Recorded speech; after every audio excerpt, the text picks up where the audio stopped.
That's it. Wow, Show. what a game.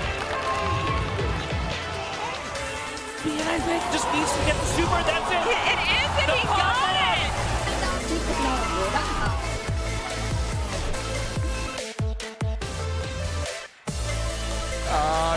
Yeah. Are you kidding me? Oh, we got DP! Didn't get the hit. Wait for it, this dude, TempestNYC. Jinkorin sweeps it up.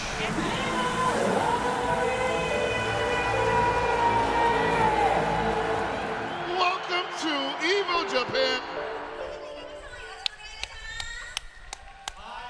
What's going on, everybody? Watching from wherever you watch it from in the world. Welcome once again.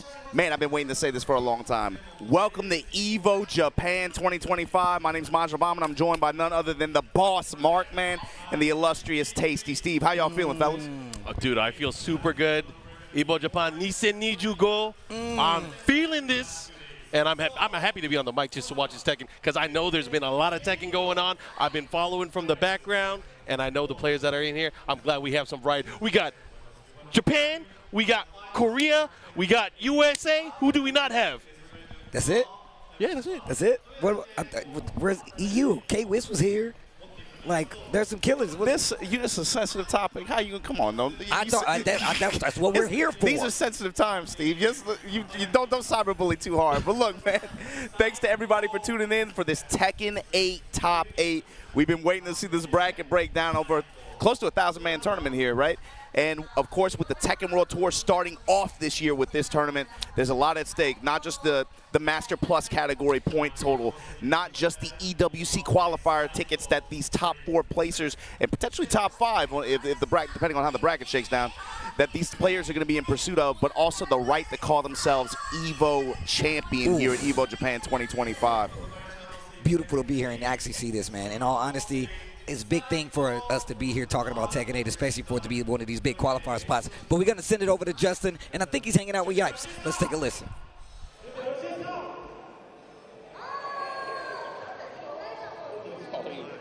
What's up, everybody? We are back for day 3 of Evo Japan 2025 at Tokyo Big Sight. If you guys don't know, Justin Wong, IFC Yipes, man. How are you doing? I'm doing fantastic. Just chilling here, just waiting for some matches. Psycho! I'm just waiting for some cool matches. Obviously, I'm waiting for Street Fighter 6. Psycho! Hopefully, I'm saying that right. But I know I'm waiting for Mena RD and Momochi right now. Street Fighter 6, 2 of my favorite Street Fighter 6 players are on the scene right now. So I'm actually very excited to see the top 8 for sure. Okay, did you know that I almost made top 8 for Cooperation Cup yesterday?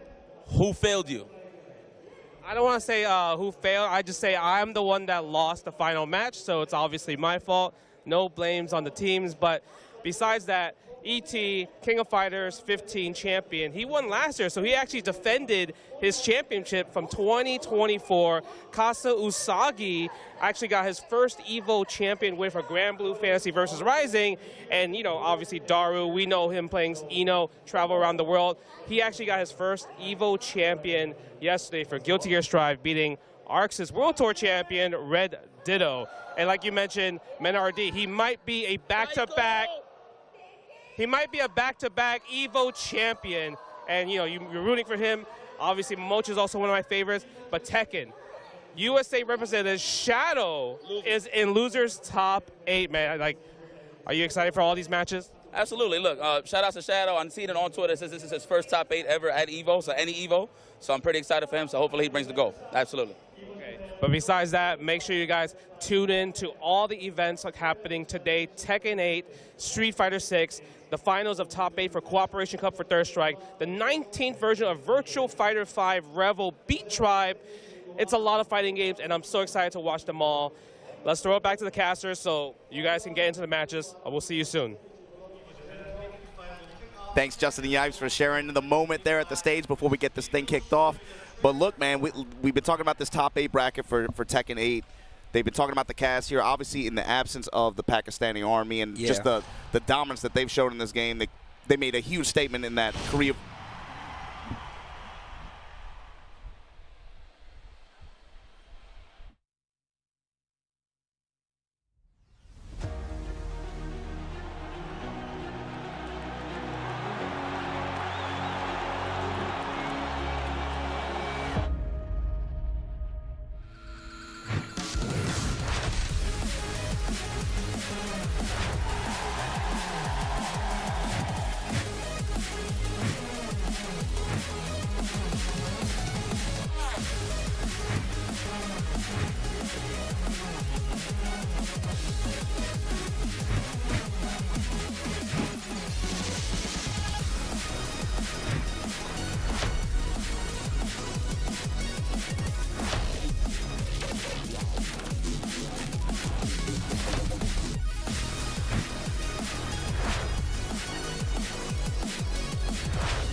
All right, we got the intro of the Tekken World Tour Season 2 kicks off here. Oh, he said we was good. I think he said we. Yeah, but we got Michael and Harada coming out on stage right now. How do you know that? I can hear Japanese, bro. I mean, I don't understand it. Oh, wait a minute. Yo, Murray cut his hair. Got a new shape up, huh? He got some sick kicks on. はい、皆さん、こんにちは。アメリカとかの皆さんはこんばんはかな。はい。Hello everyone. Good evening to those in the U.S. I suppose. はい、ですね。今日は珍しくちょっとちゃんと伝えなきゃいけないことが多いので、珍しく台本を読みます。So, Oh wow. Harada has a lot to talk about today, so he has his memo. So please allow him to reference them partway through. Go ahead. はい、皆さん、鉄拳8、ご存知のようにシーズン2迎えまして、そしてこれもご存知の通り、シーズン2ですね、ちょっとあまりにもドラスティックにいろいろ変えた結果、まあ、結構特に競技を重視されている方々の間で非常に不評だったということは分かってます。でいくつかパッチはもう当たって、だいぶ改善はしてきているんですけども、これからさらにどうするのかというところを今日は少し話したいと思います。And as you know, season 2 dropped recently. We realized there were a lot of drastic changes. Many things, especially the competitive scene, was not all that enthusiastic about. So we completely understand this. We have been making some changes so far, and we will continue to do so. So we hope to talk a little bit about that today. はい、で実はですね、早速来週、バランス調整とあとランキングマッチの、チューニングロジックの見直し、が入ったものが、配布されることになっています。And so coming next week soon is the next balance update, and also some changes to the matchmaking logic, and we'll be talking about that a bit. はい、このバトルバランスのチューニングと、さっき言ったランキングマッチの挑戦に関しては別にその来週1回で終わりっていう意味ではなくて、ここからコンスタントにさらに、皆さんのフィードバック見ながら、調整していきますので、見守っていただけるとありがたいかなと。And obviously, these kind of updates to the balance, not just the balance, but also the rank match, isn't just a one and done kind of thing. Obviously, we will be monitoring the situation and continue to make adjustments when needed. で、たった今ですね、そのチューニングの今後の方針であったりとか、そのランキングマッチのロジックの、方針含めて、今ネットにちょうど、公式サイトアップされたので、皆さんチェックいただければと思います。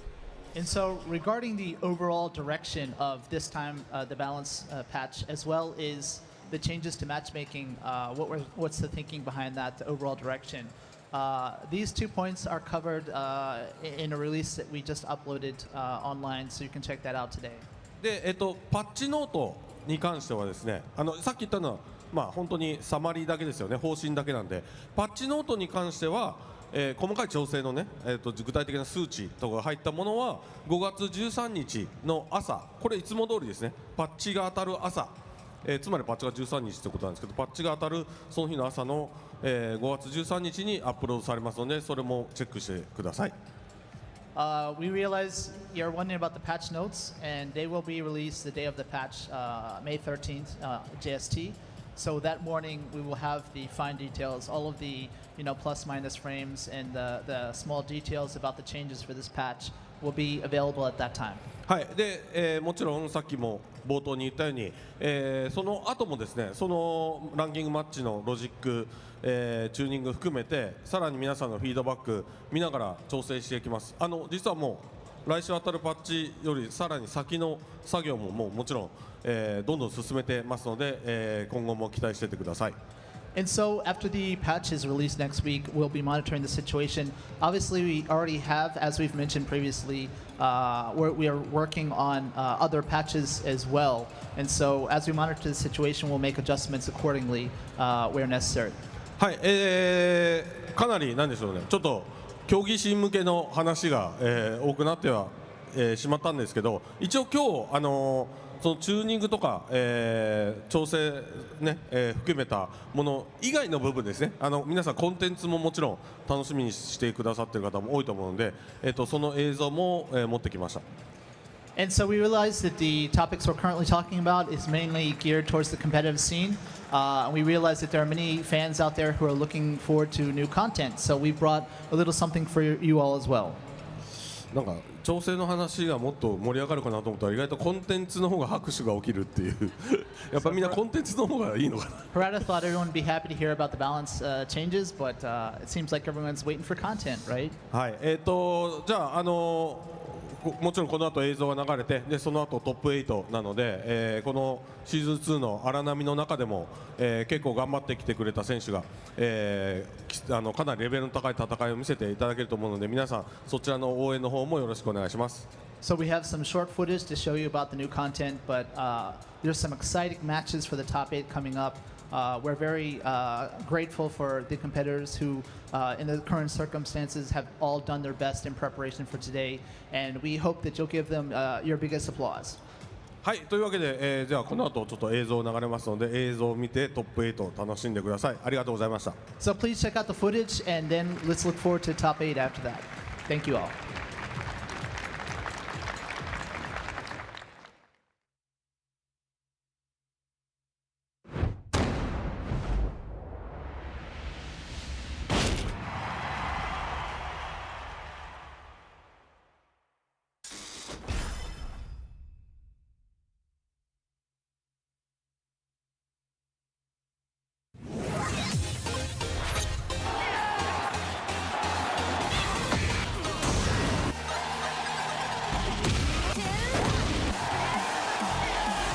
I'm going to make you pay.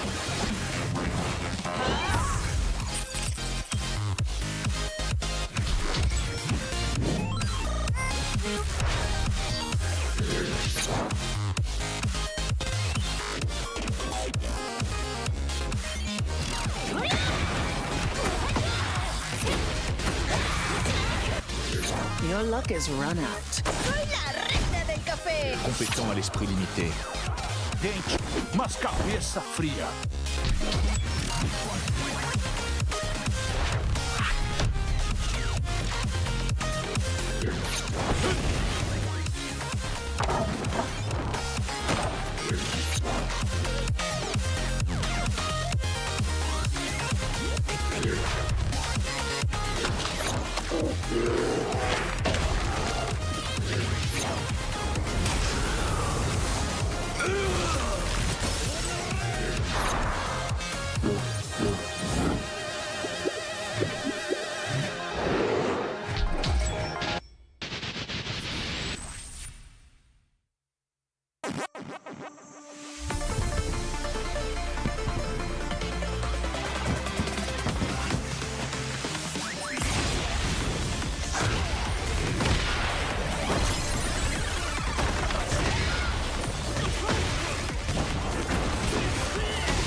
He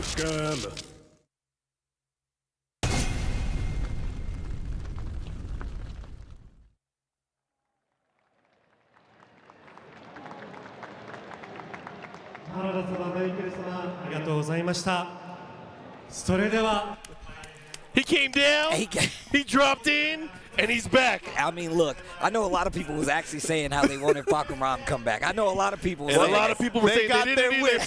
They got their wish. He's back.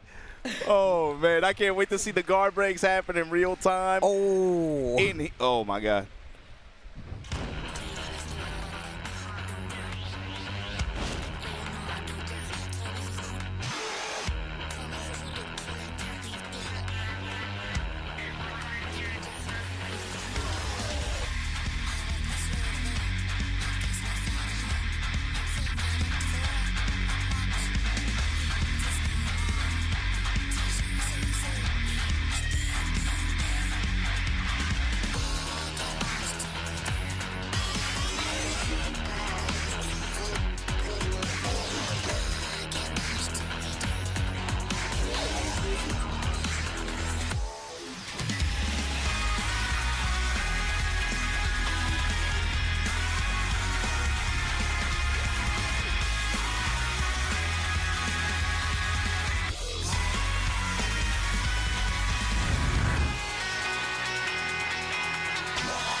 All right, top 8 about to start. Let's get the players out here.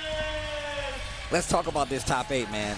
Once again, we're in, well, I'll say the capital of Tekken right now, bro. That's Pakistan's house now. But I will say it's a very strong showing for a lot of these mainstay competitors that have been big names and big winners when it comes to Tekken in the past. So speaking of winners, we got one of the most legendary players of all time. Yes. The first Evo Japan winner, Nii, coming up on stage. He is on the winner's side of the bracket.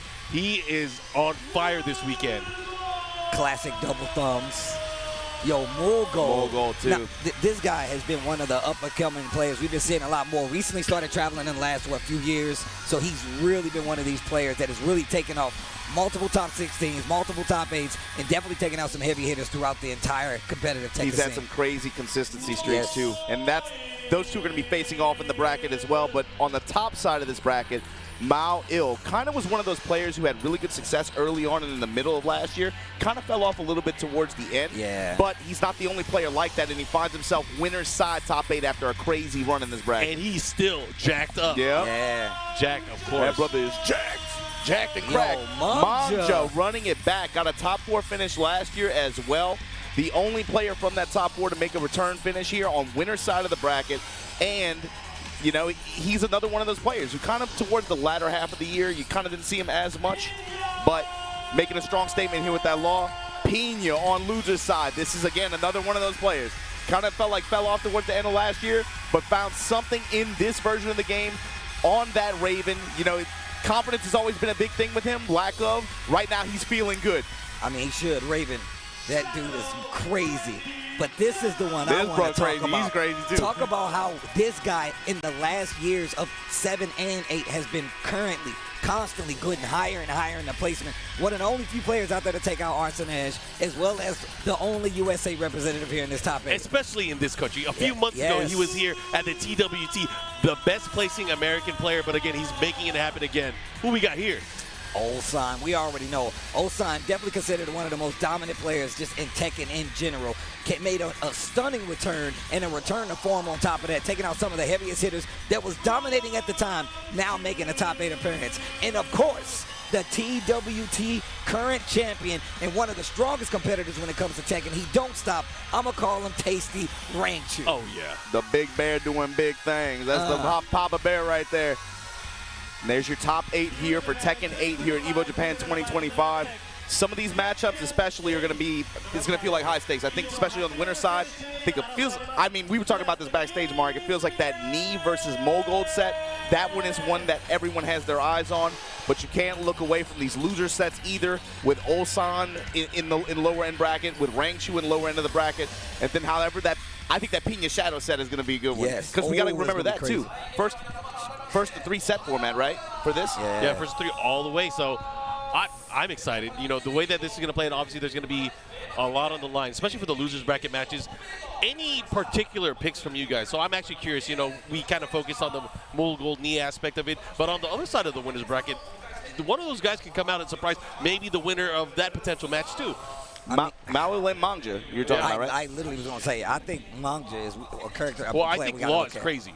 I think Law has been one of the most consistent. I feel like he's been playing Tekken 8 for a while, and I think he does it really well. And on top of that, Manga has been one of the people that's consistently been showing out with this character, showing you just how strong he is no matter what across the board. And I think he's a sleeper. You were typically used to seeing players like Double showing up with the Law, but now we got Manga, who's always been just as strong and is going to be represented here. I got to ask real quick. Jack got a move called Make Some Noise. How you feel about that? Look, the fact that its name makes some noise, I love it. Sorry for everybody else that had to deal with it, though. I'm going to be real. But that's the thing. Steve is eternal. You're going to have to deal with it either way. You're going to have to deal with it either way. I'm saying he's been ripping arms off and stuff for years. Like, we've had to now y'all get a taste of what we had to deal with. Now y'all get Everybody gets some. Rip your arms off. All right. Oh, my God. But like we said, you know, for a few of these players, felt like towards the latter half of the last year, they kind of fell off. You didn't see them really, like, out on the road as much and being able to post as much consistent results. But seeing them here with a resounding presence here, players like Pinya, players like Maui, players like Manga, these players, especially, and think about what they add to this character roster too with this top 8 too. Yeah, it's a nice little chunk of variety that we have up I don't think there haven't been too many opportunities where we've been able to see Raven be able to perform at this level of an elite tournament, or even Jack for that matter.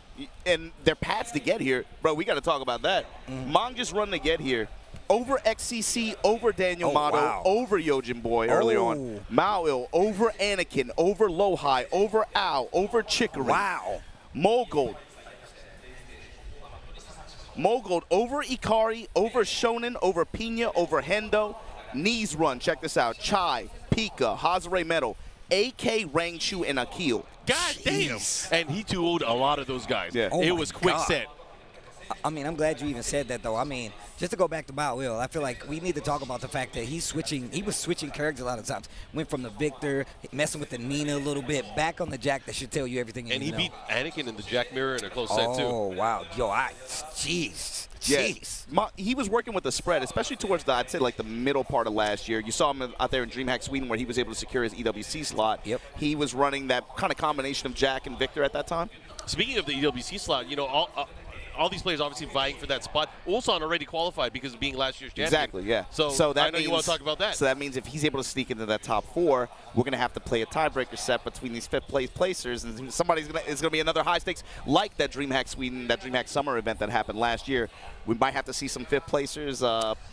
Might have to play a 3rd potential set. Oh, man. So now we also, Pinya. I want to talk about Pinya. We talked about the character variety. I think Raven is one of these characters that really got so much stronger when it came to this Season 2 update. Very annoying to deal with. Pinya's been so dominant with the character throughout the years. Now he's got an even stronger version of this Raven character that he's mastered essentially, and now I feel like this is a return to form. In Japan specifically, I felt like Pinya and maybe Keisuke were the players that if you looked at the beginning of Tekken 7 and then you looked at the end of Tekken 7, those were 2 of the players here domestically that made the biggest jump nationally in terms of level of play, and I would even say consistency to a degree. But Tekken 8, the hot swap, when we did that kind of posed an issue for someone like Pinya because he was just having a lot of trouble posting consistent results early on, and you could see this shaken confidence in him. All of a sudden, he's picking Reina in tournament. He's like, I have no faith in this character in this particular matchup, and it felt like he just gave up towards the middle part of last year. So it's interesting when you check the Season 2 patch notes, the 2 that we've had, by the way. We'll talk about that in a minute. But I felt like Raven, the whole page, I just saw up arrows. Minus 20 becomes minus 14. Yeah. Minus 14 becomes minus 13. Damage up. Maybe a bunch of these little buffs add up and may have given him really the potential to have the success that he had at this tournament. It's a good storyline. I mean, it's how Pinya got his groove back. I mean, I'm glad you talked about his confidence, right? Like, we know that that's a major part of his gameplay. He's always been an emotional player. Yeah. He's not a method actor. He's definitely somebody you can tell straight up like how he's feeling. And when he's feeling good, when he's feeling confident, he's bouncing, he's happy, and it feels like his quality of play and his decision making is really solid. But when stuff starts to not go his way, he ends up in scramble situations and things don't go his way, you can see he wears dread on his face. This kind of stage and him being back here on this kind of stage, I wonder how he's going to react to that, especially in a long set against someone like Shadow. But the thing is, too, this is his home turf. Shadow, on the other hand, you guys talked about earlier, had great success in his run at the finals in this same country not, what, 4 or 5 months ago, right?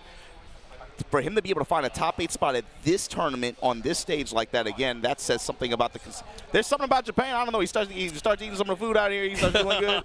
The performance adds up. I would say we point to just I will go back further. The end of Tekken 7, and even like a little bit before that, Shadow has consistently been like cracking that top 16, cracking that top 8, getting into the TWTs. He is also a student of the game. He will try out every single character in ranked, in tournament. He will try to learn the matchups and, of course, try to be the best player he can be. I went to tournaments with him where he would win. He won tournaments, locals in other states with Yoshimitsu, with the Heihachi. He would do that just so he can learn how to get a proper understanding, and he would use that to his advantage to be a better player. 2 or 3 sub points to that too is obviously, you know, the Pakistan made a big statement, of course, with the Korea versus Pakistan exhibition that happened a few months ago. They said, you know, to close out this game for season 1, we're the best, right? Obviously, the passport issue is it's an ever-losing matchup, unfortunately for us. So in their absence, the question then becomes who steps up. Korea, obviously, with resounding presence in this top 8. 6 of the 8 slots in here. They're like, yo, we're clear number 2 in proper suit, right? But you got to talk about USA. Bruh, the weekly events that we've had out here in Japan, leading up to this event, Ty shows up to a 100-man tournament, wins in Japan. 100. King Ray Jr. shows up to a 90-man bracket with some of the same players that you see on the stage. And they all did well here during the tournament. We got Jimmy J, Anakin, everybody was putting in work. And now look at who you see on stage, Shadow. There's something. The American players that have committed to traveling and have committed to the game, no matter what happened this patch or that patch, the players go and play, bro. The ones that show up and play, look at the success that they're having. And the ones that show up in these online brackets every week and compete in spite of whatever condition, you know, when they commit to the grind, the results are showing. And that's what's cool about this. The other thing about Shadow, too, you got to talk about his run in this tournament. So everyone in loser's bracket, the person that they lost to is still in the tournament, except for Shadow. Shadow lost to Go Satan earlier in this tournament. But I saw Go Satan last night walking, and he was like, man. And the best part is, so he loses to Go Satan in this bracket. Since then, generational run, bro. He's 11-1 right now in the bracket right now. He went on a tear through losers. Over Higem, over Shonen, over Yagami, over Ao, over Chanel, over Akil after the loss to Go Satan. Pinya, on the other hand, lost to Mulgold, got dubs over Jonding, Sharp, Matsuba, and Ulsan. Oh, my gosh. That's how Ulsan got into the loser's side? Ulsan lost to Pinya. Then had to go over Yorets, Tai, Kudans, Lohai, and Daniel Mato back-to-back. Rangchu, after his loss to Ni. Over Toko, over Aladar, over Victimo, over Matsuba, over Ser, over Yorets, over Chikarin to make it to this spot. I mean, you guys heard all the names now that Obama just kind of sounded off. That tells you the quality of play that's out here. Of course, not everybody in the world could have made it, but, man, the killers were here. They were definitely here. The point to me is this, right? No matter how you feel about this patch, that patch, whatever, and you can see the timeline that we're on right now, right? The theme to me with Tekken World Tour and just with this game, competitively speaking, right now is the players are going to play. And the big thing is there's a lot of think about how we even got here. We had to go through 2 patches in the past 4 weeks. The key word here is adaptation. Oof, bars. The thing is, the players, I think, this year are going to be tested in a way that they have not really been tested as severely before in terms of their ability to adapt their strategies and adapt defensively to how the game changes. You just watched the video. You got 3 patches lined up for the next 3-4 months, right? The game is about to change a lot consistently, and it's about to change quickly. So I think this year of this tour is going to feel very different for some players. And I would even say, like, if we could theory fight a little bit, I'm thinking about some players who maybe have a roster of characters where they rely mostly on their core Tekken. You know, think about like players like Kokomo who run like a Fang, who might run Fang, might run Drag, might run this. Think about the options that they have with that kind of approach, where you could just week to week, you can be like, who's higher value? I can just go to this. Whereas the character specialists and players that are kind of more honed in on one character and then they have a sub pick, that might be a little bit more difficult for them. They might have to make harder adjustments to that. You know, I'm glad you said that, man. Shout outs to Arslan Ash, man, one of the GOATs out there. He just recently started tweeting about, like, hey, I'm really starting to get the grasp of how to, like, control the pace of this game versus some of the stronger opponents. And he's starting, and you talk about switching characters and moving on and on. He has been one of the main proponents of a player who has been doing that consistently, and now he's starting to get a hand on it. Now he's starting to play these bigger characters. And I always got to call it out, man. It takes time for these players to do it. It does, bro. There was a time where it was like, knees washed. He's never going to do anything again. You know how Bro, they look talk. at where he's at right now. I remember literally looking at a tournament from my house and tweeting like, oh, Knee's starting to play Tekken 8. Like, I remember seeing it happen, and now you can see him showing up in these top 8s, beating some of the names. You're like, well, Knee's washed. You know what I'm saying? You know how people talk. It felt like it took a few months, but I remember that moment in Tiger Uppercut, right, when he started to really play the game. But that's also a theme of this. Not every player is the same. Some players are the kind that maybe they just might take a while longer to cook and adjust, and then finally, when they make those adjustments, they're very good at, like, honing skills like that, right? Some players have a vision on how the gameplay is shifting, and they're able to just, like, kind of just on like in a fluid motion, just adapt to what is the strongest win conditions and how to set up for that. And they're able to employ that into the gameplay very quickly after seeing it. Not every player is the same, and that's kind of what I'm saying is, like, the format and the approach that you're going to have to take for the tour this year, that might be really difficult for some players more so than others. I mean, I'll go back to John Ding, right? John Ding not in this top 8, but he's one of the players that when he came to Tekken 8 Eddie, he completely, I feel like, kind of shifted his play style. He was like, yo, I'm a pop heat. You don't know how to fight it, you're dead. And even him having these backup characters, the Asu Senna on the back burner, and now he is even like, I have to switch this up. He has to change that style even more so, because you can't keep running back to that same wheel expecting the different results or the same results. You now have to deal with it up front. And like you said, adjustment is the name of the game. I'm not saying it's going to be easy either. Definitely not. Definitely not. I think, man, I can't imagine. Here's the thing, Steve. Like, bro, some of these players, let's be honest with you. As cool as I think it would be to see Mao say, you know what, I'm going to be a pro. Let me try. I'm going to pick up another random game like that, right? You're not going to see that, bro. These guys are locked in. If they're playing at the global elite level, they're Tekken players, right? So the thing is, he has no choice. Like, he's going to have to adapt. And here you see him locking in on Jack. I'm curious to see what the strategy is here for Manga, how well he's able to, of course, adapt to whatever Mao's approach to this matchup. Obviously, he's going to try to space him out a little bit. Let's see what the reads are in terms of Gamma Charge, obviously, in his Gamma Stomp stance. But these players are going to have to adapt, and I'm curious to see how it plays out. It's going to be real activity on the side of Law, right? Law's one of these characters who's historically been able to just annoy you to death and make you play his game. Jack now has a lot more control over said game. But game 1, top 8 Evo Japan 2025. Tekken 8 goes down now. It's Manga versus Mao Il. Let's get into it.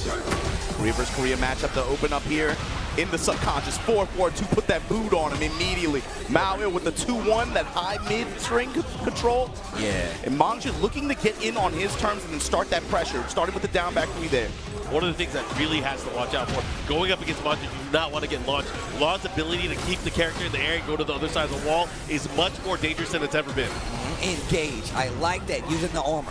Raw heat burst. And look at the quick side step to the right just to be sure, but you're still locked up on this wall. And of course, Jack, not the best step, obviously, but you have to kind of be a little bit earnest against this Law character and what he can do. Nunchucks all day. Okay, spins it. Getting real close to being closed out here. Mao Il, raw rage art, that's gonna hit. No, it's not. Oh, and the punish there with the 3+4. Manga pretty polite with the approach too, just working the down back 3, cancel. That's a successful bait, right? It makes you wonder how much that interaction has gone down between the two of them. You know what's crazy? As much as we talk about how heat has affected it and changed how Tekken is played, you still see very compact, very slow-paced game up until you get these heat engagers. But even still, it's about who takes their turn back first and who's going to interrupt. But, oh, speaking of interrupt, breaks the guard. The success on the particle barriers has been crazy for Mao Il. And look at the reward here. This wall pressure, adding chip. Keeping him there, but that was a great low punch there. I like that. He's able to take the momentum back here. Goes for the mid. Did not get a clean hit after it. Sliding with nunchucks. Down 4-1. And you've already seen how Mung just started to, like, put in his head, plant that seed and being like, hey, am I going to go low? Am I going to hit you with this slide? Am I I get the free follow-up. Am I even going to finish? Am I going to use the follow-up? Oh, and that's another thing about Tekken 8 that we're starting to see people do. They know that armor's coming. They're actually going to go for the grab. throw. Take that turn. Take it back. Even if it's not a combo starter throw like Law, at least you get the momentum back. Yeah, I was like, this kind of throw is especially cheap just because of the reward you get. And it gives you a better way of dealing with these characters with high-profile armor moves that can break you. Oh, the follow-up at the wall, look at this damage. Oh, the adjustment. He missed the last hit, though. That could have killed. Spring kick, lay on him. Drill, baby, drill. Put him in a blender. Make a smoothie. Activation here. Heat burst. And he's healing up. He's going to heat dash cancel the follow-up here. This is a lot of damage because he has rage as well. Yeah, that's true. 15 seconds left on the clock. Bro, Jin is crazy. He's going through a lot of stuff. You got to imagine the stages that he has going through his head. Yes. Oh my God. Seeds. Speaking of planting seeds, get up attack. 3 seconds left on the clock. The slide. Get, oh my God. I didn't know what was going to happen. I didn't know what was going to happen. I didn't know what was going to happen. Did you see Manga hit the, what? He looked like he was low. What? Well, first off, I always wondered this.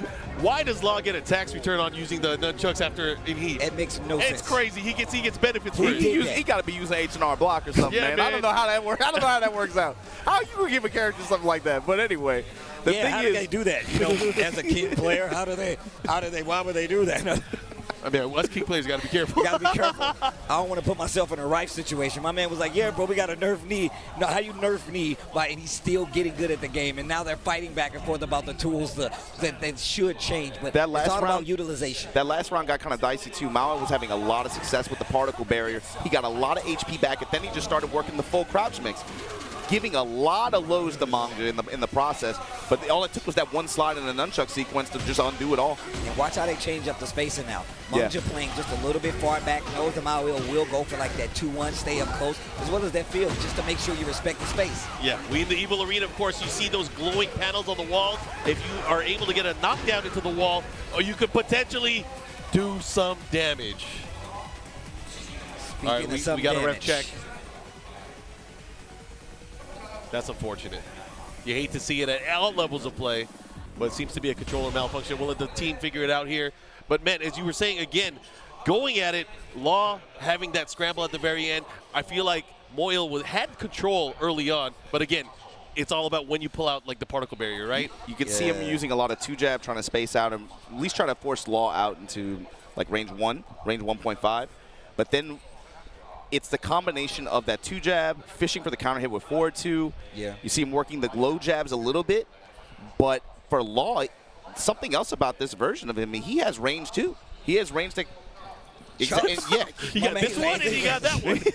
He's like, what are you doing? He got both. And you haven't seen Manga going to it as much, and maybe Particle Barrier is kind of playing a role in that, trying to scaring him off of it. But I don't, in a 1st-to-3 format like this, I don't know if Mao can keep running Particle Barrier like that. It's such a risk. Yeah. It is such a risk. And, you know, he hasn't been called out for it yet, but he has to be cognizant that, hey, what if Manga just chills?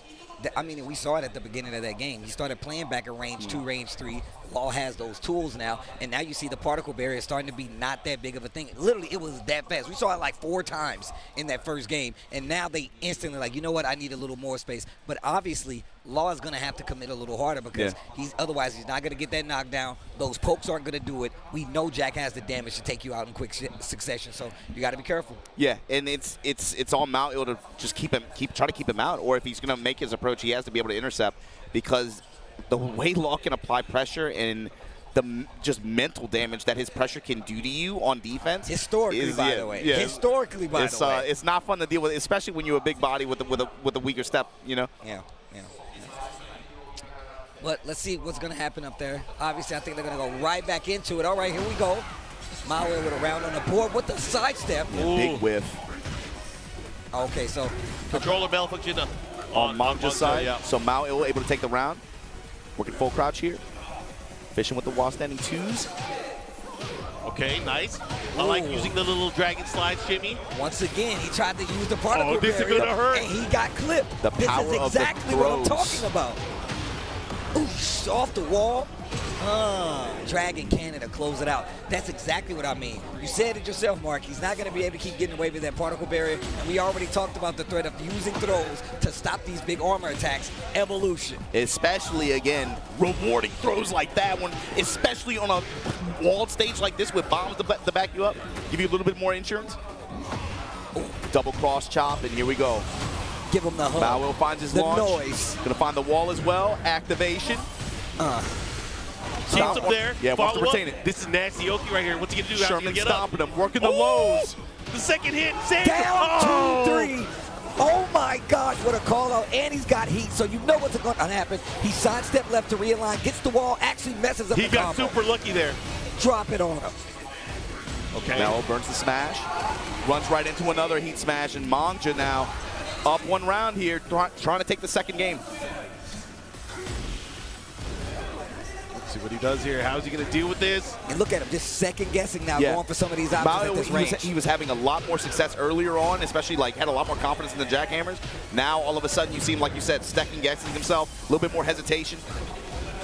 I love the delay. Oh, he just shimmy. Counter. This is what I'm talking about. I'm glad you called it a shimmy. Delaying the string, seeing what the reaction is. That's a trade, another trade, likely still in Munga's favor. Back 1+2, and then trying to fish for a counter hit. Not going to get it. He has to be careful right after this mix up. Oh, he went for the grab. That was so smart, though, because he could have went for particle barrier, and that was like the thought process to think ahead of time. I like what you're doing, Manga, but you're in danger. The wall, the lows are back in play. I know, Barry. That was crazy. Manga. No explosion necessary. He took it. That was crazy. Oh, they hug it out. They thug it out. Oh, my gosh. That was sick, though. That low parry was clutch. Yeah, it was very clutch. Man, you're seeing like natural like evolution, adaptation in these games. And I love how it was kind of spelled out, man. You talked about the particle barrier. We talked about the throws and how to deal with it. That's one of Jack's best and strongest new tools, having that as an option. And on top of that, it really does make you second guess what ranges you want to play at and how confident you play at said ranges. I mean, you said it too. It's like obviously the presence of that throw and the way that interacts with the options that Mao was using, especially to great success in game one. But it's also, Manga was able to almost like use Jack's range against him. He kind of just like made Mao, okay, if you're going to keep fishing in that range, fine, I'm going to wait just outside and then just get in on my terms. And it worked out. One of the things historically Jack has had an issue with is range, right? Like, and he still has upgraded the tech in 8 to where he can move across it. So, I mean, obviously he still has advancements to deal with it, but even Manga still having the ability and the know-how to be like, look, I know the tools you're going to use. I'm going to call you out. Because otherwise, particle barrier, heat dash, run in. He could have closed the distance, but you can see Manga just playing around it the best way possible, and Law has the tools to do so. So that means... Oh, go. I would say I feel like that set was a lot closer than it was what it indicated in terms of games. But again, with this type of game and this type of version of the game, everything is brutal. Okay. So with that, Manga's going to be moving on the winner's side of the bracket, locks himself a seed for winner's final. So that means, of course, he's going to face one of these two guys that are coming up. Yeah, this It's next either set is going to be the one. Mulgold. Oh, let's go. Pick your poison. I mean, and look, just like I said before, I've literally been paying attention to Nee and how he adapts to the game. And obviously, like we said before, especially just the current state of the game where you have to adapt. Nee has been doing that. I've been seeing it with my very own eyes, and I know a lot of people have too. You can tell by the results. Look, he's just a little bit older now. It take a little bit longer to get the engine revving, you know, but like, you give him a few months, and then all of a sudden it's back. We'll get there. We'll get there. That's how that hip work now. That's how that hip work now, you know. I got to put a weight on this side. I see. But once again, I'm glad you brought it up at the very beginning. It's about adaptation.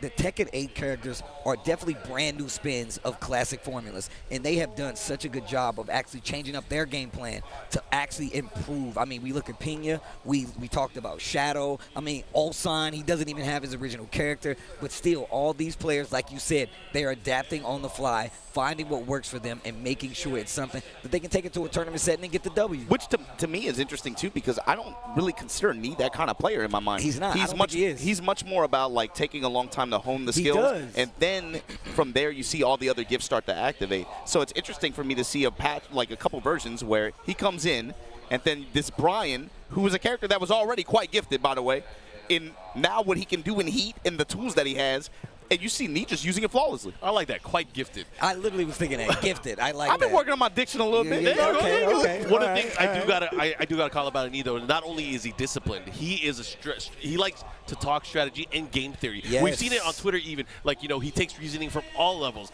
People will call him out and be like, you know, he'll try to explain the game. And then his responses have been so on point. He's like, you were red rank, huh? Yeah. I love that. I love he that. loves He understands the game wish I was good at enough. different levels. I wish I was good enough to just disperse you on rank. Be like, yo, what rank? What? And he was on point. And he was on point. The guy was like, yeah, you're right. But you see this, though. You see people go online and be like, bro, I don't even know how to deal with this Claudio pressure while he's in heat, and they're only doing run and 2. Duck. It's like, that's what I'm talking about. What I appreciate about that, too, is it's not just that. Like, he'll be like, I don't think you're that good at the game. But then he'll actually take the time to explain it and actually, like, write out the logic. It's constructive. He's trying to help them out. I'm all about constructive criticism. And like, I appreciate the red rank, you know. I appreciate the mudslinging a little bit. Both sides. You talk on both sides. He wasn't just trying to dunk on him. He was trying to help him. He was trying to help him. He was basically saying, you have not reached the skill level enough to actually understand it. And maybe you don't understand it now, but you can and you will. And here's how you do that. So even still, he's educating the people while he's still learning the game himself. And he has always been that way. I remember going to tournaments in countries around the world, and he's like, I will win the tournament, and then I'm going to sit there and play a set with everybody. That's the kind of player that he is. It's one of the reasons he's sitting up on this stage. It's one of the reasons he's one of the first Evo champions and just one of the GOATs. But on the other side, man, Mulgold, this was the golden kid, especially towards the end of Tekken 7. I think a lot of people out here in this region were singing his praises, and he showed why last year. I'm going to ask you guys what you think. Is it going to be Claudio or is it going to be Fengwei? I feel like Claudio. Okay. I think Claudio. Claudio is an issue, bro. That guy is an issue in this game. Man, if you're going to have powers, you better be an issue. Yeah, I was about to say, man. All right, here we go. The classic Bryant Fury with Knee and Mulgold with that Claudio going into this. It's a race to face off later on in our winners finals. Let's see who's going to go. Midnight Siege, another one of those stages you really got to have some knowledge, some know-how to move around, especially with those stage hazards and just being aware of the danger of getting your back to the wall. It's one of the things about Tekken 8 that is very new is that wall threat, right? Never really been the biggest thing. Obviously, you do get wall combos, but now you get wall extension combos, right? Running to engage. And those things you really have to pay attention to. You see Mulgold, too, representing all the classes, but here we go. Immediate smash from Knee, has wall control. Get up low kick. The down back 1+2 from Mulgold, now able to get a little bit more space. Spinner Rooney going to get the spin at the wall into the Rage Art. I like that, and didn't even spin the stage hazard, just go straight for the Rage Art. The knowledge and the know-how to close out a round when you're supposed to. That way you don't even have to worry about the threat of heat or rage. But once again, Knee already spent those resources going in. Mulgold capitalizing on the lack of.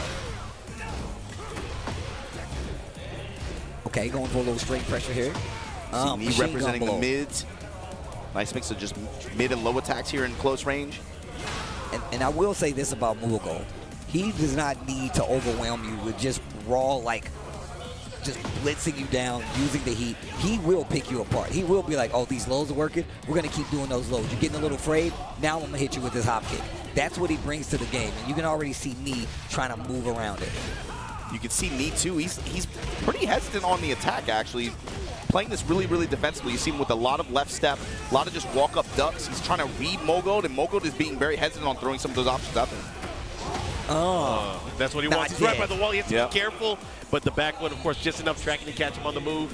I'm glad you was talking about how he's playing back, but I feel like that's part of what Mulgold does. You really can't go too crazy versus Claudio, especially in Tekken 8. He still has that dangerous hop kick. He still has a lot of tools that he will counter hit, get the knockdown, force his game, and you don't want to be a part of it. Oh, he missed the slap. How can you slap?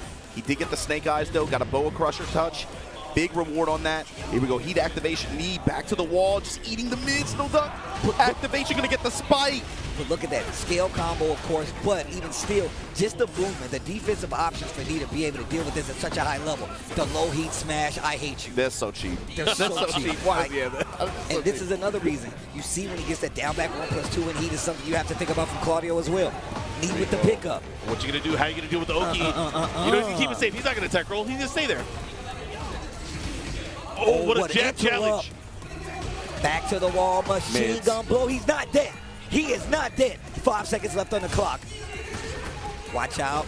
Look, he's getting life back. Oh, I like that while standing for the challenge. Usually that would have killed in that sequence, but again, everybody has a little bit more health. A little bit more in this HP, version of the game. The Harada care package. Oh, the yeah. new- Everybody the new gets it. stimmy, Everybody gets the new stimmy. Okay, here we go. Pressure, Mulgold turning things up, using the whole charge. And look at me constantly moving to the right, sidestepping to the right. It's done wonders for his defense. And on top of that, one of the reasons he's got the lead in this match right now. Oh, what a block! Yep, heat burst, let me out. Quick sidestep left there from Mulgold. Holding his ground, but gets the spinner. Yeah, this is going to be tight. Let's see what he does. There's going to be one mix-up at the wall. How is he going to deal with it? Still alive. Man, Harada out here caring, bro. I do not know a lot of times when these combos are going to kill. Even the wall combo damage is a little bit split. You got to be careful. It gets the throw. Final round here of game number 1. Could be anybody's match right now. Knee working that sidestep right, finding his way around. Oh, I like it while standing 1. That option reaction there, just sidestep right, duck, and then get that while standing 1. This is huge. He's going to cash in. Side wall stun, he messes it up. Machine gun blow again. Going back to the low, trying to catch the sidestep with the while standing 3. Spins the heat. Nothing left. Oh, now the hatch is coming out. And you can see Knee once again. Oh, it what went did I say? underneath the Northern Down Cross. back 1+2, bro. Oh my God, that was crazy. Oh, the wall. What a block. Oh, no, he breaks it. Second hit. God. Second hit of the jab trick, able to land, gave him enough frames to do the follow-up there. That was crazy. That was crazy. Oh my gosh, he got away with it. Listen, can we talk about how Knee is sidestepping right? Sidestepping right towards the screen in some of these defensive situations, and it has kept him alive so long. Did not get him the game, but the defense is looking so good. His primary approach to this is defensive. Yeah. You can see him just the whole time, just dash and duck, sidestep. He's looking for specific cues from Mulgold, and Mulgold knows that, and he's like putting the brakes on it just a little bit, not doing it at the most consistent timing. And that's what's catching him off guard. He's trying to tame him with a lot of mid strings as well. And you know what else? I was about to say, one of the tools we really haven't seen as much, which is one of his greats, back 1 from Claudio. He's been opening rounds with it. He'll go to it a little bit, but he's not going to the well too much. Yeah. You got to keep the idea fresh. Make your opponent second guess. Now he's starting to run the 2-1 string too from Mulgold. Look at that, sprinkling in the mid, still going for that sidestep forward. It's just the Claudio classics right now. Okay. Keeping Knee off balance. Low hatchet, here we go. After the heat dash, running 2. Oh, the follow, my God.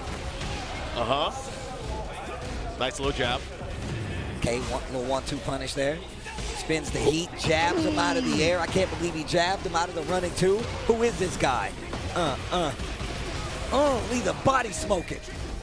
Second hit, got to follow up. What are you going to do? Down Knee. back through home man. That is so different from what we always see, too. More offensive this time. All right. Look at that. It's so crazy how Knee walks him down with defense. You're walking somebody down with a moving shield. It's a sideboard, he got bro. a riot shield in front of him. That's a sideboard, bro. Man, like you said, man. He's playing the 2-1 pressure from Mulgold really well, too. He's not really biting on the chicken game there, and he's just like tapping him back every time for it. Okay, he's going to interrupt. Nice. Knee activation. So he got him. He clipped him. Yeah, this is dangerous. This is... Oh.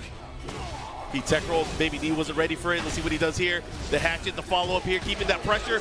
Not dead. Harada, you care. Oh, he cares a lot. He cares. Oh, my gosh. Oh, he's so good. He is so good. This dude Knee is ridiculous. Back 1, like you said, starting rounds with him. It's an all-purpose tool, man. One of the best tools he has. And as much as we talk about how offensive that Tekken 8 is, look how defensive both of them are playing, especially when things aren't going their way. It's fast defense, like in-your-face fast defense. These guys are fighting in the pocket. Both these guys trying to put their knees on each other, bro. All those mids in close range, constantly rotating around, step in the foreground, eating the side step forwards now. After the dash mix, willing to take it low. Spin around, just kick you in the leg for it real quick. Activate. Yeah, man, this ain't Tekken 7. It's not that endless duel. This is war in the pocket.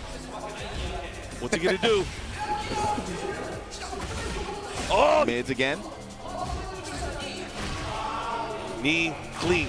He worked and earned that. Oh, all those rounds. Look at how long that game took. 3 consecutive rounds, and it felt like 2 of them with his guard, 1 with his offense. look how long that game took on both ends.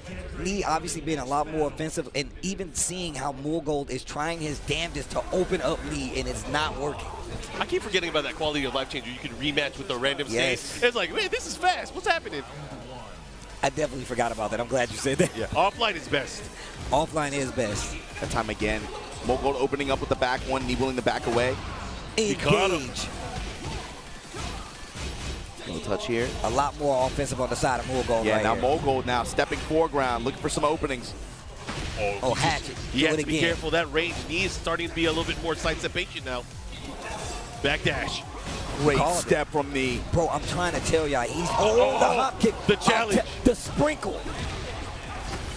Not dead. Great carry. But you got to be careful. Oh, I Cannonball love that straight. move. I love that move. You're It's not- just so sick. We haven't seen as much cannonball straight and crash impact in mid-range like that. This guy's crazy. Punish. Bro. Pull roll. Pull roll. He's in range too. You have Pull roll. Oh my God. I love it. What I a love standing, it. I love solid it. offensive game plan. That was crazy. It's so defensive too. He's literally taking everything off the table for Mulgold and slowing this game down. He put him in a box. He really didn't use those tools that much in the first two games, and now he's using it, but they're on point.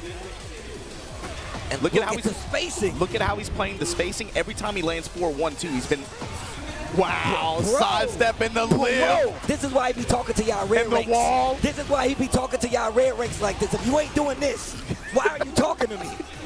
Dude, this is a masterclass of defensive spacing. This is crazy. Also, just Knee's option of staying on the ground significantly more, not teching as much. He's not even giving Mulgold an opportunity to use some of these big hitting mids. That's the crazy thing too, is Mulgold tried to adjust. He tried to go at him differently offensively, but the thing is, he was prepared for the range. The range was everything. Oh yeah, he's not falling for that. This might be Mulgold's last end. He has to take this round. He has to make things happen here. And look at the defense on the side of Knee, who still has heat, by the way. Activate this time. Was expecting a challenge, maybe? You got to watch out for the string, too. He has Snake Eyes, he has heat. This could be a dangerous play, but a big counter. Oh, my goodness. Not going to be enough to save his life. Knee takes the set over Mulgold and moves into winners finals. That was a good set. That was a damn good set, Again, bro. just like the last one, even though it looked like at the very end it wasn't close, that was a lot closer than it really was. The way that these guys were fighting up close was just insane.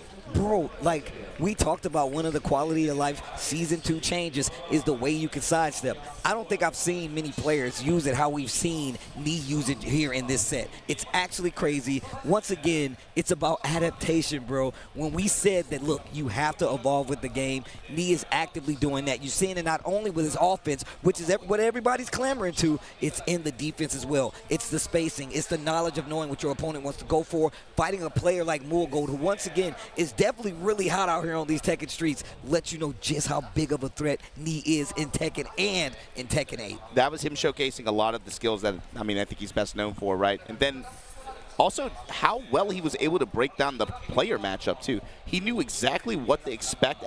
Like you said, the range really played a big role in this. At what ranges and at what points in the matchups based on health deficit, health advantages, he knew exactly the tools to look for Mulgold. It was like he knew the matchup, like he knew him better than he knew himself at some points of that. And he sealed away the side step 4 and the back one. It was crazy. I did not see, I mean, that maybe it was one of those too little too late things for Mulgold. He started utilizing, you know, some Claudio's best tools, right? But it just wasn't in a way where he could overcome the spacing because he backdashed when he wanted to. He was ready for that. Running too. Yeah, oh my God, yeah. Completely ineffective. Completely ineffective. Sidestep, 3 different options. 3 different to deal with options, this. and it was like, it felt consistent. Dude, it was consistent. Like, we was not letting him get away with anything. He literally took him out of the game. But if you want to get in the game, PlayStation Tournaments, you can sign up from the comfort of your very own home. PlayStation Tournaments has actually sent people to Evo. You can get cash, exclusive items when you enter PlayStation Tournaments. Sign up right now, and maybe you can start your story, man. We've been talking about a lot of the players that have come this far just joining PlayStation Tournaments. Rife has been one of them. I mean, who else? Across the board of all the games out there. You've had them for Guilty Gear. You had them for Dragon Ball. PlayStation Tournaments has helped out a lot of players hoping to make their dreams come true entering Evo. You can do it now. Sign up from PlayStation. Oh, yeah, you can sign up through your PS5. The Road to Evo series, of course. giving people opportunities to become champions, and Just it's saying, beautiful bro. because it actually happened. People that came in through an online qualifier through their PS5 tournaments, they were able to win an Evo championship. Yeah. It's pretty cool. It's great to have people not just be able to sit there at home and watch, of course, and enjoy the matches that you guys see, the kind of competition that we have here, but then be a part of it as well. Come out here and join us watching this and being a part of it, and then for some players, yeah, becoming champions. I got to talk about Evo Japan, man. This is a nice little festival of fighting games. You know, obviously we can look at the bracket where we're at. We went through the winner's side. Of course, we know what our winner's finals is. But, man, this event has been super fun. For me, amazing. especially, we got a lot of the arcade culture here as well, which is important to me. Obama, I know you have your poster collection out here, really showcasing some of the cool stuff that is not only related to the tournaments and the games that are here, but also just in general, just celebrating fighting games. I love that stuff. Some obscure ones too.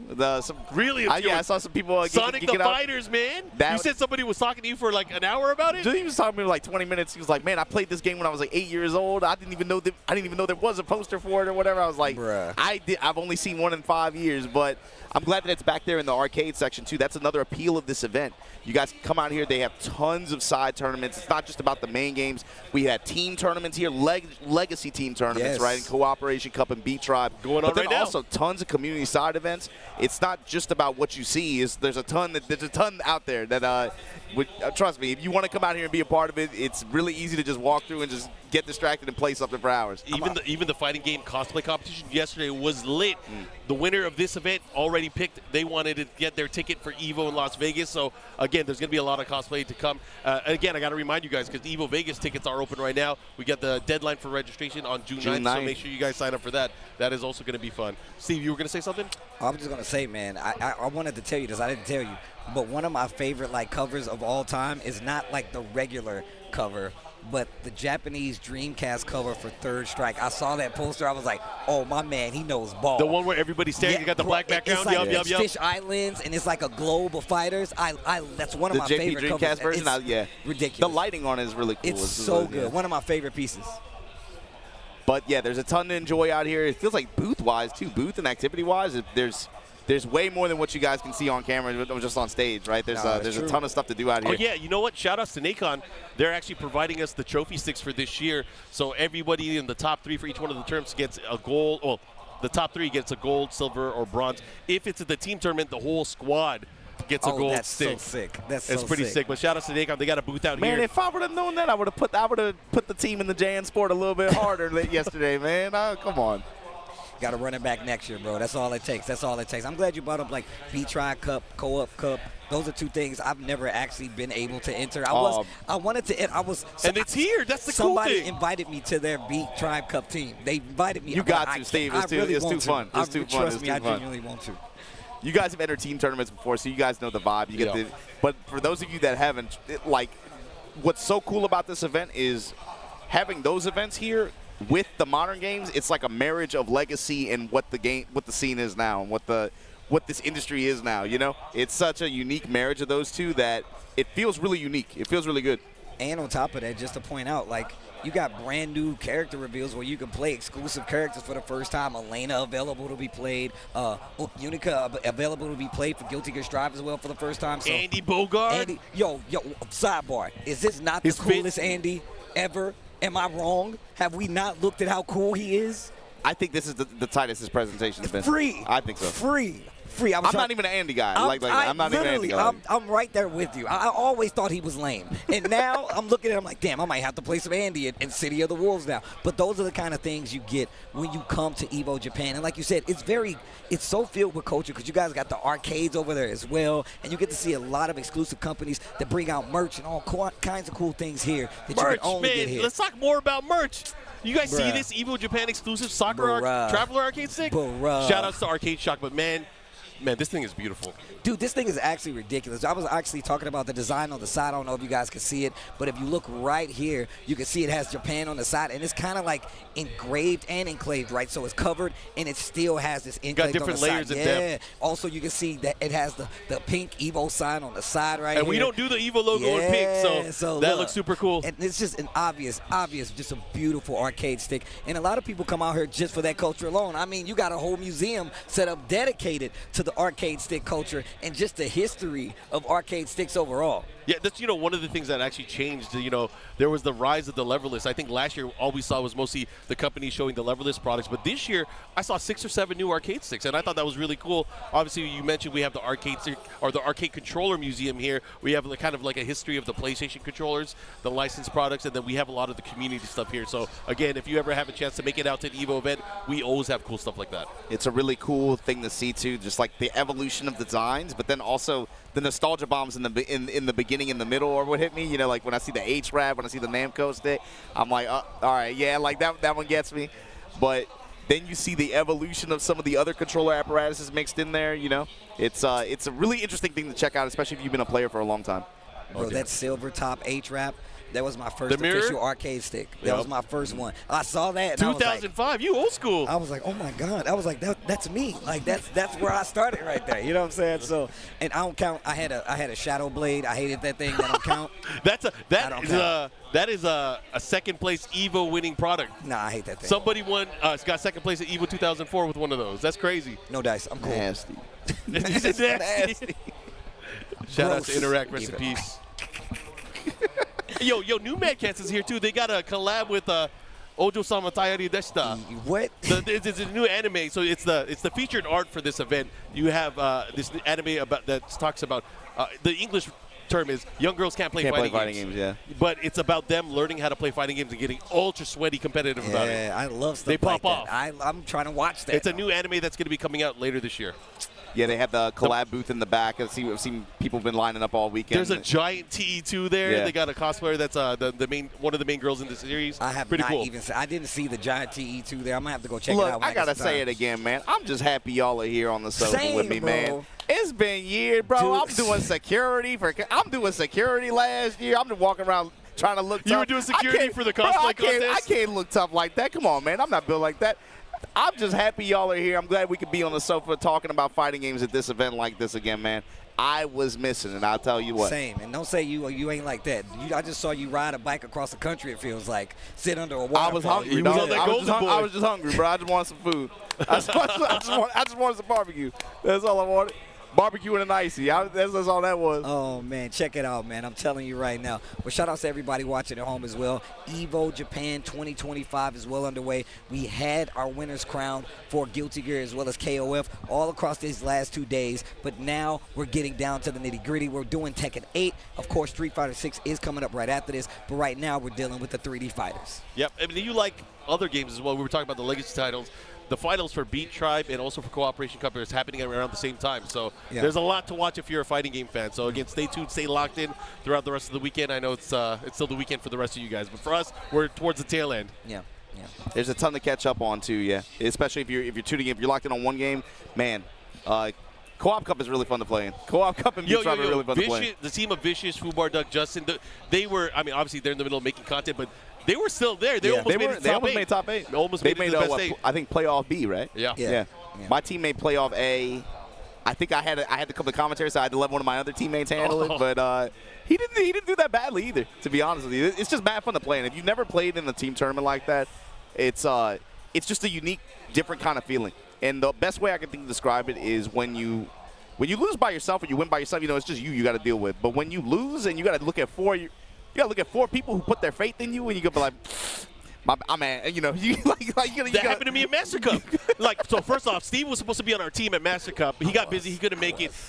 I didn't pick King because of that. I picked Eddie. You know what? I'm gonna try to give the team some variety. I picked Eddie. I was getting tips from this guy. I got pushed in. Well, that was your first problem. Why are you taking tips from me? Second is because you played the character. I mean, come on. What do you want, bro? But the cool thing is, while you have to look at 4 other people and be like, yeah, I'm kind of booty. My bad. That's on me. That's I on me. got salty. And it feels bad, right? I got salty, and it made me want to play the game more. But, Mark, talk about what happens when you win. How does it feel to win with a team tournament? You win by yourself, it's like, yay, me. But when you get when it's the squad and y'all huddle up it was different for us because we had Tanukana on our team. So as soon as I tried to cheer, there was 40 people cheering behind us. I was like, what's going on? Well, that's even better. That was crazy. Especially because she put y'all in the backpack. Yeah. And I'm saying, yeah, everybody hop in. Carry us. Get in. Don't call me Obama no more. Call me JanSport. I had to put the team on my back yesterday. I had to. We're low tier too. These kids, bro, it's funny too. Remy, tell them. I'm pretty sure they were like college kids. They never played the game before. I'm pretty sure they've never seen a Remy before. I was just. Yo, you get mad props for being a Remy. You put him player. into the blender. But you were beating some good top players. I played Chai Rithi yesterday, and it was very, very close. You had him. It was mad fun though. That Chun BS came out. Not even. I think I just made mistakes. I just made them like very, very small errors, but it was mad fun to play. So Chai Rithi got lucky. I ain't gonna say that. I mean, it's first to one. It's first to one, dog. Anything can happen. First to one is a skill set, though. It is. It is a skill set. But the cool thing is, even in that kind of scenario, you know, you can look at players who you've seen perform and make it to Evo top 8 stages and have performed and won this tournament, won championships at these events, and then just in a team tournament setting you could just end up playing against them. You get that experience, and that's mad fun. That doesn't stop being fun for me. Same.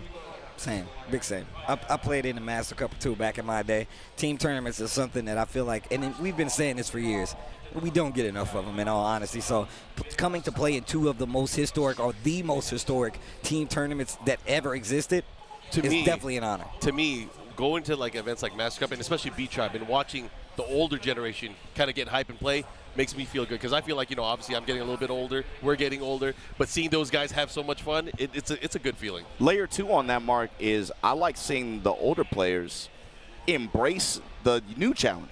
When new people hop into these games, like I said, I'm pretty sure the team I played, they've never seen a Remy before, but that's tight that even 5 of them, they just started messing around with the game, you know? Imagine if they just started learning, they hop into that kind of Shark Tank.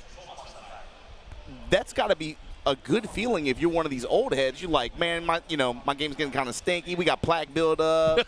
I got to get hip surgery. But then you start to see some new folks, like, even now, 20-something, 30 years later, and people just tapping in like that. That's got to be a good feeling. It's a beautiful thing to see, man. I mean, look, of course we got a lot of – we're in a fighting game renaissance, I've been saying for a while. But you still got an entire library of games out there that have a lot of history behind them that you can take up and play right now. And there's plenty of footage out there for you to see who's going to be in there, who's going to be the character to be, and the whole nine, man. It's a large part of fighting game history. If you've been traveling, you know what that is. And even more so for those people that are coming in just now, they still got something to look back at and learn new. But to transition, Steve, like you said, who's going to be in the driver's seat to move through this loser's bracket? This is another set that I think is going to be high impact on this bracket, man. You're looking at Nia Manga in winners finals, but if Ulsan can somehow make 4th place, all of a sudden who gets 5th, the people in 5th place become very interesting in this bracket because of that EWC qualifier ticket. So, but Rangchu can quiet that down right now. Yeah, he can stop all of that. This is loser bracket. This shit is crazy. This is loser bracket, yeah. This is reigning EWC champion. This is reigning TWT champion. In losers of Evo top 8. One of these guys will not make it into the top 5. But to that point, Mark, you got to the consistency too. These are global elite players. You know, it's not a surprise to see them at the top of the stage like this. Obviously, you know, being in losers, it's going to be a little bit more, that much more difficult for them to find the win, especially as we get later into this bracket. But both of these guys right now vying for a spot to try to stake their claim here. Like you said, Ulsan as EWC champion from last year, he automatically has a spot in that bracket. So if he's able to get into this top 4, it's going to put that 5th place spot. Whoever the 2 players that are there are going to have to play a tiebreaker to see who gets that ticket. Rangchu trying to fight for it right now. Rangchu, a champions. My man won TWT, was at Tatsukai Tuesday the day after. That's crazy. And I love it. That's crazy. Y'all don't want to hear nothing from nobody. You would think they'd slow down, take a break. No, pull up. And my man be watching. He comments when all these other tournaments are happening. He'll go and talk to the other players that won or participated to be like, yo, man, you're so strong. He's like not even for his scene solely. He pumps up everybody, and he's just a player of the game. He's on his Babelfish stuff. He's bro, he'll ask me questions about like y'all or like random North American or EU stuff. I'm like, bro, I don't know. Like, why you like? Don't worry about that. You know. You know that dude Rangchu is funny. That dude Rangchu is actually funny, bro. That's why he's the homie. But here we go. One of the bangers. Yo, the Kuma's coming out and not the Panda versus Dragunov. Yeah. He's been really running the Panda. A lot of people tell you, even Rangchu himself, that Panda's the superior better one. But right why? now. Why Kuma though? I'm really curious to see why. Maybe there's a choice for having the God Fist? I think that's exactly what it is, because Dragunov, it has a little easier time of maybe locking down Panda. But here we go. Rangchu versus Ulsan. Loser side. One of these guys is not going to be here when we get to the next game. And let's see who it is. Immediately just making a statement here with a strong while standing punishment. Went for the flip, got jab floated out of it by Ulsan.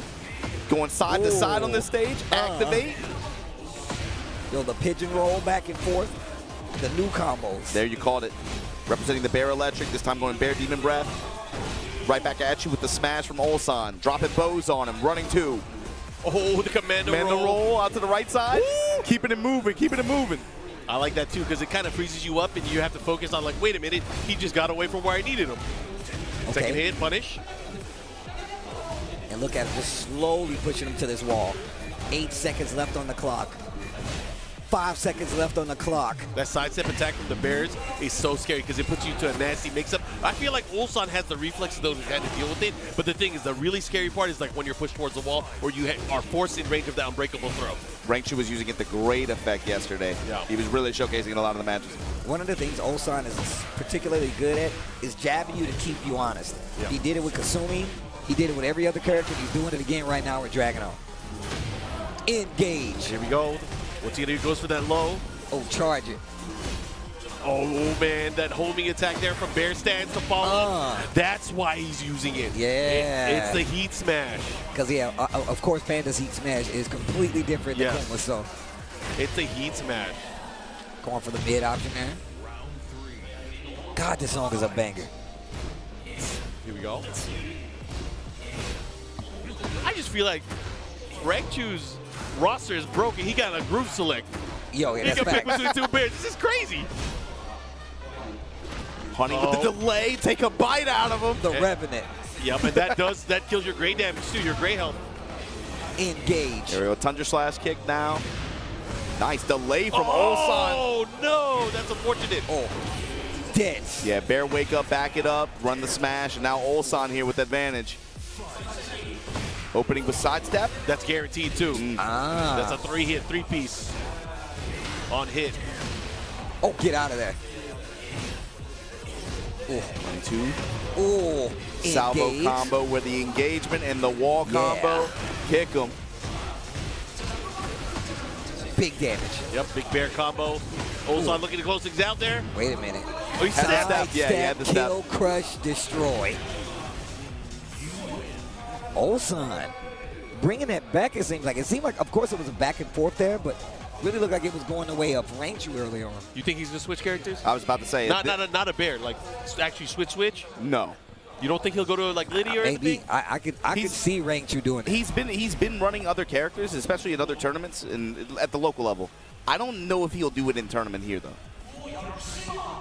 Panda. Group select. Group select. That's tight. Let me get an Eddie Christie. Right? Oh, yo, T5 days? I want different throws. I want different properties. Got the big, beautiful bear here right now. Trying to open up the legs early on here, Ulsan. I love the little stutter. Yeah, Trying dash to get stutter. a reaction.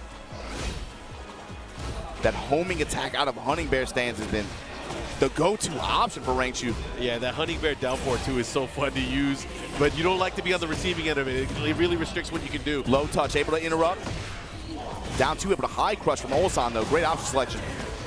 This time hits him with the lunge shoulder and the pickup after the dash cancel. Yeah, this is a long combo too. Yeah. He's going to be pushing pretty far. Okay, mix into the tackle, gets the Get break. off of me. But he has heat. He's going to have some opportunities to heal here. And rage. This is going to be extra damage as well. All right. He challenged. Yep, Yeah, and it was a great punish as well. See, you can't let him just roll. You can't let him just roll. Good challenge, though. Quick mid right there from Rangchu. Still didn't get him in the round, though. Ulsan in the lead. Bear backdash from the Hunting Bear stance. Wow. Ulsan using back fours, and again. Leo DiCaprio, though. Zap the bar. Oh, that's an Academy Award winning grab right there. That's exactly. There you go. Activation, this time Ulsan no step. Okay, nice. Beach Goes ball for for the the plus smash frames. interrupt. Yo, we going to the beach? Oh, down Ooh, the sweep. Running 2. Oh, kicked in the neck. Bro, I haven't seen that move since Tekken 5. Rangchu in rage though. Hold on, sidestep attack, and then Ulsan with the string after on the whiff. One thing that's different about Ulsan and playing Dragunov is that he doesn't have the movement of, say, a Kasumi or a Bob, but he is using that pigeon roll to get movement, get space. He finds mobility somewhere in the move list. No matter what, he's like, I'm going to be moving. We're going to have wheels no matter what. Low parry. Ulsan is running away with this set. Oh, he missed the second hit. Has to be careful here. Counter hit, salvo. Yep. Find the deep sweep. Oh, he is not afraid. Wow, that's such a big risk there. He threw it out. He bet it all. Full commit on the G clef. Rangchu will do that sometimes. He will. Do or die situations on the round. He'll do it. No way. Is he done? Yeah, it's done. Speaking of dying. Right? It should be. It should be. Oh, man. That was from an aerial clip, too. Yeah. Ulsan 2-0 going to eliminate Rangchu here. So that means now Ulsan, I believe, is one set away from making the 5th place matches. Very, very interesting. Very, very interesting. Or they're going to play it off if they have to. A lot of times they play them off stream. They play yeah. them off stream. A lot of times they play them off stream. So I wouldn't be surprised no matter what. But I mean, that's still a big win. I mean, the current TWT champion goes down to Ulsan. Ulsan was right there too as well, though, when it came to being close as a TWT champion and just current EWC champion. Correct me if I'm wrong, but that also means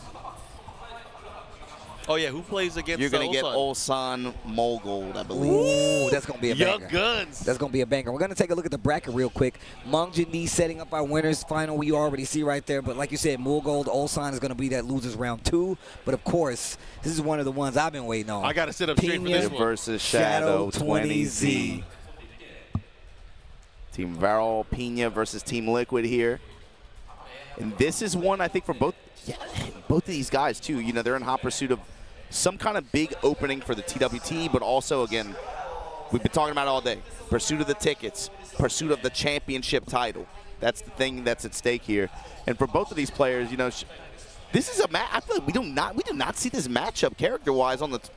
Never. I can't think of the last time I've seen a Zafina versus a Raven. Never. I mean, just look. This is Zafina super rare. Zafina is super rare, but also Shadow has been one of the people that has been said for a while, like, yeah, Zafina's a little different, but she's still good. But also, Shadow will play Anna. He will pull out the Anna. If it get crazy and he's like, you know what, I don't think you know how to deal. That's what I'm gonna do. I'm gonna play the Anna. Now, I'm really curious because I'm not 100% sure what character Shadow's gonna go with. That's the only reason I'm saying that. I feel like Pinya locally is probably going to have good experience against both of those, is the thing. Curious to see now that you put that in my head, I just assumed Zafina. Yeah, but now, but he has been running Anna. I'm like, but would he do it on this stage in this moment? I don't know. We'll see.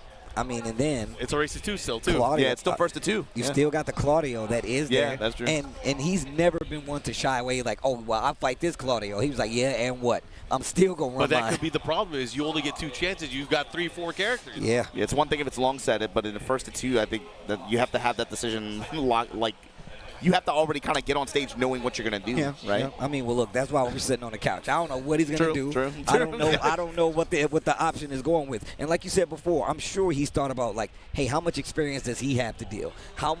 Which characters will he have the least experience with? And do I really care, you know? Yeah. Well, look, guys, we're going to take a quick break, but when we come back, more of the Tekken 8 Top 8 here from Evo Japan 2025. Don't go anywhere.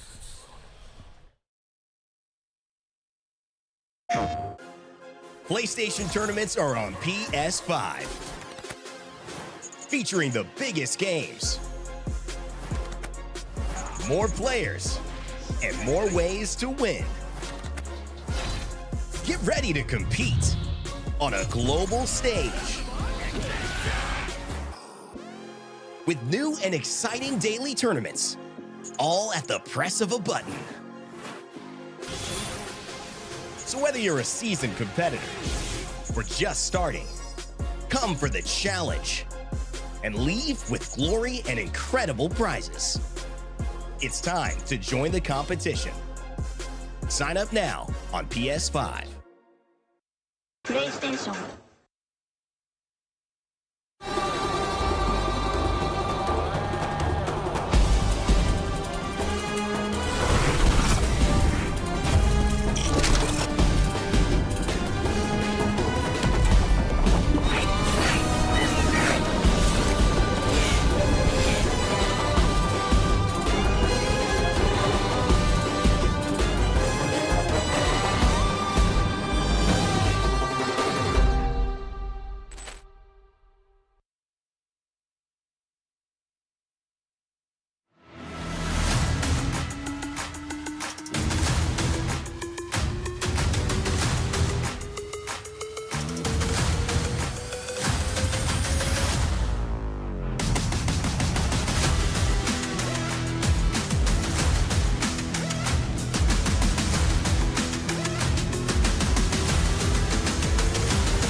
Protect your eyes styling under the sun. Blue light glasses while you're gaming, having fun. Zenny's got affordable eyewear for all warriors and monsters alike. Evo sunglasses, available now.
Hey, what's up, everybody? Welcome to Evolution.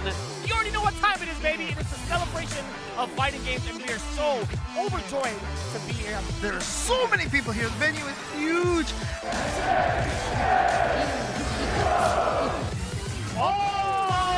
He doubles Nitro!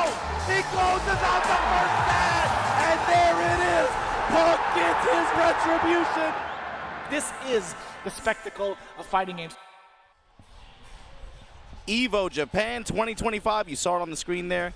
Make sure if you guys want to head on out to Evo Vegas, and you should want to, please, man, you're not going to want to miss it. June 9th is the deadline for that. Get your tickets before then. I'm Majin Obama, joined by Tasty Steve and Mark, man. We have been having a great time here at Evo Japan 2025. How the match has been so far, fellas?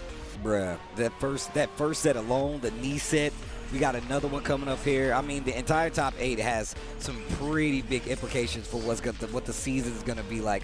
One of the reasons I love having a big tournament like this to start the year, because it really does set the pace. So I just can't wait to see more. It's not just, usually you tell them points are on the line, but it's not just any points. It's Master Plus. Master Plus. So these guys are getting a lot more points than they usually would get in a master event performance. So again, they're going to get into a nice, comfortable lead. Not only that, top 4 of this event will be a qualified player for the EWC that's happening later this year as well. So there's a lot on the line.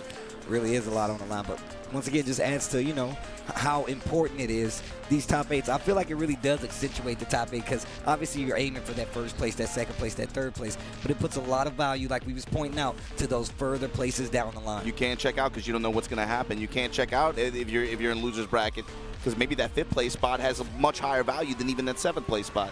You got to play to the finish. And the thing is, too, it's interesting looking at this. Manga was he was another top 4 placer at this event last year. He got a lot of points early on, got his ticket for EWC.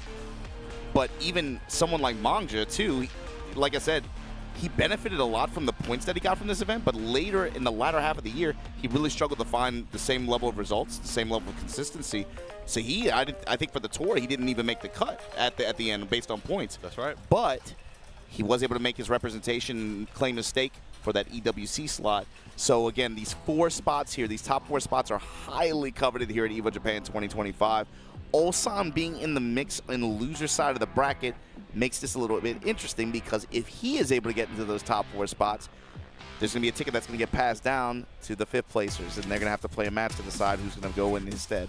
Stakes are high. That's what I like to hear. That's what I like to hear. Hopefully you guys have been enjoying Evo Japan 2025, man. It's been crazy games going on this entire weekend. Like Mark Man said, we're getting to the end, but I'm sure you guys are still enjoying it because it's not the end for you guys. Favorite moment of the weekend so far? Obama. You want what? Just the Tekken tournament? Not just from Tekken, anything from Evo Japan. Man, just playing in the tournament. To be honest with you, playing in the team tournaments, I had a great time. How about you, Steve? I would say watching Guilty Gear Strive and commentating it with Rangchu Sejam. Last night was wild. Yeah, no, for real. And it mostly because, like, we have a format where we can just sit, chill, and talk.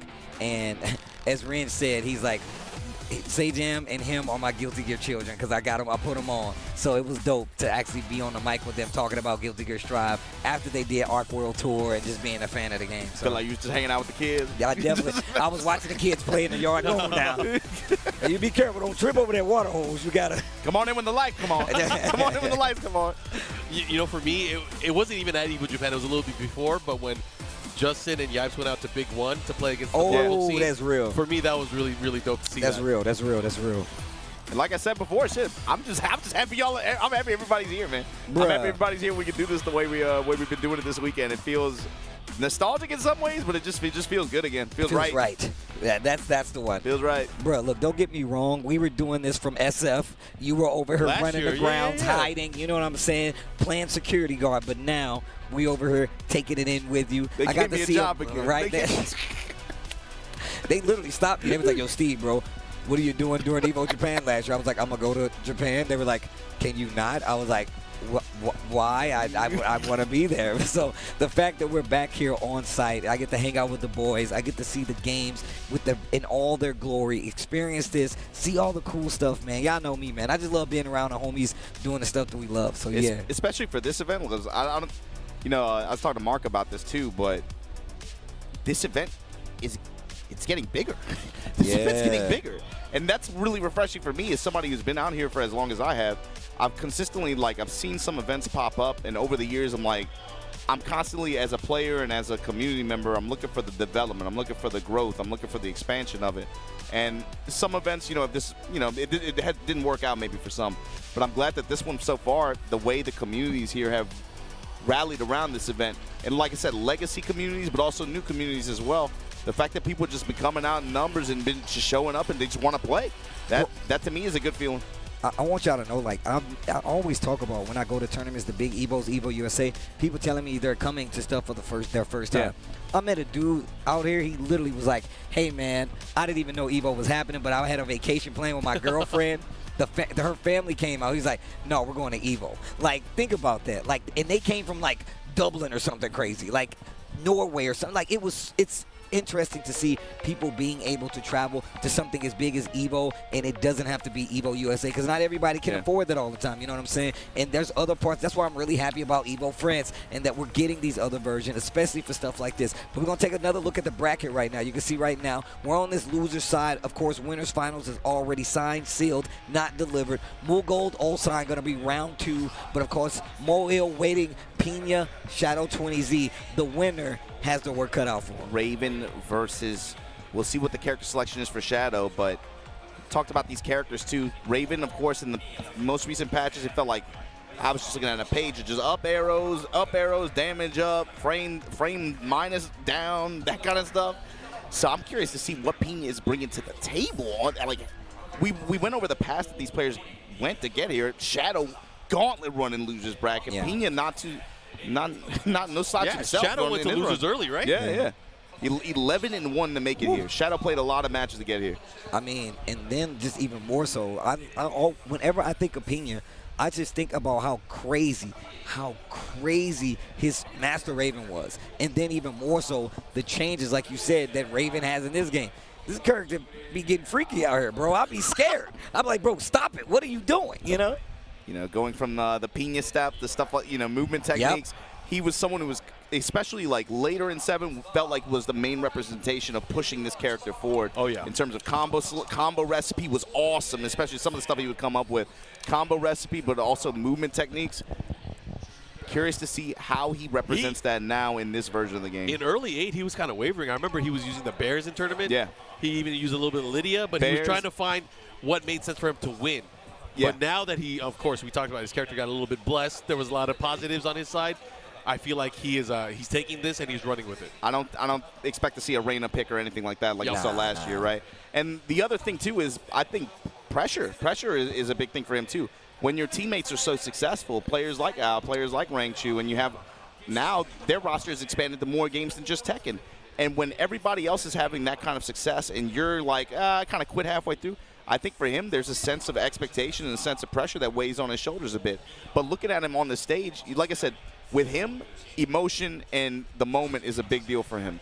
In big moments, you've seen him kind of panic. His hands start shaking. He will get nervous. He is prone to that. But I'm thinking here on home turf, on this kind of stage, and he looks like, I mean, he looks like he's fine. Maybe he just feels different. Sometimes you just have a good weekend. Shadow, on the other hand, always calm, cool, collected, chill with it. No big deal, right? He's been here before. Shadow time coming up. Shadow time, yeah. pretty much just locked in, as always. But let's see what the character matchup is. I feel like he's going to hit Zavina first. That's my thought. I would be surprised if he didn't. Well, let's see. I'm interested myself. I want to see how this goes. I want to see this crazy new Raven for Pinya, because I definitely have not seen him in the Season 2 aspect playing Raven yet. I feel like when I see Raven in this version of the game, it's like a flashback from Naruto, like the Great Ninja War, where there's like everybody trying to fight against Madara. Yeah, yeah, bro. it's just like and that. He was just You talking about that's old Naruto though. That's the new stuff. Everybody got the eyes. Everybody got the zennies. Everybody got the zennies, bro. I'm telling you right now. They can see all the frames. Bro. I see them hand signals. I see what you're doing over there. I see what you're doing over there. I see what you're putting down. They putting people in trees and stuff. I don't even know what that came. Where that came from. JoJo's, bro. That's where it came from. They've been taking some JoJo's inspiration. That's what's happening. How you gonna put a man in a tree like that? That's crazy, bro. Yo, just kill me. Don't turn me into a tree. I gotta watch everybody else live. That's crazy. What you mean fruit comes out of the tree? Where does it come from? Chakra? What? I don't know. There's something about that story that cuts deep. Like, I feel like as otaku, we have so much pride knowing that stuff and growing up with it. Yeah, no, that's I mean, we had this conversation about Bleach. I'm not going to say specifically what the Bleach conversation was, but you know what I'm talking about. Why? Why are people so emotional about There's it? something about brothers from Tennessee. They love Bleach. They got a Bleach church in Tennessee, bro. They got a Bleach church. Tennessee, it's just Tennessee, bro. You be out anywhere. I was at Coachella. Dude walked up to me. Yo, you like Bleach? I can't explain. Like, where you from? Where you from? Tennessee, Memphis? Like, what is it? What is it? There's something in Tennessee, man. All right. Pinya got the headset on. He's trying to lock in. Shadow don't need none of that.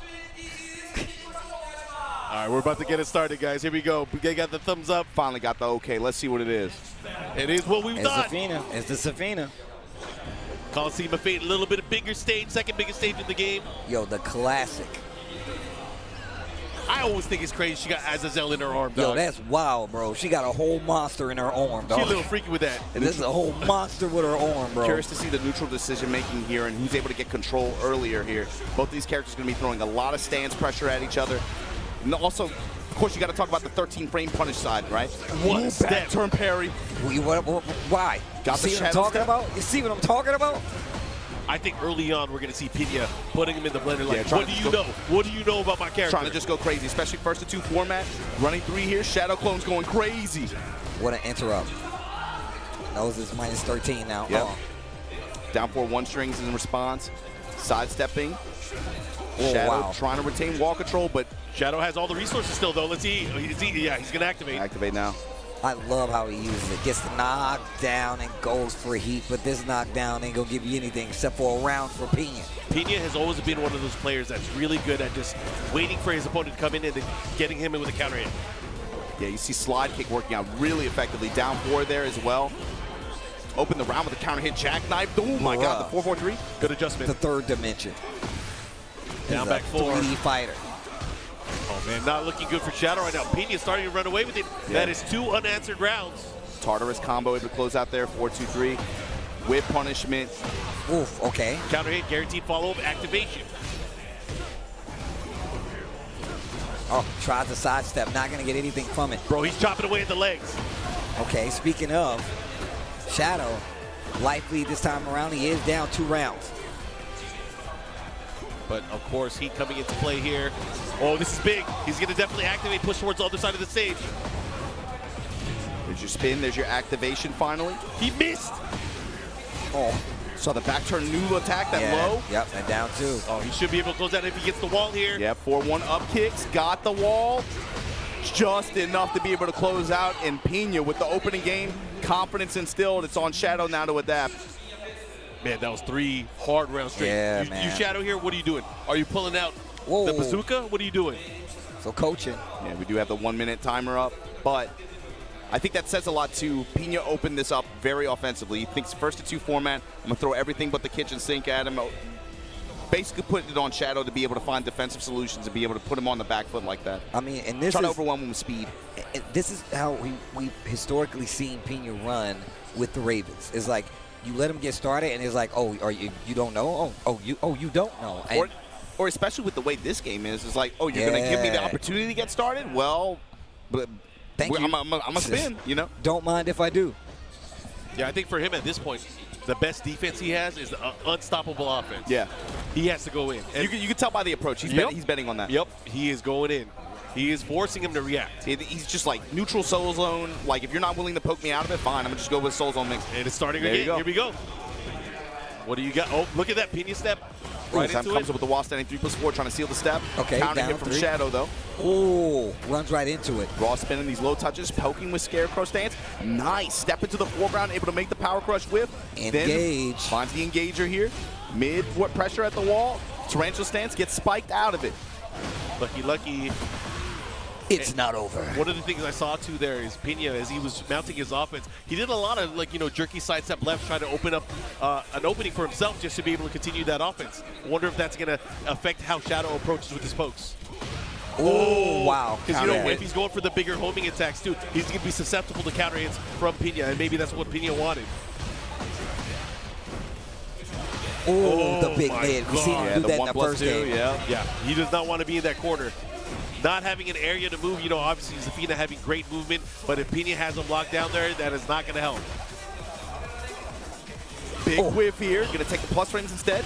Okay, gets the Counter hit hug. Manticore this time. And going to get the wall as a reward. Gets the spin. Oh, still lots of damage on the board there. What a call out. Wow. The axe kick, able to call out the slide like this. And great return for it. Spike, still moving towards the wall. This time pushing towards the mid kick. Shadow clone's active. Oh, Whip on the 1+2. Quick sidestep too. Oh, out of gotta be range. careful. He could have had a whip punish there. Plus frames, and then whip on the parry attempt. Right into the mid. Shadow. Big life lead here. Forcing mids. I like that. It forward advancing special move to make sure he cannot get away. And Pinya was trying to move. But also, Raven still has an option for that. And I'm interested to see how Pinya starts to use it. Sidestep right there for Shadow. Excuse me, Chop sidestep from left. cartwheel, able to crush the low here. Get a big pickup and the wall pressure after. This time, Shadow stepping in the foreground, gets engaged on. Shadow clones there. Whip on the down back too. Oh, they're slugging it. Big round here. He's going to get the wall. He should be able to finish it. Okay. Important round. Set point for Pinya. This is big. But Shadow has been fighting. He has definitely changed the pace of this round here. He's still relying on that movement. Oh, wow, trying to move again. Pinya picks him up on the wall, needs to be careful. Not gonna duck this time, he goes for the low because he knows, and I'm out of the corner. You're staying there, and this might spell the end of the tournament run for Shadow 20Z as Pinya takes it 2-0 to eliminate Shadow. Damn. That was speed, that first game especially. You could tell he's just like, man, I just got to mix. Do not give Shadow the time to be able to adapt, be able to try to use his ability to be able to try to activate Shadow time, get some of these defensive call-outs, and to great effect. Pinya there, yeah, great decision-making overall. Such a Pinya-based match. You know, he was in full control for most of it. Obviously, Zafina had a little bit of squirrely moments where she had the sidestep into the advantage, but Pinya was able to lock in each time and put it back to its pace. He wasn't scared either. He was doing some high-risk options. Yeah, but they just hit. They all hit. Early sidesteps. Pinya did such a good job of being like, I've annoyed you enough to the lows, that now you're going to start sidestepping. And almost every one of them hit. And I mean, how do you change that up outside of getting an extra game and then approaching it differently? You saw him, too, adding that extra layer at the beginning of the last round. Opens up with the down back, too, does not do the high follow-up. Instead, does the new attack out of back turn, touch him low. Then what do I do after that? Windmill. Then I go with the dash 1+2 double punch. You got hit by last time. You block it this time. Guess what I'm doing after? Windmill. Do it again. Yeah. Just taking advantage. Really just running just Raven mix. He just found his mix. So of course that means Moil is going to be facing off against Pinya. Yeah. So you're going to get a Raven versus Jack. When is the last time you've been able to say that? Once I again, don't know if I saw that at all last year. Both of those are rare characters, so it's going to be fun to see who's gonna pop off more. The variety of characters that, you know, we've been getting in the last few tournaments has just been really good anyway. So you see there, winners final, Manga versus Knee. Both of those players at this point, you know, guaranteed top 4 spots. Yep. But losers round 2 here, Mulgold versus Ulsan, Mulgold versus Pinya. Both of these might end up being pretty important matches, especially that Ulsan Mulgold. Remember that one. Oh, yeah, that's going to be big business. That's going to be big business right there. And that's going to say a lot, of course, because obviously Ulsan definitely always has what it takes to take the tournament. Mulgold, one of those players, is always a threat. He's a threat to your run. Like, and just the same, it goes both ways. But I really want to see how this goes. I want to see how Mulgold approaches this matchup of potentially fighting a Dragunov from Ulsan. Mulgold, Ulsan, too, I want to say last year, there was like a 3-week stretch where they were in grand finals in like 3 different tournaments, man, on 3 different continents. Wasn't it, I believe it was Korea Super Tournament, and then it was DreamHack Sweden where they ended up in grand finals. It was like two grand finals in 3 weeks. I know it was. I know you're talking about the ATL one for sure. Yeah. And I think you're right about the DreamHack Sweden as well. I'm going off of memory. Hey, look, trust me. I'm never the one to say you're wrong, but I'm just saying I definitely remember a Super Tournament ATL that happened in Korea because I was there, and I was like, man, Mulgold, this dude is going crazy right now, and he took some names at that tournament. It felt like early on, especially in the initial version of the game, he was somebody who just jumped out in front and just made a very smooth transition in this game. Claudio, obviously. It helps when you play Claudio, I guess, but the way his gameplay is and the results, too, he just made a very smooth transition. I mean, and this is why I was talking about it earlier. Like, that was one of the big things because Mulgold had not been traveling at all before that. Yep. So that was his first year really going out there and being like, hey, I'm going to, like, make this my thing. That was part of the discussion out here, especially, you know, I would say even in Japan. It's not, like, super common, but they were like, no, Mulgold is that dude. Late in 7 when he still wasn't traveling. So then once he got the cuffs taken off and he starts going everywhere, I mean, yeah, it makes a lot of sense that you see the success that he had. Yeah, for a lot of these players, especially the ones in the Asian countries, like, you know, the first time they go to, like, an American tournament and they have to deal with the crowd, that's always an eye-opener or kind of an awakening for them. Is like, yo, I need to learn how to lock in or to kind of block that things out or use it as energy to kind of propel you forward, right? Like John Ding. Yeah, that's cool. That's cool how some players vibe with it differently. You know, like some players ride the wave, other players they try to like block it out. but it's cool that you see that like diversity and approach to solving for that problem. It's a unique problem too, right? It's a very different kind of energy in certain regions versus others. But for sure, Mulgold is definitely one of those ones that definitely tries to keep it calm himself down, lock in. I wanted to kind of comment as well. I know there's a lot of guys that are first time into Japan, first time at an Evo Japan event, international players. I know JJ Breeze from ATL's out here. Hey. He did some work. He beat a lot of international players. Ty as well. And we were talking about that. JJ These Breeze, guys. King Ray Jr., Hendo. Who else was out here? Of course, Genghis the Don. I'd love to see. I love to see more of these guys traveling out here like this. I'm trying to see them back for a Master Cup, make a team or something. Man, there's never been a de facto like official American team rep. I always tell them, I'm like, y'all need to go to Master Cup. Like, we need a team in Master Cup of like a USA team. And on top of that, just I feel like that's good for, you know, some of those newer players coming in to come and see. Have that experience. Yeah, you want it under your belt. I'm telling you, it really does kind of change the chemistry of how you play the game. You're like, you know what? I need to get nice. All that. And then it's fun. It's fun, man. It's just fun. The first time when I played in Master Cup, I didn't know Japanese people could get hyped like that. They were in that bad boy. They tried to match your energy. They tried to go. They were matching my energy, bro. That's what's crazy. You got kind of crazy. You picked up the stool at one point. Oh, yeah. I was going ham. I'm sorry to Meko to this day, bro. I was shaking him like crazy on the side of the stage, bro. We lied to Steve one time. We were like, hey, this person we're going up against, they're the best one on the team. We didn't know who she was, right? And Steve popped off on her hard. He was like, yeah, I thought he was going to punch the machine. Bro, we had to hype him up. They was like, yo, Steve. I think I beat one, and it was like, all right, Steve, you beat this one. But that was like, this next one, that's the ringer. I'm like, hold on now. We said something like, yeah, she's Tekken God rank. You got to deal with her. And I went to like, I'm trying to kill. Like, it was literally. Steve, you probably scared the shit out of that girl. I did. She probably scarred right now. I got PTSD and everything. No, she was here. She was still playing the game. She was chill, though. I mean, but look, all I'm saying is, like, you don't get there by yourself. Like, obviously, in my head, I'm like, let's go off. Bro, it sounds like I'm glazing, man. But I'm being, like, genuine. I'm being dead serious. It's okay to glaze things that are fun. It's fun, bro. Y'all be crying about all this other. Bro, can I have fun? What happened to fun, man? Can we have fun? That's what I'm talking about, Obama. Nah, you a shill. You a shill. I am a shill. Yeah, I am. First of all, yes, I shill fun. I like having fun. I'm sorry. Tell him. Me too. Me too. Y'all got to come out to more team events. I'm talking to everybody out there. Europe, Middle East. All right, I ain't gonna. Okay, I'll say one thing. When you're registering, you know that they don't have the registration page completely up to date. I signed up with Farp last year. I definitely had to say he was from Australia. They didn't have Singapore. They didn't have Singapore, Malaysia, some Southeast Asian countries. They didn't have as an option. We can work that out though. We can work that out. We can work that out. It comes with time. Pull up if your country ain't on the list. Pick the next one. The one that's closest to it. Pick the next door one. Change your address. That's how I made my way through high school. I had to change my address, man. But it's the district. They cut the districts up all messed up, man. I can't catch a bus from over there, bro. Come on, dog. That's a bad neighborhood. I can't catch the bus down there. Your report card going to your auntie house and stuff. Like, come on, Even Walmart. I had to intercept it so my mom's wouldn't find it. Oh, you had to make a deal with your auntie? Why you over here cutting my grass? Look, we didn't get that report card. That suspension paper, it didn't make it here. You saw nothing. And I'll be back tomorrow because I can't go to school. All right, Ulsan, Mulgold, two young stars from Korea that really found their place in Tekken 7, did well on the world stage, but now making these adjustments in Tekken 8. These guys obviously some of the best out of Korea, but only one of them can move on. This is a loser's bracket elimination match.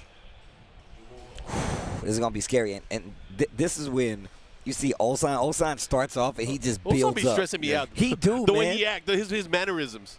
Oh, man. Look at him. He's breathing up so hard, man. But also, when Ulsan is in his bag, you can't tell. Remember at EWC? Remember when he was comfortable? He was. Bruh, we walked off for that grand final was crazy, bro. I walked away. I'm like, he's done. There's no way. And then it took one game, and he was just laughing. He was just laughing. He was having fun. He was playing. Oh, man, here we go. He's still rocking that character, too. Are there a lot of Dragon Ball players left, guys? I feel like we've seen a lot of people kind of leave the character. Yeah. These pros ain't loyal. They not. They not. And I'm going to tell you who got it on the shirt, Ulsan. He's like, whoever. I'm going to tell you, I'm going for the win. Remember when Fang got mad good at Tekken 7? He was just like, he had the shirt that was like, nah, bro, I'm playing Fang. Yep. Fang enjoyer for the past 10 years. Anyways, we're going to go into it. Ulsan. Oh, my gosh. Down back 1+2, able to land in heat. And I want to make a comparison between how Mulgold's going to play this match, because I'm already seeing the difference in how he fought me. Look at how different this will be. I think in terms of styles, these guys, they bang against each other pretty well. Yeah. Because both of them have a very similar playstyle when it comes to offense. However, defensively, it's quite different. Oh, do it again. What a dub. Oh, he missed the second hit of the down 4-2-1. The third dimension wall split after the heat engager. Ulsan in trouble. Mulgold in control, but the life lead is in his... No. Oh, the wall messed it up. Get up. Jeez. He did everything there. And look at how he completely turned that around. Yeah. And one of the reasons I even pointed that out is because we saw how look at the frequency. Lows, bro. Look at the Side frequency. Step 4, the low snap kick. The frequency of attacks that we're looking at here in this matchup comparatively for what we saw him playing earlier. Yeah, against Knee. You see what I'm saying? It's night and day, bro. Knee immediately instilled the sense of hesitation. I cannot have the same consistent timing against this guy. Mulgold, right, immediately just harassing with every low in the book to open this round alone. Here we go. Wall combo from Ulsan, though, right back at you. Activate. Snap it with the back four. Tundra slash kick, block. Plus frames here. Okay, keeps him there. Oh, running two, neutralized. That could have been worse. Oh, the double axe handle smash. The back one. And the back four to close out. Three hard-fought rounds there from Mulgold. Ulsan, what you think? He's going to stick to Dragunov the whole way? I feel like he has options. I know he's been messing with a ton of characters. Does he need a different offensive tool?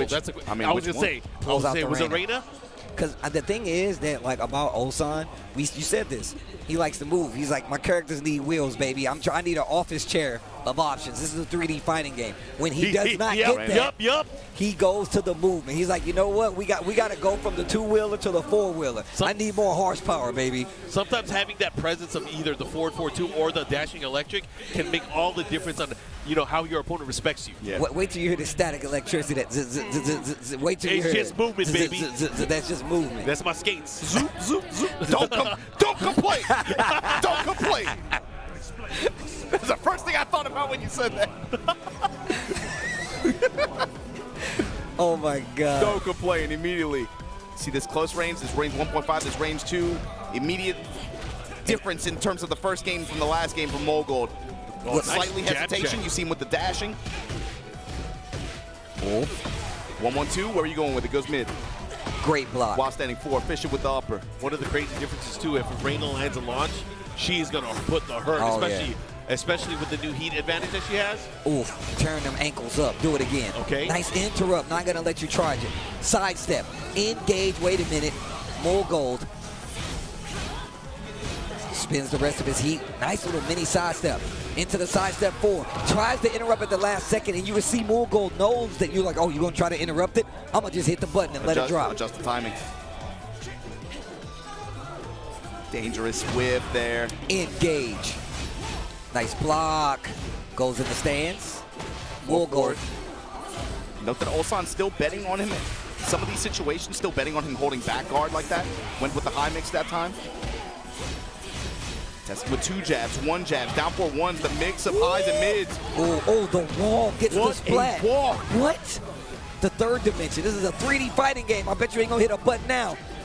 Sidestep to the right just to make something happen. Spins the rest of the heat on the dash. Sidestep 4, trooper roll.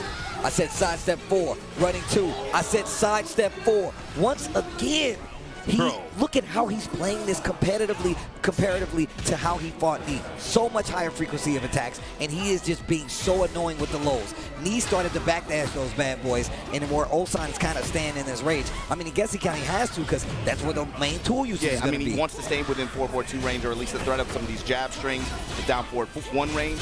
So it's naturally kind of opening himself up to that, but here we go. Wrath throw. Oh, charge it. Oh, got the counter hit. That's unfortunate. Doesn't matter. Can he do it? Can he close it out? He might be able to. Let me see what the dash.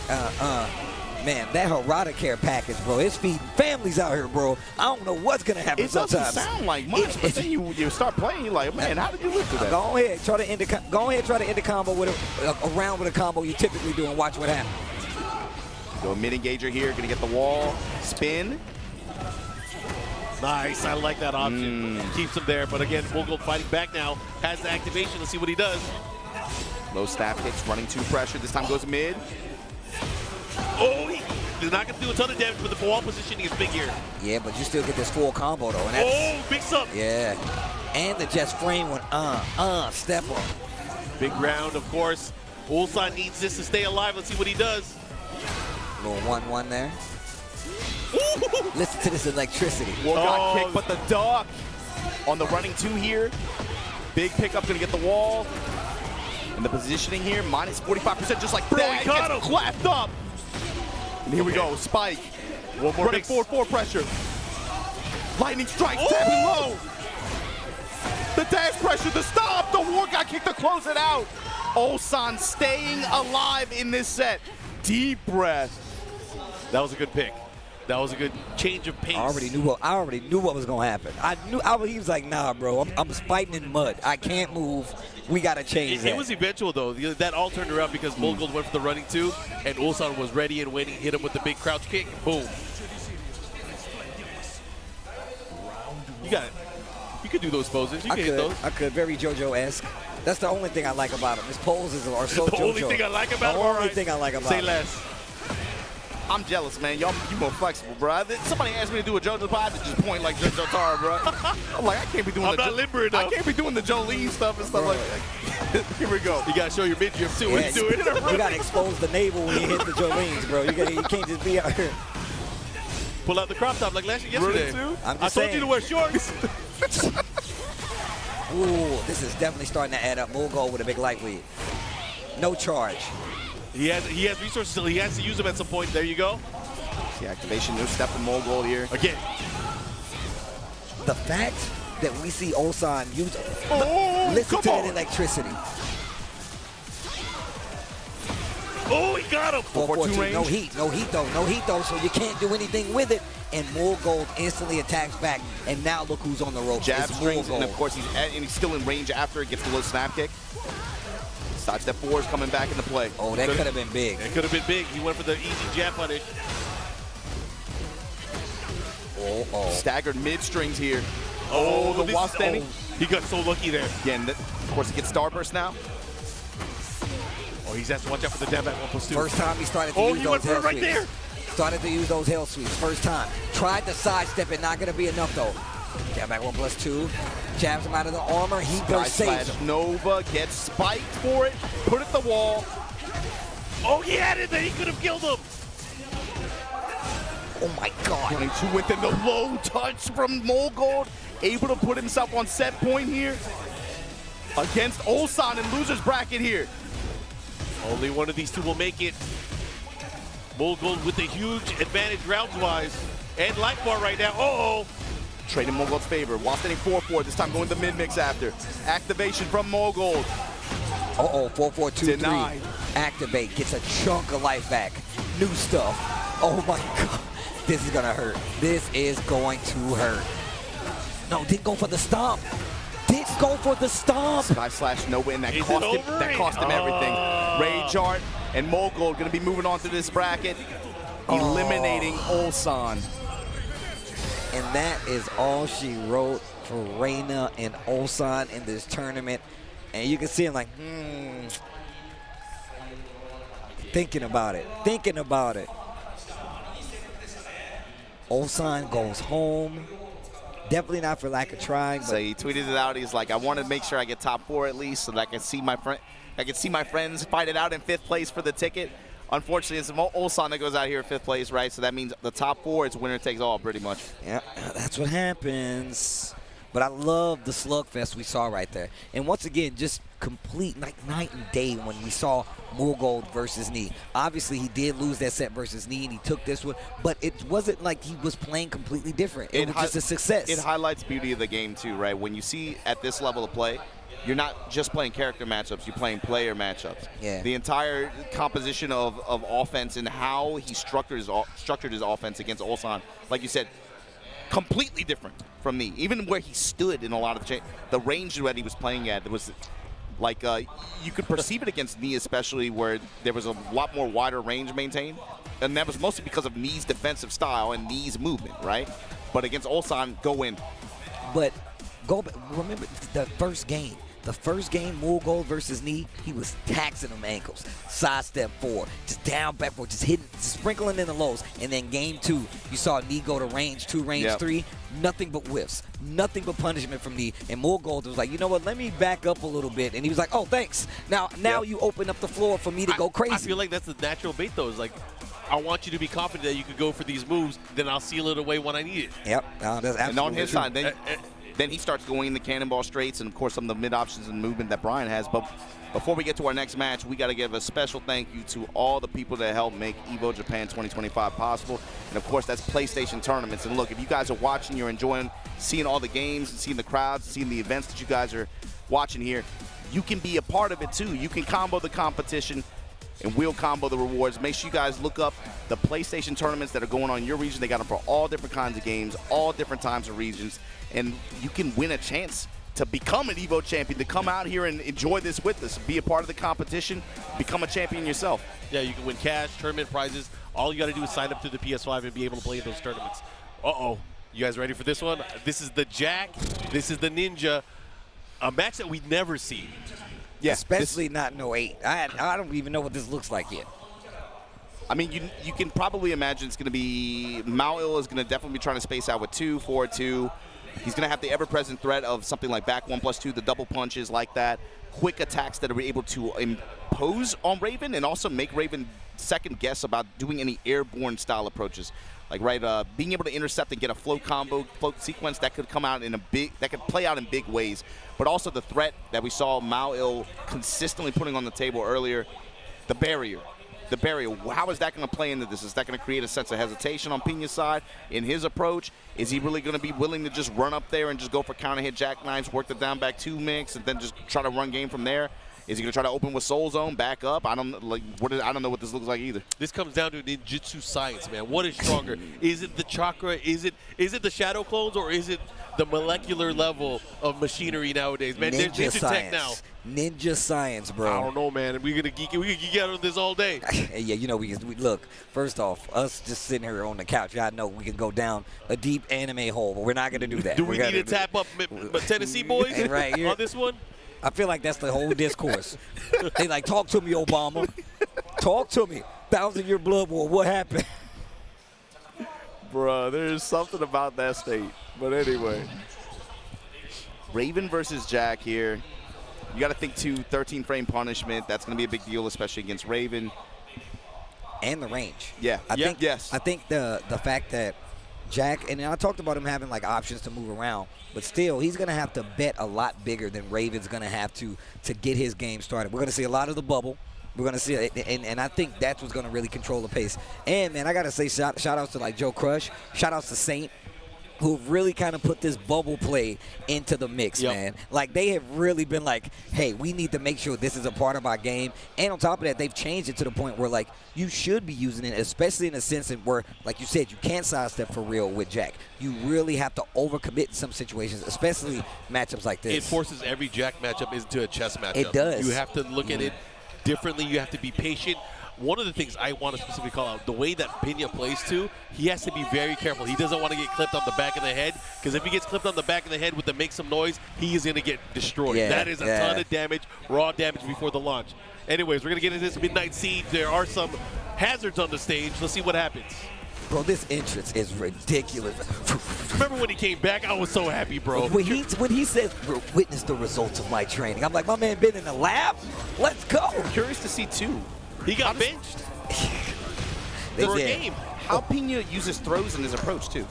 We'll find out. Let's see. Oh, that's a okay. Big We watched thing. that with Manga earlier, right? Counter hit jackknife. He finds the launch. Yep, he's going to get the other side of the wall, too. Let's see what kind of mix-ups he's going to has it if he wants to. The up kicks in the activation here. Yeah, keep the mix. Oh my God! Be careful. Oh, I thought he's about to do it. Oh, he tries to go for the armor. I like the patience for Pinya here. Now he has the opportunity to use his stage hazard. No, just taking the mix. I like this. Save it for later. What a duck and a block. Ah, we were just looking at that too. Using the armor from back turn. I love the fact that he has like a bevy of options from back turn. I don't actually love it, but it's good for rating. That's something I was curious about. Stuff like running 3 as an advance for Pinya. How is that going to interact with barrier? And how is Mao going to leverage that in terms of neutral, especially at that far range like that? You saw immediately. Mao willing to put it on the table, but just like that, Shadow Clones at the wall. Pinya right back in here. Momentum on his side. Oh, 4-2. Rocket kick. Okay. Going back turn. I love Good that committed to the too. low. And look at the Stonewall defense. Yo, make some noise. Make some noise, Steve. Yo, Mo, make some noise. Fisher with the upper. This time gets the windmill kick. Defense looking a lot more solid. He first. Yeah, back up. Back up. I said back up. You're too close, man. Oh, no, the wall. The block. The 4-4-3 punish. The vampire knee. I feel like every single game and set that we've seen from Pinya has been straight balling. Straight balling. Oh my God. Why is he staying crouched? crouched? He got the hit. Staying alive. Bro, these guys. Down back 2 trading. Cross chop parried. And still, Moel was waiting. He was ready. He had the patience. My man is stonewalling. Oh, Pinya has to be careful. He's getting too comfortable with these pokes. Yeah, that back turn down to that new attack though. He's willing to go with that in a lot of these back turn mix-ups. Mix up with the power crush earlier. Here we go. He has all this. Oh, he missed the second hit. Break again. Break again. Yo, show him all of the Give him hell. Take him through the command list. The defense right now. Take him through the command list. Oh, you got to be careful. He has heat. Yo, he can't get tapped. He can't get tapped. Oh my God! You ain't breaking this. You ain't breaking this. My man's got the animatronic arms though. You hit him with the Chuck E. Cheese arms? Right. Man, them things used to scare the hell out of me, man. Bro, when they was like, we taking you there for your birthday, I was like, don't take me to that place. What the hell? But the jab jackhammer string able to win out here for Mao. Testing him now with these jabs. The low jabs able to interrupt, but again, the axe kick. That was big. Able to crush the low here, and look at the reward. Wall with the install on. I like nice that. slide 1+2. Oh, jab challenge gets the counter hit. Try to get the wall slide, not able to do it, but Soul Zone power. It. Not ducking though. Soul Zone forcing the mids here. And Pinya noticed it. And Pinya noticed. Not ducking, and Pinya noticed. He is feeling himself today. Confidence, I told you, that's a big thing with his performances. If he starts riding that wave of energy and if he starts feeling good, it shows in his play and his decision making. You got to think about it, man. He's been keeping this bottled up. Yeah. He hasn't had confidence for a while. He's about to just explode on everybody. It's like that's what he's doing, dog. You know how it goes. He's like Eddie Murphy right now, right? He's just sitting in the cockpit. I've been waiting for this. He's been waiting for this. And again, it's like I said, I feel like there's been a sense of pressure on him just because everyone else on his squad has had some level of success. Yes. And so when you're the only one that isn't posting some kind of results like that, and even though, everybody's friends or whatever, they're not going to, do it look at you like that. I'm going to be very honest. Y'all must have forgot about Pinya. Obviously. I'm looking. Not us. We're professionals. We know. But everybody else, they definitely forgot about Pinya. Yeah, they look at the hot numbers, bro. They don't care. Bigger stage. Here we go. Pinya, again, he has been putting everybody through the blender. This time going to be a little bit harder to find the wall, but now you see the Pinya step starting to come out a little bit. The movement tech, counter hit jackknife again, willing to challenge in some of these situations from the crouch dash, and he's had great returns so far. Willing to end with the 4-4-3 there, going in the back turn, finding a lot of straight hits, whiff on the 4-4-2 there, back turn, low step, and get out of dodge. Yo, make some noise though. Of course, a 4-2 this time. The low options, and again, finds another counter hit upper. Making these slower attack choice from Moel really hurt him. I mean, obviously steering away from the 2-1s, going more for these lows, and it's really getting him in trouble. Yeah, he's trying to deny him the pressure, but he's pressing into the counter hit while standing 2 option each time. I like what he's doing here because he's forcing him to go for these smaller pokes, but then the jackknife has been coming out, stopping him. Yo, get hugged. Okay, let's see what he does. Yo, make some noise, though. Again. I said make some noise, though. I didn't hear you the first time. Okay. Oh, God. He almost got him with the punish there, too. That would have been sick. Working the full crouch mix there. Oh, that was godlike. Oh, my God. The counter was teleport. ridiculous.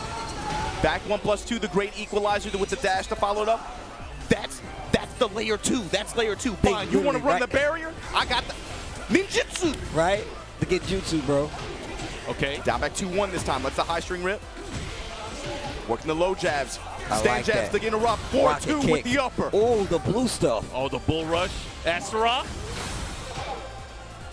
Oh, dang. Now that you just said that, that's exactly what it is. That's crazy.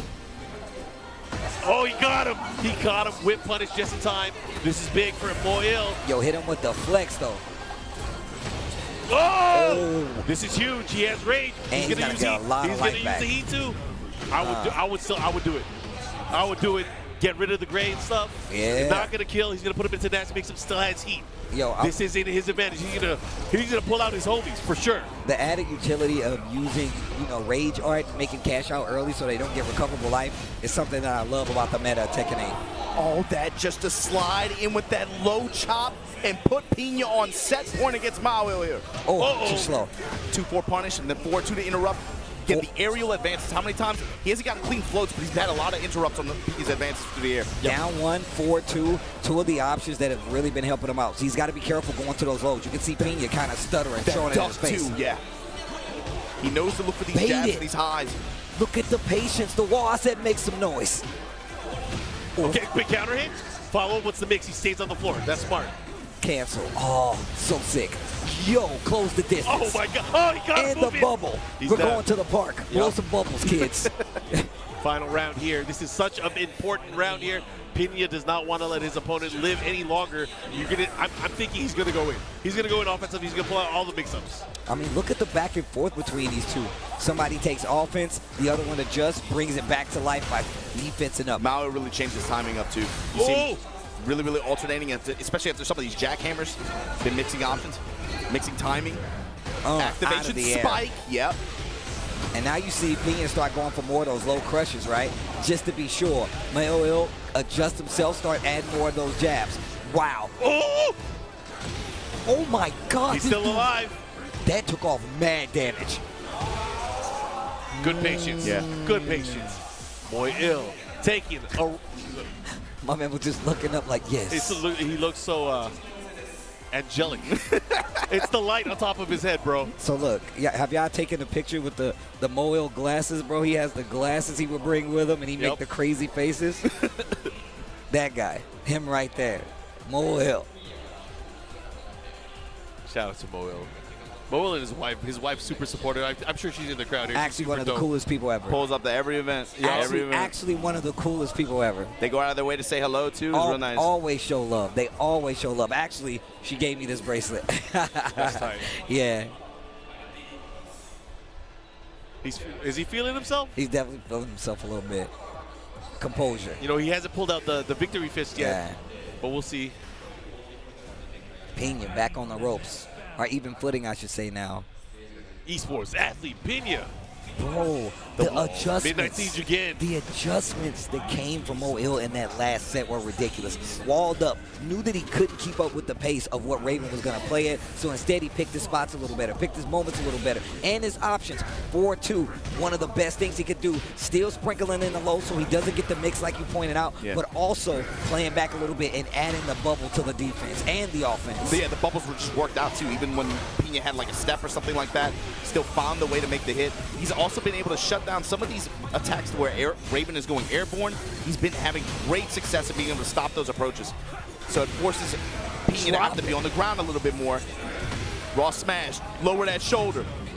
The Brian Urlacher, there you go, yeah. Yo, the young Dro, the shoulder lean.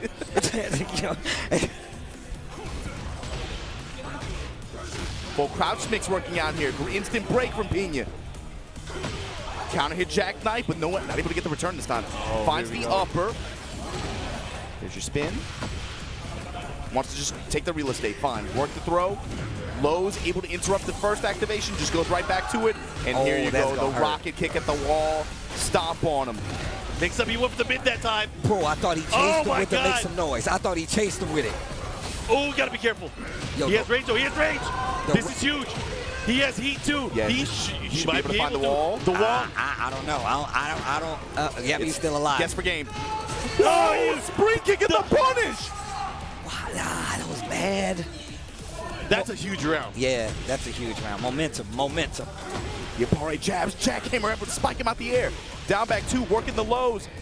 Jackhammer is the one that has been missing from this. Jackhammer is the one that has been missing from this. That's oh my God. That's a sequence. Oh, what unfortunate. What happened with the combo? Oof. Oh no, not like this. Mulgold. Spin at the wall, running the full crowd, stomp on him. Oh, that was a. Oh. Whoa, what a chase down. What a chase down. Keeping the pressure still. I said no. My man said close the distance. Oh, who? Dude, the plumber. Oh my God, the way he is using Jack right now. Low parry. He's gonna close that. He might do the range art here. He should get it. He still has heat. He got it. The wall into the rage. Oh my God. He got it. Wow. Take a break. Take a breather. The adjustments that have been made on both ends sides in such a quick succession from round to round is amazing. That round specifically was a crazy back and forth. Wow, he waited the whole set just to wait. It's a little slower. The confidence. It's a little slower. You know what I'm saying? Just a little bit. Just a little bit. Uh-oh. Oh, he was looking for the sweet chin music too. Pinya with the down back 2. Shadow clone active. Got the wall now. Oh, he's down back hitting 2-1 everything. sequence. Drop it on a big damage. This is the chance. Abari heat smash. Mulgold with rage. Oh, man. Oh, he got him moving. Did so much life. Plus range. He's healing up. Punish. Oh, he got range too. And he It's has over. range. That should be the end of the run for Mulgold. He's going home. Pinya is going on. And man, I would love, we need to talk about this. The fact that both of them made the craziest adjustments to make this round happen, to get this W back in there. That last series coming from Mulgold right there was absolutely ridiculous. What an amazing I set. can tell you, Pinya has been wanting that for a year. He has been sitting on that. Man, I had to watch my teammates all qualify for EWC. I had to watch. He just got in. He just locked it with a hell of a set too, by the way. I loved how from game to game you saw layers of that matchup develop. Bruh, beautiful set. The barrier versus the ninja parries. And then Mulgold had answers for that. He was ready with the back 1+2 several times after some close quarters parries like that. And you saw the plays and the Yomi layers develop so much around the threats of counters and parries. Yes. That was a mad fun set to watch. Oh my God. That's why they don't give it to us all the time. We don't see those characters. Yeah. Because it's too hype. What's up, girl? My name's Pinya. I'm trying to put it in you. That's what I think about when I see that smile on his face. He just got in EWC. Who let Marquez drop these bars like bro. that? Who let him do that? Yo, you hit him with the Zeddy. I had to hit you with the Pinya. I didn't know it was a competition. We're waiting for you. We're waiting for you. You're going to be waiting a long time. It don't go. I ain't got one of them. I ain't got one of them in the tank. I can tell you that right now. Oh my God, that set was crazy. Oh my God, it was fun. From two characters. We were just talking about how we don't even see that matchup like that, and we saw layers of how that matchup can be played across the board. The fact that people would say that extension from the bubble, the follow-up kick. A lot of people will tell you that move is useless. It's high. It doesn't do anything. Look how many games that you saw Mulgold using the bubble before he started using that attack. He used it 3 or 4 times in succession. It hit every time. Yeah. It was so smart, and it played out so well. Especially game 1. Game 1, the bubble representation was great. Dude, that set was so sick. Oh, that set was sick. And you know what?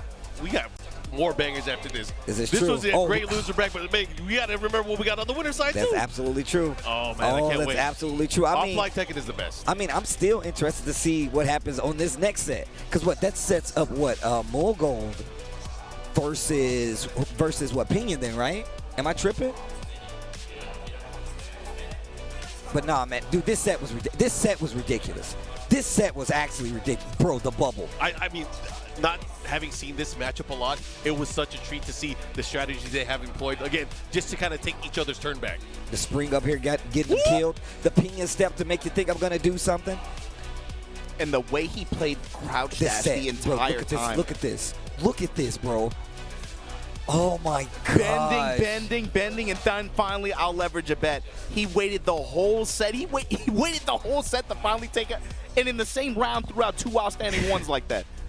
The unsafe option. Throughout the entire set up until this point, he'd been relying mostly on a mix of lows and safer and fast mids in conjunction with that crouch dash while standing to that jackknife. On counter hit will launch like that. You saw it have good success a lot of time against Mao, but then also Mao started to counter, and he started to have some successful barriers and also some successful interruption attempts. But it felt like the fact that in desperation, in a moment like that, where him to just pull out the while standing ones like that was crazy. But that, like you said, Steve, Mulgold versus Pinya for losers semifinal. But we got to talk about that winners final set, Manga versus Knee. Oh man, and just for the record, because of new rules, TWT top 4 is 3 out of 5. We gotta give it to you long set style. Mulgold versus Pinya versus Manga and Knee. Man. But that's congratulations to the 4 of these players here. Yeah, man. You know, like we said, right? This is a high stakes event. Not only are you going to get Master Plus points for your Tekken World Tour total, which for several of these players, they're no strangers to, obviously, but the top 4 placers get those coveted EWC ticket slots. We're going to see them in Riyadh, in Saudi Arabia this summer. Congratulations, Manga, Knee. Manga's not your first time qualifying to this event. Manga, Knee, but huge congratulations to, of course, Pinya and now Mulgold as well. Pinya, I know you guys saw him the second that match ended up, he shot up in his chair. I told you this dude is an emotional guy. He has been wanting to grab that ticket for over a year, I promise. And again, the sole Japanese representative here that's left in the tournament. Oh, that's the true. The crowd, that's the energy, a big dub. The pride you got to think about going into this. It's going to, I mean, he has a lot of momentum right now. He has a lot of momentum. I think it's going to be tough for anybody to put a stop to him right now. Well, we're about to find out, man. You got to go through. His next opponent is pretty tough. It's some landmines. If he really gonna get that W, he got some big mines, and then he has a giant bomb waiting on him with Knee being right there too, bro. I'm just saying. But with that said, we're gonna get into our next match. But man, I feel like we're not talking enough. Dude, this was like a 950-man tournament. Yeah, it's close to 1,000 people. This is not like. This was not a small tournament at all. It's no strange. You know, for as much as people have been talking about consistency and like how the game plays out this patch, it's kind of interesting to see, in spite of all that, most of this top 8 is the consistency. It's players. It's no surprises here. I mean, look, if that's been a large topic, right, where people are like, man, I don't know how to handle these things. These players are adapting. They're adapting so well that they're still playing and placing in the same situations as they always been. And like you said, this is what, 950-man tournament where you still had the hardest hitting players in the world of Tekken right now trying to claim that Evo Japan 2025 trophy, and his Pinya's in the running to do just that. Yeah, I mean, of course, like Pinya and Mao, but I mean, that sounds so weird to even say, like, you know, obviously, like I said before, towards the tail end of last year, didn't have the same level of success that I think he had in the initial start of the year, right? But it's not like it's a random. It's not like Pinya's random. It's not like Mao is random. It's like what you said before, man. To be a winner in this game, it's literally about the consistency. You trying to clamor and hold on to an old way to play the character, it does nothing but hold you back. You got to move on. It's not just a consistency of winning either. It's a consistency of just keep playing. Yeah, trying to learn man, the game. that's exactly. And several of the players here, it's Pinya, it's Knee. Especially, Knee went under so much criticism for not playing the game, not using the heat. And of course, look where he's at now. He is dominating. He has been using it better than most. I'm glad you said that, Mark. It reminds me, like, I might be butchering the saying, but it was a saying I heard recently, and I think a lot about. Like, what is clutch? What is clutch? Clutch is like half the battle is just showing up.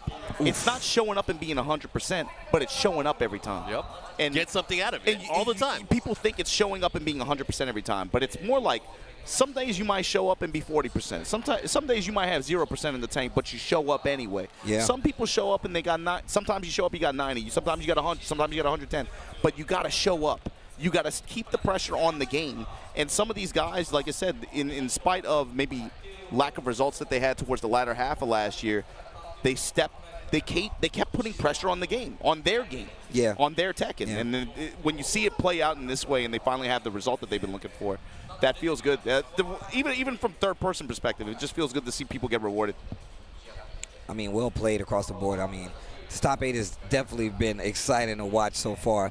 I'm watching a lot of these interactions where I'm looking at matchups that, like you said, we typically don't get to see being played out in real time. Bubble counter, ninja parry on that, fine. Back 1+2, right. like that. Those kind of interactions. And then you saw the evolution. At first, he chased would make some noise, right? Then he was like, "Oh, I need back 1+." Like he literally was like, "I have to figure this out right now." And just the fact that, like, even looking at some of Pinya's matches where he was running over mix-up style-wise on some of these other guys. Now he was like, "Oh no, he can't do that. We have to interrupt him. I have to hit him with the forward twos. I gotta tease him with the lows." And then you saw the evolution. I'm a vampire nigga this time. I'm gonna hit you with the Wild Rising One. It's like he literally, they just kept going further and further with specific moves. They might not be the exact same move. It might not be your down 4 or your Wild Rising 2. It might be your Wild Rising 1 this time, or it might just be your 4-4-3 looking for the low crush. Those are things you have to add to your game if you want to be successful. Yeah, it was a cool set to watch, kind of like evolution. I think, especially some specific aspects of those characters' toolkits interacting with each other. But coming up now, you see them on stage. Winners final. We're going to run it. Knee versus Manga. This is going to be a 1st-to-3. And, I mean, Mark, we said it at the beginning of the bracket. It's no disrespect either, but I felt like everybody in here was looking at that second match of that top 8. Knee versus Mulgold. Whoever wins that one puts themselves in the driver's seat going in the winners final. That's going to be a big momentum match.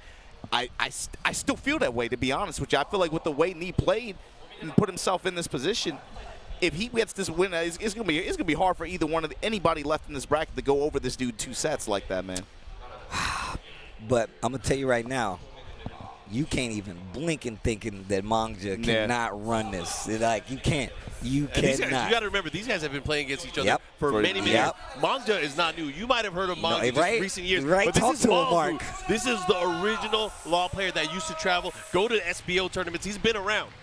Anyways, they're going to get into this. Guys, I got to call this out as well. What the hell is that on the screen? What the hell? That was an accident. Okay. That was an accident. That was an accident, right? He picked that on purpose. He has been saving this. Intentional. He's been streaming with this character, too. Oh, I didn't even know that. Oh, my goodness. He knows something. Well, I mean, to be fair, a lot of players have been going to her as a pocket pick. She seems to be very high value in this version of the game. Longer set, too. Yep. Longer set. Let's test what you know. And, you know, this happens with a lot of people. You play long sets with some players. You go up against Knee. You use your main. You get bodied. You got to come up with something else. Knee with that movement, though, opening up for some whiffs. Waited on the response from Manga. Comes up with the counter hit Knee. And look, he's in the driver's seat here. Waits on it, delay, smash. And then the down body hit just to be able to close out like that. Let's go, Knee. Even before this game started, I wanted to ask you guys, what did you think about the character variety in the topic? Because we saw a lot of different characters, but man, we're seeing even more than expected. I'm telling you, bro, like, the fact that we're looking at this top 8 with a bunch of different characters. Yo, break the glass. Yo, break the glass. Chop. Ooh. Good block. That was really good. 1 down 4 right there. Yo, don't give him an inch. I like that. Going to the low instead, and let's see the adjustment. 1 round apiece here. Manga making waves with the Liddy right here. Yep.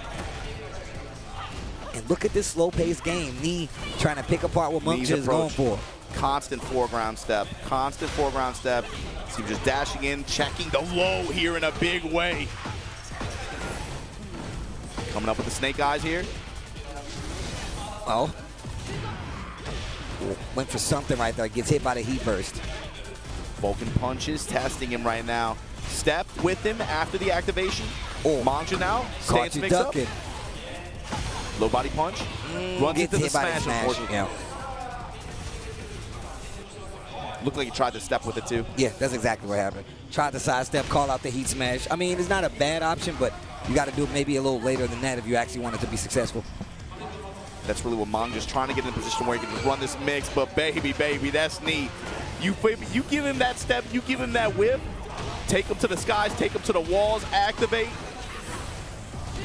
Low touch just outside of rage. And you can see Knee backing off the gas too, just waiting. Knows that he's going to use that heat burst. Look at the sidestep, bro. While rising 1, you should be dead. And Knee is going to take it to a tied round count here in the first game. I have no idea how this is even on rounds. Knee's defense and his movement have been so good. He's had such high impact steps and just being able to find huge whip punish opportunities and put him on the wall. While standing forward, just back off now. Small pokes, nothing big, nothing big. Look at the side He's step. constantly looking for the opening, and Manga, you're going to give it to him? Rotating around that foreground step, and here we go. Just outside of rage, once again, same situation as last round. Oh my gosh, charge it. I just thought about Falcon being back and what Brian just did, and Jesus. He's back! His movement right now is, oh my God. He is, this dude it's not even crazy offense. It's defense that's winning him. It's defense that's winning him this set, bro.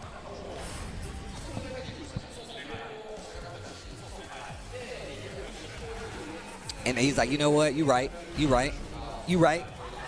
Yeah, maybe that was the bet for Manga. Maybe I can pick Lydia, get him off balance for one game, steal. If I can steal a game. Can you put knee off balance? Yeah, I don't know. Ain't that what a knee is for? It's for the balance. It's for the balance. I know. I am balance. I am the law. Yo, Brian is so cool. I like the little touch with his tongue out. I mean, that's big. Oh, bro, that is the GOAT outfit. I'm just saying, though. I'm just saying, bro. I don't know whose idea that was, but I love you. To the wall. Oh, man. We're on this stage? The evil arena where the bad guys hang. Villains, huh? They planning on robbing a bank right now, bro. It's like, yo, I'm trying to take candy from a baby right now. Who's got eyes on a baby? I want its candy. No, 1-4. And still, this small Tekken, not like really big options going for gets the slide, though. Yep. Important. And that's usually the sword that kind of Manga lives and dies by, is his use of the slide. But, you know, he's one of the best in the business when it comes to it. And look at how Lee is using movement, the double dash forward jab, just to make sure, even if you do go for a slide, dude, bro, slash kick, little down forward, side step. Oh, my God. Precision. Cutting him like a knife here. Look at the time. Look at the time. He's got rage right, though. He's got rage right, though. Oh! He's got rage right, though. He didn't use it. Oh, back one. I don't need it. That was going to get close. That was crazy. I don't know why he did that. The sidestep, bro. Oh, got him. He got a move. He tried to sidestep there. Ran into the down forward two. Migiyapa. Classic usage of a down forward two. On the walls. Sidestep to the left just a tad. Didn't get the burst. Didn't get the stage explosion. I love that move. Oh, yeah. Okay. Yo, the cannonball straight, you got to watch out for that move. That move is sick. It's like getting hit by a coconut.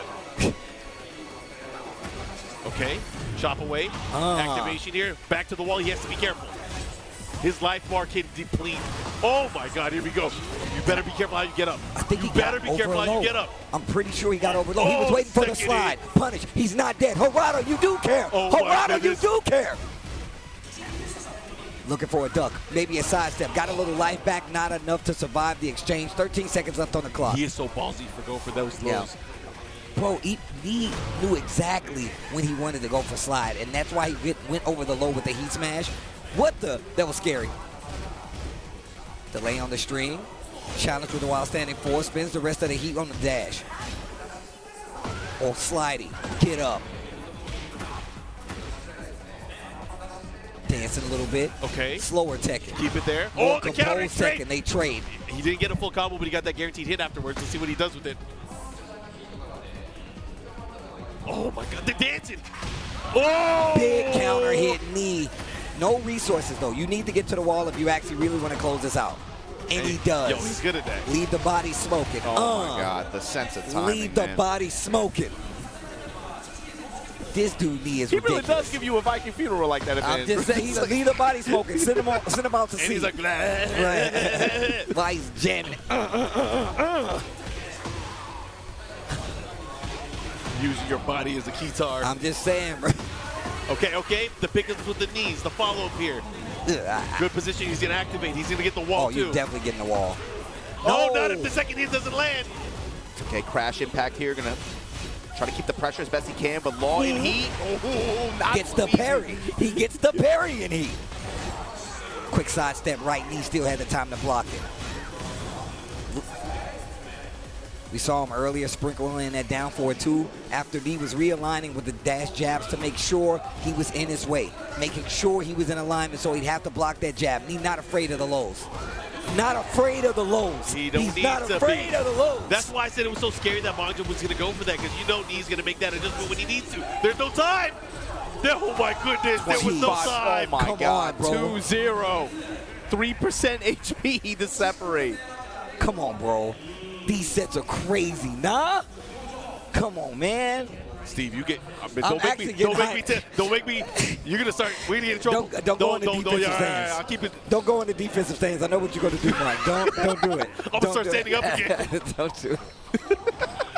Just in case any other commentator wants to know, the only way you can get Steve to not grab your arm is to stand up. Yeah, that's it. That's the one. You still gonna take some shift damage. No, you still gonna take Steve will not grab your. That's broken. Oh my God. Oh, look at Knee. He has this. I hope Manga doesn't get impatient. He got impatient. He got impatient. God The damn confidence it. right now, man. This is crazy. And he still got the heat active. The oven's still on. Bro, what is his hit percentage on just raw heat smash today? That's crazy. Jeez, bro. Oh, the banana peel kick? No. What is winning these games? Defense. Yo, this is a beyond. What is beyond master? This is beyond master class. Wow. Of spacing and defense from Knee. This feels like what we've been waiting to see from him, man. It's not even just about what his offense decision making, like that's cool, but it's being able to see this style of play, what he's known for, work in this game like this. Mom just says, yo, you're getting a little too hype over there. Yeah, he heard us. He heard us. He heard us. He's like, you're getting a little too He's hype like, I don't over like there. what you said about my haircut last year, so let me come back. It's a nice little bow. What, he's got the little bow cut? He got the schoolboy cut. It's fine, man. It's fine. Sprinkling in the lows. Try to get one on me. No, Ooh, thank the you. Cannonball straight. Yo, getting hit by that coconut hurts. Okay, you gotta be careful here. Oh, that low, he didn't eat it. Yo, fuck him, Mom. That dude is back. Oh B. my God. Bro, didn't need the hit confirmed because he had the plus frames. This Nah, guy bro. Knee. Nah, bro. Balance is in the knee. It's in the knee.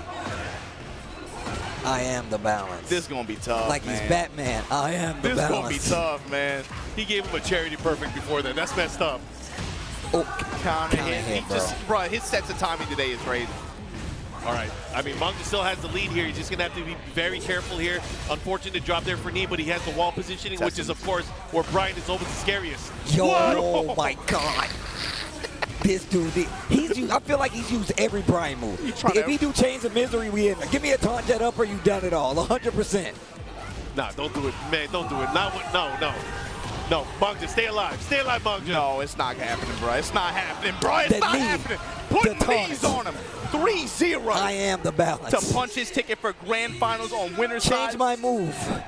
He looked at the move list. He says, "Soul erase. Let me erase this dude's soul. Erase his presence from the winner's side of this bracket." Yo. I mean, exactly what it says on his shirt. Annoyed. Annoyed that he couldn't do shit. God damn. Mark, you making me hype. You got to chill, bro. It was. So I'm sorry. I'm about to do the 3-point. I got to be careful, man. The counter hit launcher. All the offense was great, right? Counter hit launcher. You saw him successful reads on several parry attempts, and then just the combo selection. He found the Oki's MA, just doing taunts, all that stuff, right? His movement and his defense to me was so. That's like, especially in this game, if you play actively like that, that's inspirational because you try to find that kind of style and find success with it. It's just seeing it work like that at this level. That's something that makes you want to play that way. I'm dead, dude. I've said this. I think active defense, bro. Like you gotta be like, yo, I'm gonna be right here in front of your face.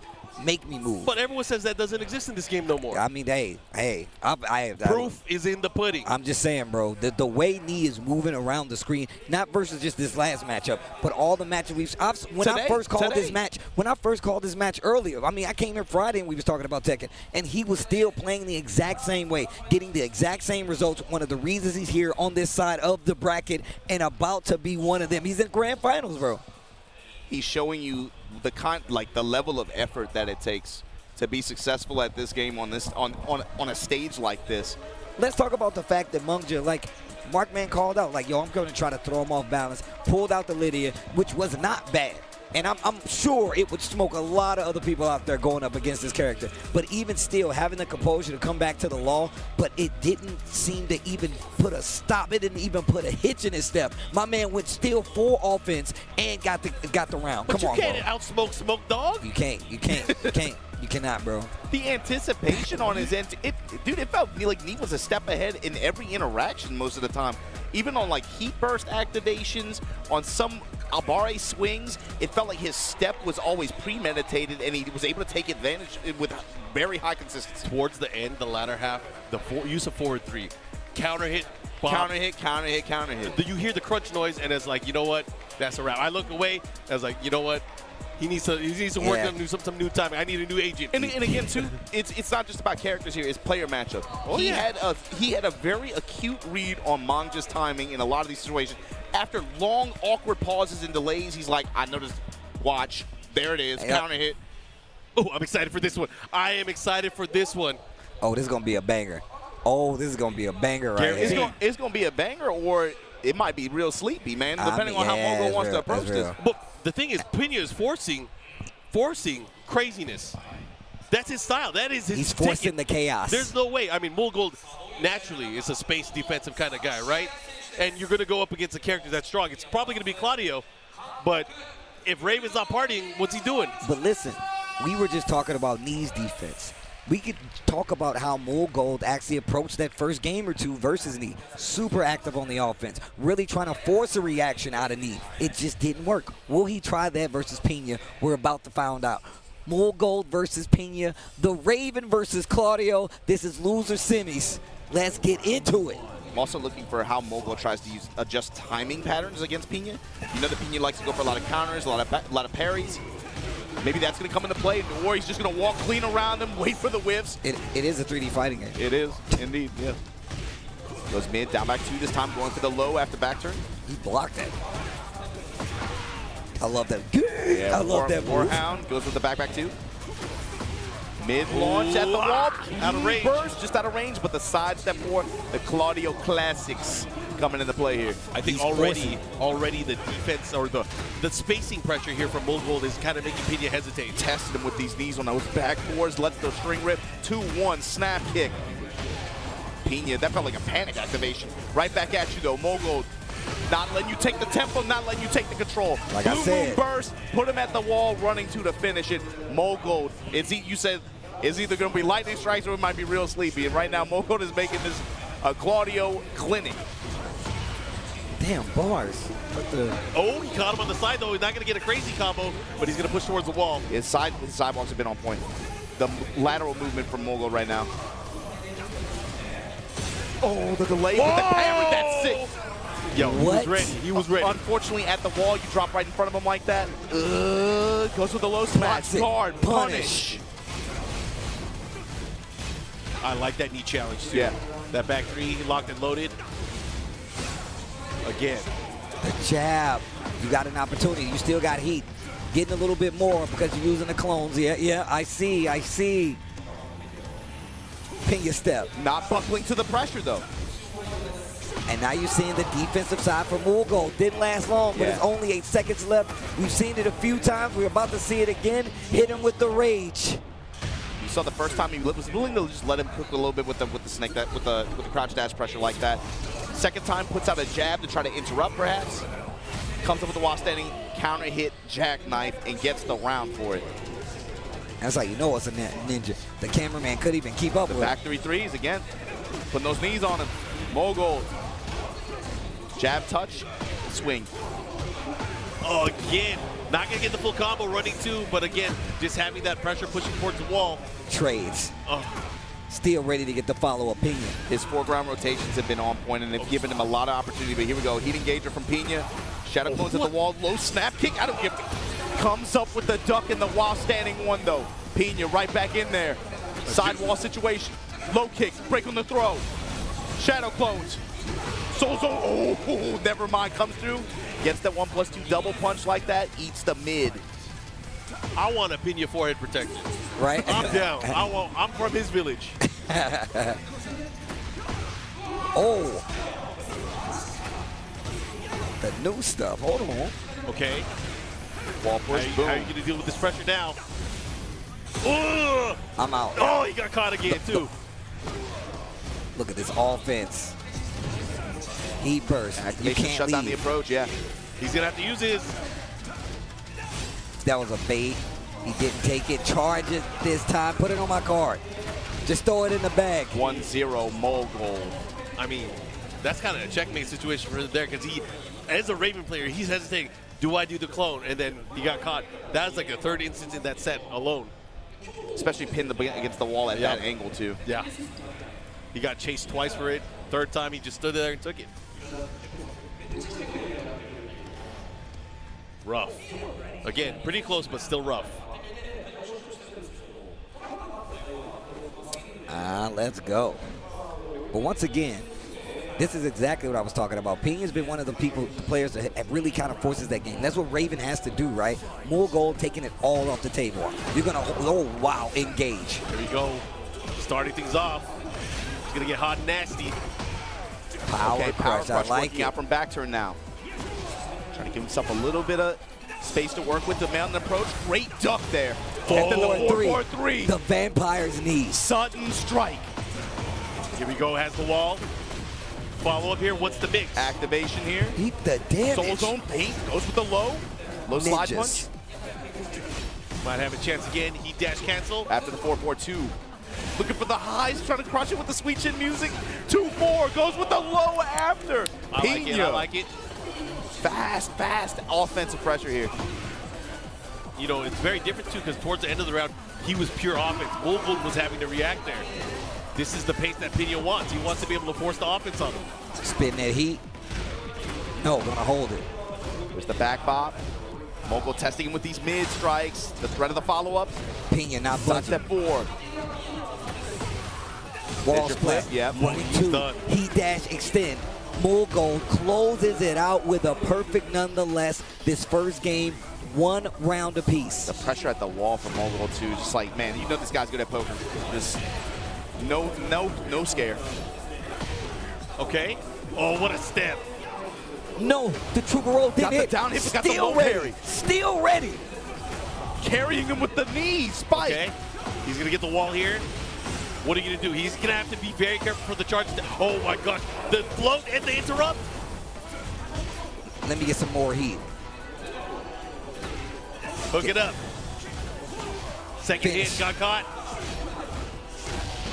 Counter hit the throw.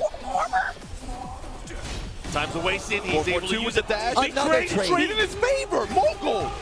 He challenged, and he's going to pull off the win. That was a sick challenge. It's important to note this is a 1-to-3 set. Yes, yes. You got 1 more. You got 1 more. Nice. Counter hit jackknife. Goes to the Sky Slash Nova. 2-4 punish from Pinya. Now the meat hook. Ain't going to find the wall for it. There's your spin. There's your activation. Yo, he's going to add it up here. What's he going to do? What's the mix? Goes for the mid this time. Mid and the low. The windmill kick. One more time. Uh-oh. Big The wall's block, gonna mess him up. big launch. No, it ain't. Uh-oh. Never mind. There's no way he's going to get another wall. There's no way. Drop it. Down by 1+2. Okay. I'll spin mine too. Oh, Kick. Nova. The first one. The first one. Charge it. Just throw it in the He's bag. going to do it again. Splat. Oh He my can do God. it again. 10 seconds. Run up throw. Break it. Oh! The third dimension. The low slap kick.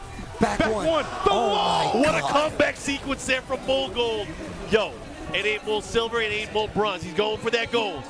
More gold. Put it in a safe deposit box. Save it for later. Damn. He hit the pose after too. He's just as glad. Oh man. All according to plan. Right. Al coming up to the stage to talk to Pinya. I would say 2 for Pinya. This kind of opponent in this kind of situation, even when he was at his peak, I would say in Tekken 7, this kind of situation is where he would run into hurdles and where he would run into, I think, problems with trying to get over these players in this situation, right? he was able to find himself in the top of some events, find himself in some top 8 brackets or deep in the top 16 in big events. But it's getting over an opponent like a Mulgold or a Knee when they're hot. Some kind of situation like this, especially when you get in the long set territory, where he would find himself kind of gate-kept a little bit. So especially for him, on the back foot here, down 2-0 against Mulgold, but you've had a great day so far. You've already, again, I think, big dub, just being able to qualify and make it this far in a Master Plus event. But do you have something left in the tank to be able to kind of put yourself back into the driver's seat here? Because right now, Mulgold is sitting pretty. 2-0 advantage here in Peru. Back 3-3, lets the follow-up rip. Right back at you. Pinya said, I don't care. Jackknife and its counter hit. Launching at the wall. Driving. Down back 2, looking for the 1-4 wall splat sequence out the back turn. Mulgold denies him. Testing him with the mid kicks, the mix of the lows. Oh, mid with the high splat. He got readjusted too. Yeah. It's look, it's a 3D fighter. They'll turn around. Windmill kicks. Time goes for the Soul Zone 2, but the sidestep 4s. The lows adding up here for Mulgold. Pinya, what is your answer? Down back 2. This time it's only back turn. Wow, long range distance low. 4-2. The back turn low, but denies him with that Sky Slash Nova, and here you go. We gonna break that wall? Break that. Break it. No? No, we gonna keep it. We gonna hold it. Yeah, I want to hold you on the wall. Yeah, I want that pressure. Oh, wow. This there time, we go. Barry. Big damage. Carrying it with those knees, man. Then the splash damage. Trying to test it with the back 3-3, and just like that, Mulgold on set point. Pinya's last stand. What's he going to do? He has to go nuts. 2-4 this time in the wall standing 3+4. Tracking homing kick like that. Oh. Everything's working for Mulgold. Mulgold, oh my God. Activation through the hop kick this time. Forward again. That's the second time we've seen that. Get off of me. Heat dash. This is not looking good for Pinya at all. He's going to need a miracle, and it's not going to come this way. Mulgold eliminates Pinya, but what a placement. What a run, like you said before, man. Pinya's definitely been looking for this big placement, especially being under the pressure of being on one of these teams where you have so many successful players. But look at the showing he gave us with Raven nonetheless, and at Evo Japan 2023. Those are points on the board no matter what. When you're on a squad with a bunch of 4.0 GPA students and you got the 3.0, like everybody's looking at you like, hey, what's wrong, man? Right. But when you show up to an event like this on home territory, you have results that people forgot that you can post for the past year, and you have the success he did to be able to not only get the Master Plus points that this offers for the tour, got that coveted EWC ticket. You're going to see him in Saudi Arabia later this year. But also, just congratulations on the 4th place finish for Pinya. That good stuff. Mulgold going to be moving on. We're going to see Mulgold versus Manga facing off for the right to challenge Need a GOAT in grand finals on winner's side. That's what I'm talking about. Nee has to be feeling good going up against either one of them just because he beat them earlier. So Nee in a good position, but again, got to give it up to Pinya, making it into EWC, but also the highest placing Japanese player here at Evo Japan. Well, hopefully you guys at home have been enjoying these matches like we've been enjoying these matches. That Mao Raven said that Mao Pinya said was really good, man. Listen, I live for this shit, man. I love it. I love the evolution. I love them playing the game the way that they're playing it right now, because it shows that they put in the time to actually earn the spots, man. And the fact that we have Nee here running a clinic on a lot of these players, not only just with the wins, but with the defense, the movement, the choices. He's really playing Tekken 8 right now. I said this early in the year when I saw some of his victories. It's now even more clear that, like you said before, the adaptation and the dedication is going to get you the results in the game like Tekken 8. Active defense is alive, bro.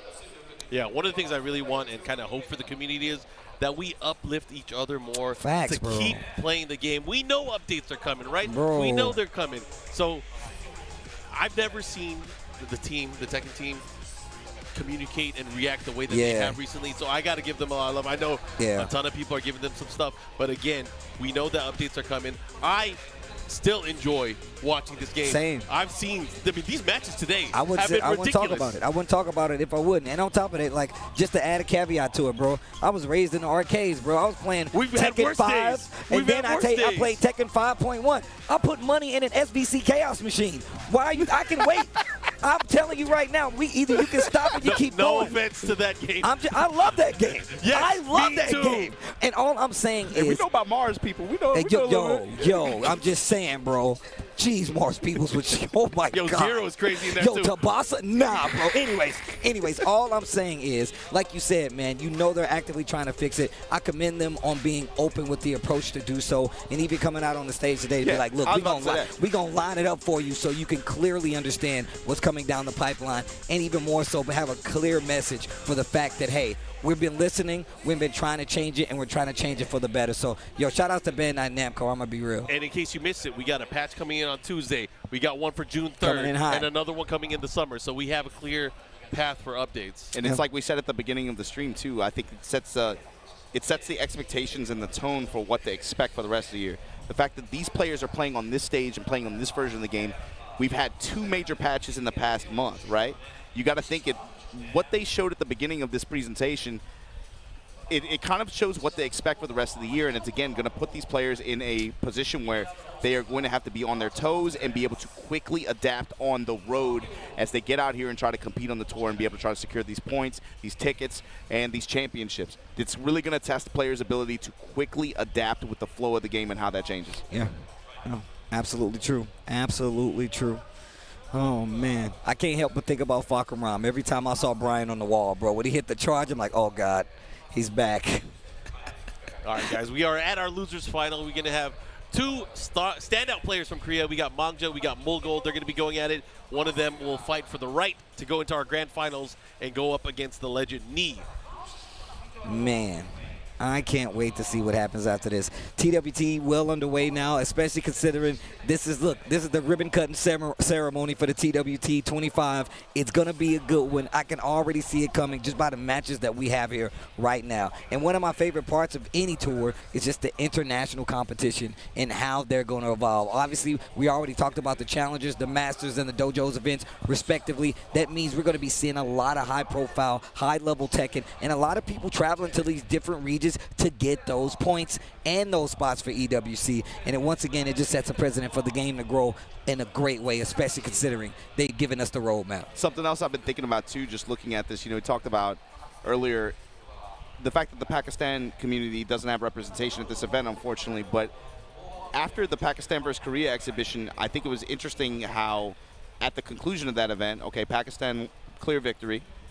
This is the response of the Korean community. Yeah. We took the L, but if this is the response, I can't wait to see a showdowns when we start to get on the road and see those big international We have circuits. one coming up soon. We got another master event with Combo Breaker, That's and true. we know a lot of the players from Korea, from Japan, obviously from the United States, but of course from Pakistan, they're going to be there as well. Actually, I got to give a lot of love for Pakistan because Shout out to it must Pakistan. be frustrating to not be able to come here just because of just the state of I mean, it's bigger than us. It's definitely bigger than us. I wish they could be here, but again, I can't wait to see when we get to see them again. But I got to say, man, some of my favorite players are coming from Pakistan at this point. I mean, I love the John, man. I always tell Arson Ash how he changes the game. I want to see more of these. I want to see Honey and Wise comes back and give us some of these games, man. I want to see Hafiz Tanvir. I want to see all of these players come back and represent. I tell this to all of my favorite players in the States. I want y'all to travel more. I want y'all to get out there, get that experience so we can see these big events play out the way they're supposed to, and we can have these exciting battles again, man. So, look, if you out here still repping, traveling, and you're playing the game, I commend you, man, because once again, it's one of the reasons I keep watching the game. I like these high-profile competition for real, man. I really do appreciate that, man. I have to thank players all the time for giving me matches to commentate, regardless of the game. If I talk about the game, I'm going to tell the players once it's said and done, yo, thank you for giving me these matches to get hype about and talk about in such an exciting way, and inspires me to go and play the game, and it's been amazing, bro. Yeah, it's going to be a busy couple months coming up. You're talking about Combo Breaker, Mark, but it's like once this stuff starts, it feels like a whirlwind, especially in the summer, right? We go Combo Breaker, then we got Melbourne, then we got something after. It feels like it's something every week. If you guys if you like the matches that you've seen and the match quality that you've seen so far today, you are not going to have any shortage of it coming up in the summer months. Yeah. And it's going to be one of those things, too, because we have this as our personal friendships. It's like, I'll see you at the next one. See you at the next one. I haven't seen you since this event. It's going to be one of those. But anyways, we are getting ready with the games. The final 2 sets that are going to be coming up. Losers final here. Any thoughts? You guys got a pick? I mean, I like to typically just go straight to the matchup. Matchup? Yeah, go to the character matchup. Law, Claudio. Obviously, Claudio has a lot of moves that can kind of keep Law at bay, right? He's got the back ones. He's got the little pesky lows to deal with. He's got the running twos just in case you get a little too far. He scouts the slide, right? But Law is going to try to keep you at distance 1, distance 2. Those moves are slow enough to where he can just jab you. He can annoy you with the lows, and then you really got to look for the slide. So I'm looking for aggression from Manga. I'm looking for a little reserved movement coming from Mulgold. But that means you can't let him get the game started. And by him, I mean Law. They have to fight it at an even pace. I'm looking at him a lot of spacing, a lot of playing, a lot of dancing, and not just an overwhelming one-sided offensive display. I think for Mulgold, too, I look at it a little bit more simply. I'm thinking Manga just came off of that winner's final where he got iced at 3-0. Mulgold at least has had an opportunity to be able to try to build some momentum. And overall, I felt like just the way his confidence has been today, even in spite of losses, he's just been playing really calm and really well, and he's been playing really fluid too. He's been playing to his opponents generally. Obviously, he was able to get that win over him, but you could see his approach and his style probably develop a little bit based on his opponents, and he's still been able to maintain that consistency that he's known for. I feel like I don't know. I like his confidence going into the set. Manga, I'm worried that maybe coming straight off of a winner's final loss like that into this set, that might affect him a little bit. Yeah, but that's the name of the game. Yeah, I mean, neither one of these guys are obviously new to this stage and new to this situation, right? But it's just a gut feeling. All right, down the road, all of us, prediction, who's going to take it? Manga. I'm going to say Mulgold. I like Manga. So I think the down forward 2 is going to come into play. Oh, absolutely. The way that he uses it and the way that Mulgold likes to move, that's going to be especially the tone setter. It's going to be the tone setter. Especially with the way he's been walking and stepping. Okay. Starting things off. Having to deal with the 2-1 from Claudio, too, is going to be important. And this is exactly what I'm talking about. Look at the interception that's trying to occur right here. Back to the wall already. Manga in trouble. Gets the wall splat. A little higher with the tornado, of course. Big damage. Get up. Blue Moon burst there, and then activation here. Just barely got Manga in rage. Push him towards the wall like this. I love how he keeps that in there. He uses it as a temperature check. He's like, yo, you want to move or you want to hit a button? And then he switches it up as the game goes on. It's so good. It's so evil, too, just be able to change his timing up like that as well. He had different levels of it, too. I don't know if people can understand at home. If he's pulling it out, it goes into a guard break state. Yep. He can stop it at 2 different levels. It's crazy. Especially for a character that already just passively has such great pressure. That kind of tool like that is just it's a cherry on top. It's really brutal, actually. Oh, that was sick. And even better, bad reaction. Mulgold taking advantage. Yeah, gets the float sequence here. Gonna barely put Manga in rage here. Blue Moon burst on the ground. Activation, counter activation. Oh, okay. Break his legs. Crunchy. Ooh. Bro, threaded the needle right through his forehead. 2 rounds in. 2 rounds in already. Fishing mid at the start like this. Okay, Manga started to move. And just even more so to talk about that move, Mark. Think about it. You sitting there even thinking about it is something that Claudio excels at. Because, one, that means he can get a sidestep forward. He can get a poke in. He can keep that offense even slightly. So you better get the timing right. It exacerbates. It really makes the Claudio Classics that much worse. It's just the way it rolls onto itself. It passively just buffs his pressure. Yeah, it really does. And he already had good pressure. And it makes it so circular, right? It makes it so circular. Sidestep 4 again. Running 2 at the wall this time. Slide hold into the low smash. That's brutal, man. I hate low beat smashers. I hate them. Grab, break. Mid strikes. And the low to close it out. Mulgold complete control. Oh, wow.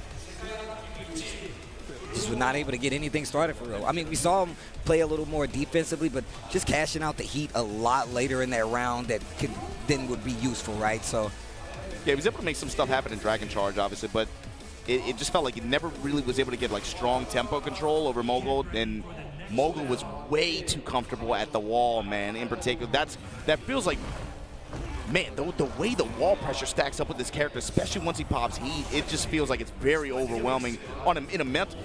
Mulgold is just like a very cerebral type kind of player, especially with the way he applies pressure. Yeah, dude, it's like he once he finds the weak spot, he was like, oh, this is hurting you. Yeah. This sidestep forward, it's killing you. Or it's like how you react to his pressure at the wall. He's very good at picking up small cues like that and then punishing you heavily for being insistent on a particular option. Oh my Wow. God, the clean walk around. Oh Blow him my up. God, back to the wall. Beat Ugh. him up, guys. Oh my goodness. We were just talking about this. What was all that? Oh my God, the We walk. was just talking. He literally was like, yeah, man, it just really makes it easier for him to get that pressure going anyway. Manga trying to get more offensive, but Mulgold calls it out, takes his turn right back. Like Mark said, the threat of the uppercut, though. This is going to be one of Manga's tickets to be able to call out Mulgold's movement, especially at close quarters like this. And here, showing you why. Heat That activation. combo was sick. That is so much damage. That combo was sick. And he has his heat activated here. We're going to see slides. You know, he's going to have to want to go for it. He's going to opt to go for it, but not if you have a free launch. Still has heat. Oh, bro, sides at 2-1-2. Combo was tight. The dragon. The pose at the Yeah. end is KO. He's just standing. Yo. The Bruce Juice. Yo. Enter the Dragon. The game of death. You straight out of a comic book, man. There you go, mid-strike. Man, you got to be old school to know that Man, one. I'll be too busy looking good, though. As I'm saying, Shout out though. to Jim Kelly. You know what it is. Ooh. Nah, we just Guard talked break, about it. Spin at the wall. Splash for the damage, and then the low touch and the mid-strike to close out. Mulgold trying to take the second game, one round away. Just snatching the momentum back from Manga. Great round. Mulgold answers right back. And look at the offense pickup on the side of Manga. But look at Mulgold, just blocked. Now, and it's not even as active defensively if we've seen somebody like Lee do. He's like, yo, I'll just hold my ground and make you make me make a mistake. And obviously, you know, he ate a lot of damage at the wall with that hit, but look at the position here. And he still has resources to use. He has rage. He can turn this around. Oh, what a whip punish. I've never seen anybody whip punish Laws. Heat smash? Nah. Yeah, Low between the snap first kick. and second hit was crazy. Jab float, nothing after. While standing for the Blue Moon Burst, though. Did he throw it away? Oh, my God. Oh, my Splash. God. He's done. Back threes, spring kick. Oh! Oh, Mulgold! The That get was up kick. godlike. The That get was up kick. godlike. The camera that angle was threw me godlike. off. That was godlike. I think you punctured my shoulder. I'm sorry, bro. I am so sorry. It's cool. I- It's cool. What did we tell you, man? We the health insurance policies, dog. You know, Tom. Oh, it's I'm sorry, bro. Bukaki, bro. I'm the sorry, bro. economy. We're international right now. I'm Yeah, overseas. right. Oh, that's gonna cost you even more, bro. Jesus. Nah, that was tight. That was tight. Dude, it was so sick. But it sucks because he's down 2-0 right now. Oh man, I've never That's seen a gotta slow-mo hurt. like After that. a round where, again, he was laying on the offense, he had him cracked. He had him in the critical HP. Mulgold was like, I'm going to just block. Okay, yeah, you did that wall combo. I have rage and I have heat. And he's done that multiple times in the set already. It's like, I am in it. Punish. Mulgold is inevitable. Yeah. He's snapping on him. Look at the offense. While standing four and then again running the pressure after. Mangji's had good success with it. It's just unable to close out. Activation, counter activation now. Nunchucks running with the wasp. The running two, spin a Rooney, and here we go. Mulgold taking his game back, trying to take his turn back, big damage. No spring kick this time. I like the option that he went for just in case. Probably would have got a trade at most, so it still would have worked out in his favor. Look at his round openings too, man. It's just he just goes to the classes. Low snap kicks, open round open side, just back one. Counter hit, side step forward. And the thing is, like, a lot of times it seems like Mulgold is going down at the beginning of some of these rounds, and then Manga fights back. You know, or Manga goes up and then Mulgold fights back. Oh, okay, heat smash, hop, kick to answer. The minute he was on defense, he was like, I don't want any of this. Hop kick, pressing a little too lightly. Oh, nice side step while standing. 2 power to the people. Mulgold still, though, 1 round away from getting his rematch with Knee. Can he do it? Oh, the 1-2-3. Cancel on it. Yeah, Manga's flame not yet anywhere near close to being extinguished. He just kicked him in Wow. the chest. Did he delay it? Can you delay? I'm not even sure if you can. Just looked like it came out a little slower than usual. Oh, the rage guard is going to hit. I respect it. Yeah, most definitely. That's the offense we were talking about. I think that's what's really good about Law, but also you find openers like that with a rage guard, get a chunk of life back and take a chunk away from Manga. He hit him with that Tennessee Quincy, right? Oh, whoa, what's going on? What's going on? Oh my God. A Tennessee Quincy. That's OD.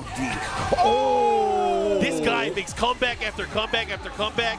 That sucks for Manga, but Mulgold, man, what a performance. Jeez. What a performance. 3-0 in losers finals. Bro, he is good. That boy good. So with That boy good. That boy good. With that said, Manga, of course, out here at third place, secures his ticket for EWC just like last year, but Mulgold, like you said, 3-0 like that in losers finals. Going to be entering grand finals to get the rematch against Knee. How do you feel about this one? Seeing how the first one went down, that was, of course, the first of two. 2-1 Knee's favor. What did you feel about the adjustments in just 3-game set versus the first of 3? The potential here. I think it's a very, very believable prospect to think that Mulgold is going to approach this a little differently. He just came from fighting a super active character that has to lean on his offense to get his game started. So he's really going to feel like, oh, at least he's going to be up to speed at this point. But this is scary because we've seen Knee's ability to be able to hit the gas, hit the brake, and adjust accordingly so he can take advantage of whatever you're trying to do. So it could go either way. I'm going to be real. One of the things is there was a lot of reach there for Manga. It was. Knee does not reach. Yes. Knee reacts. So I think that's it's going to be bars. tough, especially because he lost him earlier. And one thing that we know is the longer the set goes on, the more dangerous Knee becomes. Yeah. Yeah. Yep. And it's not one set, it's 2 sets that Mulgold needs to win. But he can do it. He has a good character. He has a great base of gameplay, but he has his work cut out for him. It's hard for me. Two sets is going to be tough. 2 sets is going to be tough, especially with the way Knee's been playing. That's what I'm saying, bro. But also, we got to talk about the activity. Knee's been watching. Knee's been chilling. Yes. Mulgold has been out here fighting. I got something. What if he picks Feng? That's actually, I actually can see that. I mean, we saw it earlier. Feng's a lot more compact. He's a lot more compact. We saw it earlier with the Lydia pick. Why would it not be any different here? You got one more game to play. What if you get the lead? What if the Fang gets you 2 games and all you need is 1 instead of that 2 to get it and reset it? I can see a Fang pick being a possibility. And even though it is, 3-0, 3-0, these matches have been crazy. Like, they have actually been crazy. I feel like if he goes to a Fang pick, he has to at least be able to secure, like, at least 2 games with it. Yeah, he can't throw it away. He can't throw it away. He can't waste it. But also, it's Knee.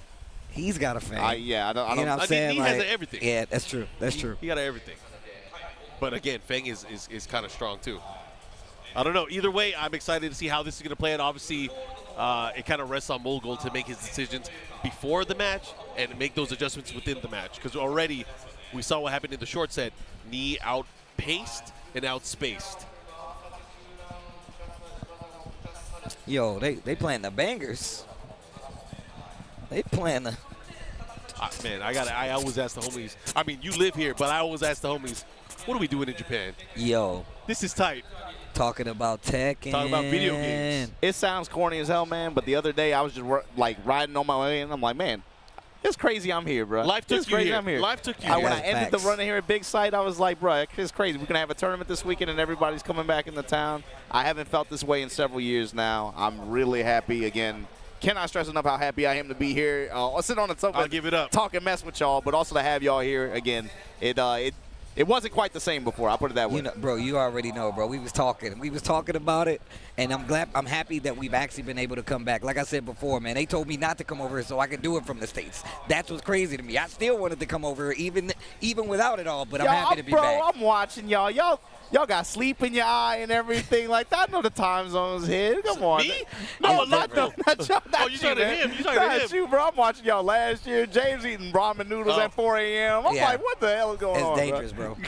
That's actually dangerous. The My sleep- MSG will get you. Yeah. That'll get you. That's what really does it. That's what really does it. If you really had any questions. Well, we haven't talked to the people at home in a second, man. Hopefully you guys have been enjoying this Tekken 8 Top 8 Evo Japan 2025. I've been enjoying it. Mark, you been enjoying it? Yeah, man, and we're at grand finals right now, and even after this, we still got Street Fighter 6, and that one is an international affair as well. I'm excited to see that one. We have a potential back-to-back Evo Japan champion with that one. I'm excited to see how that's going to play out. 6,000. Yeah, you got to talk. You got to talk about it, man. 6,500 people, man.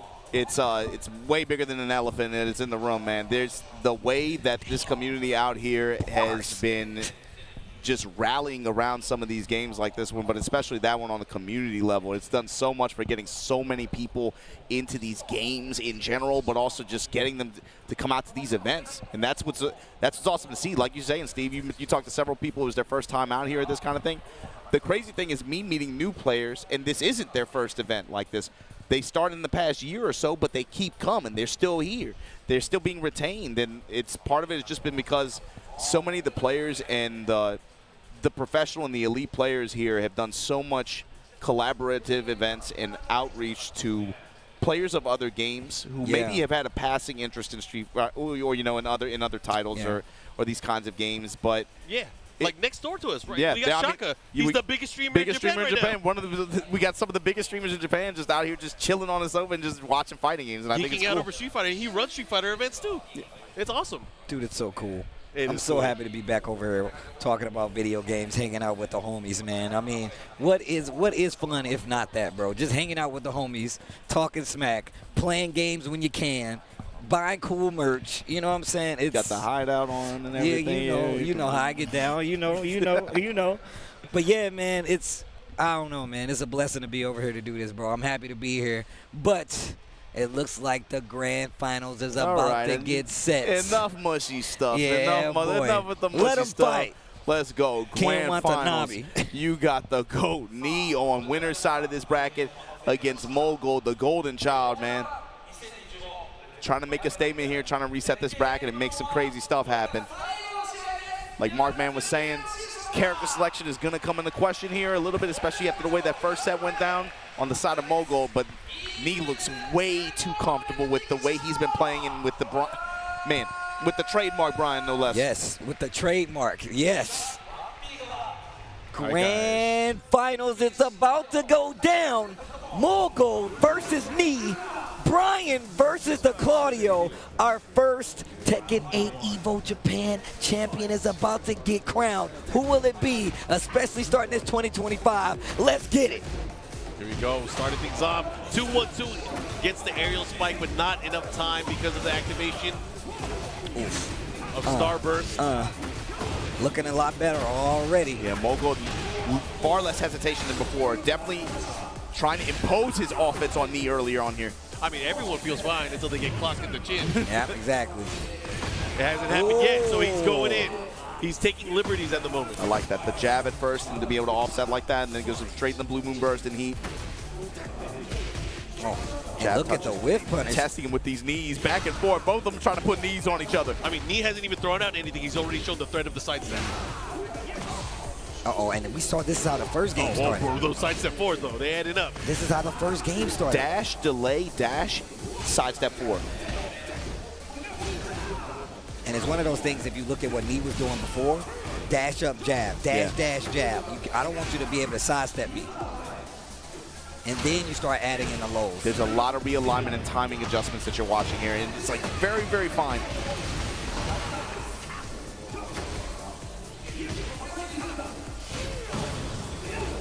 Nice patience. Yeah, and the 4-1. Now, what is the interaction after? Willing to use his heat a little bit? 10 seconds. Not dead just yet. Raindrop is there, though. Look at the time, though. That low touch might be, oh, man, the mid strikes in the back one. Two rounds already for Mulgold. A great start so far. He needs to close it out, though. It don't count until you get 3 rounds. Bro, when he steps and doesn't pull the trigger, that's what you're like, oh, man.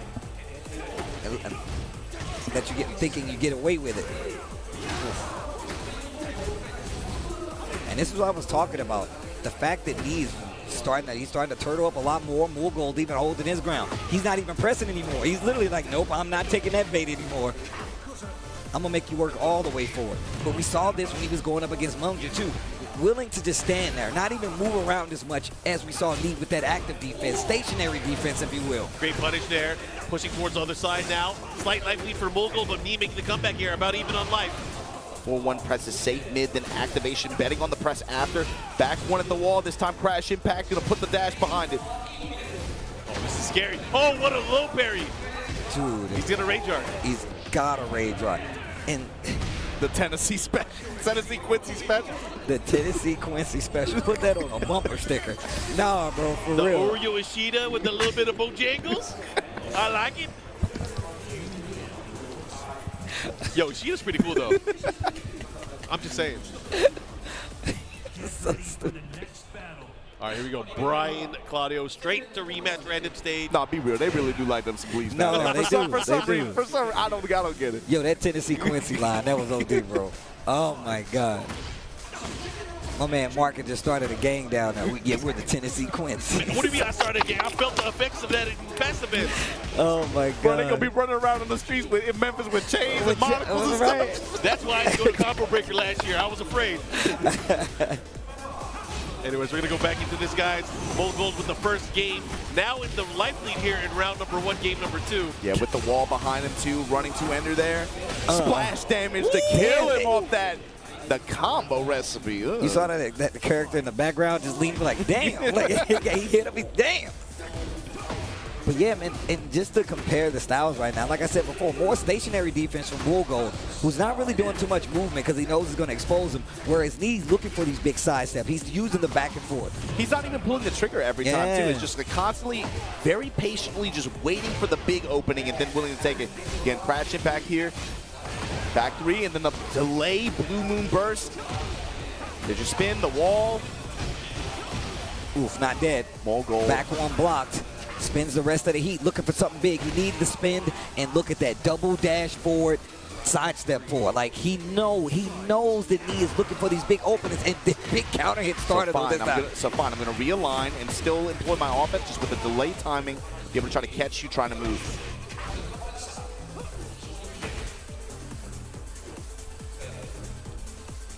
Oh, they dancing.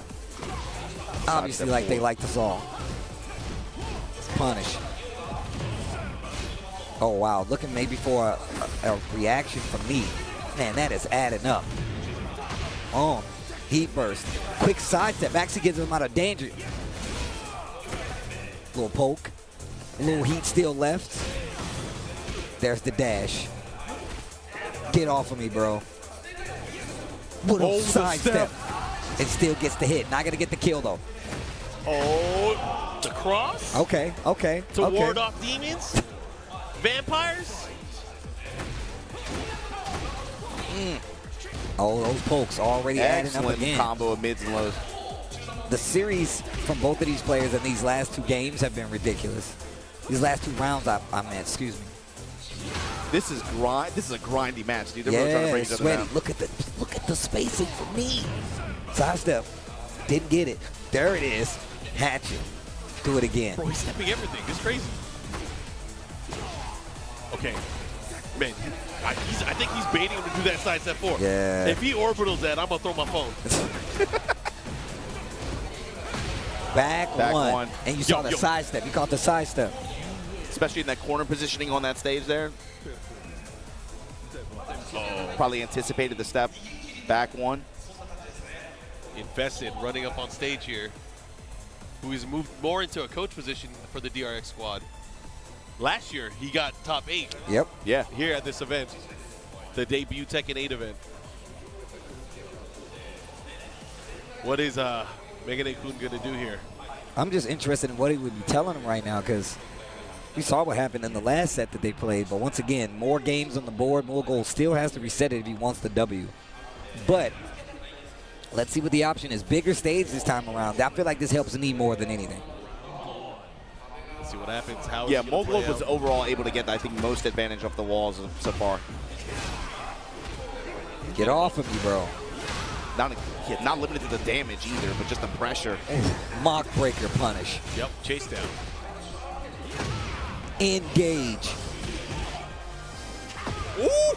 Down 2s, huh? That brother's He wants those frame advantage. He is walking.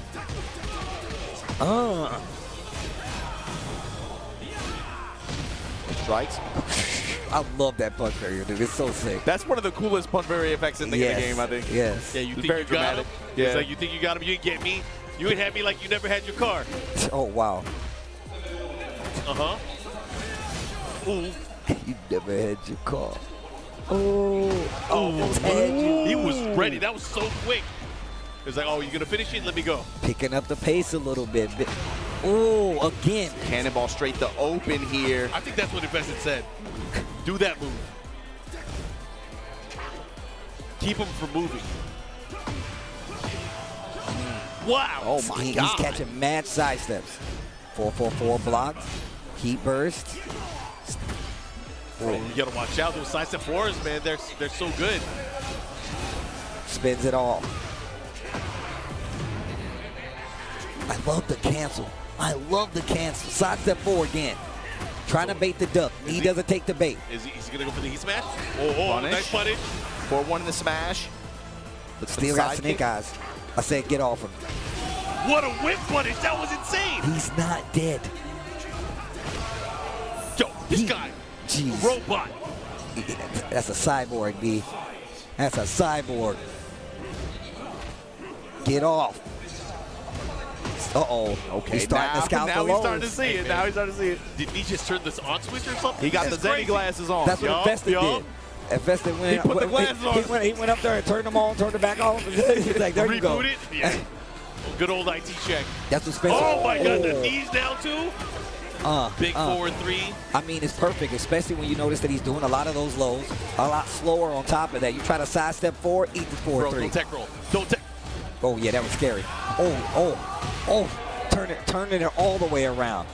Did you guys see those small adjustments? Yes. It's kind of scary. It's like it's very small. It's like, is it worth talking about? But slower mids. Yeah. Big counter hit starting mids on top of that. Yeah. Clipping him when he's trying to move around, when he's trying to get to these side step forwards, when he's trying to get to these back ones. That's why all those quicker moves were hitting. Yeah. Knee, of course, trying to sidestep, so he's getting clipped. But once he turned on that offense in this manner, he was able to get the W. And the timing is on point each time, too.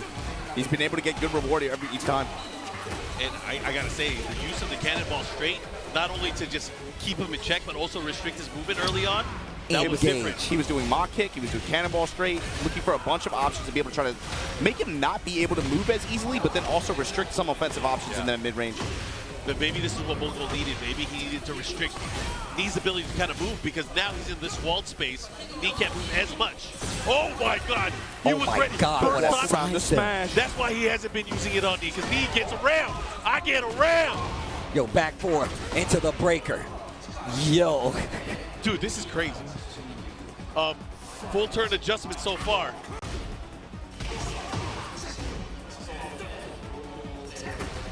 I like that little poke on the low. The jab to intercept the throw.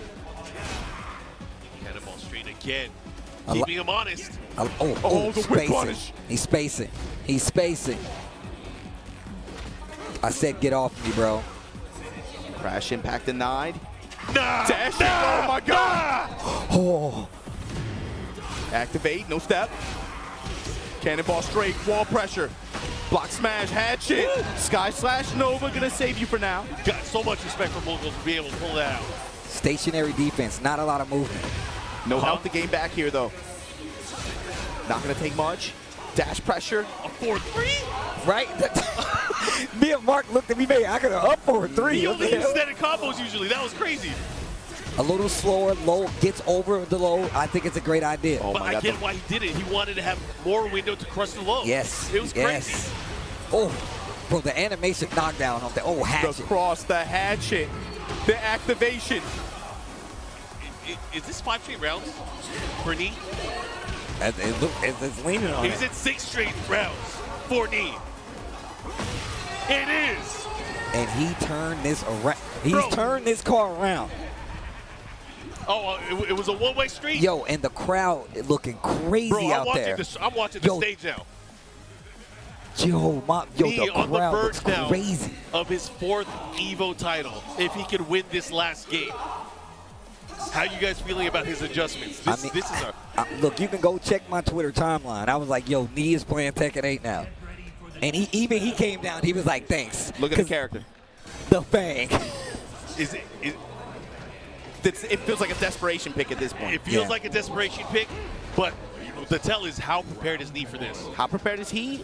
And then also, how is Mulgold going to open? He's got to make this fast, I think. Yeah, he has to take over. He needs the pace. But right now, you can't get the pace if you're stuck at the wall dealing with this. I feel like he's going to go offensive. Jab floated. We rolling dice. We got the snake eyes. Oof. Engage.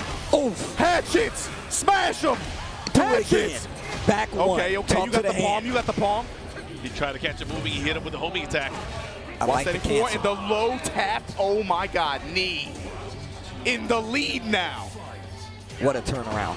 Oh my. What That's a not even turnaround. supposed to work all the time. But Knee with the precision. The precision and the read. Okay. Jeez. My man is ready. Yo, he's on. He's oh on my one. God. He's on one. He's on one. Oh The my cross God. at the wall. Spin on him. Activate. Oh my. Still got it. Oh my God. Hold up. Oh, I wanted that to end. I wanted that combo so bad. Guys, It's so cool. Evolution Japan tournament point for Knee. He is 1 round away from getting his 4th title. Wait a minute. Baby, put your... hold on. The damage adding up already. Hatchets. Mulgold, you got to fight back. Headbanger's ball, Iron Fortress. Give me some health back. Mulgold still fighting with the chance here. Oh my God. Yo, put your 4s up. Put your 4s up. Active defense. Short of the splat. There's no Hatchet way. kick. He's not going to do a ton. There's no way. Oh my God, how did he block that? Put your 4s up. Knee! Evo Japan 2025. 4 Evo championships over Mulgold here. Reversal of fortune. 3-2 from winner's side. Knee, your champion for Tekken 8. That was sick. That was so tight. He was losing. Knee in the 4th quarter, dog. Knee in the 4th quarter. Put your 4s up. Put your 4s up. Yo, shout outs to Knee, yo. Oh, what a dub. Oh, what a dub. I've never seen such amazing adjustment. That was insane. I feel like you haven't seen him lock in like that in a while. It's like that young Knee. That was crazy. Yo, 4. Put your 4s up. Yo, 4. Put your 4s up. Hot on the heels. Hot on the heels. Yo, Evo Vegas. Oh, that's going to be a movie. That's going to be a movie. Evo Vegas is going to be a movie. Evo Vegas is going to be a movie. The TCU is cooking right now. The TCU. The Tekken Cinematic Universe. Arson, you got 5? I'm coming for you. I'm on your ass. Oh. I'm on your ass, Arslan. Let's go. Man, bro, it's about to be doomsday in Vegas. Bro. Doomsday. Oh my God, let's go. You saw Hamiko and Genya over there geeking out too, but that was the conclusion here of the Tekken 8 tournament here at Evo 2025. You just saw Knee with a 4th Evo championship title in incredible fashion, bro. It felt like the whole weekend, but today just lights out.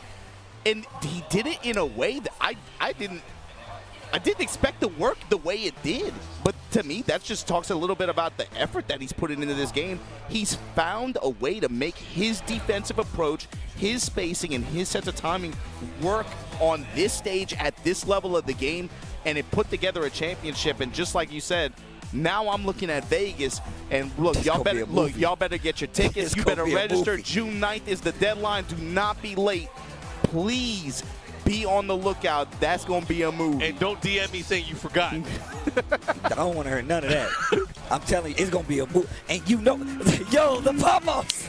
The pop-offs, though. Look at the stick. Look at the stick, though. Shout out to Chanel. The DRX boys in the building. Let's go. Obviously, they were cheering on their boys. Listen, I'm saying this right now only because Knee is conscious of this. My man went straight to the 4. He's like, yo, that's 4. That's 4. I'm on your ass. Knee in 4th quarter. Let's go. 4th quarter, bro. Let's go. Look, man. And I'm glad you said he found out and did it his way. We saw 2 different ways of playing defense from 2 different players. Mulgold played a very stationary defense, looking for you to kind of space out, looking for great punish, looking for these intercepting moves to try to take advantage. Yeah. But also, but also just the fact that we looking at Knee being like, hey, I'm going to sidestep. I'm going to make you whiff. And I'm going to make you go out of the range that you need to be successful and get these combos, and then I'm going to hit you. And when it's completely overwhelming, I'm going to finish you. This performance felt like him cashing chips in on the experience over the past year, but then also, again, adapting to this new version of the game with the improved movement, with the improved sidestep, and then being able to leverage that in spite of all the offense and volatility that this game can have. He said, wait, I can impose my will beyond all that. And then taking the win the way he did, that was crazy, man. Real quick, got to give it up. Mulgold, the golden child. Yes. Star out of Korea, did an amazing job, but again, sometimes you run into some tough competition, but he still played out of his mind. That's still a crazy placement, bro. He's locked in for EWC. hella points. Yes. Only knee has more. Yes. And this is a good look for him because you know he's going to be around. We know how the season goes, right? Remember when TWT happened? What was it, 2024? This dude Arslan Ash could have fed a whole family with his TWT points. Yeah. And this is how you get there. You come to events like this, you get the dub. But once again, one of the reasons this is a Masters Plus event because it's one of the hardest tournaments to even make that happen at. But now this is the ribbon cutting ceremony for TWT 25. Everybody was watching this. In the next event you see people at, the Combo Breakers. I'm telling you, Evo Vegas is going to be crazy, and you don't want to miss it. June 9th is the deadline to get tickets. Don't tweet, don't text me, don't hit Mark, man. You just better be there. Last I'm telling you, year, it's going to be crazy. Last year we had 4,000 people. I'm not sure if we're going to hit that again, but let's at least rep hard. Yeah. Especially for people in America, we got to defend our turf. That's facts. That's facts. Yo, I like how the American players came out here and tried their best. They did well. Very well. But I know they can do better. Definitely, most definitely, man. I mean, in all honesty, man, I just want to say shout outs to all the regions, man. I mean, even like you Especially said, Europe, man. Europe came out here too. Shout outs to Europe, bro. K-Wiz was out here. Europe It's a lot always of on the people. road. All Shout those outs to guys, man. Spags back Yo, out here as that's well. love. That's love, bro. He came out as well. Everybody came out to show love and actually get in this tournament. And there's been amazing matches in the meantime to get us here. Brown man taking out some crazy victories as well. Who knew he could still play? Bruh, I'm telling you, man. I do. I spent the night at his house. He was throwing me around. God damn. Like, he said he didn't like Heihachi in this game. He did. I couldn't tell the difference the way he was playing. Don't fall for that. I couldn't tell. Don't fall for that. I'm not too. I'm not a fan of this new Heihachi. I've been playing Heihachi. I think he's sick. Meanwhile, Warriors Instinct, he just activating every game. He got Warriors Instinct in the first round. How you do that? Guys, man, I had fun with y'all. I know we're waiting for the award ceremony. We're going to crown, of course, our champion, but it's always a pleasure to talk Tekken with you guys. I'm glad they took you off security duty for the cosplay. Right. It was rough, man. I had to hang the security jacket. You're the only one that listened to the dress code. Bro, you know I get it. Come on, man. I tried to follow it. I put shorts in my bag. I'm gonna bust them out a little bit later. But I have to tear away pants if we're gonna get crazy. I was scared to do that on camera. Yo, the oil kings? The oil kings? You might go too hard. Might go too hard. But anyway, you flipped too hard. I said it earlier, we get banned man. real quick. I said it earlier, man. I'm just glad to be on this sofa talking about these games out here with y'all, and I'm glad to have y'all here again, man. It's always a pleasure. Nah, man. We're gonna run it back. I hope so, and I'm here for it. All right, here's the award ceremony, guys.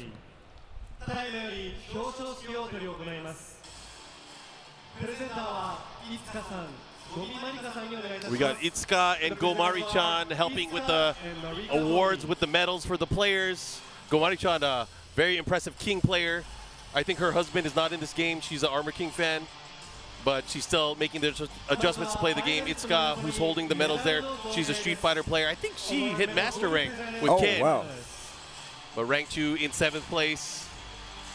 Yeah, I like that what's really special about this event is that it's becoming more and more community-oriented. That everyone here is a part of the community in some way. Yeah, man. Shadow also in 7th place. Big Shadow representing Team Liquid out here for USA.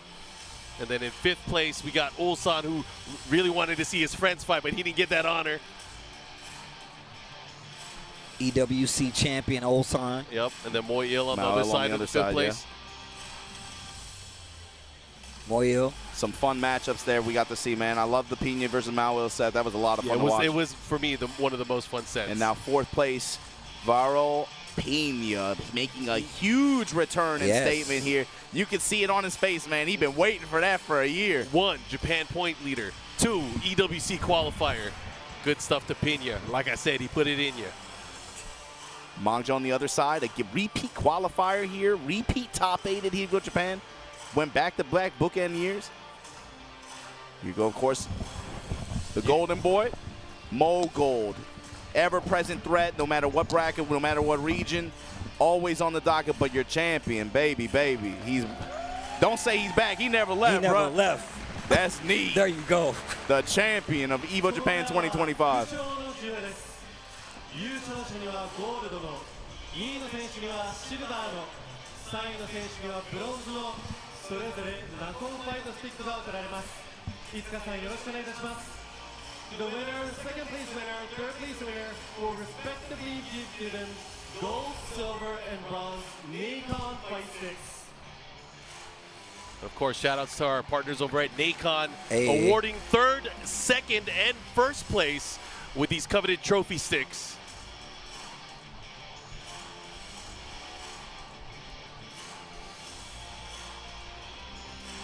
The silver, of course, goes to Mulgold, but what a run, though, bro. Yeah. Man, this dude Mulgold, man. Just the amount of times I've been able to call his matches live now and just seeing his progression is something you cannot deny, but you definitely cannot deny me. You cannot. My man has put the time. My man has put, hey, yo, what if he bought the gauntlet back out and hit the snap? Bruh. He brings the gauntlet, and then Arslan shows up with a bunch of, like, multiple timelines. Yo, Arslan oh, no. Yo, I'm getting too hyped. Yo, the Conqueror? Arslan the Conqueror? Oh, bro, it's going to be a movie. Oh, my God, Evo. The USA. TCU, man. The TCU, baby. And the big check.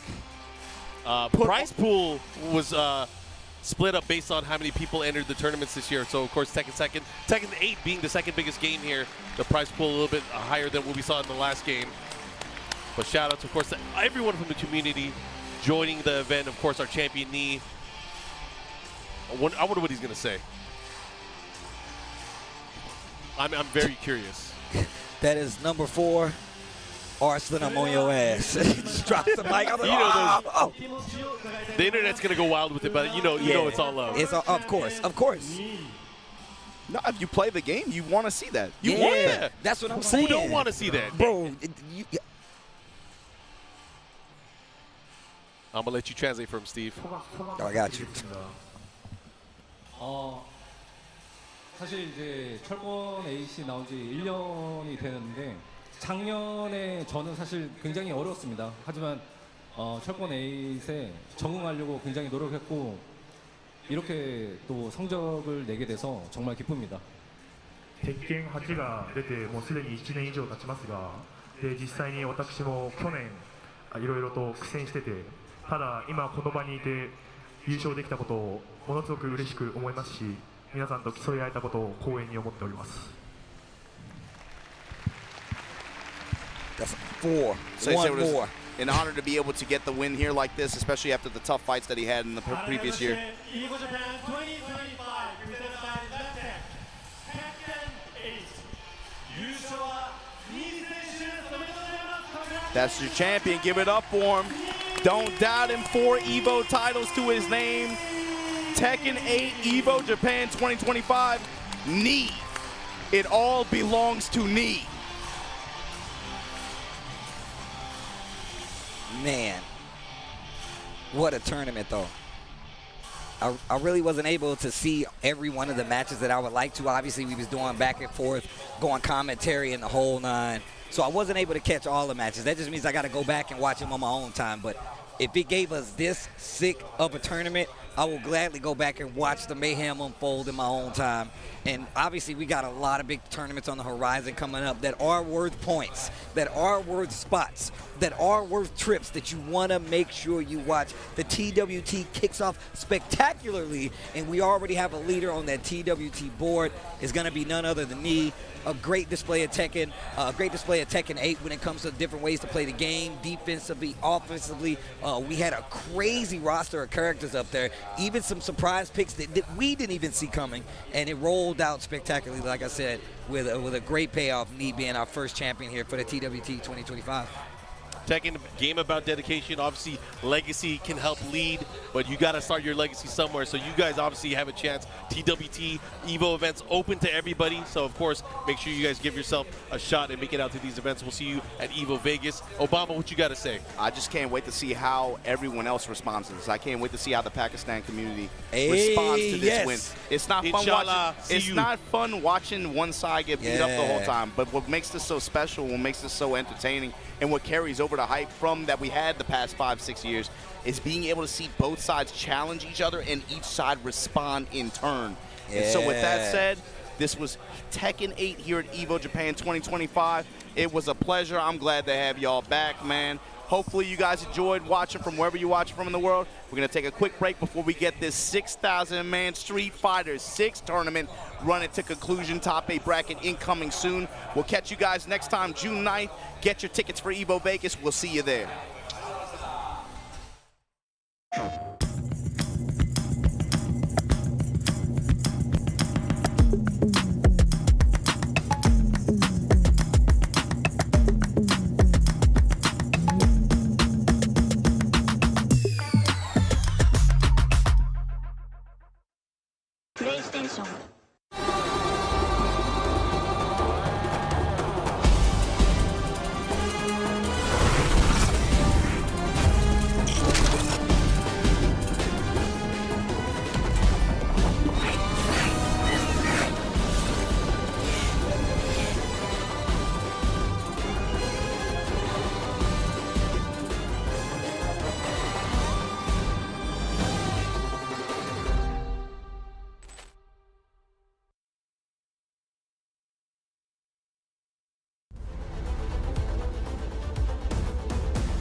sunglasses in the day, blue light glasses for the gaming at night.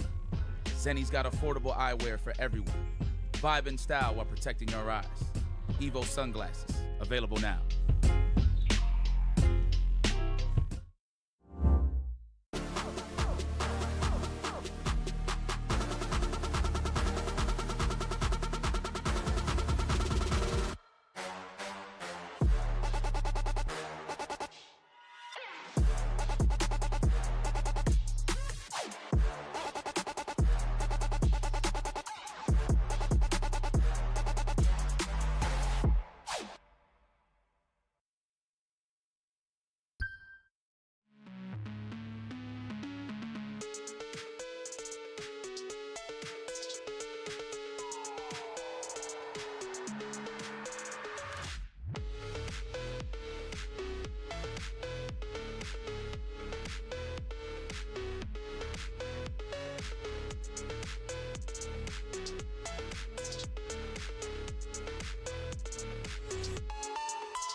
Arrive soon. However, they are arriving now. Production, where are we going?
What's up, everybody? We are here at Evo Japan 2025, and we finally got the cosplay winner for this event. And, I just want to ask, please introduce yourself and, tell us what you do. 自己紹介を簡単にお願いします。皆さん、はじめまして、天葉咲と言います。よろしくお願いします。So now, I want to ask, why Manon? Why, out of all the costumes, why did you choose Manon? まず先に聞きたいのが、たくさんキャラクターがいる中で、なぜマノンを選んでコスプレしようと思ったんでしょうか。私はもともとバレエを習っていて、そこでマノンを挑戦することを選びました。で、マノンを使っているうちにだんだん彼女のことがすごく好きになって、今このエボジャパンに向けて一生懸命衣装を直したりとか、こうやってマスター向けて練習してきました。So she used to take ballet lessons in the past, and then that's how she chose Manon as her character for Street Fighter 6. And she has been practicing this character so much, and it has been trying really hard to prepare Manon's costume. Wow, that is encouraging because she was playing the game to get into character. So now you won. How does it feel to win? はい、そして今回見事に優勝されたんですけれども、今のお気持ちをお願いします。はい、本当に正直びっくりしていて優勝できると思っていなかったのでとても本当に嬉しいです。でここで優勝できたのも支えてくれたリスナーの方だったりファンの方のおかげだと思っているので本当感謝しかありません。ありがとうございます。So she's very surprised that she won the first place this time. She didn't think she was going to win. She's going to win, but she's very grateful to all her fans and her viewers and everyone who has been supporting her. So she wants to say thank you to everyone. Well, I remember seeing her last year, so of course you're going to win when you enter the cosplay contest. So now you won the event. Which Evo are you going to go to? はい、そして今回優勝されたということで、今後あるエボのどこかを選んでいくことができるということなんですけど、どちらに行きたいですか？ラスベガスでお願いします。はい。I translate that. She said Las Vegas. So okay, one more question. I know you mentioned earlier that you were playing Manon, you were grinding her, and you were trying to learn and get into her character. Did you get to master rank with Manon? はい、今回このエボジャパン2025に参戦するにあたってたくさん練習したりとか、そしてキャラクターになりきれるようにたくさん頑張ったりというお話を先ほどされたんですけれども、今回マスターに到達することができたんでしょうか？はい、皆さんのおかげでマスターに上がることができました。Thanks to everyone who has supported me, I reached master rank. That's what she said. Oh, let's go! Omedetou! Yes. So really excited. I can't wait to see you in Vegas. I hope we see Manon cosplay again. And other than that, we'll see you in Vegas. Make sure you guys get your ticket for Evo Vegas to meet Manon herself. Let's throw it back to the casters. Just like that. Congratulations to her. I love to see community members, people showing up. Yo, come on, man. This dude Obama didn't listen to the plan. Yo, come on, what are you doing, man? Listen, I did cosplay security and cameraman work for 2 years, so we can do booty talk. You so we can do booty talk on the by street. my ass that you didn't even stick to the plan. Maj Obama here with Tasty Steven Ringe. They got us doing booty talk on stream, I guess. It's our new cool, podcast. whatever. Our new podcast coming soon. Booty talk. Let's go.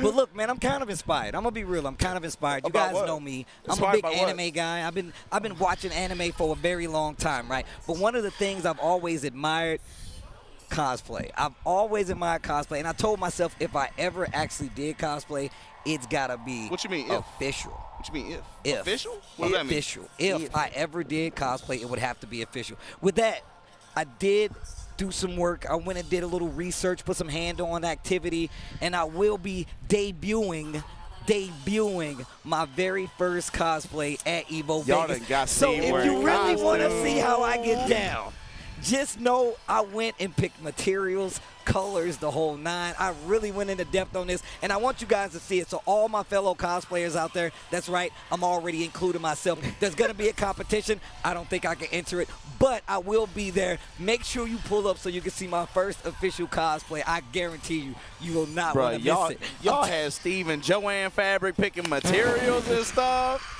He got a sewing machine, bro. You got to stream that. Steve on the sewing machine. Got a couple of, like, a little pins right here. Blood everywhere. I like the community tourism, though. Like, I'm a pretend cyclist, pretend fighting game player.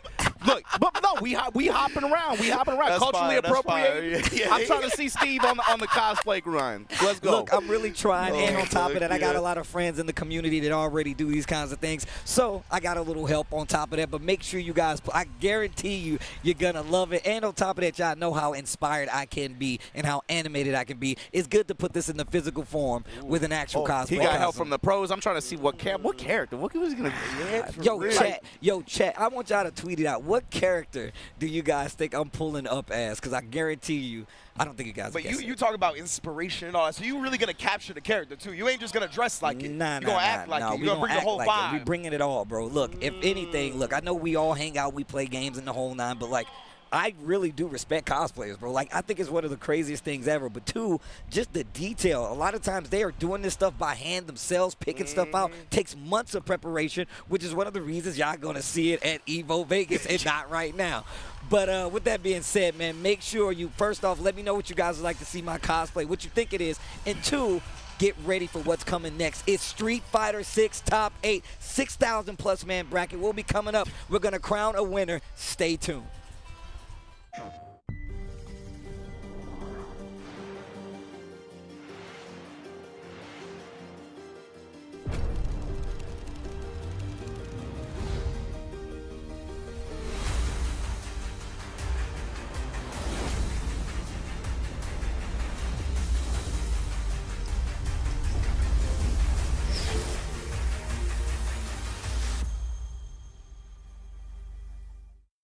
PlayStation.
What is up, everybody? We are back with some Evo Japan 2025. And the ghost of Justin Wong's voice. Oh, there he is. Of Street Fighter 6. It's the final game, and I'm joined with Sherry Jennings and Ringe himself. I need you guys to kind of inform me, because I've been around just live reporting the floor. So what's up with Street Fighter 6? Like, tell us the stories. Oh, man. Street Fighter 6, bro. As you know, this is the second largest bracket in Street Fighter 6 history here at Evo Japan. And, of course, Japan has embraced Street Fighter 6, unlike they've embraced any other Street Fighter previously, right? It's really been an incredible tale. And, yeah, it feels like there was so many favorites in this tournament, right? Just because, like, there's so many elite players. There's Punk the God, there's Ending Walker, there's Noah the Prodigy, list goes on and on, Bonchan, yada yada. None of those guys I named are in top 8. No. Straight up. Wow. So, Yeah. so who's in top 8? I mean, so I'm sure they'll pull out the bracket soon, but we do have Ryokichi versus Momochi. Consistent. Okay. We have Mena versus Akira. Oh, nice. That's all the winners. That's Young just top 4 champion. winners. Wow. And then the losers, I believe we have. Losers who we got lot of losers. Let me pull up bracket. Kobayan as well. Yes. with the Zangief, he's yes, back. Indeed. Yes, I feel indeed. like he's been gone for a bit, and now he's back. Yes, Kobayan versus Higuchi. That's Okay. good. So yeah, it's a little tough, Oh, right? that's- Yeah, he got the Guile draw that hurts for sure. Then we got the losers round 1 match as well. NO versus Lashar. There we Yes. go. That's the last. Oh, that's the last the losers Terry match. came through. The Terry Terry- did come through for Lashar. Terry, Mai, and Ed. He ran all 3 Oh, characters. he ran all 3. Wow. Okay. That's because I've been seeing a lot of Terry, I would say, from Lashar lately. After Capcom Cup, it just feels like a lot of people have been playing Terry, especially in NA, right? It feels like this popularity has kind of soared up. Maybe Riddles did something and just triggered, hey, you know what, Terry is kind of nasty. You know what, that stand heavy punch drive rush, pretty good. You got to take that 50-50, don't you?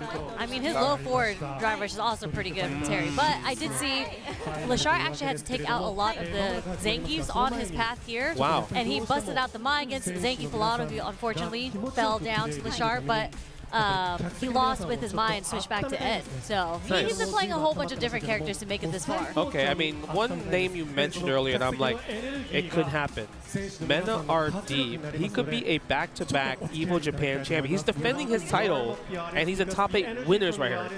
Reigning and defending Evo Japan champion right now. Yeah, he's looked like an absolute monster, right? I believe he's mainly been using Blanca and Bison. I'm really glad he hasn't completely abandoned the Blanca. I think he's been so good on that character since the launch of the game. His approach to it is unlike anybody else, and I just love seeing him on it. So, of course, the Bison's there for the insurance policy. If you don't like the magical Blanca, obviously you can get the job done there, but I love him having both characters on deck. Yeah, and I actually love the story that Mena had to make it this far in winners. Because he actually had to play Cien to qualify for top 8. Oh, and Zien beat him before. At Capcom Cup. Yeah, okay. That's actually kind of crazy. I think are we going to get a little presentation or something? Psycho. You got to say Psycho. They're asking for the pop. That means the best. The best? That, in Japanese, it means the best. Psycho? Psycho. They're like Psycho. I thought it was like Psycho Crusher or Ed or something. No, I thought you were talking about you can say Psycho, yeah. Okay. Yeah. We got to do it with the crowd. Yeah, maybe they're going to say it. Who knows, right? Yeah, we'll see. But yeah, obviously it's going to be in mere moments. We're going to get this top 8 started. And yeah, the crowd is also starting to fill in super heavily here at Evo Japan. Like we talked about, if you've been following Street Fighter 6 since its launch, Japan has really shown out. Psycho! Psycho! Come on, Ringe. Come on, Ringe. Psycho!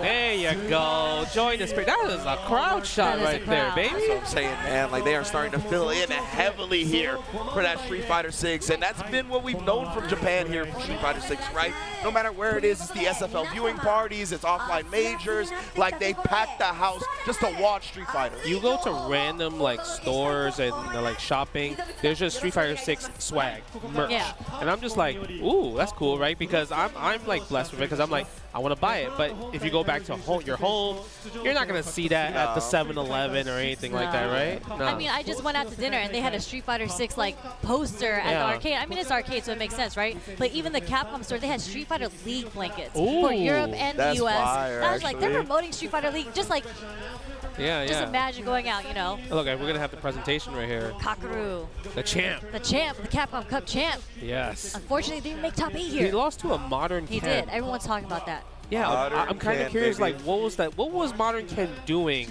to, like, counter everything he was doing? Yeah, I need to go back and watch it myself because I actually saw on Twitter somebody mention a video?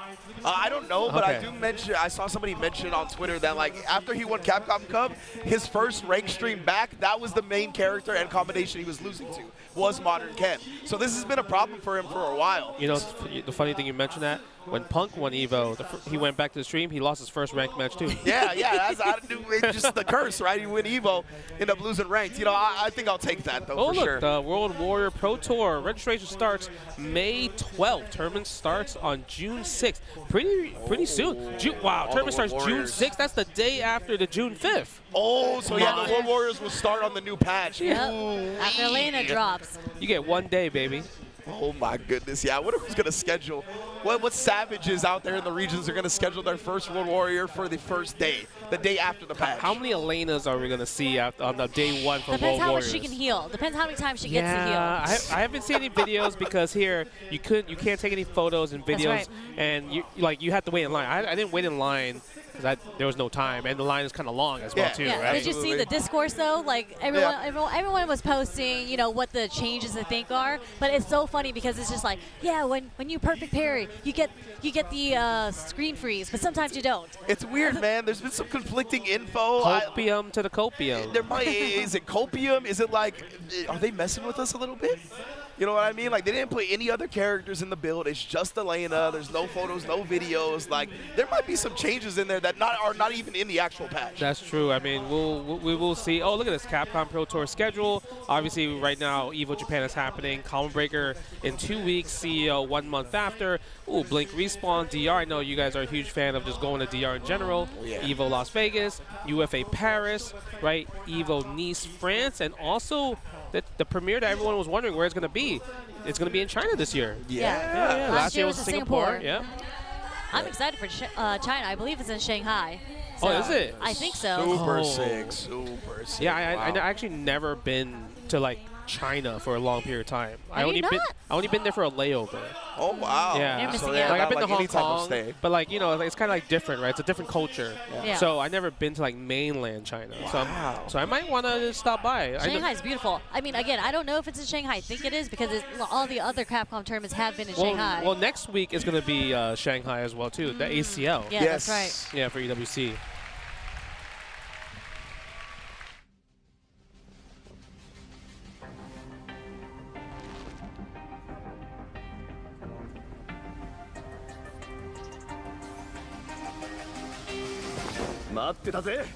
It started from the ground up, training getting rounder, channeling it in itself and moving up these mountains. Crossing over, passing bound, for no time to count and keep score. Breaking barriers I never thought I'd cross before.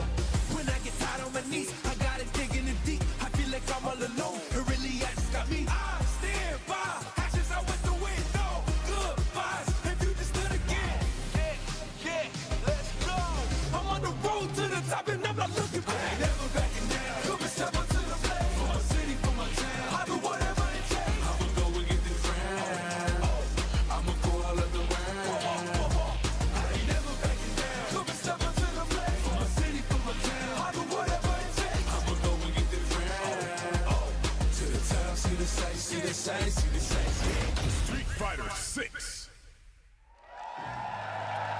Evo Japan 2025 Wow, look at that. Get that crowd hype. That- Obviously, you saw Mela just give me that trophy. Bro, he snatched with 2 hands. That's mine. That's like a big reason I love them having the trophy right there during Yes. the top 8, right? Very easily accessible for the winner to let the emotions ride them into the celebration.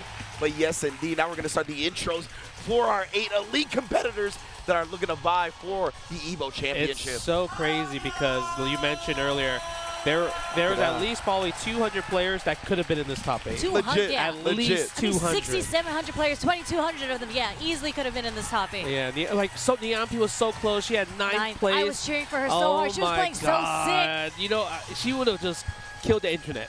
Yeah. Killed the internet. Most definitely, most definitely. But of course, Akira with the Cammy. I believe the lone Cammy here in the top 8.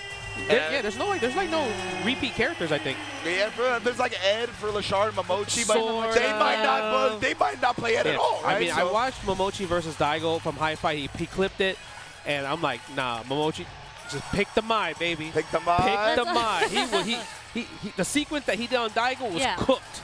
Pick the Mai.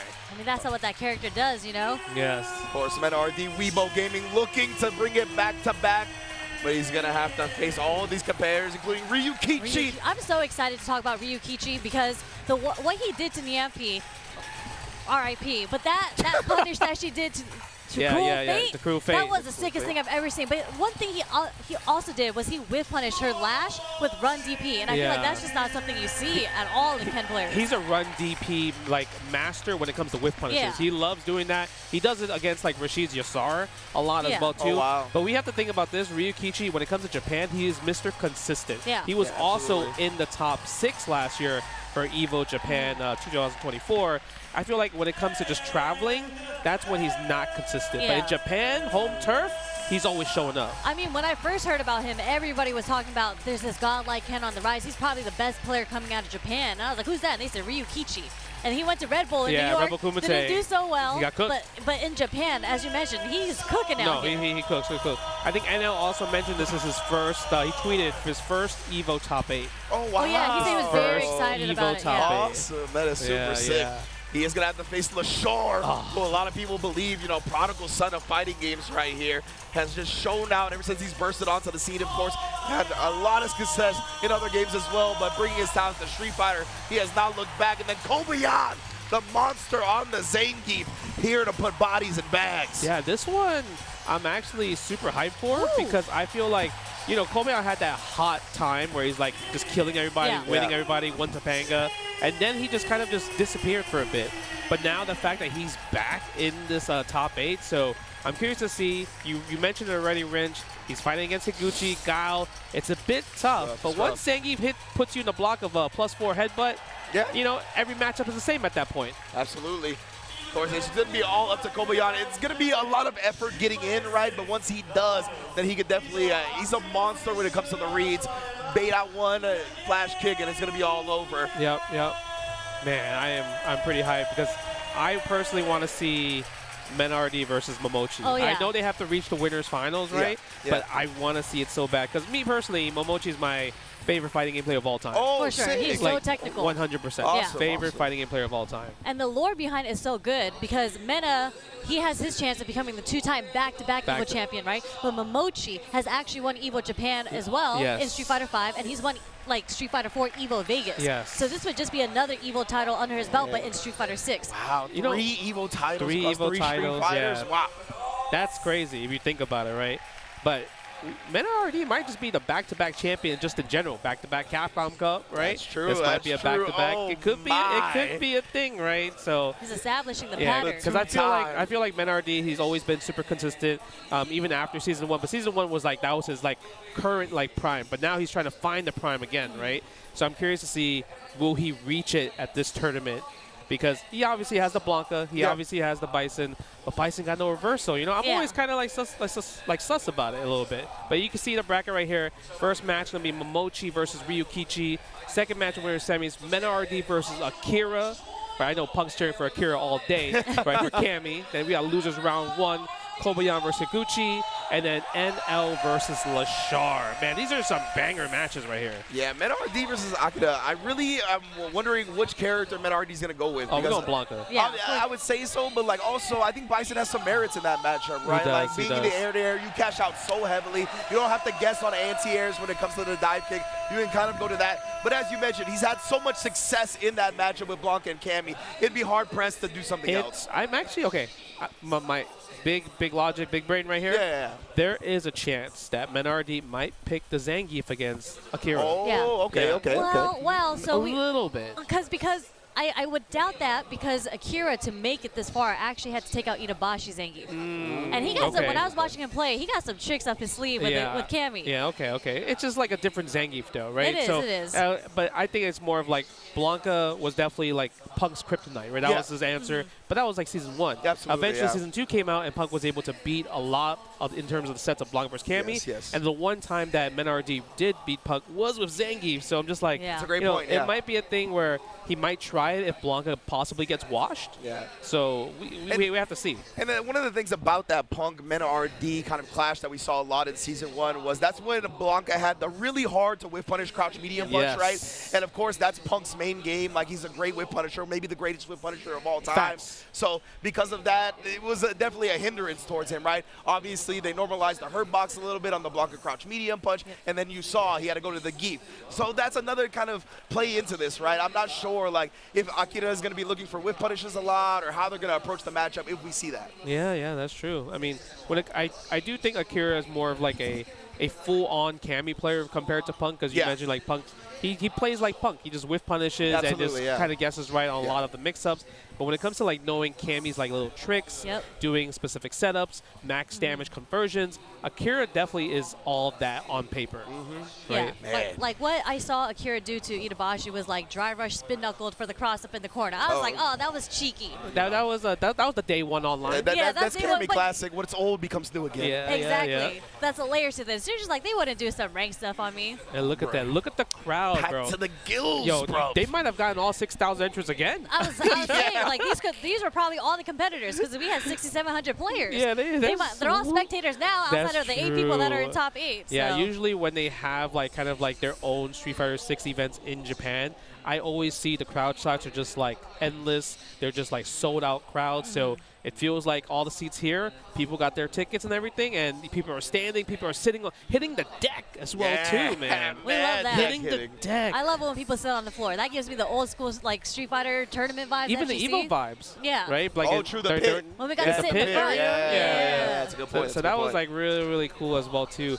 But what do you think about Ryukichi versus Momochi though? I feel like that's a tough one to call. I think. I think so too, They man. play each other a lot. Like Yeah. when I was like Absolutely, diving into the matchups, like they have so many ranked matches online. I think actually it's pretty 50-50. Wow, It's not like yeah. really leaning on anyone's side. Okay. But Momochi was playing Ed for most of it, so you know, who knows who he's gonna play. And that's what I'm thinking. I was like, so we know Ryukichi's going to be with the Ken, right? Like, he's just been a Ken specialist. So I want to see what Momochi brings to the table to kind of combat that. Do you start with the Mai and just be like, how good is Ryukichi at getting through the Mai obstacle course? Everyone plays Mai in Japan in ranked though. Yeah. So the experience is so you much also there. talked about him being the run DP master, right? That's another great thing that you can use against projectiles as Ken. So, yeah, maybe we start with the Ed, honestly. Yeah, I agree with that because I feel like if he does pick Mai, you know how you have to answer against OD fans and everything like that. Ryukichi showed us, like you mentioned, Sherry, the anti-Niampi crew Fate. For sure, he labbed what to do against OD fan, perfect parry, possibly do something crazy afterwards.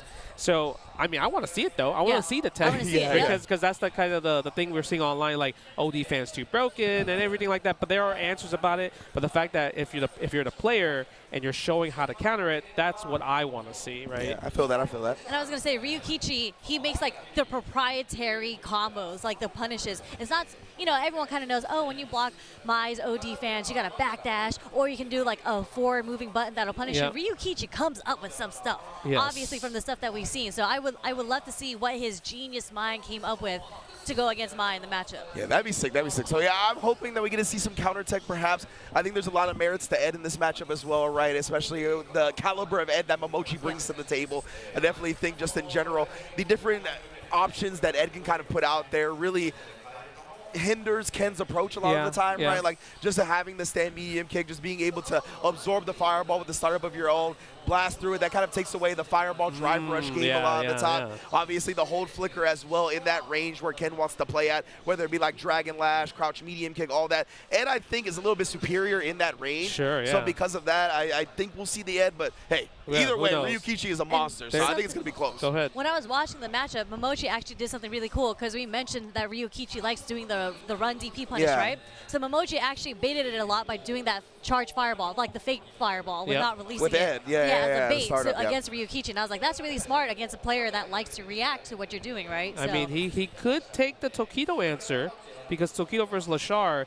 he did the run Tatsu against Lashar's hold flicker. He backed that, and I was like, there was no way he did that. So I feel like there's an answer already, and Ryukichi might possibly go for that because, like you mentioned, the replays, Momochi baited that out loud. So save it for nationals, man. That's a possible thing, right? This is where you would bust it out for sure. Yeah, this is definitely where you bust because, you know, old habits die hard. It's kind of because you're still looking for. You're like, oh, I played you in ranked the other day. You did this. I'm gonna use it for Evo, huh?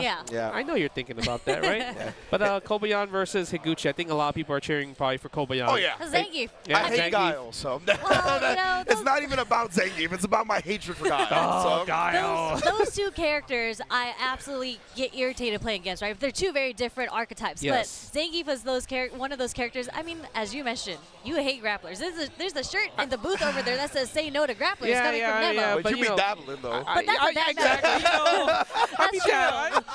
I'm a turncoat sometimes. But that's just on the matchup itself, Zangief versus Guile. We got to cheer for the underdog of the situation, which is the Guile. But I did watch. Wait, which is the Zangief? Sorry. So, yes. yeah, I was like, you're not called out an underdog. Zangief as the underdog. My bad. Look, you almost had Ridge triggered right now. You're like, God, what do you mean he's underdog? You almost sound like a Zangief player over here. But I did see, like, earlier in the pools, making it to top 24, throughout top 24, there was Zangief Bellato versus Kaba. Yeah. And then Zangief Bellato actually had some sick plays against Kaba. So there are many tools, actually, that I think Zangief, especially with the usage of level 2, it's just like that kind of equalizes the matchup a little bit more, or like brings it closer to each other. Yeah, it's not that bad. I feel like I know a lot of Zangief players are just dooming and everything else. For sure. But the thing is, you have to think about this. You don't take chip damage. Yep. Right? Zangief had it bad when he had to take chip damage in 4 and 5 and 2 and everything like that. Here, you just don't take chip damage. It's great. Like, you know, you can walk in without having to like have a life deficit. That's the most important part, right? But now it just comes down to your mental fortitude of like how to be patient. But we're gonna get into our first match. It is the Mai. Wow, so he is gonna test them. Yes, Mai. Yes, bye. Let's go. That's how you feel? Uh-huh. Okay. Come on, man. I play both sides. That's facts. Capcom versus K, that's me. All right, so we're going to get into a first match of our top 8 here at Evo Japan 2025. Momochi versus Ryukichi. Let's go. Oh, my God. They're so hyped. Look at this. And they're playing neutral. They're not. Oh, there's the first fan. Immediately. That is neutral. The only fan, 100%. Well, you see, Ryukichi was so ready with the perfect parry. Really? A DP right away from frame 1? And attacking the drive meter as well. He's going to get the burnout. Yeah. And he could cash out, but you know what? He's going to take some chip damage 100%. before he does the drive impact. Look at that. String this man up. I'll take all this chip before he gets there, but Momochi, what a press out. Bro, Momochi is so good at recognizing that was a heavy Jinrai and how negative it was, even though he's in burnout. So nice counterplay from Momochi there. Even there, that's a punish on his medium Jinrai right there, too. And heavy Jinrai is actually the least, like, yes, minus. yes, it would have been, it's actually plus on the burnout. So the fact that he challenged anyway was crazy. Okay, using light punch. Wow, he tried something right there. Yes, give me that Kagura no Mai. 5 stocks it up, baby. Oh, and then immediately just tapping, blessing the forehead with the stand heavy punch after the parry. Trying to wiggle out? Nah. Dude, the standing heavy punch it's so good. Patronizing, bro. It's so a patronizing good. animation. Okay, I like that. A little right there. Take him to the corner. Oh. Standing heavy kick. This is the same situation from round 1 where Momochi's in the corner, right? Yeah. But all it takes is one hit for Mai to take you to the other corner. Oh, yo, shout out to Ryukichi for that awareness where the target combo would have whiffed on the second hit. Oh, okay. Using OD Jinrai in that situation. Yeah, he's really just poking and peppering all these Jinrais on. Thought that Momochi would come forward, try to get a DP out. Both players here barely holding on to that drive. Yeah, too far for level 3. We didn't spend the level 3 here, but it's going to work out. Wow, he really was that confident in the rest of this corner sequence. Yeah, that was fortunate for Ryukichi in that situation. Okay, but tell me, what do you think he's looking for when every time he blocks a fan, he's doing light punch DP? You know what I mean? That's the second time doing it, but Mochi didn't bite yet, so I'm curious what's supposed to happen. Yeah, I assume like this is gonna be like a trade type of scenario. Maybe and the combo punch afterwards? I don't even know if it's gonna combo, but I think he'll at least get the better OP. Ooh, where you going? Because I'm reaching. Wake up level 1. You know what? Get up. Stand fierce. Look at that. That is such a great button. No crosscut DP. That was a little bit weird to kind of crosscut. There's a perfect parry on the Jinrai though. Another level 1. Okay. Yeah. We got 5 stocks back. Yeah, that was really good awareness from Momochi because usually that combo does not work without level 1 already installed. True. Look at that. Look at this. Ugh. Oh, he tried to run DP already. He wanted it. Wow, that hit from so far in the stand medium kick. Yeah, he's setting him up. That's why he's throwing regular fireball first, so he could be an advantage. You know, I don't think the target combo would have comboed either from that far. That was really good from Ryukichi to not go forward with it. Oh my God. Burnout. Okay. Momochi has his defense. Oh! That was sick. Yes. Goes for the loop a little bit. Take it to the corner. Are you going to react to level 2 or what? We're trying to bait it out, right? Momochi has been representing that reversal level 1. Oh, but he got hit in the air. Yes. That means no DI for you. Yeah, but... OD! Oh my goodness! Not full animation, though. Combo! Still alive. Wake up level 1. Oh, the DP regular. He traded. That's not supposed to work. No, it's not, Justin, but it did anyway. He missed time? Yeah, he missed time immediately. It looks like he missed time immediately. That's the only way it would have worked. A lot of the time, people will do that, right? They'll be a little bit hesitant. Like, they'll try to block a reversal, maybe delay the light just a tiny bit, but maybe that's not even what he did there because he was still in burned out. Just mistimed it enough to get the trade. All right, let's big brain it, okay? All right, so wake up level 1 is with punches. Yeah. What are you going to say, Sherry? No, I was going to say, did he really mean to do that DP or did he mean to do the level 1? Because the DP no meter is a questionable decision. I think maybe he woke up DP thinking Ryukichi is going to delay button, because if he woke up level 1, the button would come out. That's what I'm saying, right? That's why I think he delayed the light punch a little bit. And it's a very popular strat in this game, right? You just slightly delay on the opponent's wake up, so if the reversal is there, then you block it. Whoa! Yeah, that combo don't work crouching, that's for sure. Okay, nice. Guess for game. Yeah, that was tough. That was enough tough. help with DI back there. And I love Ryukichi has just definitely been attacking the drive meter, right? To take away that OD fan from Mai. It's a really smart strat. Yeah, it's actually really working out. And you're seeing that Momochi's not really doing a lot of OD fans in the process. Yeah. Because even if you get her low enough, right, then the OD fan, you might burn out if you're below 2 bars. Yeah, it's very clear that Momochi has been waiting to get all his level 1s just to get the stocks. Like, in every single round, he's been able to activate level 1. Yeah. Wow, and then just the reversal. Fierce Ryukichi showing no fear. Spamming the level 3, cash on damage, attack the drive gate, put in your CA, but doesn't matter. You don't even have CA in the process in there. Are we going to get the burnout? OD Are we going to fireball. go for the meat here? Yeah, taking the hit, don't matter. That's a tough decision right there. Yeah. Felt like he tried to take the hit to avoid the burnout, but nonetheless, that was just really good from Ryukichi, trying to close that gap and not let Momochi get out even after taking the hit. Super smart smothering style. So far, 4 rounds straight, right? Momochi wins 2 rounds, Ryukichi wins 2 rounds.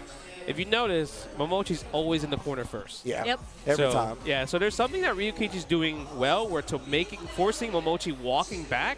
And we might switch Ed, because I feel like Momochi, because of that, maybe he knows, like, hey, you know what? Why am I getting walked back like that? I'm supposed to be the neutral footsie god. Yeah. Right? So let me pick a character that can control some of that madness of yours.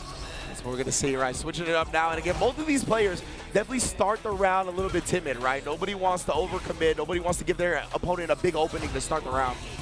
Ooh, look at that. Ugh, I love that flicker. That's a bad boy. That's a bad boy special. Right Yeah, there. it is. Misses the parry. Yep, tries to attempt for it. Momochi doesn't give it to him. But nice challenge. Yeah, that was a good challenge right there. And you see Ryukichi just ever optimal, right? Buffering the Jinrai behind him, just always peppering in any damage he can get. Yeah, and you know what I really love about him doing that Jinrai? Like, he just just in case. Yeah. But most people would do jab drive rush. He didn't want to put himself in that situation where it didn't work and put him in a possible burnout situation, but it doesn't matter because Momochi taking the first round of this game. Yeah, you can tell Ryukichi's extremely conscious of his own drive meter and his opponents. He really values those resources, as he should. Forward fierce right there. And as you mentioned, Justin, you can see how the neutral has changed right now, because Momochi's been handling the neutral pretty well, actually. He's been controlling it, not pushing himself into the corner. Oh yeah, this is Momochi's character. Like, if you think about like how his archetype of a player he plays, this is him. Yeah, Maya's just broken. This is what we talked about at the beginning, right? Momochi in this matchup with Ed definitely has really strong tools at that range where Ken likes to play at, so makes it a bit more difficult for Ryukichi, and he is just pressing that heavy kick. Yeah, he got him in the corner, so it's definitely harder to make a whiff. But do we have the dream? I believe Momochi has a dream. No, yes, a little bit. No, he had to change it up a little bit, but still gets it though. Wow, the adjustment, that's crazy. What? I And then can't the believe empty low? that. Yeah, I can't believe he fixed that. This dude Momochi, bro, he's a master of the character for a reason. 2-1 lead here in top 8. You saw how it was kind of like, it was kind of wonky a little bit. I've never seen that adjustment. I've never seen that. And he had the meaty setup for it right after, too. The empty jump low, the empty jab light. That was chef's kiss right there. Okay, how is Ryukichi going to answer? But speaking of that, get him. Using the damage option, didn't want to use the Tatsu. And it looked like Momochi trying to walk forward throw right there. Like he tried to call out Ryukichi was going to block after the driver's cancel. What? That was sick. Was it because it was meaty? Yeah, it was meaty there. Wow, that was actually sick link right there. Okay, go for the parries. Blocking, has to force to take the throw because Ryukichi went for a lot of shimmies right there. Nice! Big parry.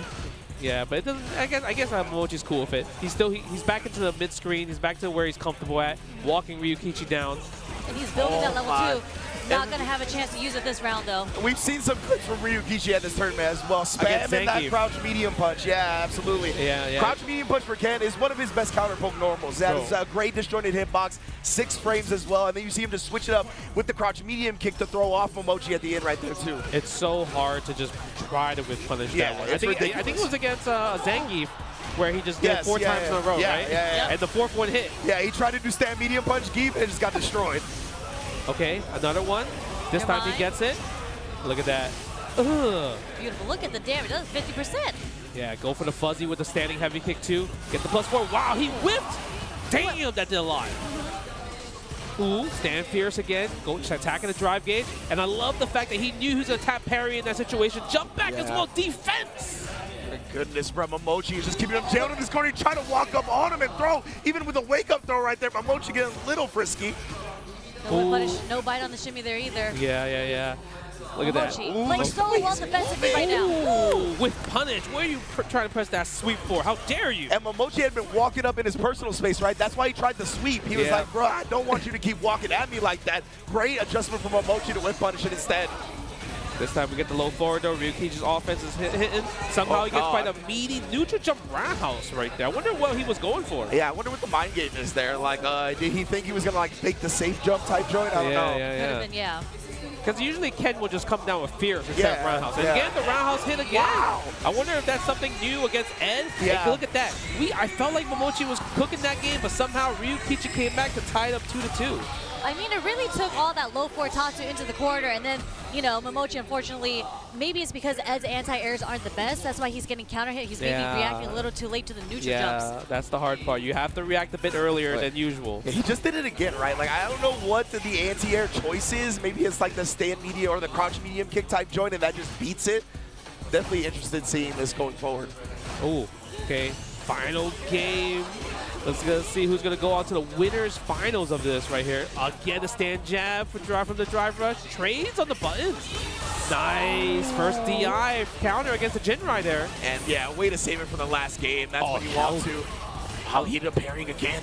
Yeah, that was actually pretty smart. The fact that he's like, you know what, I need to let go. I don't want to drain myself, and then tap it again. Yeah. Go for the DP combo, 5-piece. How dare you press the button, double drive rush combo. You're going to spend level 1 here? That's right.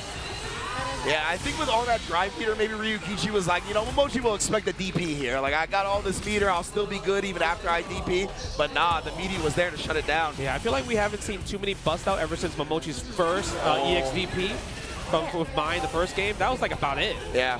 That's like a 3-for-3 neutral jump fierce from Ryukichi too, as an not as an anti-air, but as a shimmy bait. Yeah. I guess Momochi is working out really well for him. Oh, the spacing on that one. Yeah, these two play each other a lot, you can tell. Again, try it again. There's the cross cut. How dare you using light punch DP. There's the bust out. Definitely wanted the drive rush back throw into the corner right there. Momochi did not let him have it.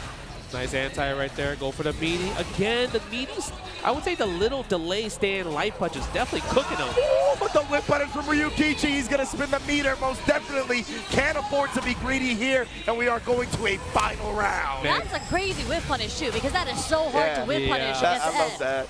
That was hard, and I felt bad for Ryukichi there just because I'm like, he's probably thinking, can I level 2 instead of level 3? But he's like, you know what? I don't want to risk it. I don't want to risk it. Definitely had to spend all his bar there. And I truly don't think the level 2 would have killed, so. Oh, nice meaty on that one. Wow, stand jab, low jab, saw the hit, and confirmed to the target combo, and put him in a situation. Look at this, taking all the damage. Momochi has 3 bars, though, but Ryukichi has him in the corner. What a throw tech right there from Momochi. Oh, but again, Ryukichi just patient with punishing the fierce attempt, and then catching him as well. The meaty jab. Should be it. That's it. Level 1 to end it. Ryukichi in winners finals at Evo Japan. I told you, man. Home turf Ryukichi. This man cooks, bro. He always cooks at home turf. Yeah, man. And, you know, it's just really a testament to these two and how they played each other because, like, Momochi got the dub with Mai quick, right? And then he lost one. And you could tell, like, he wanted to start with the Mai because Ryukichi has specific Ed tech. Yes. We saw it on display. Yes. So he was like, this is going to be dangerous if I have to go to Ed. But that's just how good Ryukichi is, bro. Whether it's against Mai, whether it gets Ed, like you said, man, on home turf, he's different. He is different. I want to see if he's going to use the neutral jump roundhouse against the next match. Yeah. Because then that'll tell us, yeah, that's an Ed-specific thing, yes, right? Absolutely. Yes. Yeah. I'm so curious because usually most Kens will always use jump heavy punch as the neutral jump, right? He did use it for shimmies, but when it comes to like, oh, when your Ed is standing, yes, it was come down heavy kick for sure. Wow, man, that is Oh, yeah, wild they're way playing to the start replay this. right now. Yeah, that was a great first match. 3-2 final round. Like, what a way to start a top 8, especially in Evo Japan, right? We love the dance, we love the adaptation. And Yes. that very last round, I feel like Ryukichi switched up how he wanted to approach the offense, because when he knocked Momochi down, he started doing a lot of meaties with lights. And it was actually catching Momochi holding up, I think, because Momochi does like an up back on a defensive read. does. So it actually caught him a lot of times. I think that's like a now more popular thing, right? Everyone likes to jump back after like not taking a throw or whatever like that. But the fact that that's why he did a stand jab, low jab into back medium punch, saw it hit, target combo right, and then right there. That was just beautiful because that was like a 2-hit sequence before jumping back. Because most people do 1-hit throw, but he did 2 hits because he thinks you're gonna jump back throw. So good. That's the layers on layers, especially when you guys are playing each other. Again, they play each other all the time. So Yeah, and you can just normally link that stand medium punch like we saw, right? But a lot of the time, if you do stand jab into crouch jab, you're too far for that stand medium punch to connect after that. But for whatever reason, again, he's labbing out these situations where he knows, like, I can get away with doing 2 jabs first and still connect with a stand medium punch. Dude is just a mastermind. That was good. That was good. But our next match, Menardi versus Akira. yeah, I know you wanted to see Mena versus Momochi, but this match is going to be really, really interesting just because, again, we don't know who Mena is going to choose in this matchup. Yeah. And in Akira, I feel like I haven't seen too much of Akira, so this is really good, refreshing to see him in the top 8. Yeah, I feel like Akira, he hasn't really gone too crazy in terms of results overseas, right? Yeah. Right, but I feel like in Japan, he's always kind of like, always does well, but never been in a situation where he's like winning a lot. Yep. Yeah. So, I mean, if there's a time to win, get a big first win, this is the time right here, especially against 2-time Capcom Cup champion, also defending Evo Japan 2024 champion for Street Fighter 6. It's a tall order to beat, but I mean, I'm sure Akira has the home crowd behind his back. Yeah, this honestly might be the perfect storm to kind of break through that glass ceiling that he's been hitting, right? Getting those top 8s, but never maybe getting into that top 3 or getting that W himself. So if he's able to use this, ride the momentum, ride the home court advantage, take down the reigning defending champion, that, I mean, I think will propel his confidence forever. Yeah, I mean, that's a tall order, though, because it's something everyone, I feel like, knows about Mena is that he does not get deterred. I mean, he won Evo Japan last year when I don't want to say he had the crowd against him, but, this is home advantage, home turf for Akira, and it doesn't really bother Mena. He's been here before. He's done this so many times, especially in this particular matchup. I think he won, like, free. Like, it was dominant. Yeah, he was very dominant last year. It wasn't, like, close at all. He destroyed the competition last year. And I feel like when Mena is in the zone, when he's in there, he's pretty much unstoppable. Like, you'll watch this game and you'll be like, does that other guy play Street Fighter? Like, right? No, I mean, you're definitely not wrong. But I would say if Akira did his research, I mean, one thing, Mena is definitely an up-back monster as well, too. Yeah. And Cammy's definitely really good at just stopping up-back with her crouching heavy punch meaty, right? And gets a full combo from there. But the thing is, I think Menardi just kind of just plays heads or tails. It's either I up back or perfect parry. Yeah. Yep. Right? So obviously, if you're going for a meaty, thinking I'm going to up back, it makes it easier for me to perfect parry. Puts the back throw. Guess what? Tables are turned now. So it's a very dangerous combination. But sometimes, if Menardi is willing to play dangerous, you have to not be scared to play dangerous back. and from Akira's gameplay, definitely not hesitant to kind of play that way as well. Yeah, and with those two choices that you highlighted, Justin, I wonder if we'll see Akira try to maybe put the brakes on a little bit on Wake Up just to try to counter both of those strategies. But if that happens, does Meta start waking up with buttons? Does he start waking up crouching medium kick? Exactly. You know, he's so good at adjusting so quickly that even if you catch on to his strat, he won't just stick to it. He's not stubborn in that way if it's not working. Woo! Okay, let's see. Let's see. I'm so curious to see what's going to be the new. Do we have any new Lightning Beast setups? What's the Blanca challenge going to be doing? Here's the Pokken, just feeling each other out. Here's no dive kicks yet. It just feels so right to see Blanca on Meta to me, or Meta on Blanca, excuse me. Look at that. Yeah, again, right away, the offense has started. We're going to set it out. Yeah, that's right. Put a Meaty trap stuff. out. Yeah, meaty, plus frames. Look at this. Menardi is controlling the pace. Yeah, and perfectly set himself up on that roundhouse as well. I think it was supposed to be a counter poke setup, but then he gets the whip punish anyway. Oh, using Spiral Arrow, but it didn't really work out. Somehow got the punish counter throw. I guess that was still a punish situation there. Yeah. No space out in there. And look at this control. Stand jab, stand light kicks. Didn't even use crouching medium punch yet. Yeah, that's true. We talked about that potent button, but that one as well, the crouch jab, counter poke, and the drive rush cancel behind it to seal the first round.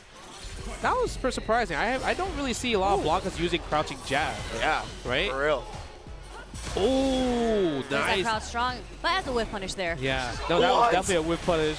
Standing heavy kick. Like the fact that he put himself back into the corner, I think it caused Akira to have like a moment of hesitation. Like, what's happening here? Yeah, pressing buttons right there, using the low forward. You have to attack the drive gauge, and that is what he is doing.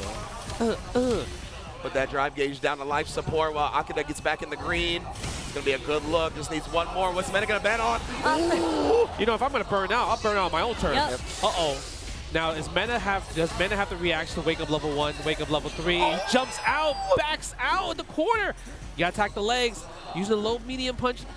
Doesn't want to do the third. Oh my God. You got to be kidding me, Mena Roundhouse as Arthi. an anti-air? That was the first dive kick of the game. Oh my lord. You know what they say. When you're in burnout, your reactions have been heightened. Yeah. To the maximum. That's true. You know what I mean? You're heightened, but usually you're locked in on one option. Yeah. But I think he was locked in on that option, locked in on though. the dive kick. Yeah, absolutely. Yeah, like, yeah, 100%. The dive kick is such a great tool to use when the opponent's in burnout, right? It's like plus frame no matter where it hits pretty much. Yes. So a lot of time players are going to be trying to abuse that Mena, scouting it perfectly. But look at this adaptation from Akira. Like, we just saw 3 dive kicks in a row. In the last game, we only saw 2, like one OD and then 1 regular, right? Yeah, so nice. now Akira is going in. Yeah, the delay buttons right there, catching Mena and jumping back, but doesn't get a full combo, goes for the throw here. Is Mena gonna wake up right here? Ooh, I thought he would wake up after he saw green. Nice jump back, medium punch. It got the soft knockdown too. Scratch him up. He tried to hop over. He did, yeah. He wanted to be out the OS, the DPOS. He was going to try to hop through it. Yeah. That was so lucky for Akira because if he did not get that sequence right there and Mena RD was able to defend, it would have been a world of hurt. Man, that was really good from Akira, honestly. Take now it to we're the going to corner. get to the cone. Yeah, everyone's favorite place.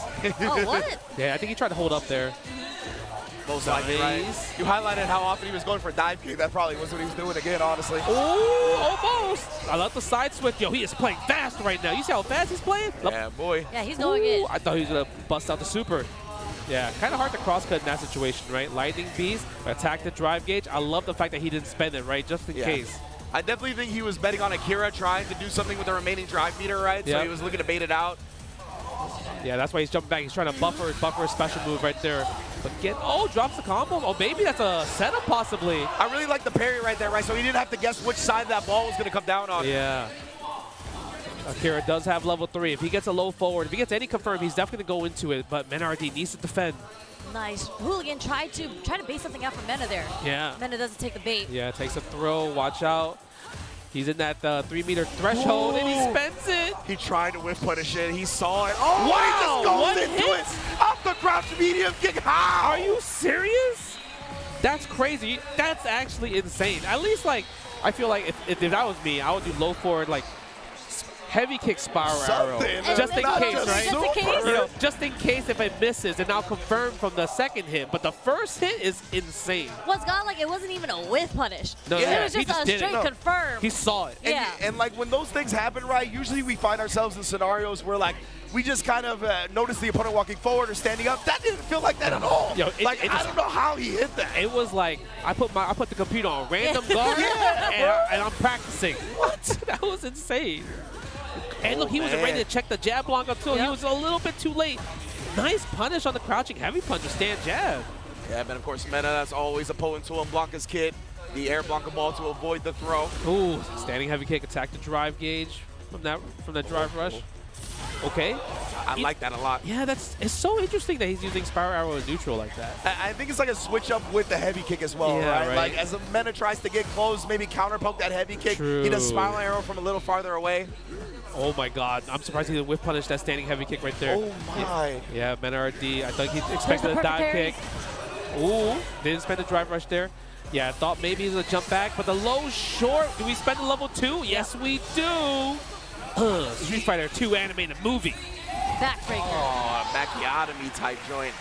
Yeah, Akira's rhythm right now is extremely hard to pin down. Like, there's so many decisions where I'm like, I don't blame you for getting hit. Like that walk back into the drive rush crouch slide kick, it's just so weird to catch him right now. Yeah, I think it's one of those things, like I mentioned, like, Akira plays kind of like he uses everything that Cammy has. Yeah, true. Right? It's not just a whiff. It's just not a whiff punish Cammy. Yeah. Ooh, get off of me. The stand like it buffer though. It's a Lightning Beast Blanca Ball. Let's go. Sick. Wasn't the punish there.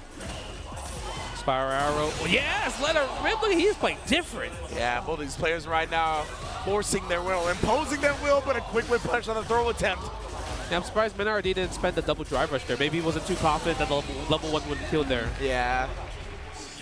Definitely. I think he wants to also hold on to the meter and hopefully get an early Lightning Beast in this round, that's perhaps. true.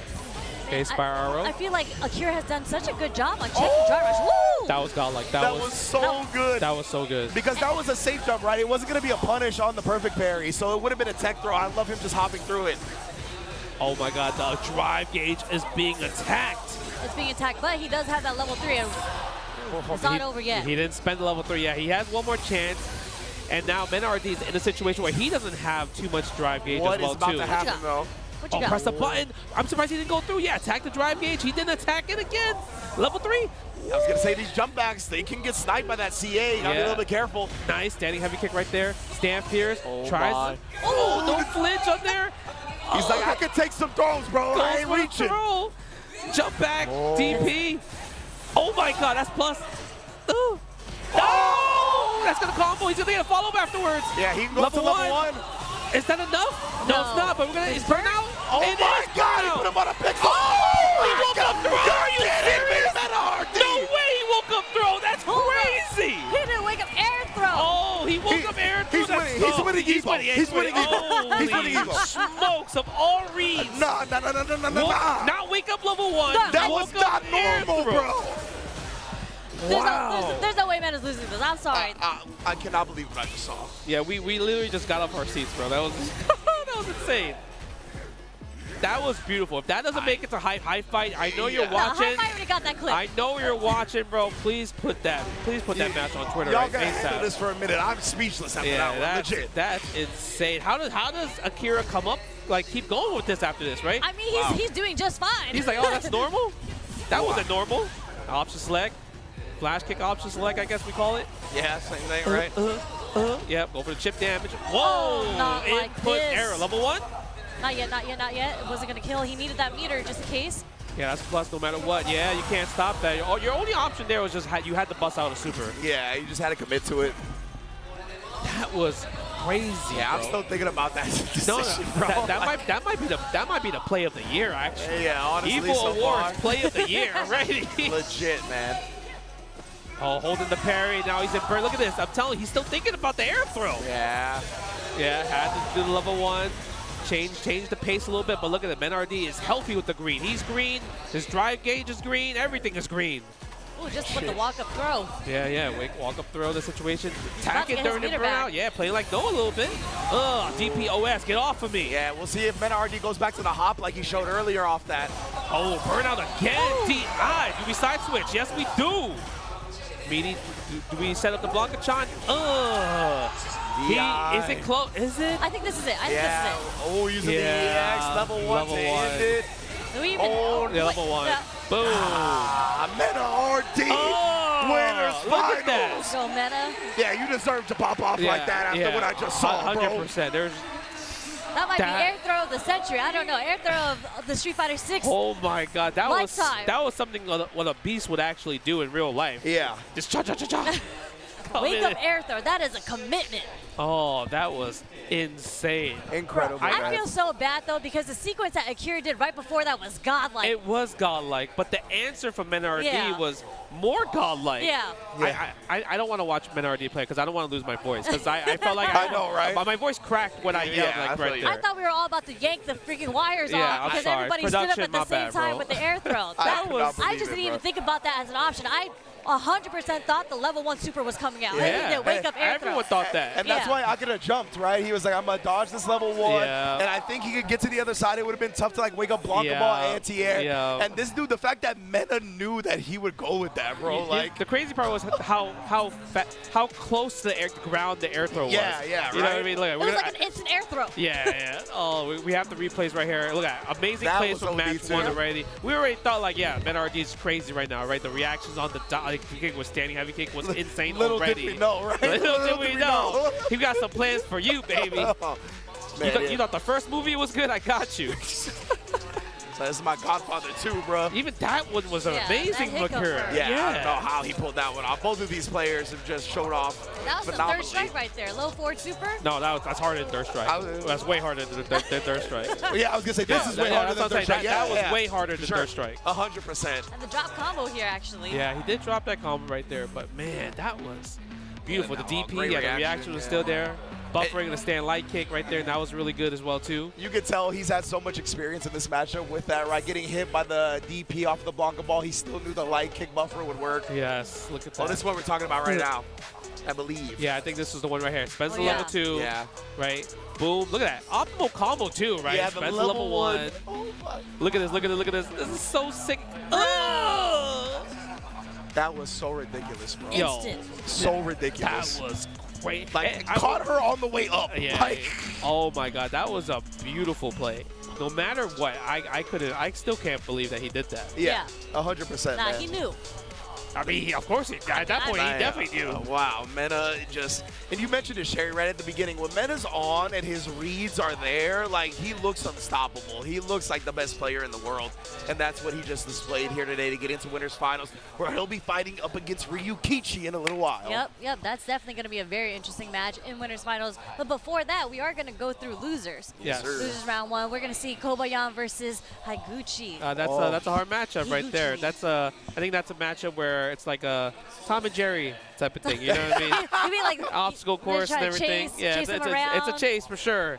That's for sure. It's a chase down. But I mean, Zangief can't do it. I think Zangief in this game is definitely much better than the average Zangief from previous games, for sure. Yeah. Just because no chip damage and drive rush is a factor. Also, headbutt's a pretty nasty frame trap as well. So I mean, he has really good buttons. he has. That's what I want to great bring up, buttons. Like the stand medium kick, the stand strong, Yep. even the stand short, even on whiff, on hit, whatever it may be, into the green rush. Yep. Like that's very optimal for Zangief. But we have Akira. We see that he just lost his match. He is waiting for the winner between Kobayan and Higuchi. And we have Momochi, who fell from winners down into losers to play the winner between NL and Lashar. Oh, that's a banger. Either way, like all these are gonna be banger matches as well too, right? Yeah.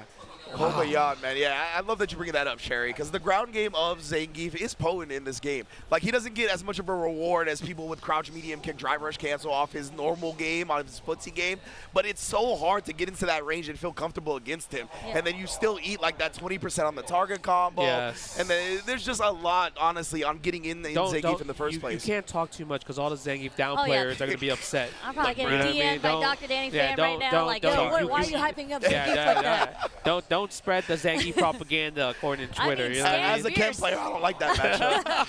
I don't like that matchup. Oh, man. But, you- of course, go we ahead. already know this tournament would not be possible without our lovely partner in PlayStation. PlayStation tournaments combo the competition and will combo the rewards, win cash, plus exclusive items when you enter the PlayStation tournaments, and you can do it directly in-game and on the PS5. One of the coolest things, one of the coolest evolutions about PlayStation tournaments is doing that, and of course, all of these Evos wouldn't be possible without PlayStation. Yep. Yeah, it's actually so cool. You know, Amakashi, he won a PlayStation tournament Oh, recently. yeah? He showed me pictures like he got the reward and everything. That's tight. I mean, they're daily tournaments. Yes. And you just sign up from the home screen. Yep. Like, it's super easy. Yeah, so, super, again, shout out to super Sony easy. PlayStation bringing us here. Yeah, bring us everyone Supplying here. there's about 8,000 competitors here this weekend. They supplied all of that. Ridiculous. That is a lot. But like, okay, we're always gonna get Kobayan versus Higuchi. Yeah. Zangief versus Guile. What do you think? How do you think Zangief's gonna get in? That's what I figured that's what you were going to ask right now, and I'm trying to think. Like, we talked about how once Zangief's in that range, he's pretty potent, but Guile doesn't have to engage with him, right? He just sits there and throws Sonic Boom. So how are you going to get past that? I don't know, man. Like, when Higuchi's as good as he is, it's going to be tough. Obviously, the gambits are there, whether it be jump, drive rush. Maybe he has like a drive rush DI gambit, something like that. I don't know, but it's going to be a tough answer for sure. I feel like Stand Fierce is a very potent tool in That's that a good- matchup. yeah, true, because true. it actually, like, it's not a full answer, but it does well because of its armor, right? Yeah. So, Yep. you know, Guile, they like doing the Sonic Boom. Sometimes they'll do the upside down kick. Stand Fierce is actually a pretty good tool against that, and it's a knockdown if you get hit no matter what, whether it's like fully charged, depending on how you hit it. But that's how Zangief will get it on you. All he needs is that one hit, and maybe even sweep. Like, Zangief has I feel, one of the best sweeps out there. I agree with you. And then once you clip him, you just drive rush in and his headbutt 50-50. Let's go. Especially if it's a punish counter sweep too, Yep. right? Yeah, I that's agree huge. with that. I think like also what Zangief can do is like using like, because Dial's going to poke with crouching medium kick, right? Yeah. Snowball kicks. Maybe using stand light kick against the crouching medium kick into drive rush, right? Going into lariat, get closer, put him in the corner. And obviously all the Zangief players, they want to use EX lariat to kind of get the more better optimal Oki situation. But that's the hard part. Do you spend 5 bars of drive gauge from a standing light kick to do OD lariat or what? Nah, that's why they always reset into the headbutt. Yeah, that's true. Because people just like holding up back against Zangief in general, so they get that headbutt damage, and even if you get blocked, you're so plus on that. Look at that. Look, you see Higuchi, he's smiling. He knows that he won the matchup. He's like, oh, I got to fight Zangief. Oh, I'm smiling. I'll take this picture with his teeth shown. It's the H-box gif where he's crying mid-set because he knows he's going to win. You know what movement I love with the gamers too is I've never seen Kobayan in person before, but he's a very fit person. That boy fit, bro. There's a picture that had someone posted of like his back. No, when I first saw him at Topanga, I'm like, oh, this guy's from America. That's what I thought. But I mean, Kobayan, I think when I speak to all the Geef players out there, they do regard him as like the best Zangief in the world. Okay. That's sick. So it makes sense that he is in top 8 here at Evo Japan. And there were like, Itabashi was right there too. Zangief Bellata was also right under Itabashi. I think they all got 9th, right? Yeah. Yeah, wow. That would have been crazy if we had 3 Zangiefs in top 8. Imagine. Then all the Zangief players couldn't say anything. I don't want to hear anything. They couldn't say anything. Nothing ever again. Buffs are not needed at that point. Yeah, man. You know, just to build on a couple of your guys' points, actually, I really like them. You know, you brought up the Stand Fear Sherry, which I think is a very potent tool in this matchup, as you mentioned. And Justin, you talked about poking with the crouch medium kick, right? I think that's also to combat the Fierce because you can blow it up being a low. So I think that's kind of where we start seeing that stand light kick drive rush cancel. Once we see the establishment of the Fierce, once we see Higuchi trying to beat that with a low button, that's when I think we get the evolution. So I'm not expecting that out the gate, but probably like round 2, 3, and definitely game 2 going forward. I feel like we might see OD running suplex out the gate. Out the gate? Out the gate. Like round start, 99-second round fight. He Bro, just choo-choo, bro. Choo-choo, train is coming. The Russian Express, bro. I mean, we could bet some money on. I feel like that is. And the prop bets on what's gonna happen. Yeah, that's the 99 lottery seconds. right there. If that hits, Justin, I'm taking you to the lottery. We're gonna go pick out some numbers. It might happen. We're changing our flights to Vegas, going back. It actually, look, I'm telling you, if you're gonna start with a bang, you might as well. It's a popular option. And I mean, it's a very popular option. Wait, popular? I don't know if that's a popular option. Yo, round 1 start. Like if you haven't fought me in a long time, yeah, OD. Yeah, OD running bear It's grab. fast. I know it's fast, but I would love to see it too on this stage because you know everybody doesn't want to overcommit at the very beginning. That's what I'm saying. Top 8 of Evo. No, that would be godlike. He if might be Kobayan nervous does that. a little bit. Nah, but I feel like this is gonna go the standard of what we see in high-level players is when it's round start, they're literally just gonna wiggle around each other and see what they want to do. Most likely, Yeah, but that's why, right? That's why you bet on that because if he does do that, he might get scooped. That would be godlike, though. We'll see. If you hard call that, Justin, I don't know. I feel like you should be on the stage. No, then. I'm just saying it's a possibility. I seen I mean, you are a Zangief player. I seen some stuff in my days. Let's see. The round is about to start. The match is about to start. I seen some. I feel like he's about to run. Like, you know what? Let me just test the reactions a little bit. Let me see if you're gonna jump straight up. I got 3 games. I can afford it. Is if Higuchi was ready for that with OD flash kick. That's what I'm saying. I need to test. I need to test if you're locked in. You know, because that's the most important part. Because Higuchi, he's definitely one of those players that's like really hard to kind of like get in on. Yeah. But absolutely. When he's on it, but if he's not on it, maybe Kobayan might run away with it. That's true. You got to throw him off his guard. And if you started off with like that and it hits, you're in his head. Yeah. They're like, no way he started the round. Come on, let's see. Okay. All right, here. I'm curious. I'm so curious. I'm making the read. Yep, losers round 1. We have Kobayan versus Higuchi. Let's see how it goes. Yeah, Let's see how it starts. It's coming. Watch this. Look at that. Look. He's talking. He's got a lot of hair on his chest. He definitely. He's been drinking a little bit. There's no way. I was ready. Okay, go for the Sonic Boom. Yeah, this is kind of what we expected there. Is against the crouching medium kick, stand light kick, but doesn't want to spend the bar. Can't get the confirm on the counter here on the stand medium punch as well, too. It's too far. And yeah, we actually are seeing it right out of the gate. That stand light kick has been a super good tool for him already. Oh, nice. Gets the jump out the corner and it puts Kobayan in the corner now. Yeah. Okay, they both drive rush at the same time. Yeah, using the stand fierce again. Higuchi looking good. Yeah, now it's Higuchi where he wants to be in terms of position, right? Obviously not health-wise, but right here. Oh my goodness, the perfect parry into the jump. Perfect punish indeed. I mean, that was the first jump we saw and it connected. Yeah, it was because he perfect parried the previous boom, right? He just bet on Higuchi continuing the Sonic Boom sequence. Yeah, that's the hard thing about the matchup is like, at least if you're a Gao player throwing booms, because I know a lot of people were like, yeah, I hate Gao because I cannot stop his Sonic booms and everything. They recover too fast. It's hard to jump in against them. But if you perfect parry the boom, usually most Gao players will just flowchart and throw another boom. Precisely. Right? Yo, Kobayon's kind of cooking this Gao.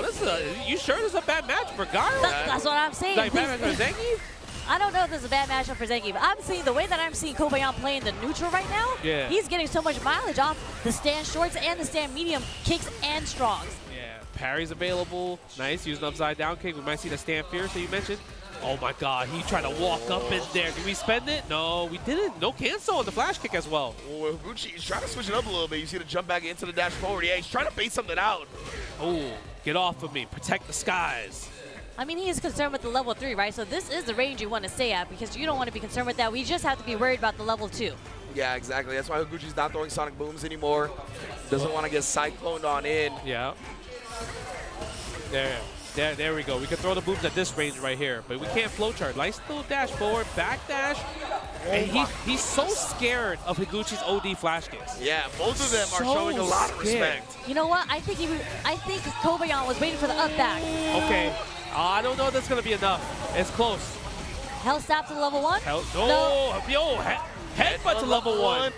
Ugh. All right, but now he's in burnout. He does have the corner. Higuchi gets the anti-air, sending all the level 2s at him. Got hit. That was tough. That jump was needed. That jump was literally his lifeline right there. Oh my God, speaking of that, now he gets the optimal setup right here. Again, the respect on Higuchi. He's like really wanting like him to bust out. But I feel like so many times if he hasn't bust out yet, you should go for the offense, right? Yeah. But man, I feel like now he's going to bust out on the next one. Sorry, sure, go ahead. No, what an SPD. The grab. I just feel like at this point, especially as Zengi, you got to be okay with the bust out because you got to establish that offense between the media and the SPD, whatever it may be. 1000%. You have to live the fact that people might just wake up DP on your offense. It's part of life. But look at this, Higuchi, nice block at the overhead, perfect parry. Go for the heavy SPD damage in that situation. Pretty good damage, at least for perfect parry. Oh my God, where you going? Oh! Nice, and yeah, they were getting to that corner so quickly, right? I love the DI there. The corner wasn't all the way on screen yet. A little bit tougher to counter that in those instances. Bro, but the stand roundhouse as an anti-air, I feel like you just don't see that too often in Street Fighter 6 Zengi. But it caught him jumping back, and that actually pushed him so far closer to the corner. That was a good chase. Very, very good chase. Very sick indeed. Yeah, parrying the Sonic booms. The driver stand liking is actually hitting Kobayan a lot on counter hit. I wonder if it's like because the timing is like not as fast as a 4-framer, and that's probably why it's catching him off guard. Yeah, you're right. Yeah, using the soul ball kick in their situation right there. Higuchi looking way better in this game. Okay. There we go. All right, I thought we were going to have a fluff for a second. Oh, indeed, we are having some type of issue. He's not even holding the stick, and Zengi's just moving forward. Oh, my man. Zengi was like, I know where my bread's buttered. You know, close quarters combat. Close quarter combat. Yeah. I'm just going in. Yeah, that's kind of. He's like, that's kind of what I wanted. Zengi's got a mind of his own. He got a mind. I just want to walk with my face, block with my face. That's what wrestlers do anyway, right? We gotta take hits in general. But man, I felt like Kobayan in general, like he has been cooking in terms of neutral, like you mentioned. The standing, heavy kick, drive rush, anti-air was so good because obviously Higuchi was so scared of the SPD, right? He was jumping back. But I feel like in that situation, because he jumped back, that was a big read of like, oh, you're kind of scared of neutral jumping instead. Because usually you want to neutral jump against the SPD to get a punish. Oh, true. But the problem is like if I neutral jump and you don't SPD, then I anti-air with the lariat. So it's like, oh, it's just tough, right? So he chose the safer route. Yeah, and if you're Higuchi, I think since you're a Guile player, that's okay, right? You're like, I'd rather just take the space, let me get my Sonic Boom game going rather than play this mix-up game from the neutral jump. But that just goes to the recognition of Kobeon. He's like, nah, bro, I know how you guys think. I'm going to be prepared to chase it down with the drive rush roundhouse. That was ridiculous. I'm surprised that I don't think he's done Stand Fierce once. So clearly, I'm misunderstanding this match. I thought you had a good point. No, he did it once, but he didn't charge it. Yeah. He just used it as a whiff punish, but it wasn't meant for armor yet. But we might see it later in the set when, obviously, when the two players are adapting to each other. Because obviously you can't play the same way and win 3 straight if you're at this level, right? At a top 8, you have to kind of make adjustments. So like the thing is with the Stand Fierce is it's one of the like most whiff punishable buttons. So I feel like it's a harder commitment for Zangief to do. Sure. Whereas Kobayan, he's found already mileage against the buttons that you would use Stand Fierce against. Yeah. You know, like the upside down kick. He's been stuffing it out with the stand medium punch a lot, like the startup frames of it. So he's finding the mileage there, and he's able to do the Zangief flowchart after that. Yeah, it's really impressive that he's just been able to kind of contain the Sonic Boom game, right? Yeah. Like, because usually that's what you use the Fierce at that range for, to absorb the Sonic Boom and then punish Guile. And he's just either been beating him to the punch, getting too close to Guile to where he doesn't have to worry about that. He can use the stand medium punch, like you said, or the stand light kick. It's just been really impressive, man. And the times that he does get pushed out, we see the perfect parry jump in to thwart the flowchart fireballs. He's just been on point. Man, what you guys are saying, that sounds like a bad match for Guile. That's what I'm saying. Guile's got to be like, oh, man, how do I play the neutral against Zangief? I can't even throw Sonic Booms. He's just parrying and jumping over it. What am I supposed to do? He's not taking chip damage, man. He's not taking chip damage. What am I supposed to do? It's just like, oh, I just got to risk it on the OD flash kick then? On the wake up? He hasn't done it yet, though. He hasn't. He hasn't because I think Higuchi noticed that he's like, yeah, he's just letting me wake up because he's trying to bait my OD flash kick. So I'm not gonna do. I'm not gonna do OD flash kicks until I get grabbed. Yep. Yeah. Oh, true. Right. Like, I'm gonna make you prove to me that you're gonna grab me. Yeah. Exactly. I like that. Outside of like the SPDs, we've only seen really one as a counter hit, right? That was kind of like a whiff punish kind of status. And then one that was an actual punish to the perfect parry. We haven't seen one actual like raw 50-50 into the SPD. I also think that's part of why Kobeon is so successful, though, right? Because as grappler players in general, you kind of tunnel vision on the SPD sometimes. And he's not forcing it. He's like, bro, I know Zangief's tools are strong, like we talked about earlier. I don't need to rely on getting this big damage SPD. I can actually grind it out in the neutral. And I mean, I feel like that's why a lot of Zangiefs do consider him the best in the world. Man, that's tough. That I think those are like the two different Zangief players, is the grab-friendly ones versus the I'm going to use my normals and cook you, because his normals are busted, I think. Like crouching jab, stand light kick, stand medium punch, medium kick and crouch medium kick, headbutt. You know, they're all sweep. All 6 buttons are super useful. Yeah. They just don't combo into things. So then that's what Zangief player plays. I don't get combos. Yeah, exactly right. Well, you shouldn't get combos. You grab me. It's like, dog, if you get combos off these normals, then you're just the best character in the game. Like, I don't know what to tell you. Like, which, of course, they're like, all right, cool. But all right, cool. But no, sorry. Let me become the best character in the game. No, not going to happen. Give me my +1 drive rush knee back. Come on, man. I mean, when I was talking to Stupendous, he was talking about how Zangief needs green hand back to get around. He needs projectiles, some DPs. I was like, what are you talking about? That was like, you like stop your eye roll, mid-eye roll. That was impressive. You're like... No, my favorite part was I had a conversation with Zangief player, right? Okay. And I was like, wow, you guys got a lot of buffs. You know, the last season, I was like, forward medium kick, you know what I mean? You know, all these normals are doing lots of drive gauge damage. I'm like, you guys got a lot of buffs. And you know what his answer was? He's like, yeah, but my lariat still doesn't hit from behind. I was like, wait. Well, okay, I do feel bad for them. I don't. It's one button on the pad, bro. It is one button. They just do this. They're not doing no motions. They're just doing this. Look at this. It's true. Using the index. My anti-air. So hard to anti-air. My anti-air is so slow. I mean, I'm not going to lie. I do feel bad, though, because when you see the character jump out the corner and, like, the lariat clearly is supposed to hit, but you see the fist, like, spin around their body, I'm just like... Animation-wise, sure, it feels bad. Animation-wise. For sure. I'm just like, come on. That was a little weird. I don't know, man. I can't. You just press an L2, bro.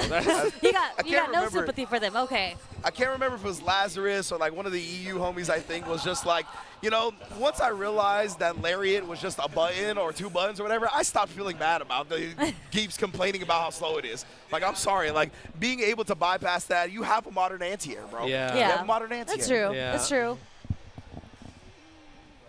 Oh, we're getting an update from Mother Base right now. It looks like we're going to have a 1-round loss for Kobayan going into this next match.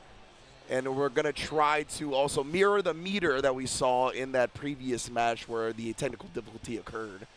So I believe the count is 1-0 right now, right? Yeah, in terms of Kobayan games, won the first game, yeah. So it's going to be 1-0 in the next game, which is game 2 for Higuchi. Yes. Okay, that's what we're looking at right now. So Higuchi's going to take this win for the first round. Oh, okay. Oh, yeah, I never even seen that. Bro, the flex? I mean, we don't really see time overs like that. That's true. I feel like he should gain meter for doing that. That was cool. Imagine. They'll get back to the obstacle course. 3 booms right here. Sonic boom, Sonic boom. Well, we're seeing way more Sonic booms now. I mean, he's not jumping. You gotta get the. Let me see a jump. I mean, his jump medium kick is really good against those, especially if you like kind of like guess when a Sonic boom is coming. Yeah, he tried there. And Higuchi didn't throw the fireball autopilot, right? He made sure. Oh, that's gonna combo. See, Zangief got combos. They gave him that. That's a new combo that he got. Nice block. Ooh, upside down kick. Maybe the standing heavy punch will start working out right there. Higuchi does seem a bit more aggressive now. Yeah, we're not really seeing stand light kicks a lot from Kobayan. I think it's because the Sonic boom is kind of controlling that situation. Yeah. That's why I wouldn't be surprised if we start seeing that fierce a little bit more.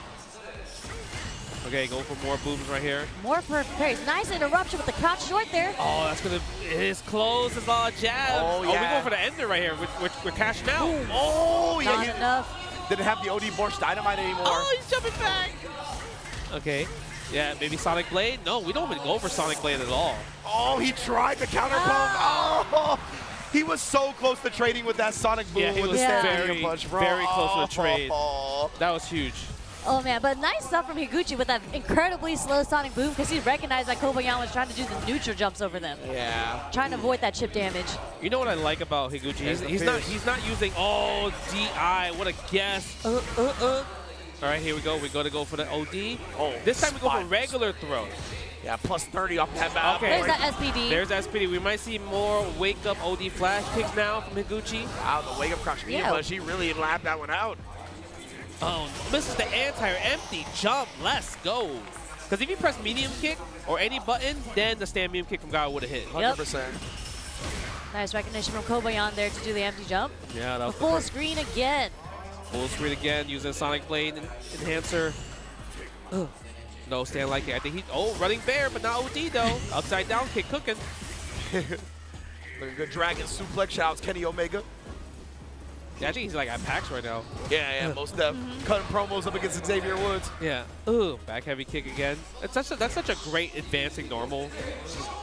Almost got the jump in though. Oh my God! What a reaction! Yeah, don't try to neutral jump against me. That actually did a good chunk of damage too. No, the level 1 does so much damage with Zangief.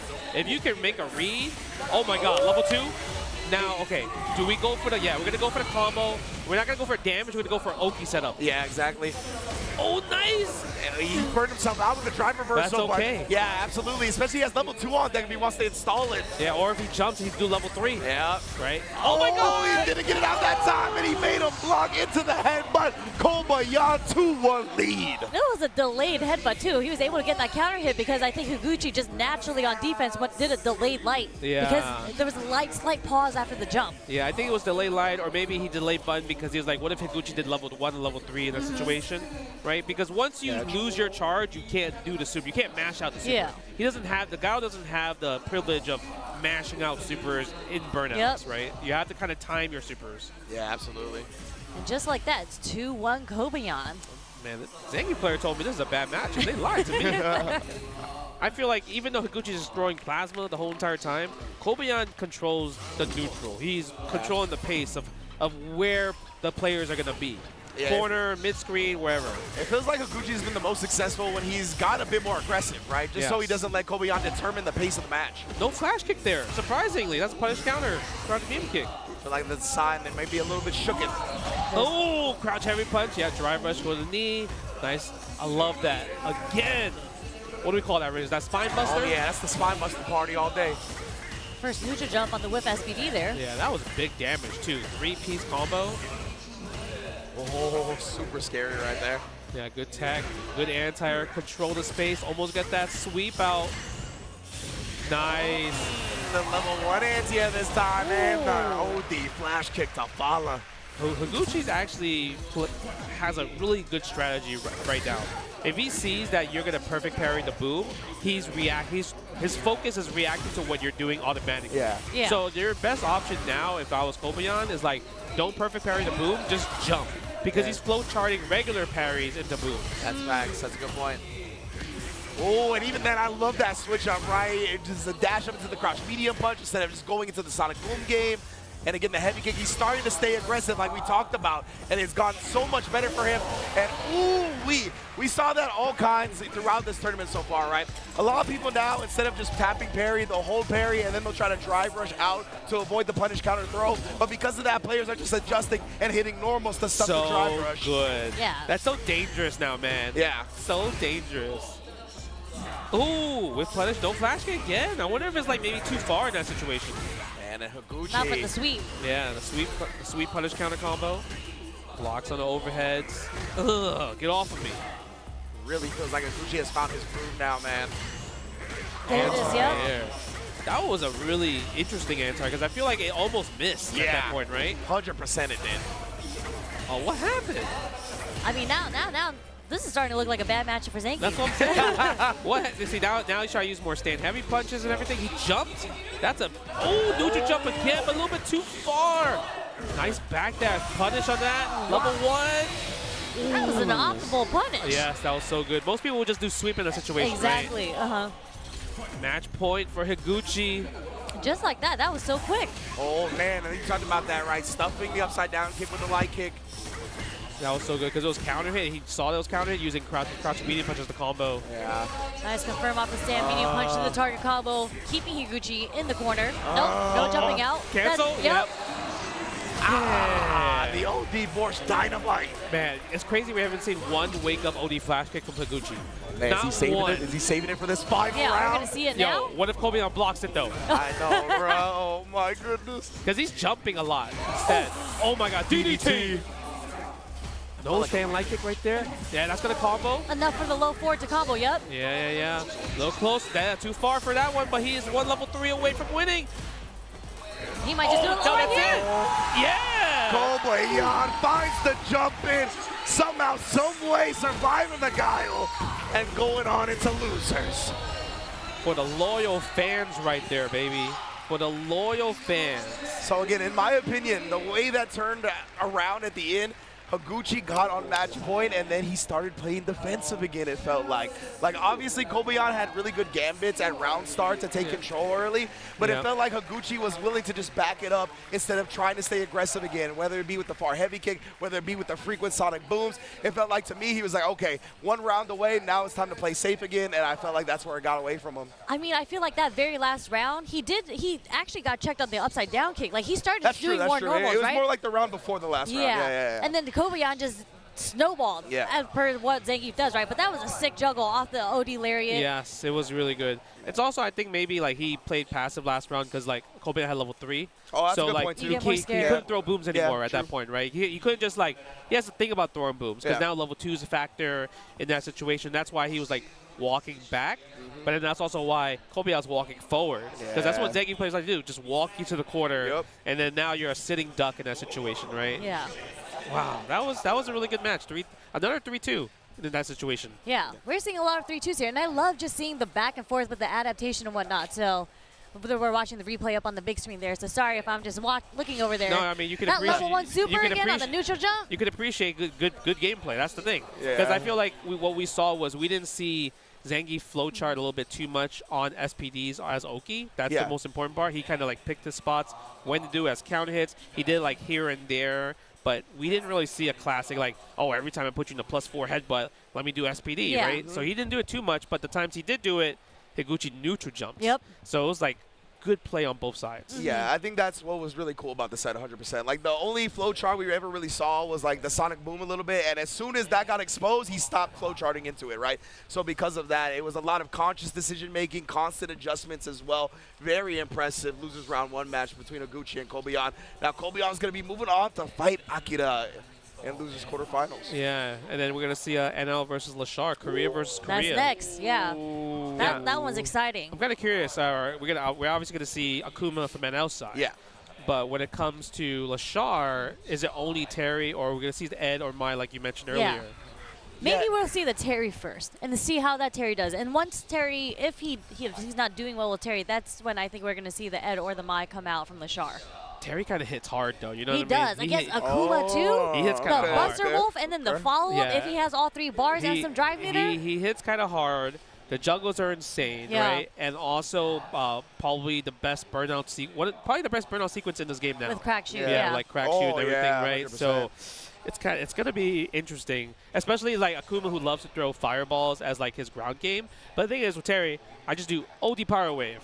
Guess what? I control this space, baby. I control this now. And I wonder, I actually haven't seen too much come from Lashar, though, but like the burn knuckle in the neutral, when it's so properly spaced, especially when you're walking forward or walking back, it catches people a lot of times. It does. But I think it's like, it's still risky, because what if they walk forward and it actually successfully blocked it, and then you're super negative? Yeah, you're super negative, or it's punishable. Yeah. Right, so that's the thing you have to watch out for, too, right? And we know Akuma makes everybody else look like they got Akuma health, too, with the damage he outputs. It's true, it's true. It's very scary. Yeah, in my mind, I'm feeling like this is going to be similar to what we saw with Ryukichi and Momochi, where you try either the Terry or the Mai first, and then fall back on the Ed if it doesn't work out how you want it to, because I do think Ed is just potent in general up against like the Shoto archetype, having that range where they like to play at, having the fireball counters. We're going to find out now. We're getting the Mai. Oh, boy. All right, we're gonna see how the Mai is gonna do against Mr. Goki himself. And we got the white version. Okay. Yeah, that's a nice costume. Yeah, that's a classic CVS2 outfit. Oh, word. Yeah, Immediate perfect parry coming from Lashar. Yo, he is aggressive. You know, compared to Momochi, he's definitely way more aggressive. Yeah, no, he already used 2 drive rushes to get in. Yeah, he's still healthy. Look at that. Yeah, already has NL in the corner. Yeah, comboing with the Shinobi Bachi. Almost got the counter hit confirmed there. This smothering, suffocating pressure right now. The jabs trying to just make NL constantly think about something. The confirm off the stand jab over there? Yeah, look at that. Jab, jab, jab, and the stand fears. All right, he might not need to bring out another character with the way that round went. Because I feel like if you're NL, right, you're probably like, oh, this is my first like top 8, Evo top 8. He might not. Maybe he's a little bit nervous. Who knows, right? Yeah. I think he takes a while to get heat up. Absolutely.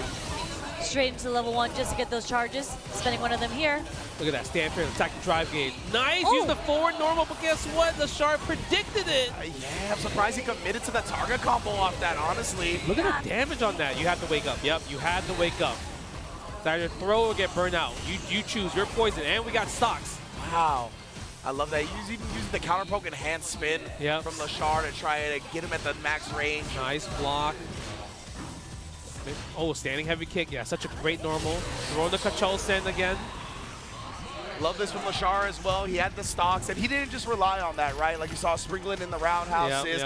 Because a lot of the time I see people get stocks, and then they're just throwing the fans. Wasting all of it. Yeah, legitimately, right? So I love the fact that Lashar was switching up the game, made him think about other things, and then went back to the fan to close it out. Super good. Nice, the charge fan. Almost got the combo afterwards. If he got that juggle, okay, that would have been insane. Okay. Force the restand. Frame kill into throw. Dash throw again. Dash throw 2 more times, maybe. No, we're going to go for low this time. Almost got a counter hit from the OD fan again. Yeah. Okay, back throw. Of course. Let's go. Akuma, maybe. NL, your turn. Oh, that's not real. If you see that, you could drive impact there. Oh, he didn't charge it.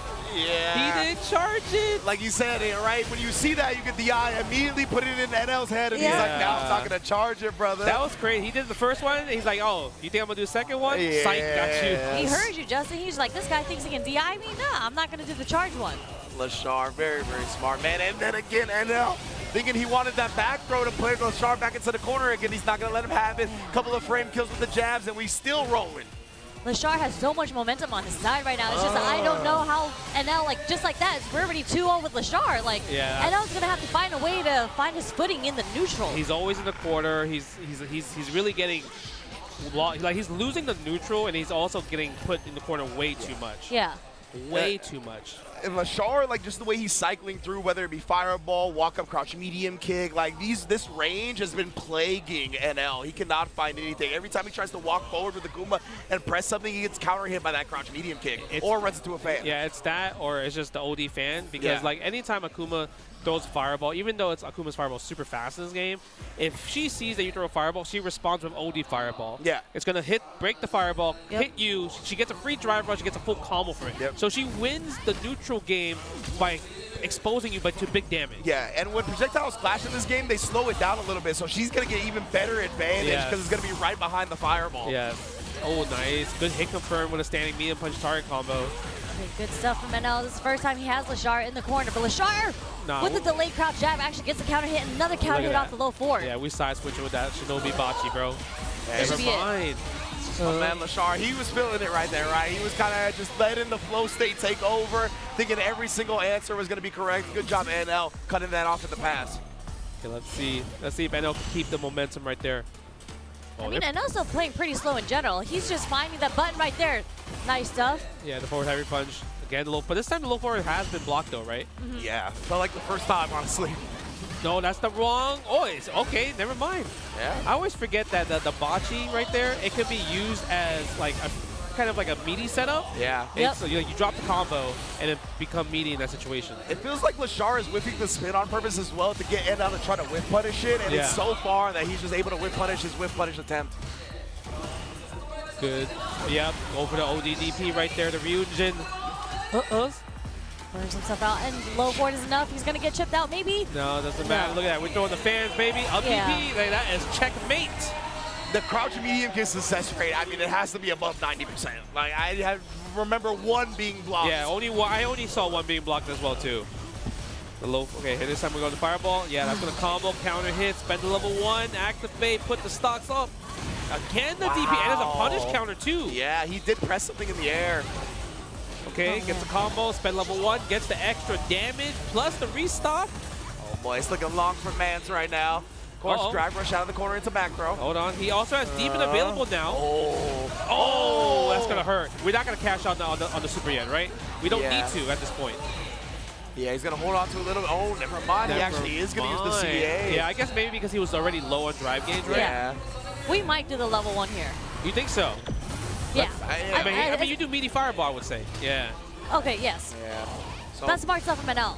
Yeah. No DP? What? Yo, DP would have went through the fan and anti-air. He was still scared. He was scared. Yeah, the fan. Oh, the dive bomb. It's a super Lashar. That's safe? What is wrong with you, bro? Bro, that's safe? Yeah. The dive bomb looks like it'd be super negative, and it almost never is. Nah. Like, I'll double check. I'll double check. Is it because he had a stock? Maybe it's because it's powered up. It's only like -2, -3. I'll do some double checking right now. I'll do some double checking right now. Because I got hit. I was like, oh, that's punishable. Man. I was like, that's punishable, baby. And Lashar, he knows, that's punishable, right? Like, he was like, yeah, you think it's punishable. Oh man, that was cheeky. That was a knowledge check. I got knowledge check there. Man, that was a really good level 1 there. And I feel like Lashar usage, I know a lot of times Mai's are like, yeah, you got to keep using level 1s, and a lot of Mai's don't really do level 1s. They just go for throws and everything, or only use level 1s when they're close to the corner because it combos.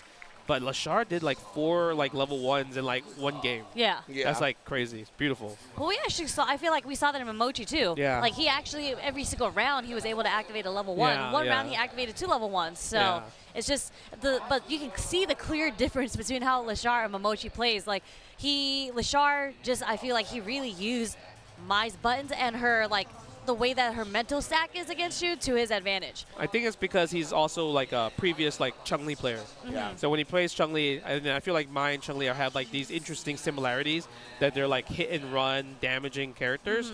So it's like he's comfortable playing that style. Where Momochi doesn't really play Chun-Li too often. He's kind of more of like a Ken player, right? And it's not really like that type of style as well too. So I think Lashar, when it comes to it, it fits them a lot more. Yeah, he was pressing some buttons. That was like counter hit, counter hit, counter hit, and he was getting so much mileage off the low forward too. Yeah, and from what I can tell, when he does have a stock, the dive kick is at worst -5. So obviously that is still if it's punishable. below. Yeah, but like that goes back to what I said, where it really is kind of funky with Mai's dive kick. Like you think like it's hitting you high enough to where it's more negative than it is. Yeah. I'm not really great at discerning when it's gonna be that negative or not yet. But I mean, we might see it here. Look Yeah. at it. Yeah, in the replays. Yeah, the replays right here, because this is the game. No, this is It's the next round after. Yeah, yeah. it's the round after where we see it. But Yeah. most definitely, it's something we can go over. And obviously, again, Mai, one of the newer characters, but a lot of people are prepared for her at Evo Japan. You had to be if you expected to win this Look tournament, at to that be honest. checkmate. Here we go. We're about to see it right here. Yeah, because he was like, oh, I'm scared for my life right here, right? He could have ODDP there, and then would have won that set. Oh, and it was with his last stock, too? Yeah, look at that. Oh. Right, and he wasn't even burnt out in that situation too. So that's why like NL was like, oh, it's my turn. Yeah. It's my turn, right? I mean, on paper, it's his turn. It's It's my just not turn. punishable. Oh man, that was a really good display right there, because I think everyone would have pressed the button right there. Oh, 100%. Yeah, no doubt about it. Yeah, that No was doubt about it. expert play from Lashar. Unfortunately, NL gets eliminated, but hey, his first top 8, and hopefully many more after, right? And like it feels like a lot of time we're all used to minus frames into invincible move as fighting game players, right? But again, that's the freshness of Mai, and still a very unorthodox situation to have that happen to you off of a dive kick. So I really like him taking advantage of that situation. Even when we know about it as fighting game players, that still hasn't come up enough in Street Fighter 6 specifically with Mai to get got like that. Yeah. I actually think that was the first dive kick we saw Lashar do, right? I didn't really see too many dive kicks outside of that. Yeah, I didn't see too many dives. Yeah, in general. Might have been one or two before yeah, that. It might be. Maybe no, none well, at all. I would say that's the first neutral one, because he did a lot for combos. Oh, yeah. Sure, yeah. For a neutral we one. But we don't count combos, No, right? no, That's not part of that Yeah. thing. But yeah, I think in that situation where you usually you see the bust out with like ODDP, but because it's burnt out, you're like, oh yeah, he can't do anything. Yeah. But you see the bracket right here, winners finals Ryukichi versus Maradi. We're not going to see that just yet. We're going to go to losers round 2. Akira versus Kobian. You mentioned, Sherry, that Akira did have to beat a Zangief to make it into this top 8, so he's definitely familiar, but it is Kobian, best Zangief that a lot of people have said. And on the other side, Momochi versus Lashar. This is a crazy one. I feel like this can go As a coin flip. anyway. It's like who's going to play what character? Yeah. Because they have Yeah. two, they would both play either Ed or Mai, or maybe Lashar is going to bust out Terry. Yeah, Who we knows? could definitely see that. I don't know, man. I feel a little bit bad for the Ed players, though, because those are like the Ed gods, and I don't think we're going to see them play Ed at least to start. But maybe by the end of the set we will. But, of course, we are going to get to Kobian versus Akira first, right? The Zangief versus the Cammy. Always, I feel like a volatile matchup when it comes to the discourse of the Street Fighter over the course of the different games. Everybody feels like either Cammy, a lot of people think Cammy wins, but then Zangief wins as well. So I feel like this has always been one that has the community split when it comes to who has the advantage in the matchup. It's tough. I think you see the crowd. Look at that. Everyone's just sitting. This is looking like SBO I status don't even know right if here. he has a spot to sit. Look at him just shaking. He's probably sitting the whole time. He's got to stand up and stretch between the matches. Okay. Next I don't know. review. But, yeah, everyone's so excited to watch the Street Fighter 6 matches. And this one's going to be a good one. As you mentioned, there's a discourse between, the Zangief and the Cammy players, Yeah, right? I don't know what the historically, consensus is in this game, really. I think most people think it is in Zangief's favor. Okay. But again, the way that Akira plays is not really like the traditional type of Cammy where you're kind of sprinkling in dive kicks to catch the buttons, because that's not really how Zangief would play in general. Yeah.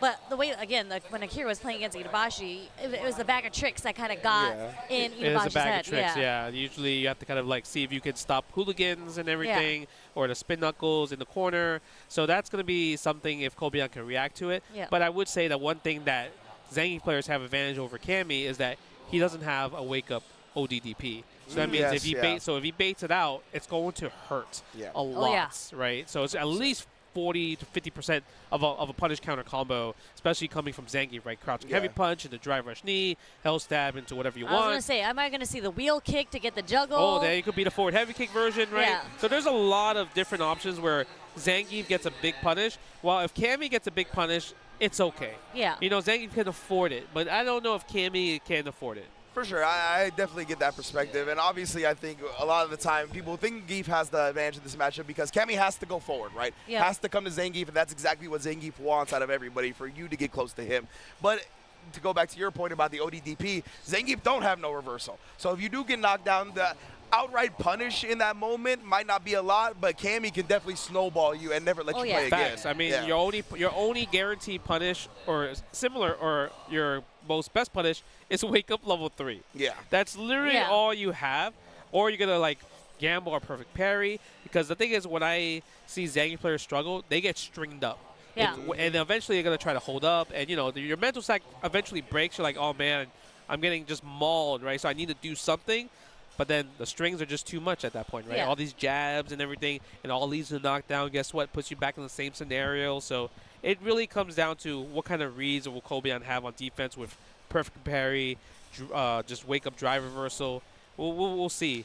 Yeah, and when we were watching Akira play against Mena earlier, we saw that he was not afraid to blow his meter. Like, when he got the 6 bars back, he did button, dry rush, even though none of them hit, and he only had a sliver left of his dry rush. So I feel like he's willing to, it's kind of like Noah. Like, he's willing to spend the meter and burn himself out as long as he stays on the offense. But I just feel like it just might be tough. Kobeon, it doesn't seem like he'll crack that easily. No. I mean, he just beat a Guile. Yeah. I'm sure he'd rather fight a Cammy any day. Yeah, 100%, right? That is like the opposite end of the spectrum what we're talking about, where Guile has all the tools to never approach you. Cammy has to. So very interested in seeing that. But to be fair, that's when we saw Higuchi have success against Kobeon, when he got aggressive, when he got the approach going. So we'll see if Kobeon can maybe get overwhelmed here, or if he'll be ready as well for what Cammy's going to bring to the table. Obviously, his mindset is definitely going to switch to more of that, be prepared for a Cammy to rush you down. So I want to see how quick his reactions will be, like the dive kick, right? Is he going to be able to lariat the dive kick consistently or not? A bunch of different answers that we're going to be able to see. Totally. The dive kick is like the X factor. Yeah.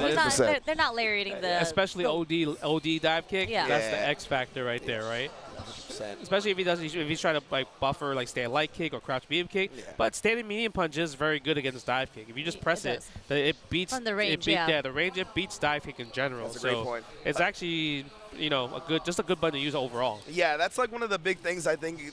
A big privilege to have against Cammy specifically is like, because the Cammy's always like dive kick, whether it's after your block string or after their block string, if you have a reversal button that will stuff that startup with a dive kick, that's huge, right? Yeah. I think the medium punch for Zangief does exactly that. I think he's got a couple other tools that will do that as well. Right, and there's counterplay to Zangief's stand medium punch if you're Cammy, because her crouch medium punch is also fantastic as well. So if you're buffering from a range where you're just doing buffering, crouch medium punch, and a heavy kick spiral arrow, that's also going to beat Zangief's standing medium punch, right? So it's going to be, you know, I feel like chess after chess after chess in this situation. So this should be an exciting match, 100%. I was going to say, it'd be godlike to see usage of like level 2 and level 1, because I haven't seen Akira really do it, but sometimes Cammys do like the whiff dive kick in front of you to base some type of anti or something from you, and then you can level 2 that for sure, but that's a hard read. That's true. I mean, Zangiefs are known for the hard reads. The hard read right here is OD running bear grab right now. Do you think he's going to do coming. We're going back. It's coming, baby. Look. Watch. All right, come on, watch it. All right, see, look. Bet. Ha! Oh, man. It would have worked. Look, I believe every time, though. I really do. Would it have worked? He stood on the ground. Well, he did low forward. He got armor. Sweep? Ugh. But I get already trying to dance on him. Yeah, stand fierce already. I really love the, wow, the bust out without taking no headbutts. Wow, stopping the drives with sweep of all buttons. Yo, he is staying active with the buttons right now, and even calling that out, knowing it's not a real safe jump. Wow. As you mentioned, Justin, once Zangief starts getting smothered because he has no reversal, it's difficult for him. And you see Akira's like pressing sweep in neutral, low forward in neutral, and this check Kobeon's, like, I don't want to say random drive rushes, but it's hit him in the neutral many times so far. No, it really is. The strings, nice drive rush cancel right there. Maybe that's the answer. Fierce. You just got to press some buttons. You do. Neutral jump roundhouse. No, you do have to press some buttons. I wonder what Kobeon tried right there when he got hit by the neutral jump. He was trying to like make him block something on landing or got a late anti-air. Level 1 yo, he's not taking no headbutts, bro. Nope. Meaty crouch fierce. He's like, I'm never gonna let Zangief play. Oh, he actually got back to the other side. That was so visually deceptive. Yeah, we're spending level 1 again. Guess for Gabe, you're not gonna wake up level 2. No, he's not. Just stumps everything again. Yeah, he might have held up again. That was a speed run. Yeah. Yeah, that was it. He got hit by the 2 standing jabs. He was trying to get out of the corner. No stand light kick, drive rush cancel. I think he's kind of scared. Like, oh, there it is. I'm talking about. Yeah. There's that wheel kick punish. God, look at the damage, baby. He did it again. You got to, right? Akira, this is the name of his game right now. He knows the aggression is where he's going to win, even if it's going to cost him time to time. Oh my God, yo. -3. You thought it was your turn. Rinch, he heard you, bro. Yeah, he heard legit. you. He heard you. The stand roundhouse to punish the stand. I mean, the jump roundhouse to punish the stand freeze from Kobayan. Oh my Lord! You thought you were gonna grip me? Wow. Bruh. The tricks, like you mentioned, Sherry. The tricks. And man, and what a call out, a ballsy call out from Kobayan, waking up with the OD SPD, man. Like he tried to get him. Bro, Yeah, there's that dive kick that beat the lariat. Yeah. Nope, you're not gonna lariat against me. I feel like I'm watching online ranked, like, Yeah, I don't know what's happening by block buttons into You're ODDP. watching Danny Fan play. That's what. Oh, look at this. Man. Oh, yeah. I wonder what the back heavy kick's about neutral. Like, what are you smacking with the back heavy kick? Yeah, I don't know. Oh, string him up. String him up. That's how you beat Zangief. Look at that. Escaping. Anti-air again. Cross cut. And I love going with the back medium punch first to get the corner back right. Good stuff from Kobayan, still holding up forward, but nonetheless, whip punish not far that's enough. unfortunate. Oh, yeah. This time doesn't bash on it. I thought he was going to DP again, honestly. We might see it right here. That's why he did regular grab. He's scared of DP. Oh, SPD. That's going to hurt down enough. Oh, the counter hit. Akira definitely bet on Kobayan trying to bait something out onto that drive rush, right? I think he thought he was going to drive rush and block, trying to take his turn with a normal. What a whip punish there. Oh, he was scared. That's now Akira's scared level 3. Oh my God, look at this. Yeah, level 1. We're going to go burn out city, baby. Like I said, he is committed, bro. Yo, 45? Oh, that's a combo? Oh, he thought he was going to super. That's why he held back right there. He thought the wake up level 3 was coming. Oh, nice. Is this enough? Nah, there's no way. Oh, we're going to jump juggle here. Okay. But now he gets his meter back, right? So we have to worry about the wake up again. But, oh, he didn't believe again. He was ready. DI. What a display from Kobayan. Nice way to bounce back after game 1. That's an interesting DI from Akira. I wonder if he was going, like, if he was hard reading maybe a stand fierce in that situation. Stand fierce, maybe medium punch as well, too. Yeah, I assume something that would, like, counter poke the roundhouse. He was trying to, like, play that mind game and DI instead. I think at that point, it's like he had no choice because he was already in such a losing situation. Yeah. Also looking for a big reward, right, to try to bring him back in the game. Exactly. Nice, meaty headbutt right there. Combo that hell step again. Look at that. Headbutts again. And he knew he was going to hold up. Wake up ODDP? No, that's what he thought too. This dude Kobayan, he's really getting the reads now. Oh, just a walk of SPD? I mean, the range is good. Yeah. The range is probably like a crouch medium punch range. So it's a pretty good, like, tool to just throw out, especially if you're like getting Akira scared. And in the corner, right? He didn't really have much room to maneuver anyway. Nice string right there. Standing heavy punch. Oh, what a read. That was crazy. Beating the DPOS with the armor standing heavy punch was big brain. Love seeing that whenever the geef's busted out. We are going to get the burnout, though, with the level 2. But he's close to level 3, though. He could churn. He could churn. He could churn. Is he going to churn, bro? Churn. That's why he's jabbed him up. He's trying to stay away. Go for the pokes. Wow. Breaking the armor. DP as the chip damage. Yeah, super clean from Akira there. Man, this is a crazy match. Nice. Yeah, it goes for a reset. Like you mentioned earlier, way earlier, Zangief players, instead of going for a combo, they're going to go for the reset for the headbutt. Trying to get big reward. And they also get that drive meter regen back quicker if they try that reset for sure.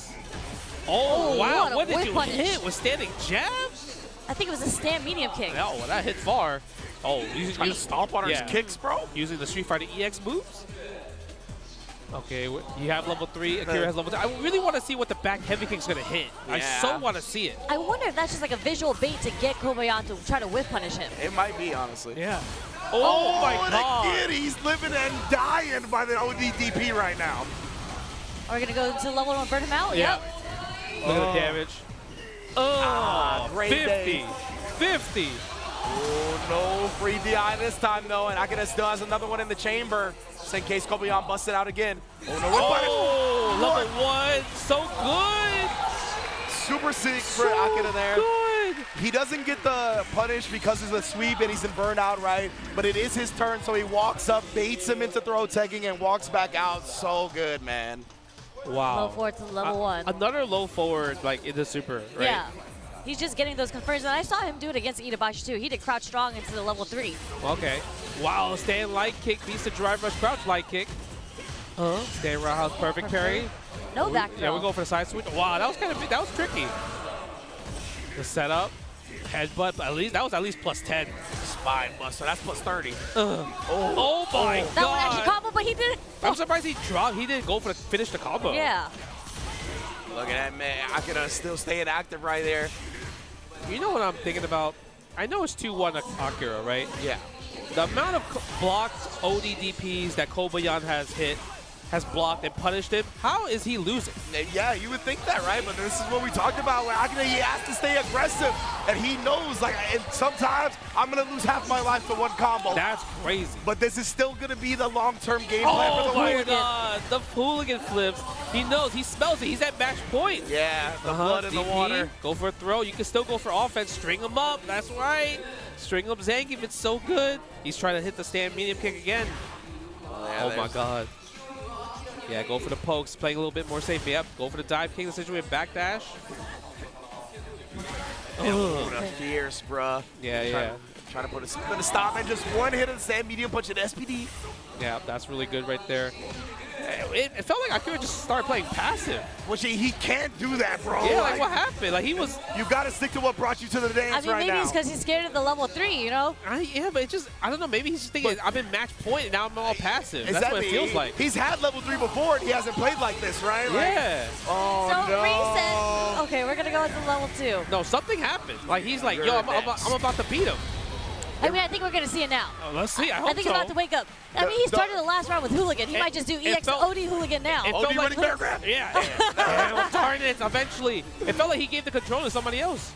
Yeah, see, now he's, I think, finding himself a little bit more. Yeah, that's more of what we're used to seeing from Akira in the set so far. Now look, he's holding back. No, he is scared, you see? Yeah. He's not aggressive anymore. Something happened. I tell you, man, yeah, I don't know. Okay, hold on. We get something started. Get the offense. String him up. Text the throw. Kobayan looking good. Oh, that's a punish. Wow. But wrong punish. I'm surprised he didn't sweep back or even crouch medium punch. Yeah, just got a low forward over there. We're seeing like the back dashes and he's going back into the neutral, but we're not.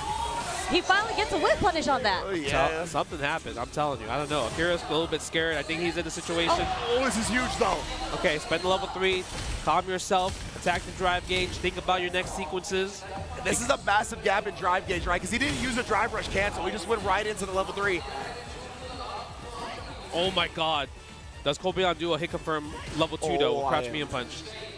No anti-air. Level 2 would kill. Oh, the whip punish. Oh, it's close. It's close. It's not dead. It started with a light into a drive rush cancel, so Cammy's alive just barely.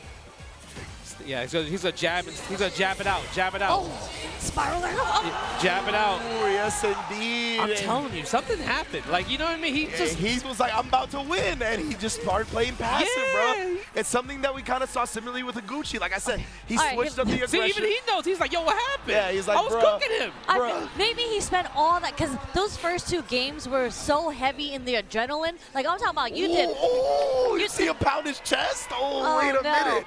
I'm telling you, dude, this is nerves. This is literally nerves at the making right here. Kobayan's like, I'm pumped up. Yeah. This man, Kobayan, grabbed his chest and then pounded it, bro. Oh, Kobayan's like, I don't care how many ODDPs you're going to do on me. I am going to keep going for it. I am so hyped. That's how I want my Zangief players to be. Like, beating their chest in the middle of the set. Yeah. I mean, I'm not going to lie. I feel like Akira's playstyle, it's so hard to, like, I'll be 100% committed to it, because in your mind you're just like, what if he blocks this? I think on ranked match he 100% plays like that though. Yeah.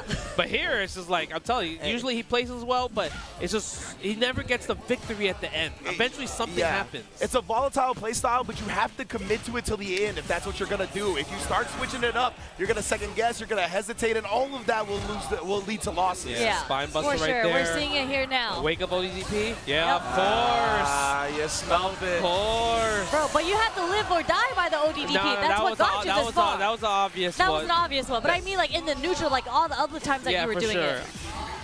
Oh, the reset. I'm telling you, the nerves are hitting him hard right. Look at this. He got so close. He might ODDP again. Don't give him a double perfect in the last game. Oh, my. Oh, that's right, Cherry. Oh, no, there it is. Okay.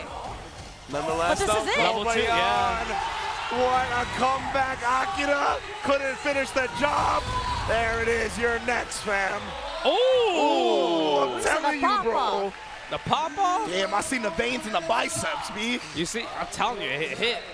it finally hit him. Yeah, it did. He was like, oh my God, this is about to be the highest place I ever got. Yeah. He's like, I'm about to win. I'm about to beat Kobayashi. Exactly, and then something happened where it's like, I fell apart. Yeah, so I think when it comes to big stages and big tournaments and whatnot, a lot of the time when players start playing the game, it kind of all melts away, right? They're like, this is what I do every day. I train for this. Like, this is my comfort zone, playing the game. But then that reality hit him, like you said. One round away, he was playing so well. I think all of that started flooding in. He stopped thinking about the game as much as he usually does. Just cracked, You know what it came down to?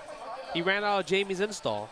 Yeah, Activated level 2 and it just ran out at the wrong time. Yeah. He went back to level 1 instantly, bro. Yeah, because that very last sequence, like when Kobayan had did the drive rush into the SPD, for sure an ODTP would have came out if it was within the first 2 games. Because that's when Akira was dominating. Yeah. This is like, I'm not going to let you reset me. It's not happening. Whether it be a super or an ODTP, I am not letting you get this reset 50-50 on me. I really like the way you put it because it is a very liquid courage play style, Yes, right? yes, And it really yes. felt like my man just sobered up at the end and was like, what am I doing? And But you could tell when the cameras panned to him, he's just like, I don't know what to do anymore. Yeah, bro. Like something just happened. He's like, the confidence is gone, everything about the gameplay, because he was playing so fast, so fast, and then he just played like the slowest person in the world, walked himself back in the corner, and like he was walking back and jumping back on Zangief's wake up when he didn't have level 3, he had level 1. Yeah. So it's just like.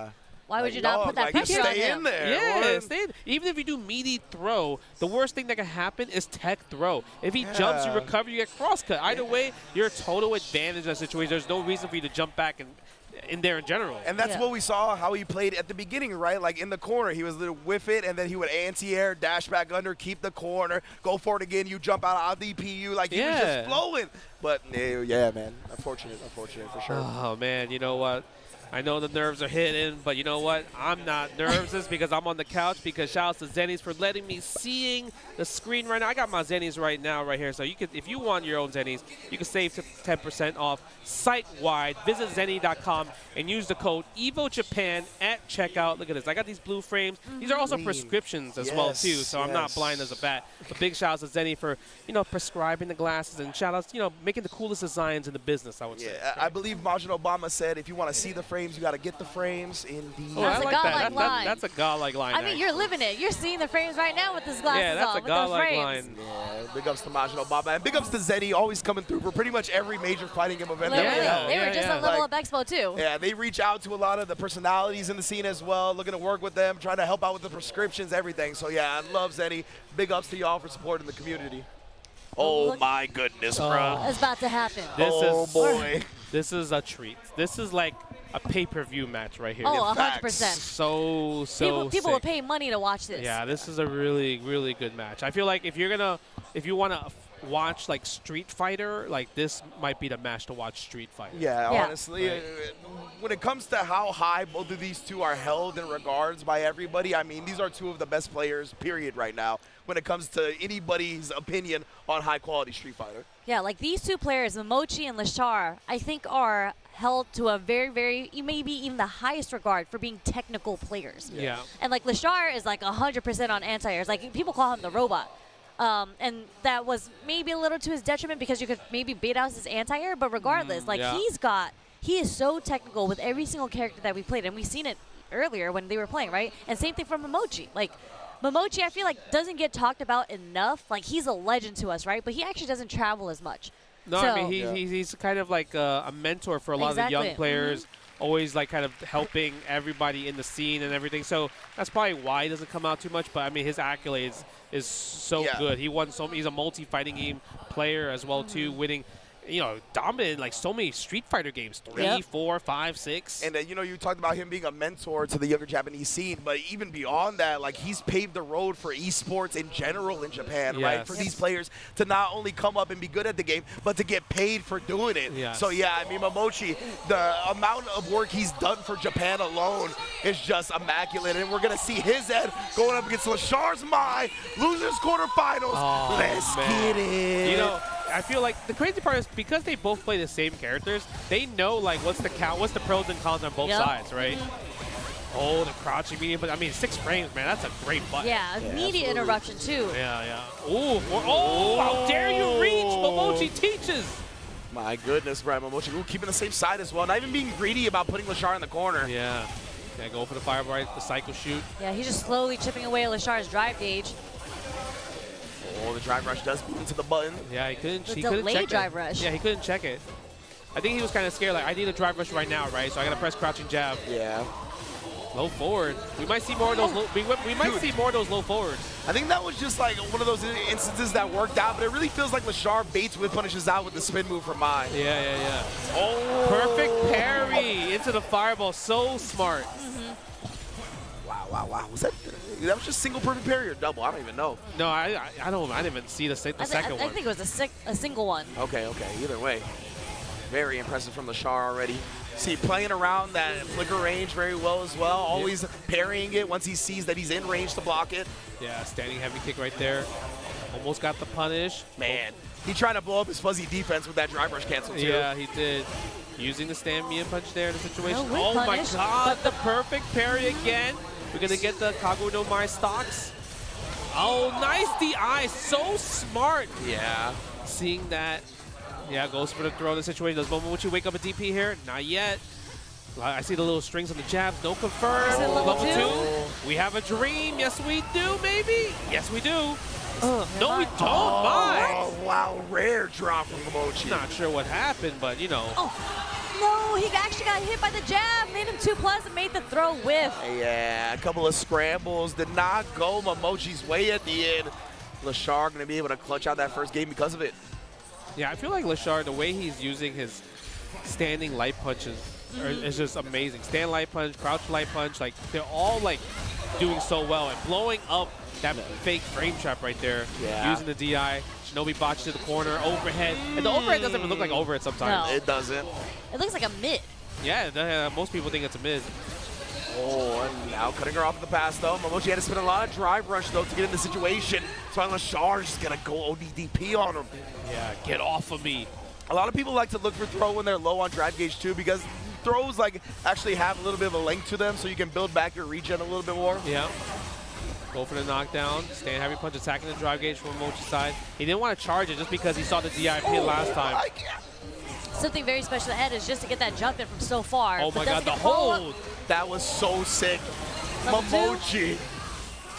Attack the drive gauge. It's going to get the combo. There it is. Nice, level 2! Oh my, Lashar! That does so much damage. He said, don't you dare try to do an unreal trap on me, a frame trap? It's just really good because like the flicker is considered as a projectile. Yeah. And level 2 is anti-projectile. Yeah. So it's really, really smart level 2 there. The way Lashar's been playing around flicker, like, it's been immaculate, man. It really has been. I mean, this was his main character at one point. Yeah. It's kind of tough. I feel like in this situation, you might have to Mai back. Yeah. A My mirror match, perhaps? We'll see. The crouch medium punch does come out on the reversal. Yeah, nice combo right there. Goes for a stand throw. Holding up. Goes for the reset with throw again. Meaty fireball. Oh, he wants him to press. Yeah, he was scared. That's why he walked back a little bit. With The the low Shinobi forward. Bachi close to the corner. Now we're definitely in the corner. Throw the fan. Yeah, perfect parry. You find that with the OD fireball. Oh, the crouch medium punches Lashar. I don't know how. Almost got a confirm off of that. He did. The crazy part is I think it would have worked if he did crouching jab, but he saw counter, he went for the medium. And the throw tech is there, and he baits it. Level 2, he did the air version. Bro, the air version That's is 3 frames, 3 right? frames. Air version Yeah. is 3 frames. I don't know how it's possible that the air version is 3 frames, but it is. That's wild. So yeah, I think Lashar, that's exactly what he's looking for, right? Just going back, buffering. As soon as he sees an animation, zooms on in. We're sticking with it. I mean, the way that I'm seeing this, I kind of think this might be a bad matchup for Ed. Because she has so many ways around Flicker. Yeah, that's true. And like his neutral game. I think it's because Lashar doesn't stay still. Yeah. Flicker's meant for people that likes to crouch block a lot, but because Lashar's always active in movement, backdash, jump, walking forward, even just like the little subtle moves like down, back, down, forward, the flickers don't work. And because Lashar plays Ed himself, he's so quick at recognizing when the flicker is likely, right? Facts. So we've already seen him calling out multiple times with DI.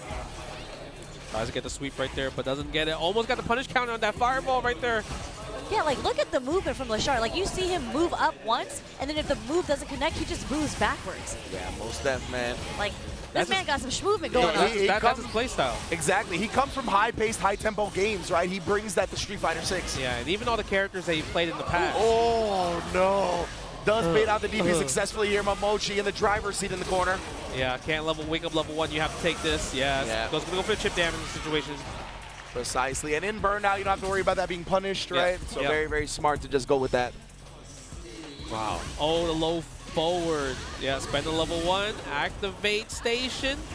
Wow, I wonder what you were going for in that situation. I'm telling you, man, like he uses this spin like from a distance. Like it feels like it's either to counter poke or to bait with punishes. I'm not sure yet. Yeah. Yeah, there you go. There's the counter poke. The Riembu. Level 2, do we have a dream? We dropped it last time. Okay, this time we get it. Yeah, this time we got it. Oh, sleepy boys.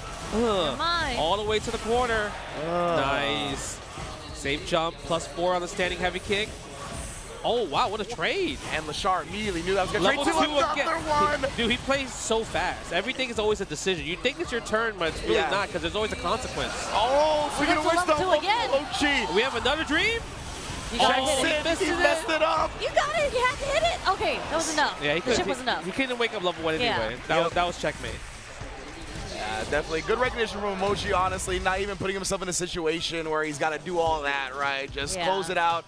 Having the flicker afterwards, shutting down the level 1 if he did that. Very, very quick recognition. Both of these players' processing speeds are out of this world. Nice check on the drive rush. Whoa, okay, interesting. Went for the stand and the crouch medium punch. Wow! Catches the jump back with the Riembu? What? That was sick. Yeah. Bro, that's when you talk about Lashar, just how quick he is with the answers is insane. Okay, that's punishable. Yeah. No stocks on that one either. Yeah. But like you mentioned, Sherry, he always is trying to make a decision that's not like putting himself in a blocking situation, right? Yeah, absolutely. He doesn't want to ever be in there. But look, see, even right here, it's just counter poking every single point. Every time you walk forward, look at that, every time you try to walk forward there, even he drive rush there. It's like blocking should be the last option on his list is what he's thinking. Look at the pokes. Yeah, Lashar, you can tell, trying to find his way in now. Goes for the throw, and he's going to pay dearly. We go into the corner real fast. Okay, this time we get the combo. And I feel like Momochi hasn't been hitting this all the time, right, that we've seen so far. Yeah. But this time he hit it, that was like half life. Yep. From mid-screen, too. Something has happened, because now Momochi has like turned to time. And that's fine, that's okay. Yeah, he just doesn't get the full animation and the full damage. No, but even then, you just spend level 2, you're not in level 3 in a situation, right? Yeah. And you have so much drive gauge, so he's cool with that. He's definitely cool with that. Wow, what a punish right there from Lashar. Yeah, good single hit confirm. Next hit is definitely going to go into level 1 from Lashar if he gets it. Yeah, he might not even need to. He might get just kill. Standing heavy punch, stand medium kick. Oh my goodness, both of them trying to harass to the kill. Yeah, they're both low on drive gauge too. They're pressing some buttons. Yeah, cancel the fireball, nice. Do we spend level 2 here? Just roll level 2 maybe? Yeah, it's gonna hit right here. Indeed it does, and that's going to spell the end of game number 4. We got a final game. What happened? Like, what was the adaptation there? Yeah, I'm trying to really pinpoint it. It's hard to see because I feel like Lashar hasn't changed anything. He was still playing as fast. So it really comes down from Momochi's side, where I guess there's like less gaps for him to get interrupted. Yeah, I think he's finding smarter ways to place flicker. Yeah, like he's just more active in neutral right now with the flicker too. Yeah, true. Again, and he's also attacking the drive rushes from Mai. Like, he's checking a lot of the raw drive rush, a lot of the drive rush overheads with his crouching light punches.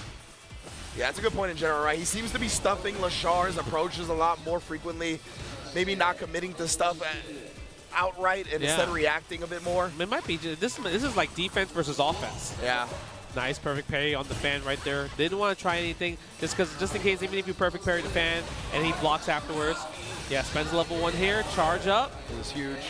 Oh, wow. He spent it, he did That's it. not bad, that's not bad though. He burnt himself out. Yeah, he does have level 1 though. Oh! No fear on Momochi's side, and Lashar, he got him shaking in his boots a little bit. It's his first time being up this set. Wow, Momochi. Oh, nice. The delay. He tried that earlier, remember? Yeah. Okay. Wow. Yeah, because we don't really see Momochi doing like DPOS just because he's a little bit slower on it, right? Exactly, yeah. Goes for the fireball. Yeah, charge up as well too. The dream. We're gonna take you all the way to the corner if we don't mess us up. And we got it. Hey, you hear the crowd. They're saying, hey, hey. Every time Ed connects. Uh-oh, forward throw. Kill. Oh, nice. Hold the charge on the flicker. That so much, bro. Nice, perfect parry. It worked out because now the perfect parry came in when it needed. Now it's your turn. Oh, he didn't believe in the hit. Does he have the combo? He needs to have the combo. He just needs it here. Oh my God. Oh my God. Momochi, he's got it. He's gonna survive. Oh, yes, indeed. Last hit, baby. Momochi on to loser semifinals, defeating Lashar with a 3-game comeback. And did you see that was a different level 2 sequence? Yes. It wasn't normal because it was mid-screen. Yes. Right? And then like he's like, all right, how do I close this out? And like, damn, I know it's not enough to kill. I hope this OD version kills, and it did. Oh my God. I loved seeing like the mind games around the flicker and the way he would utilize it up against Lashar, because he started holding it against Lashar when Lashar was low on drive meter and he was going to wake up and tap parry and not hold it, right? Yeah. Because if he held it, he only had a little bit of drive meter anyway, so it was going to drain him very low. So he really picked that spot, woke up, tap it, and he just held it to wait till he recovered and got the full advantage, pull you all the way in to where you're not going to parry it anymore. That was so smart. That was beautiful. Like the adaptation, and as you mentioned, it's hard to pinpoint what exactly it was, but I just felt like in the neutral, Momochi started being more active, and it didn't really let Lashar, because Lashar was so fast, especially in the first game, and when we see here, even the level 2s, he was just so quick with his options every single time, but this is kind of where the tides turn. Yeah. When Lashar was up 2-0. I mean, Momochi had no choice but to turn it up, right? Yeah. At the point, obviously he landed a lot of level 2 combos, and there was a lot of situations where sometimes he dropped them, right, or did the wrong variation. But the thing is, like you mentioned, something changed, and it feels like Momochi was a bit active, and also his strings were more tight. Yeah. And also checking the drivers. His defense against Lashar's offense in the neutral against the green, definitely he cooked it. He stopped it every single time after like game 3.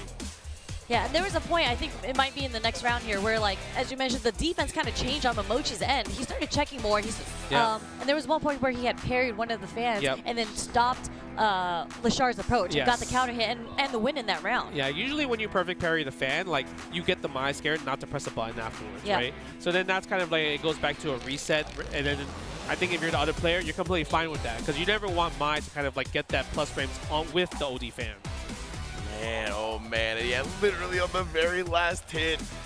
And Momochi, you can see, he just felt like the reaction afterwards too was just handling business. Wasn't even like caught up in the moment or anything. He knows the job is not done. Incredible composure from the veteran, from the legend. The legend. I mean, when he won, when it was match point for him, they showed the camera on him, and you saw his eyes like go back and forth on screen, like he was locked in. I mean, you have in this game, you have to be locked in, for right? sure. But now we're gonna get a really good special treat about eventually in loser semis, Momochi versus Kobayan. But I think we're gonna see that after winners finals, I believe, right? Yeah. So, oh man, and winners all the matches, Ryukichi versus Mena. It's just everyone is playing so on point. Like obviously they had to make top 8 here, right? But like these matches coming up. All right, I believe last year Mena might have cooked Ryukichi like straight 3-0. Yeah. So No, it was cooking. It was free. It was free. Okay, it was okay. like round 1 type of style, type of match, right? Damn, so alright. this is like kind of Ryukichi's like revenge. Yeah. Obviously, he's in a winner's final situation, and it's super important because, you know, there's Capcom Cup on the line, right?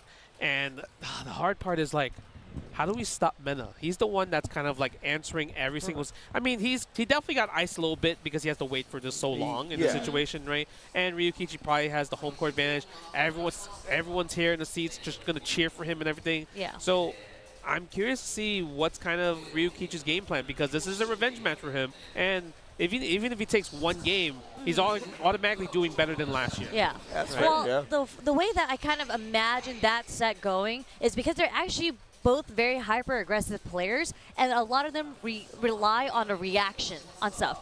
I feel a little bit more so on Ryukichi's side than Mena's, and I think a lot of like those dry rush hops that Mena likes using to bait out stuff is we're going to see that come into action. Yeah, so that's my prediction, and I mean I feel like that's kind of how it went last year too.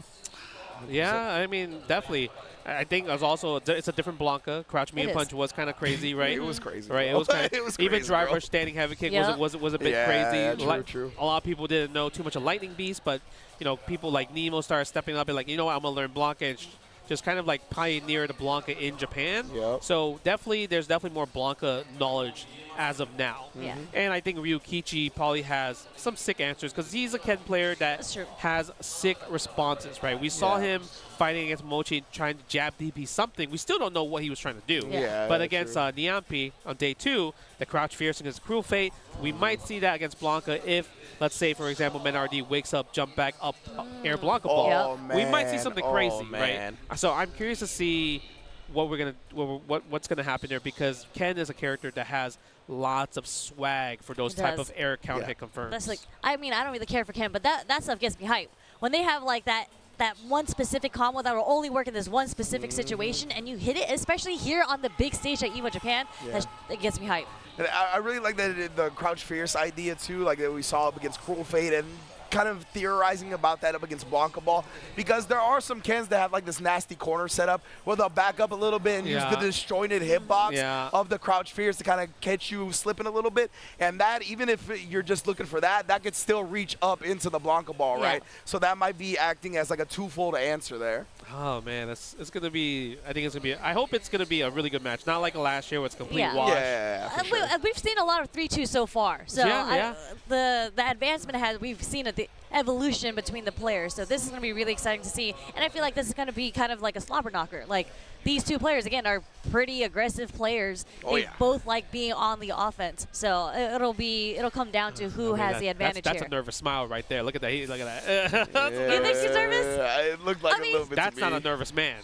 He's like, I'm a champ. Yeah, he's like, he's just chewing his gum. Look, I got the Red Bull or Weibo Gaming. That boy look locked in. He's locked in. I'm the Mena is locked in. That's the scariest version of Mena right there. I'm the defending champion. Yeah. You know what I mean? Kaba, I can hear Kaba in the background. Facts. You know, DR just chilling in the seats right there for the support group. Like I can hear DR all the way from here, and I'm in Japan. You know what I'm saying? Like, the entire island of DR is going ham right now. Shout out to DR if you see that Blink Respawn's also part of CPT this year. Beautiful, man. The atmosphere, the electricity that the Dominican Republic brings. Glad they are rewarded with a CPT spot. But yeah, you actually brought that up at the beginning of this, right? It's not something we have touched on a lot. This is the first event for the Capcom Pro Tour. Winner of this qualifies into Capcom Cup, going back to the Ryugoku Koku Gikan as well. Ooh-wee.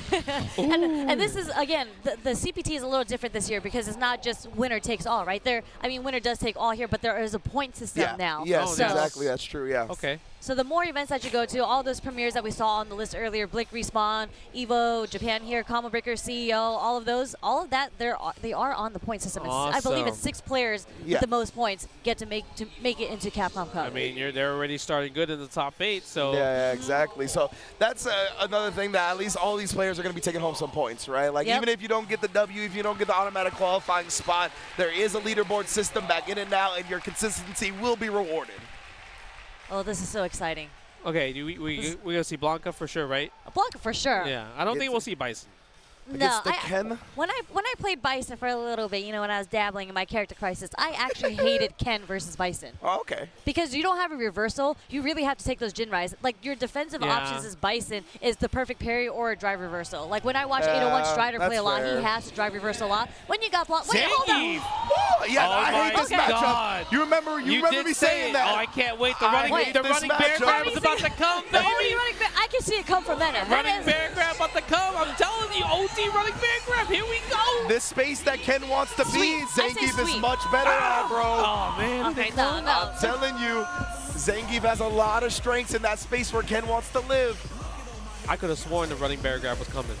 I know, right? I'm sure you do. From Mena, and that's why you see the sweep from Ryukichi already, right? That's a button you have to use a lot in this matchup, or else you're just going to get kind of bullied in that range. Yes. But we can see the buttons. It's funny because Mena's actually using a lot of crouch shorts. And he woke up with the crouch short jab into the OD lariat. Yeah. Yeah, usually you don't really see crouch short too much, right, from Zangief. But maybe he's like thinking, I'm still playing Blanca. Possibly you gotta get back used to it because maybe this might be his first time playing Zangief for this whole tournament. I mean, I haven't seen his whole path, but I've literally only seen his Blanca so far in this tournament. And I'm surprised that he's playing Zangief, like, just straight off the bat, like, you saw what you did last year to Ryukichi. I tell you, this matchup, With bro, Blanca. is really not fun for Ken. Yeah. But right now, it's been pretty even, right? Ryukichi has been playing it super well, but just as I think that, Mena RD finds the kill. Yeah, he just won the neutral in that situation. Yeah, so it's funny because, you know, when Zangief, I feel like, is a specialist character. So when you have Zangief kind of in your pocket like that, you don't see a lot of traditional Zangief combos. You might see a bit more basic, but Mena, again, when you have a player like that, have this character, yes. you see them win in the neutral with their tools. Oh, yeah. Counter hit confirmed. That was sick. Level 2 quarter carry. Good stuff from Ryukichi. Yeah, you see a lot of backdashes off of these sequences, right? He's trying to bait these longer range options out of Zangief. Yeah. He's going to get the burn out here as well. Oh, armor. Yo, Mena RD fighting back. You gotta be careful. Yeah. Oh, my God, that's gonna hurt. He's close to death. Yeah, I think he's gonna be on a pixel. I think he's gonna be on a pixel. I'm gonna say he's dead. He's dead? I'm gonna say he's dead. He's not dead. He's not Talk dead. to my He's not people. dead. Oh, my Lord. All it takes is one. All it takes is one CA, and we get the level 3. Oh, man. He was ready with that CA. That was a grip, bro. Yeah, so like level 3 regular, it probably would have been like Yeah, pixel-ish, but but CA, yeah, dead. Deader than dead. Oh, my Bro, God. I legit thought he was going to live with like a sliver, and it was going to It was go close. to the 50-50 right after that. It was close. It was close. That boy got put 12 feet under, not even 6. That did a lot, bro. That did a lot. Yeah, He really went bro. for the DI there. Because it's funny because he showed it once already, right? And you saw Mena get hit by the fierce into the DI. That's why I did a combo. And then he went for it again. He was already doing something. He was already doing something because it was already like getting hit by a lot of the Jinrais. I think he was trying to churn through the Jinrais with level 3, but then eventually it made it easier for him because of the DI. Exactly. It's just like, I mean, it's okay that you get hit by the Jinrai. Why not? All I need is this one level 3 to hit when it comes out in the proper time. Yeah, and that's a very popular strat for Zangief's up against Ken's Jinrai is like, since you're kind of closer and very negative, it's either going to punish or you're going to sit there and block, and it could actually counter hit a lot of your buttons that you try to put out there. So that's probably what he was doing, was churning the SPD at some point. Got hit a couple of times by the low follow-up, but as you said, Sherry, once he had that CA on deck, go ahead and try to pressure me, bro. I'll show you what's real. Oh, man. You got to test the reaction. I mean, it is the first game. Yeah, Sometimes absolutely. you You got to gotta test do it. You it. got to test them. Bro, But sometimes the opponent's just ready. You just rotate that I mean, thumb, baby. he is on pad. Like, damn, he's analoging it? You rotate that thumb. I mean, you could rotate the D-pad too. with the thumb. that's true. All you literally have to do is roll your thumb around. Really? I'm definitely not a bad player at all. No, I I'm can't not. even imagine I would have that. been churning with the stick for sure, 100%. I would have been mashing with my eyes What, you closed. gonna use like this? Did you see the Evo Knees video? How he was holding it was like the 3 fingers, like the wine glass. That's what I've been doing. Oh, man. No, what an explosive first game. I mean, Yeah, definitely unexpected. None of us guessed the Zangief was coming out. Hey, I said Zangief might come. Did you? All right, in the beginning of the stream. Okay. I mean, against Ryukichi, though? Yes. Okay. Not against Ryukichi, but I'm saying like we might see Zangief. You know, From like, Mena, yes, you did mention that for sure. But I was 100% locked in on Blanca. Me too. No, for this match I was like Blanca for sure. But I mean. I didn't know if he was going to go Blanca or Bison in this match, but I definitely forgot about the Geef entirely. Yeah, but I mean, so that's the beauty of playing multiple characters, right? Because Ryukichi is definitely 100% a Ken player. So you go into this matchup knowing that you're going to play against a Ken. Yeah. But when you play against a player like Mena, you're just like, who do I need to practice for? And then he pulls out the Zangief, and you're like, holy, I forgot that he plays Zangief. Yeah. He was probably waiting for the Blanca matchup. He probably had that crouch fierce combo waiting. He's like, oh, when Mena wants to up back and then do the OD air ball on me, I'm so ready with this crouch fierce. And then he goes Zangief. Now he's like, man, I gotta win straight up. Yeah, I got nothing bro. fancy. Man, if I wake up ODDP, he gets the cartwheel. Yeah. I lose 50. And that's the thing about Mena too, is that he's not afraid to send it either. So even if you get a knockdown, like we saw here, even if you got an advantage, like if he's got something to threaten with, you have to respect it, bro. For sure. Wow, that was, man. I'm curious to see if Zangief's gonna win like 3-0 or whatever. Yeah, we'll see. It was, I mean, that second round, the first round was a little bit dominating, but that's kind of where you feel each other out, right? Like how each other like to play. And the second round kind of went definitely more in Ryukichi's favor. It was just literally the last sequence. And when you're sitting on like 55% health, you're not really thinking like, oh, this one guess is going to kill me. Yeah, but like the next wrong decision, I'm not going to die from that. Yeah, it's super risky just in general, I think, to just try to test Mena's reaction during burnout. When people think like, best burnout games like No and everything, Yeah. but like Mena RD's burnout's up there yes, too, like for super sure, up there, man. I mean, we saw it earlier, right? He did an air throw. Like, that's not even an option we had considered. Yeah, we were like, yeah. oh, he's just going to go level 1. Yeah. I love the way you talked about like being in burnout, how it heightens your like focus and whatnot. It really is like losing a sense, right? Yeah. Your other senses get heightened when you're in burnout now, and you don't have to worry about like the drive meter game, right? You start just hyper focusing on other things, and like you said, Sherry, if you could hyper focus on the right thing, I mean, smoked. You're just hard reading the opponent. Oh. And I guess also with Ryukichi, he couldn't establish. He's not throwing. I think he's not throwing too many fireballs. No. Yeah. I think I don't even know he's if not we a saw one. fireballer like that. Yeah, You know what I mean? But maybe that's why I picked Zangief, because he's like That's he another knows reason, yeah. he knows that he doesn't play like kind of defensive, so he's like, well, if you're gonna be offense all day, I'm a big dude and I can brawl. Exactly. Down. I want you to come to me. So if you down to come to me, let's do it. Yeah, like button for button, I think like just on the trade, Zangief probably has the advantage there. Obviously, he doesn't get a full combo like Ken does or corner carry, but that's how he starts his playbook. Yeah, it's probably also easier to whiff punish Ken's crouch medium kick with Zangief, like sweep, for example, and Sure. you get and you get the position where you're like, well, headbutt or block. Yep. Or headbutt or wake up DP. Yep. Guess away, fam. Guess away, fam. Advantage on me. Yeah, exactly. But yeah, I think we were having some sound issues on the stage from what I could tell in that last match. So I think that's where they're getting cleaned up right now. Okay, so yeah, okay. we should be back into the match here momentarily. Yeah, as I see. Mena's, they're both just in kind of in training mode, and Mena's playing Luke. He's doing a lot of stand jabs, you know. Some perfect knuckle maybe, practice. What if we see him bring back the Luke? You Well, know what I'm saying? he's being The way random he right was now, like- right? I mean, he goes Zangief. What if he loses Zangief and he goes Luke? I'm like, okay. Imagine. He going back to Blanca. Yeah. He would go back to Blanca. Well, I mean, when I was talking to him, I think it was at Frosty's, he told me he was actually going back to Luke, and I was just like, why would you do that? I think we only saw Luke one time, and then it just did not work. Yeah. I forgot which event it was, but I think it was Capcom Cup. Oh Maybe. yeah, it was. He pulled out Capcom Cup. It was against Zien, Mhm. because Zien eliminated him. Oh. And he picked Luke. Remember. Yeah. And then Mena got his revenge here against Cien and beat Cien with Blanca DJ. Oh, straight up. Yeah, straight up. Wild. Oh, boy. And I believe we're about to momentarily get back into it. We see the headphones on from Ryukichi. It's another thing I really love about Mena, the no headphone game, bro. He wants to hear the feel it. crowd. He loves the crowd. He talked about that. Yeah. It's like he doesn't need the game sound. When the crowd starts getting hype, and you definitely hear it from Japan here, it gets him hype. And then when you get hype, all that adrenaline starts kicking in, and you get stuff like locking in for the level 3 on a reaction, you know? And when I played and competed in tournaments, I also trained without the game sound. So I'm a huge fan of players that do that, you know what I mean? So big ups to Mena RD here.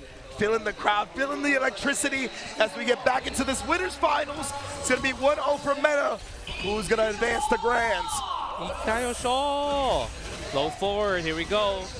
All the way to the corner with the Tatsu. Oh my god, he didn't press a button there? Oh, look at the damage. You hear the Zangief music? Oh man, he's got It's the gonna aura. get Mena even more hype. Yeah, he's always walking forward. Nice. One punish on the sweep. Punish counter throw. Yes, yeah. Nice parry. The last minute parry was godlike. Yeah. Yep. Nice! Oh, the DI through the armor on the heavy punch, Ryukichi. I'm not gonna lie, I don't know. When he did OD toss, I'm like, that's not enough. Yeah, right? I really thought it wasn't enough. I guess it was the gray that was absorbed via the Fierce. Like, you get big damage on the DI because of that. Oh, we punish sweep again. Again? Yo, I wonder what's up with the wake up SPD or reversal SPDs. And he's spending level 2 here, gets the corner carry. I'm not mad at the reversal SPDs, honestly. Yeah. Like, you talked about the range on them. It catches a lot of people slipping. Like, a lot of the time, like, if you're outside of the range of your light, it'll just grab the light itself, right? Yeah. So I think that's what Mena is kind of scheming on. Ryukichi looking really good here, but he can't close out in the next combo just because he already spent the level 2. And he tried for something. Maybe he thought SPD was coming there again? Yeah, I think he definitely did. Oh, but Mena, he's going to spin it all right now to get a huge advantage. Trying to close this door on round 2. It's going to be close. Bow. That's a pixel. That was closer than I thought it was going to be, Yeah, honestly. Is it the magic pixel, though? How much? No. Oh, nah, that's a mundane pixel, not magic. Dan, I guess in that situation, it's like, if Ryukichi was playing a little bit more lame, he could like think about, all right, I lost here. I'm going to build the meter for the next round instead, right? True. Yeah, he's got a great meter advantage right now, right? 2 bars to about a half a bar of Mena RD. Nice, go for the fireball right there. Oh, nice backdash. I love when people backdash, expecting a normal there. Yeah, definitely. Scouted the fear Whoa, perfectly. what is that? The stand jab? You gotta make a deal with me whether you like it or not. I mean, the stand jab is something you rarely see from Zangief. So this is what I mean when you take a player that doesn't specialize in the character, they start pressing some different buttons. Doesn't get the whip punish with the sweep there, so he gets punished by Ryukichi. Yeah, that's the hard part with this matchup. Oh! Didn't get the follow-up, but we get another DP. Yep. Yeah, he actually gave more follow-up with the Dragon Lash first. That's fine. You want to keep the offense started because Zangief doesn't have a reversal at this point. Doesn't have level 2, can't do reversal super in this situation. Yeah. Only way you can lose right now, never mind, you didn't get to lose there. Yeah. And we didn't see Ryukichi throw many fireballs until then, right? He's like, all right, you don't got level 2, I only need 1 fireball to hit. Yeah. Let's just pepper them on. We're going straight back into it. No character change from Mena here. No. Yeah, I think he's comfortable with this. Yeah, definitely. Look at this, they're playing the dance. This is kind of like the longest we haven't seen a button being pressed. Yeah, legit. Oh, no too whip far. punish. The backdash is so good. Spike the lariat. I wonder if we're going to see Mena try to hard call some of these backdashes off these strings. It's kind of tough, I guess, with Zangief because it's like it's hard to, especially in this like low forward range, you can't really stop the backdash. Again, the backdash again right there. And yeah, when I said call it out, I don't really know how to call it out, right? I feel like the answer would be just drive rush as a hard call out. Yeah, that's what I would think too. It has to be too. a hard read. Yeah. Like the drive rush is one of the only options he really has to chase down these backdashes. Yeah, that was a read from Mena right there. He's like, you know what? I'm going to just wait. I saw you jump back. I'm going to know for next time to wake up level 1. After these fierces, he's going to backdash more often than not, it feels like. Using the crouch medium punch. I mean, the crouch medium punch is hard for Zangief. You've done it in the winner's bracket to get here, Ryukichi. Very patient play here as the clock is winding down. Yeah, I know. We got time. We do got time. Oh, my there it is. God. How? Stand light kick, baby. Man, that's some fussies. And remember, we talked about how hard that crouch medium punch is to whip punish, and Mena pulls it off, and then pulls it off. That as well. Resetting off the whip punish with the OD command grab. We finally got it. Nice. Goes for the overhead. Backdashes to get away from the pressure again, but interrupts with a low forward. Again, you are negative after the lights in this game. Yeah. Exactly, and if Ken is in range to reversal crouch medium kick off, He's you're gonna negative do button it. 100% of the time. Okay, spend the level 3, 40% gone from NRD. Drive rush, nice tech on there, but now wake up sweep. What a blessing sweep right there. He needed that to win. He wanted to see what. Nice backdash. No, wrong combo. Oh, we tried to do something again on these Jin Rise. He's just getting peppered low. Backdash, oh, he got out of it. So smart from Ryukichi. Yeah, the backdash was godlike. Yeah, he annoyed him with the first 2, right? He was like, I know I'm not going to get you on the 3rd one. Super sick from Ryukichi. I'm surprised Mena cashed out on that, to be honest. Trying to cash out on that. I know it was going to kill, but ooh, that was a really risky one. It could put him in a bad position, but who knows? I mean, if anyone's going to bet, it's going to be Mena. That's true, but he gets the OD lariat for the Oki situation with punish. Too far away for the headbutt, +4. Oh boy, and now we're back to the neutral. Yeah, fireball. Because Mena hasn't really been jumping over the fireball a lot, so I feel like you need to kind of throw more fireballs to force Mena to make a decision of a jump. Yeah, absolutely. Try to get him with a little shimmy right there. Again, another throw. Maybe hold up this time. Oh, the Jinrai first hit. Didn't want to do a second hit. Maybe it would have whiffed. He's close. Ooh. Yeah, there's the fireball. He's getting hit by the fireball. He can build level 3 here. Yes, that crouch medium punch was there. Oh, it's close. He has to get the next hit. Level 3, Ryukichi. Big Jinrai hits, and Justin, you know, what you requested, a more competitive set compared to last year, that's exactly what we're getting. Blanca? Are we going to see it? Blanca? I don't know. I feel like the Zangief's a little...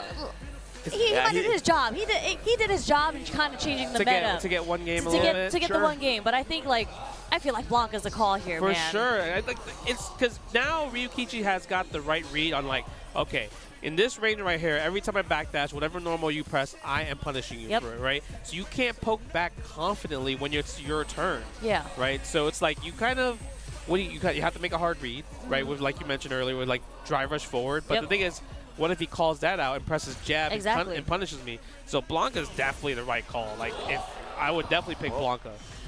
All you hear is I see the Blanca. I took a peek back there. Okay. We got the Blanca out. Let's go. Oh my God, the crouching heavy punch, special punish might be coming. I'm a little spooked, man.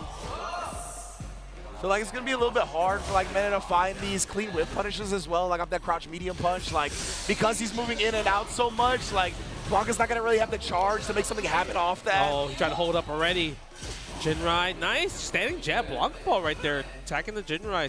Second hit follow-up. That was sick. There's a whiff punish on the low four with the crouch strong coming from Meta. Okay, Ryukichi does not want to take the pressure. Yeah, he's Bust like, out. He's like, get off of me here. Yeah, We're pretty even right now. It is pretty even. It's actually exactly even. Oh, the punish counter throw. Try to tap parry. Wow, that was so meaty. I don't even think that could be plus, though. It No, felt like it's probably 0, right? Yeah. No low forward yet. Yeah, that was meaty. Meaty air Blanca ball, getting hit by the crouch light kick. What a perfect parry. Side switch. Do we? Okay, I was like, maybe he spends level 2 to get the corner carry. Oh my goodness, the patience from Meta RD. Very nice. The walk forward jab counters the fireball. Yep, all he needed was a light to close it out, so good stuff from Meta. Scratch the toes. Look, he's scratching the toes. Yep, flash kick OS. Always. Nice. The backdash again. Ryukichi is doing such a great job on the backdash. Yeah. It's really sick. They're trading some buttons right now. Oh, perfect parry, okay. On the step kick raw, whoa. Cheeky reset, works out on Meta's favor, spends the level 2, Lightning Beast, gets the party started. We're attacking the drive gauge now. And we successfully done it. Ryukichi, is your reactions heightened? We're gonna see, is he gonna threaten with a super? Is it coming anytime soon? He's just holding on the pressure right now. Oh my god! Oh my god, he caught that? The reset into the overhead, into the level 3, okay? This is gonna build enough time for him to get his meter back too. Sit down and shut up! Ryukichi calling out the fact that Meta was gonna bait something. Yeah. What a way to take advantage of it. Yeah, he stopped his flash kick OS by confirming the block string from Drive Rush. Yeah, that's a good point too. Yeah. Oh my god, oh my lord! Ryukichi, Drive Rush OD Fireball! And it's not over yet, final round! What an option! Final round for Ryukichi possibly to go match point. He is on winner's finals point right now. Oh, Man, nice. That was such a sick way to stuff the Drive Rush check attempt. It really, really was. No, oh, that was too far. No whiff punch that he didn't confirm. He didn't believe in the Drive Rush. Stand light kick, goes for the back throw. What a good start. Nice jump, he knew. Indeed. Oh, speaking of Nolan, Meta RD takes to the sky. Lightning Beast after he's trying to tie this set up. Blanca-chan out. Oh no, this. Here we go. 2-2. Let's go to game 5. Wow.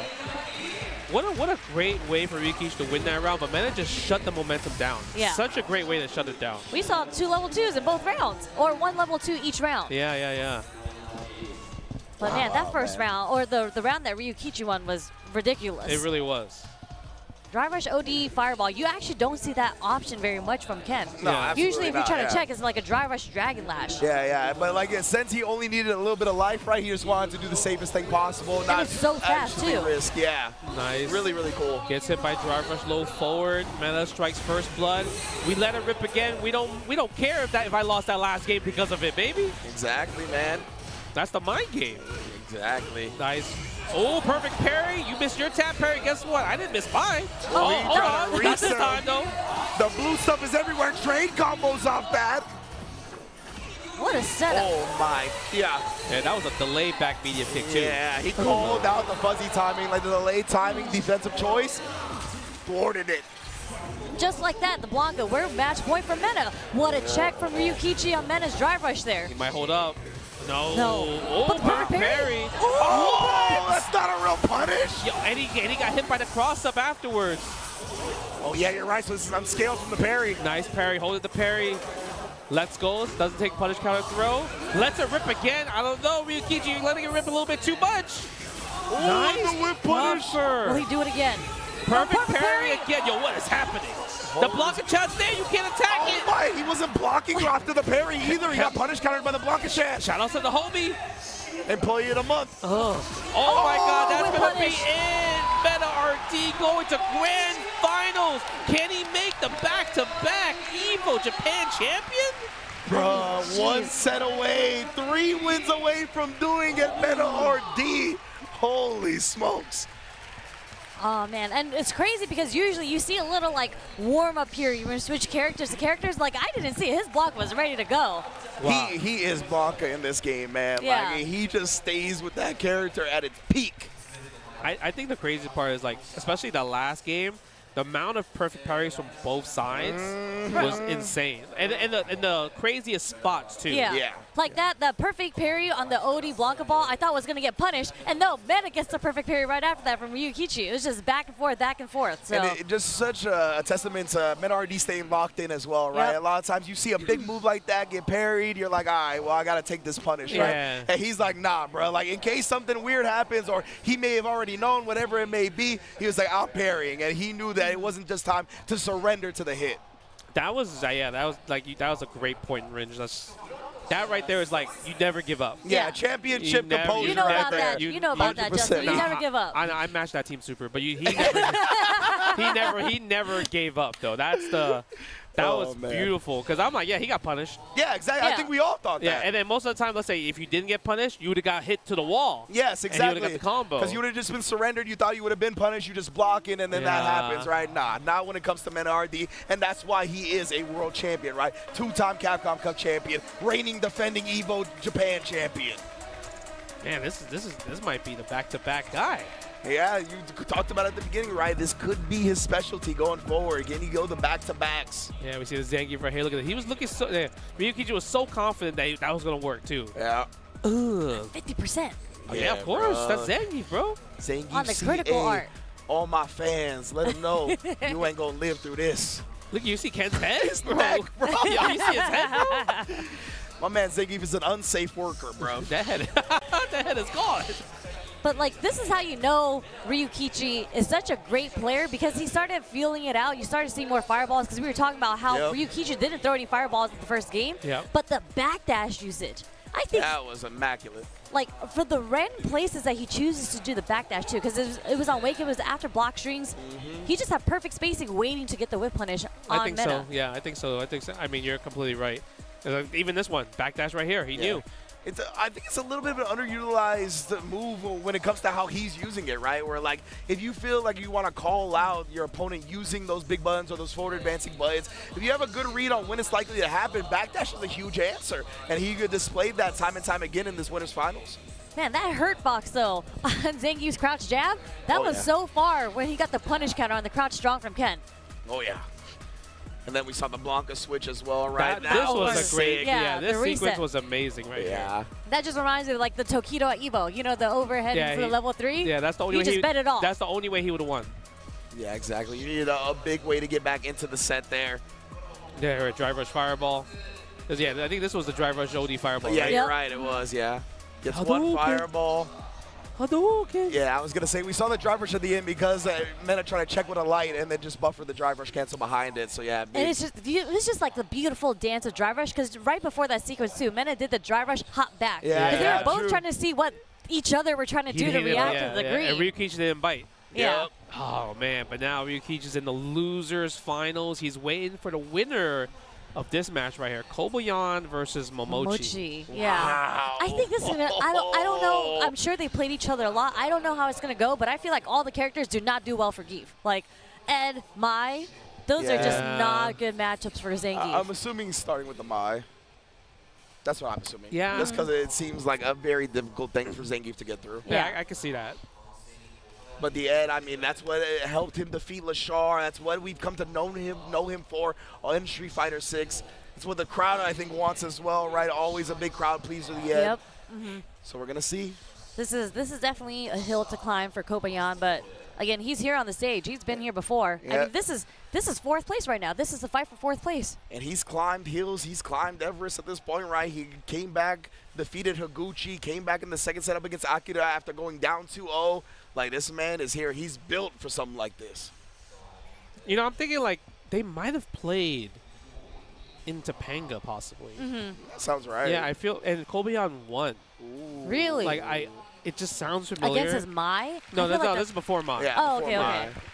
Because I feel like Mai shuts down Zangief. I just can't, like, when I think about the Fireball DP, it's just classic. and her buttons. Yeah. Like, Yeah. you know, in the neutral game, it's actually pretty hard for Zangief to contest the buttons, especially with her roundhouse. Yeah, roundhouse, stand fierce, stand me and punch, Yeah. low forward. Yeah, we're seeing the Mai for sure. That's what we're going to start 1000%. with. It's going to be up to Kobayan to make Momochi go to Ed. If that's going to be the case, maybe even with some victories, he won't switch. Just believing in this one. Of course, Momochi, my guy, always rocking the green colors as well. He definitely got the cool Mai costume on. That's my favorite Mai costume. Yeah, this is sick. My man, Momochi mains DLC. Yeah. He is a That's DLC true. main. There's that roundhouse right there. Getting him counter hit though, so no follow up, no punish counter crumple. Yeah, that's such a great poke right there. Okay, up, charge fan again. Over the regular fan, standing heavy kick again in that situation. Okay, we're gonna see the stand medium punch come out for Kobayan. Wow. That's all he's gonna get right now though. Drive rushing all up in his business. Nice Armor. drive rush armor. Yeah, he's gonna definitely try to use stand heavy punch a lot, but the problem is it just loses the DI, right? Especially if you hold it. And her crouch medium kick is pretty damn good too, so that's another thing that can get you slipping, and the fierce barely connects. Yeah, now my fans are OD. And legitimately, I don't even need it to be OD for it to be OD. Yeah, look at that. Well, I don't even know what he's supposed to do in this situation. Stand fierce, use the armor. Yeah, punish. Yeah, go for the sweep, charge back that fan. Oh, nice. wow. It worked out though, but he's burned out. Yeah, oh, he was buffering that level 1. He did. He didn't believe. Oh, Larry works again. I think he needed a jump forward or a neutral jump. I think back jump, I don't know if it would have reached. Yeah, honestly. Yeah, unless he had drive rush and drive rush forward a little bit and then the level 1. That might have worked. Oh, that worked out. Level 2. Okay, are we going to go for reset or damage? Oh, give me that damage. Yeah. We're just gonna drive rush in anyways. Oh, just a hop in, okay. Yeah, you don't really get the best Oki, so he didn't want to waste it because he already has to block so much. The whiff punish with the stand short on my spheres, okay. And if he drive rush after that, I think it would have put him below the 3-bar threshold, right? It means drive rush cancel is going to be a burnout, so smart stuff. Get off of me. We burn on my turn, but you're in the corner. Oh, a little bit too far. Yeah, I think he thought the next hits wouldn't connect. Uh-oh, this might be scary. Nah, it's okay. Kobayan has a life lead. Huge life lead here. I don't feel like you believe that, Sherry. Yeah. I believe it. No, I believe in Zangief taking this. All right, let's see. Oh, my God. counter This is hit. the start. You have to take this throw, right? No, he didn't. And that's why Momochi didn't swing back. Look at this. Look, even though he has the life lead, he has to do so much work to get this last hit. She's annoying. Oh my God. Yeah. Oh, Maybe stand short. Stand short. she's annoying. Look at that. Fans on. Oh my, he did a combo. Yeah, Okay. I messed it up. It was a crouch short. Yeah. Nah, if he imagine if he hit the combo though. Yeah. Ooh, a little bit of a different It story. was very unexpected for that roundhouse to get the counter hit there. Yeah, it's super, super strange with the way it played out. Momochi just couldn't quite convert in the moment. That standing heavy kick is cooking him right now. Mm-hmm. Stand fierce. Okay, you can't really press it too much because obviously the armor will beat that stand heavy kick. But that's the mind game, right? That's the 50-50 in that situation. Yeah, and if you don't see Kobayan threaten with that, and he tried there, but he didn't hold it, so no armor on it. Yeah, and look at that. That's Not the one that challenging could have it. been DI, yeah, right? you could DI the charge ones. But you got to lock in on that. You do. Ooh. Nice. It's the fierce again. The delay. Wow. The delay Yeah. crouch Low. BM kick was so good because you thought the SPD was coming. Catching you holding up. Level 1 as well. We in the Kona. The damage. Putting Momochi into critical art, but doesn't matter. Light SPD is going to take it. Trying to wake up with something, too. Just got counter hit by the command grab. We gotta talk about how Kobayan really won that though. Like that's godlike. Yeah, right? Yeah. Like he just Like, won what? the first match. I mean, we were talking about how it looks so difficult for him to get any ground. But Kobayan's patience is out of this world. Yeah, that's what I'm saying. Like he's willing to just walk it down, play it slow. He does. It's like eventually I feel like there's a melting point for Zangief where they just tilt. Yeah. I don't know where his tilt is. Absolutely. It seems very much further away than a lot of the other geeks. Yeah, I mean, how many standing roundhouse from Mochi did he have to block and get hit by? Oh. There's a perfect parry. Okay, we're going to get the juggle bounce here. Yeah, I love that. Oh. It's proper Oki. That's another proper Oki. Keep it safe. Yeah, delay just in case. That's a it. punish. GG's. Great play from Kobayan again, man. Knowing I think he's so good at applying pressure and knowing that people really panic up against Yes. grapplers, right? They try to do something to not be in that command grab rage, and he takes advantage of it so well. Go for the backdoor right there. Mai gets her real estate again. Oh, look at this. Standing heavy kick. Goes for the fan. Yeah, charge instead of drive rushing. Walking forward. That's so good. Sweep. No, no punish. too A little too far. No, the Two headbutts, though. Yeah. But you get hit by the hell stack because you think the third headbutt is coming, or maybe SPD. Oh, level 2? Oh, there we go. No level 2 there. Okay. Interesting. And next hit will kill, I think, no matter what he does. Gets like one drive rush cancel, will kill with the level 2 combo into it. Oh. Yep. Drive rush stand. Oh, he's trying to bait something. Okay, forces the Zangief to burn now, but I mean, at this situation, you could churn the butter. Exactly. You could churn the butter. You're completely playing neutral. Get a little punish right there. Wow! That's godlike. That was awful. And we're gonna go level 1 instantly. Nah, that's actually crazy. You know why? He didn't have to do that. He didn't. He wanted to flex that, yo, my execution's OD. Yeah, absolutely. You know how many times I should do that combo in training mode? It's hard to do that combo. It's hard to do the motion for that. To do the forward dash hell stab into the level 1. Yeah. It's not easy.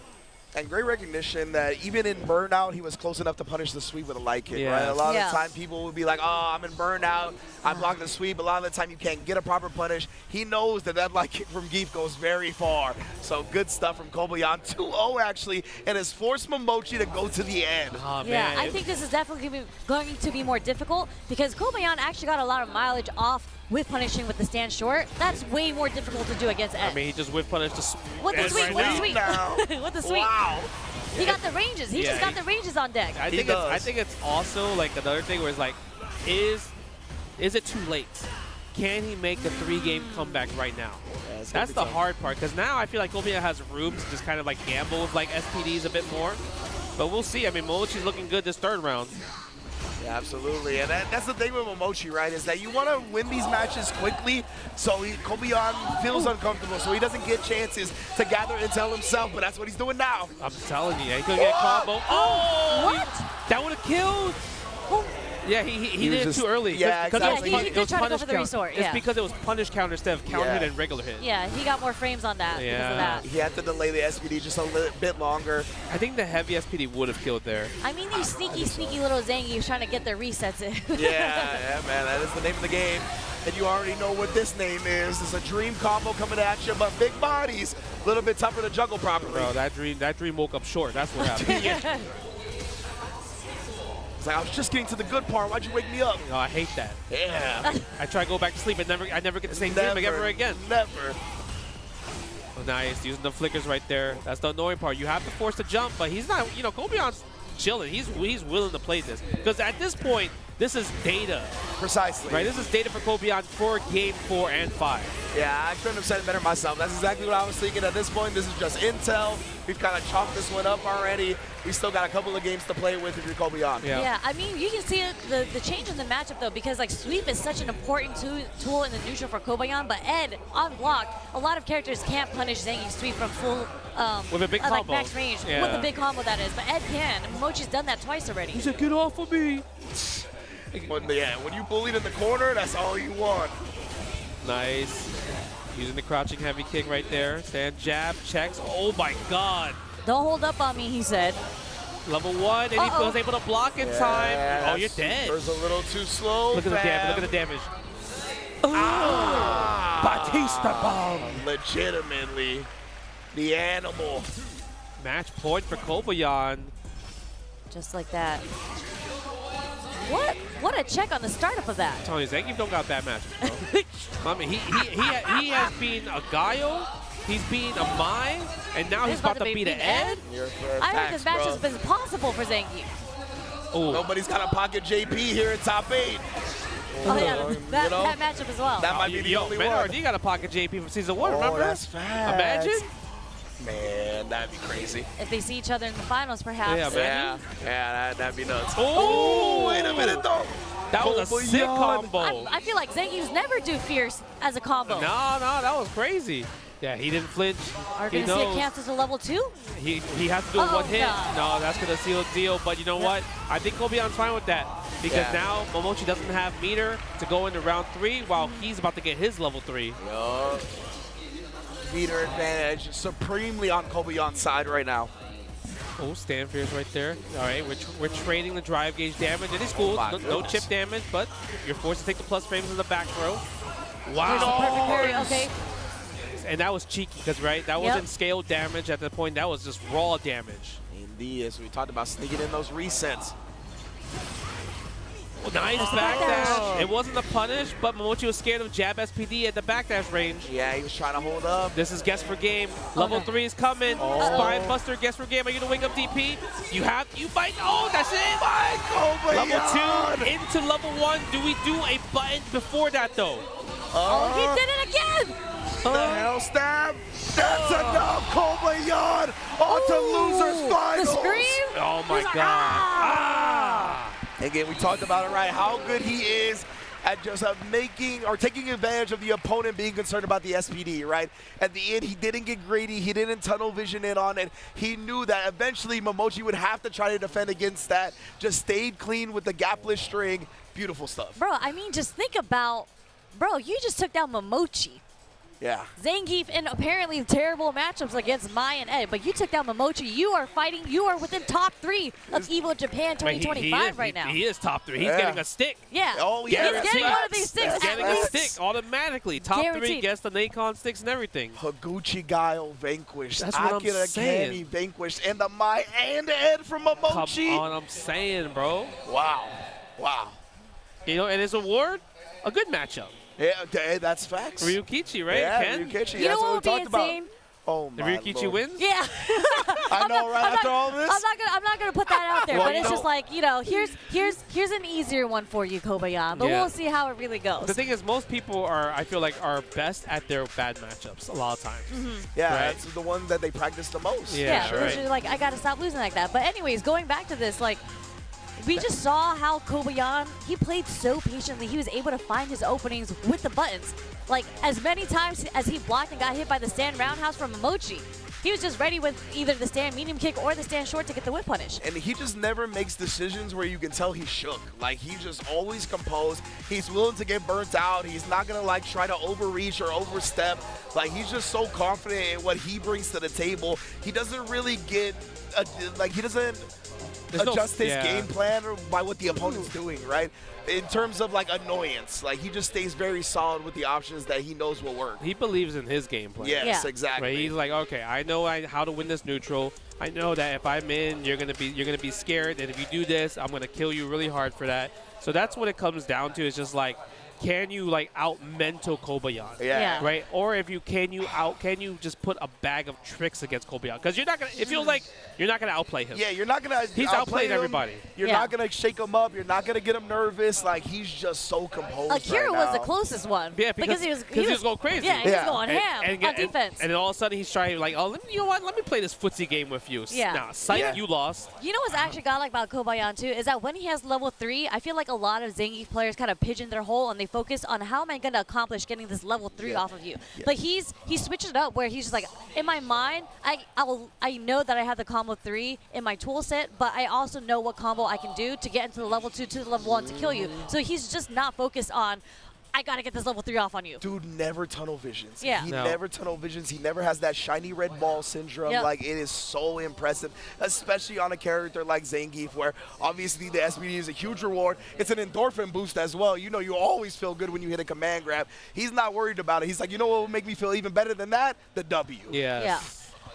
Oh man, I never see a flow chart, you know? No. That's true. Never. Yeah, he switches his Never, option every bro. time. Yeah. But yes, indeed. I always want to give a big shout out to PlayStation Tournaments as well. They've been a partner for Evo for a few years now as well. You combo the competition, we'll combo the rewards. We have win cash and exclusive items when you enter the PlayStation Tournaments. And again, you can sign up on the PS5 directly, and for a lot of them, directly in the game itself. So it's very easy to do. And as Sherry mentioned earlier, they're happening all the time. Some games even happen daily. So please get in the system and start getting familiar with everything the FGC and beyond has to offer from PlayStation Tournaments.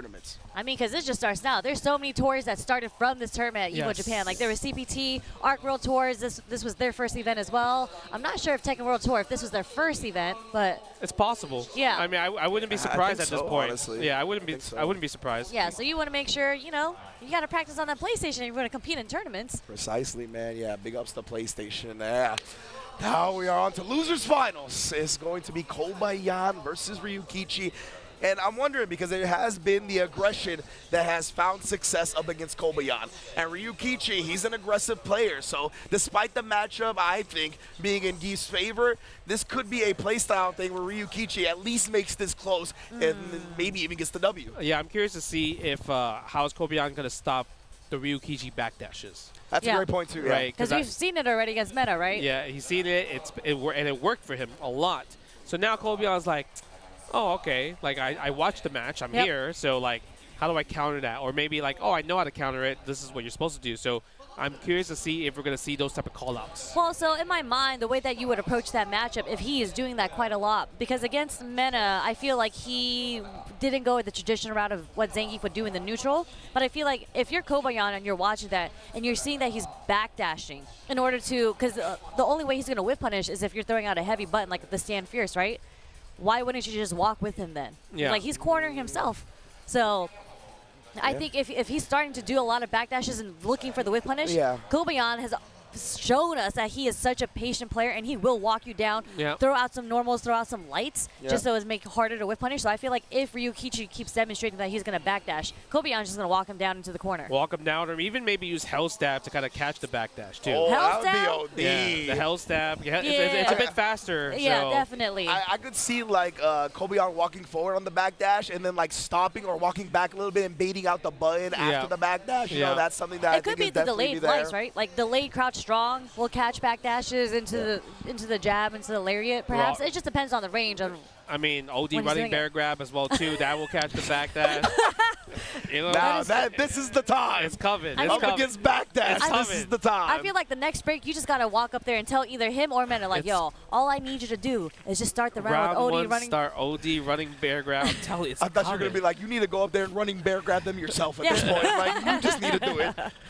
I mean, we almost had it because it was the first sequence, but it wasn't immediate round start, Yeah, right? it doesn't count. It doesn't count. He did the crouch strong, cancel into OD running bear grab. I'm just saying, round one fight. Like, And it was from Mena. We actually have not seen one running bear grab from Kobayan yet. Kobayan's not a grabber, bro. He just doesn't be grabbing people. Yeah, he doesn't. He just footsies all day. That's true, that's true. One of the things we like to say, right, is that the threat of an option is as powerful as the option itself. 100%. And Kobayan's display of gameplay, I mean, that is the perfect example of it. I mean, I feel like even when I'm playing against Zangief, you forget that he has running bear grab until he does it on you, and you're like, wait, you actually did that? That's crazy. I agree. That's how I feel He too. has a few moves you don't see. You don't see the counter. I right? know, Oh, yeah, the Tundra Storm? The Tundra Storm. Hey, this is another one. That's another good one to use that I was going to against. say, what if he Tundra Storms against the stand medium the kick? step kick? You can do, you can do step kick. You can do stand roundhouse. There's a few up against Ken that you could actually use that against. Yeah. Man, that'd be wild to see for sure. I mean, so I think the one thing that's also in Ryukichi's favor is that obviously Zangief's sweep is a super popular option, Yep. especially against Ken's low forward. But if you're not ready with the reaction, you block it, Ken gets standing heavy kick, punish counter. That's huge, right? So we saw that a few times with Ryukichi versus Mena. So I'm curious to see if we might see those type of sequences again. And look at that. You can see the crowd. All the seats are filled up. Japan is so invested when it comes to Street Fighter 6 and fighting games, right? It's just beautiful to see. Only like 30% of that crowd, actually that part of the crowd is all sitting on the floor, but only like 30% of that crowd is sitting in seats. Yeah. Like, you gotta love the crowd out here. And it goes all the way to the back of the venue. Like, there are seats like damn They near took all the the way setups to the out. back. All the setups, it's only Everything's chairs. gone, yeah. It's just Chairs. a landmass of people at this point, all tuned into Street Fighter 6. You gotta love it. The way Japan has embraced this game, man, it is a absolute beautiful thing. I mean, I think that's just a thing in general where, like, when it comes to, like, Evo, I feel like everyone just wants to come to these tournaments, right? Yep. Obviously, this is Evo Japan. We're going to have Evo Las Vegas in a few months, and then Evo Nice for the first time. So excited for that. So excited. If the hashtag is not Nice is nice, I will be upset. Okay? It's spelled the same, by the way. Right. Let 'em know, It spells the same. And then eventually, there's also Evo Singapore that they haven't announced yet as well, too, right? Yeah, So in we don't know. 2026. Yeah, we don't know when that's going to be, so that's going to be something super cool. It just feels like it's Evo worldwide at this point, We right? love that. Absolutely. We love the coalition of games that just come together because, you know, we were out here for Capcom Cup. That was just Street Fighter. But when you have Evo and you have all the fighting games that are here, it's just beautiful to see. Like, we just finished watching Tekken 8, Top 8, just before this. And then we had Grand Blue, we had Guilty Gear, we had KOF. And then we had the side tournaments, right? The Side Virtual Fighter tournaments. Co-op Cup. Man, Fighting games are something so beautiful. So sick. A bunch of legendary events coming together, culminating here at Evo Japan.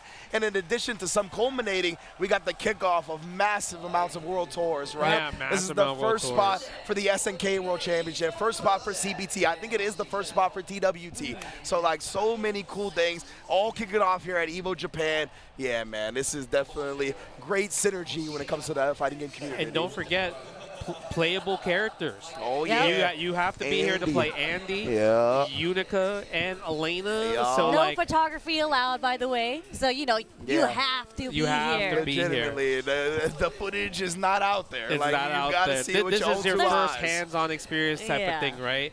And so it's like, it's a really cool thing to see that the publishers are also on board. Yep. They want to show off like some of their cool stuff, their merch. Because like a lot of times you don't really get to buy merch in Yep. general. Yeah, you don't. Like I would say the Psy Games booth, they also have amazing merch. This is +1 frames. This is the official Evo merch as well, dude. 10-0 as well. So you can all get that here. So it's just a cool fighting game experience, especially if you're a fighting game fan and you want to get some cool stuff. Absolutely, yeah. There's so much to do at Evo specifically beyond just the tournament itself, right? Definitely things you'll get exposed to here and nowhere else, straight up. Yeah, and it's really cool because back in my day, same for you guys. I mean, you guys are all, I think we've all been here for a very long time, right? Like, it's cool to see the growth of how Evo's gone, but even like the Fight Stick collection. I mean, we've talked about it many times throughout the stream, throughout the weekend, right? We have like the arcade stick collection back there. Yeah, it's Markman's, Markman's collection. And like the evolution of arcade sticks, the hitboxes, buttonless, and all that. And all the vendors here, all these brand new sticks. There's like 8, 10 different sticks that are out now. And another display that is new, I believe, to Evo Japan this year is the promotional posters that Majin Obama collects. That is Majin Obama's collection of a bunch of different promotional posters from fighting games throughout decades and decades of them, right? So it's super cool. That's one of the great aspects of the FGC. Getting seasoned and getting a little bit older is that we have a history, right? In addition to all of that, we're getting second and third generation fighting game players that are doing the thing too. But let's get into it. Losers Finals is here. Ryukichi on the Ken, going up against Kobayan on the Zangief, all for a shot at Mena RD in Grand Finals. Incredible. We got some character specialists here. I want to see Kobayan fight Mena, to be honest. Yeah. You know what I mean? That's true. I'm a little biased, but I want to see it. He's got to get through Ryukichi first, though. Ugh, get off of me, right? Immediate drive reversal from the get-go? Yeah, 3 bars versus my 2. I'll take that all day. Yeah. Yeah, look at that. Flow forward right there. Walk him down. SPD off the standing. Heavy puncher minus, baby. Yeah, exactly. -2. I'll take that all day, but Ryukichi's still pressing. Nice. He didn't bite. Oh, punish counter SPD there. Yeah, that's the thing. Jinrai is not a good tool up against Zangief, man. Even if you go for that low, if they block it out, you get an SPD guaranteed every time. It's -5, the low, right? Yes. Yeah, and that is the 5-frame command grab. Yeah, 5-frame command throw. Oh my God, he held up. And guess what? I get the Oki. Look at that. I'm +10 at least right there because the meaty headbutt +4. Oh, you have to get off of me. That was already 5 headbutts in this round alone. I mean, he's just saying I'm smarter. That's what he's saying. I'm going to use my brain. Look at that stand jab usage in that range. Kobayan so good at using all the different normals that Zangief has. There's the backdash. Yeah. Headbutt. You ain't going nowhere. Oh, get off of me. SPD. Bam. Game 1, Kobayan. In the books. That was textbook clinical style. Bro, that was kind of bad. Yeah. Right? You were like bad matchup, right? Yeah, I mean, it made him look like it right there at the very least, right? I mean, this is where Ken shines, right? When he's got you in the corner, this is where he's going to sprinkle with the stand fierces just to take away the drive meter. Oh, man. Delayed drive rush from Kobayan. Oh, Nope. dancing on him a little bit right there. And again, I love the sweep usage. It's something that Ken has to use in this, but backdash, punishing the throw attempt. Wake up stand short from Ryukichi. Gets the counter hit, actually. Yeah, you don't really get the Oki from the back throw from the DDT in that situation, so it makes sense for Ryukichi to try to get out that situation. Oh, nice. Finally worked out. Punish counter, stand me and punch. The way he is walking down this Ken right now. Oh, great good patience. reactions. Yes, an even better reaction. Bro, how old is Ryukichi? How do you do that? No, you know why it's the crazy part? Because it was instant. Yeah, it wasn't like exactly, a late one. yeah. He was like, yeah, you're going to DI here. Yeah, that was an impressive scout. Barely the crouching medium kick whiffed against that drive, the startup of the drive rush right there. Oh, he low crushed the medium kick attempt. SPD, that's enough. Oh, Perfect my. K. Oh, Yo, these matches are going fast. They should make this a first to 5 at this point. Yeah, that was ridiculous. Kobayan has made every single correct read in the neutral so far in that past round, but it looks like Ryukichi again is going to get Kobayan into the corner. That's how he got the round the first time. Dragon Lash. Where you reaching? Okay, goes for a stand throw. Really, honestly, That's gonna backdash. Another clean bait out this time for Ryukichi. Optimal starter as well with the run Tatsu. That's going to be more than enough to tie up this set. Send it with the level 2. Save our time in addition to everything else. Yeah, that's when you know you play rank match too much. Yeah. Right, you don't want to do level 3. Like, come on, I want to get to the next exactly, match. Yeah, 100%. Oh man, they're speed running through these games right now. We're already 1-1. Yes, indeed. And again, this is the second to last set of the entire tournament. Sick kick confirm with a stand fierce and light kick Tatsu. That was really impressive, honestly. Yeah. Backdash, he's trying to backdash. Oh my god, I'm running through. Finally did try it. I mean, the one time he did it, Ryukichi was ready for the up back in that situation. I mean, the thunderstorm was coming. Oh wow. Imagine. But this is where Kobayan's been struggling, is when Ryukichi has him in the corner. We're taking 3 throws right now. I'm saying that's where Zangief is weak. You need to maul. Don't try to play this like, oh, he's a grappler. I need to zone him out. String him up. String him up is the answer for Zangief. That's what we saw when Akira was successful, right? It was the all-out aggression. Ooh, get where you reach. Yo, come on, with the punish, DDT. That was a defensive back throw right there. I know he didn't want it. He didn't want the back throw there. No, it was a defensive choice, like human habit at that point, right? Precisely, yeah. One stand light kick will cancel. Level 2. No, he thought the DP was coming. He wanted to bait something. Yeah. Yeah. You talk about the resets, right, Sherry? A lot of the time, the players that are really good up against Zangief, they're going to be scouting for those resets and trying to let the DPs rip. That's exactly what Kobayan was looking for there, but Ryukichi didn't give it to him. Yeah, a little bit too far to get a confirmation from the stand. The crouching light kick from the drive rush. Nice block right there. Forcing him to spend 3 bars of drive gauge for nothing. No whip punish on the low forward, though. Yeah, Cognac combo from there too far. Surprised he didn't sweep back. Yeah, stand medium kick. Maybe he wasn't ready for the sweep there. Okay, stand short from Ryukichi. It actually catches the startup frames of Kobayan stand fierce. Yeah, he's just harassing with a lot of lights now. Sprinkling the fireball. Had to be an execution error. Yeah, I mean, you saw him do a little churn, something. Yeah, he definitely wants something else. I feel like he wanted the level 2 there, not the level 1. Yeah, something like that. But even then, it's a different motion. Yeah. Level 2 is backwards versus forward. So I don't know what would happen there, but maybe something happened. But Kobayan's not getting bothered by it. But the weird thing that Ryukichi did was he ended the combo with ODDP, which is interesting too. Yeah. A little strange. Oh, he tried to get him with another counter to checking the drive rush. God, but instead he finds the successful parry, puts him in the dirt. Yeah, I was going to bring up that, like, oh, I'm surprised he didn't drive reversal that, but it worked out for him with the perfect parry. Yep. Backdash again, headbutt, +4. The backdashes from Ryukichi. We talk about how potent they've been. Gets out of the SBD and he goes and attacks with the level 2 as well. Nice jump out, but we get the cross cut. But you know what? It's okay. Sacrifice damage for real estate, right? Yep, absolutely. Well worth in this situation. Oh my god. That's a big button. That standing heavy kick playing mileage right there. Misses the fireball possibly with that crouch fierce. I think so.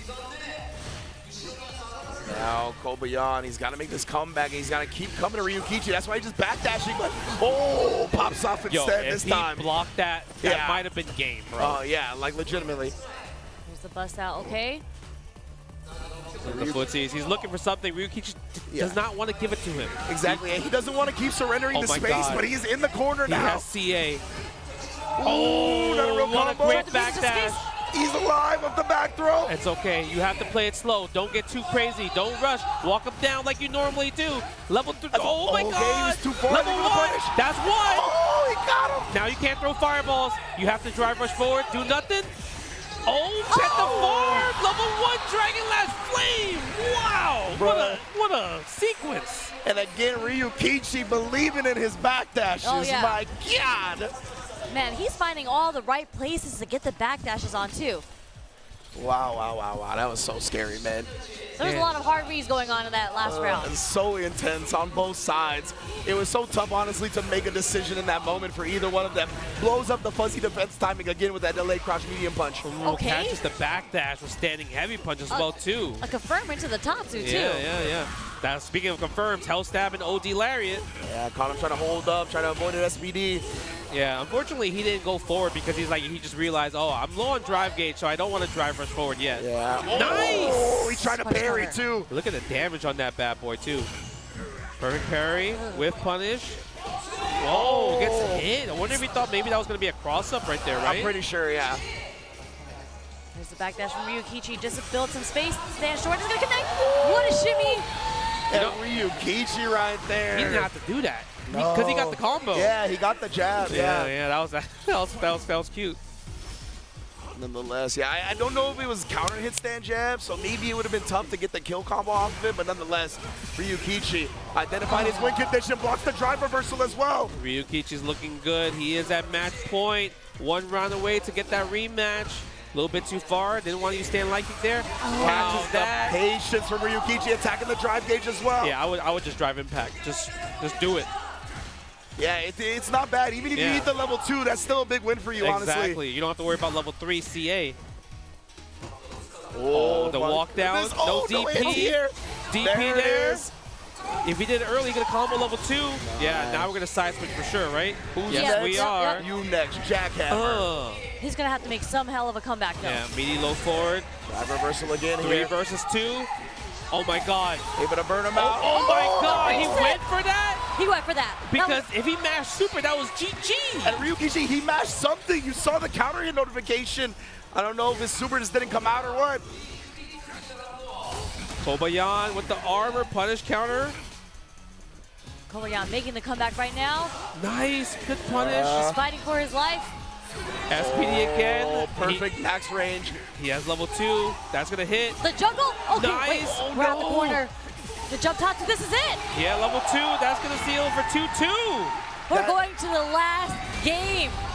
That Tatsu was so strange. I don't know why he ended up doing that. It felt like a panicky option because I think if he just lands there, he might actually have an attempt at a punish. Yeah, facts. I just think it's the state, the electricity, the atmosphere get into him a little bit.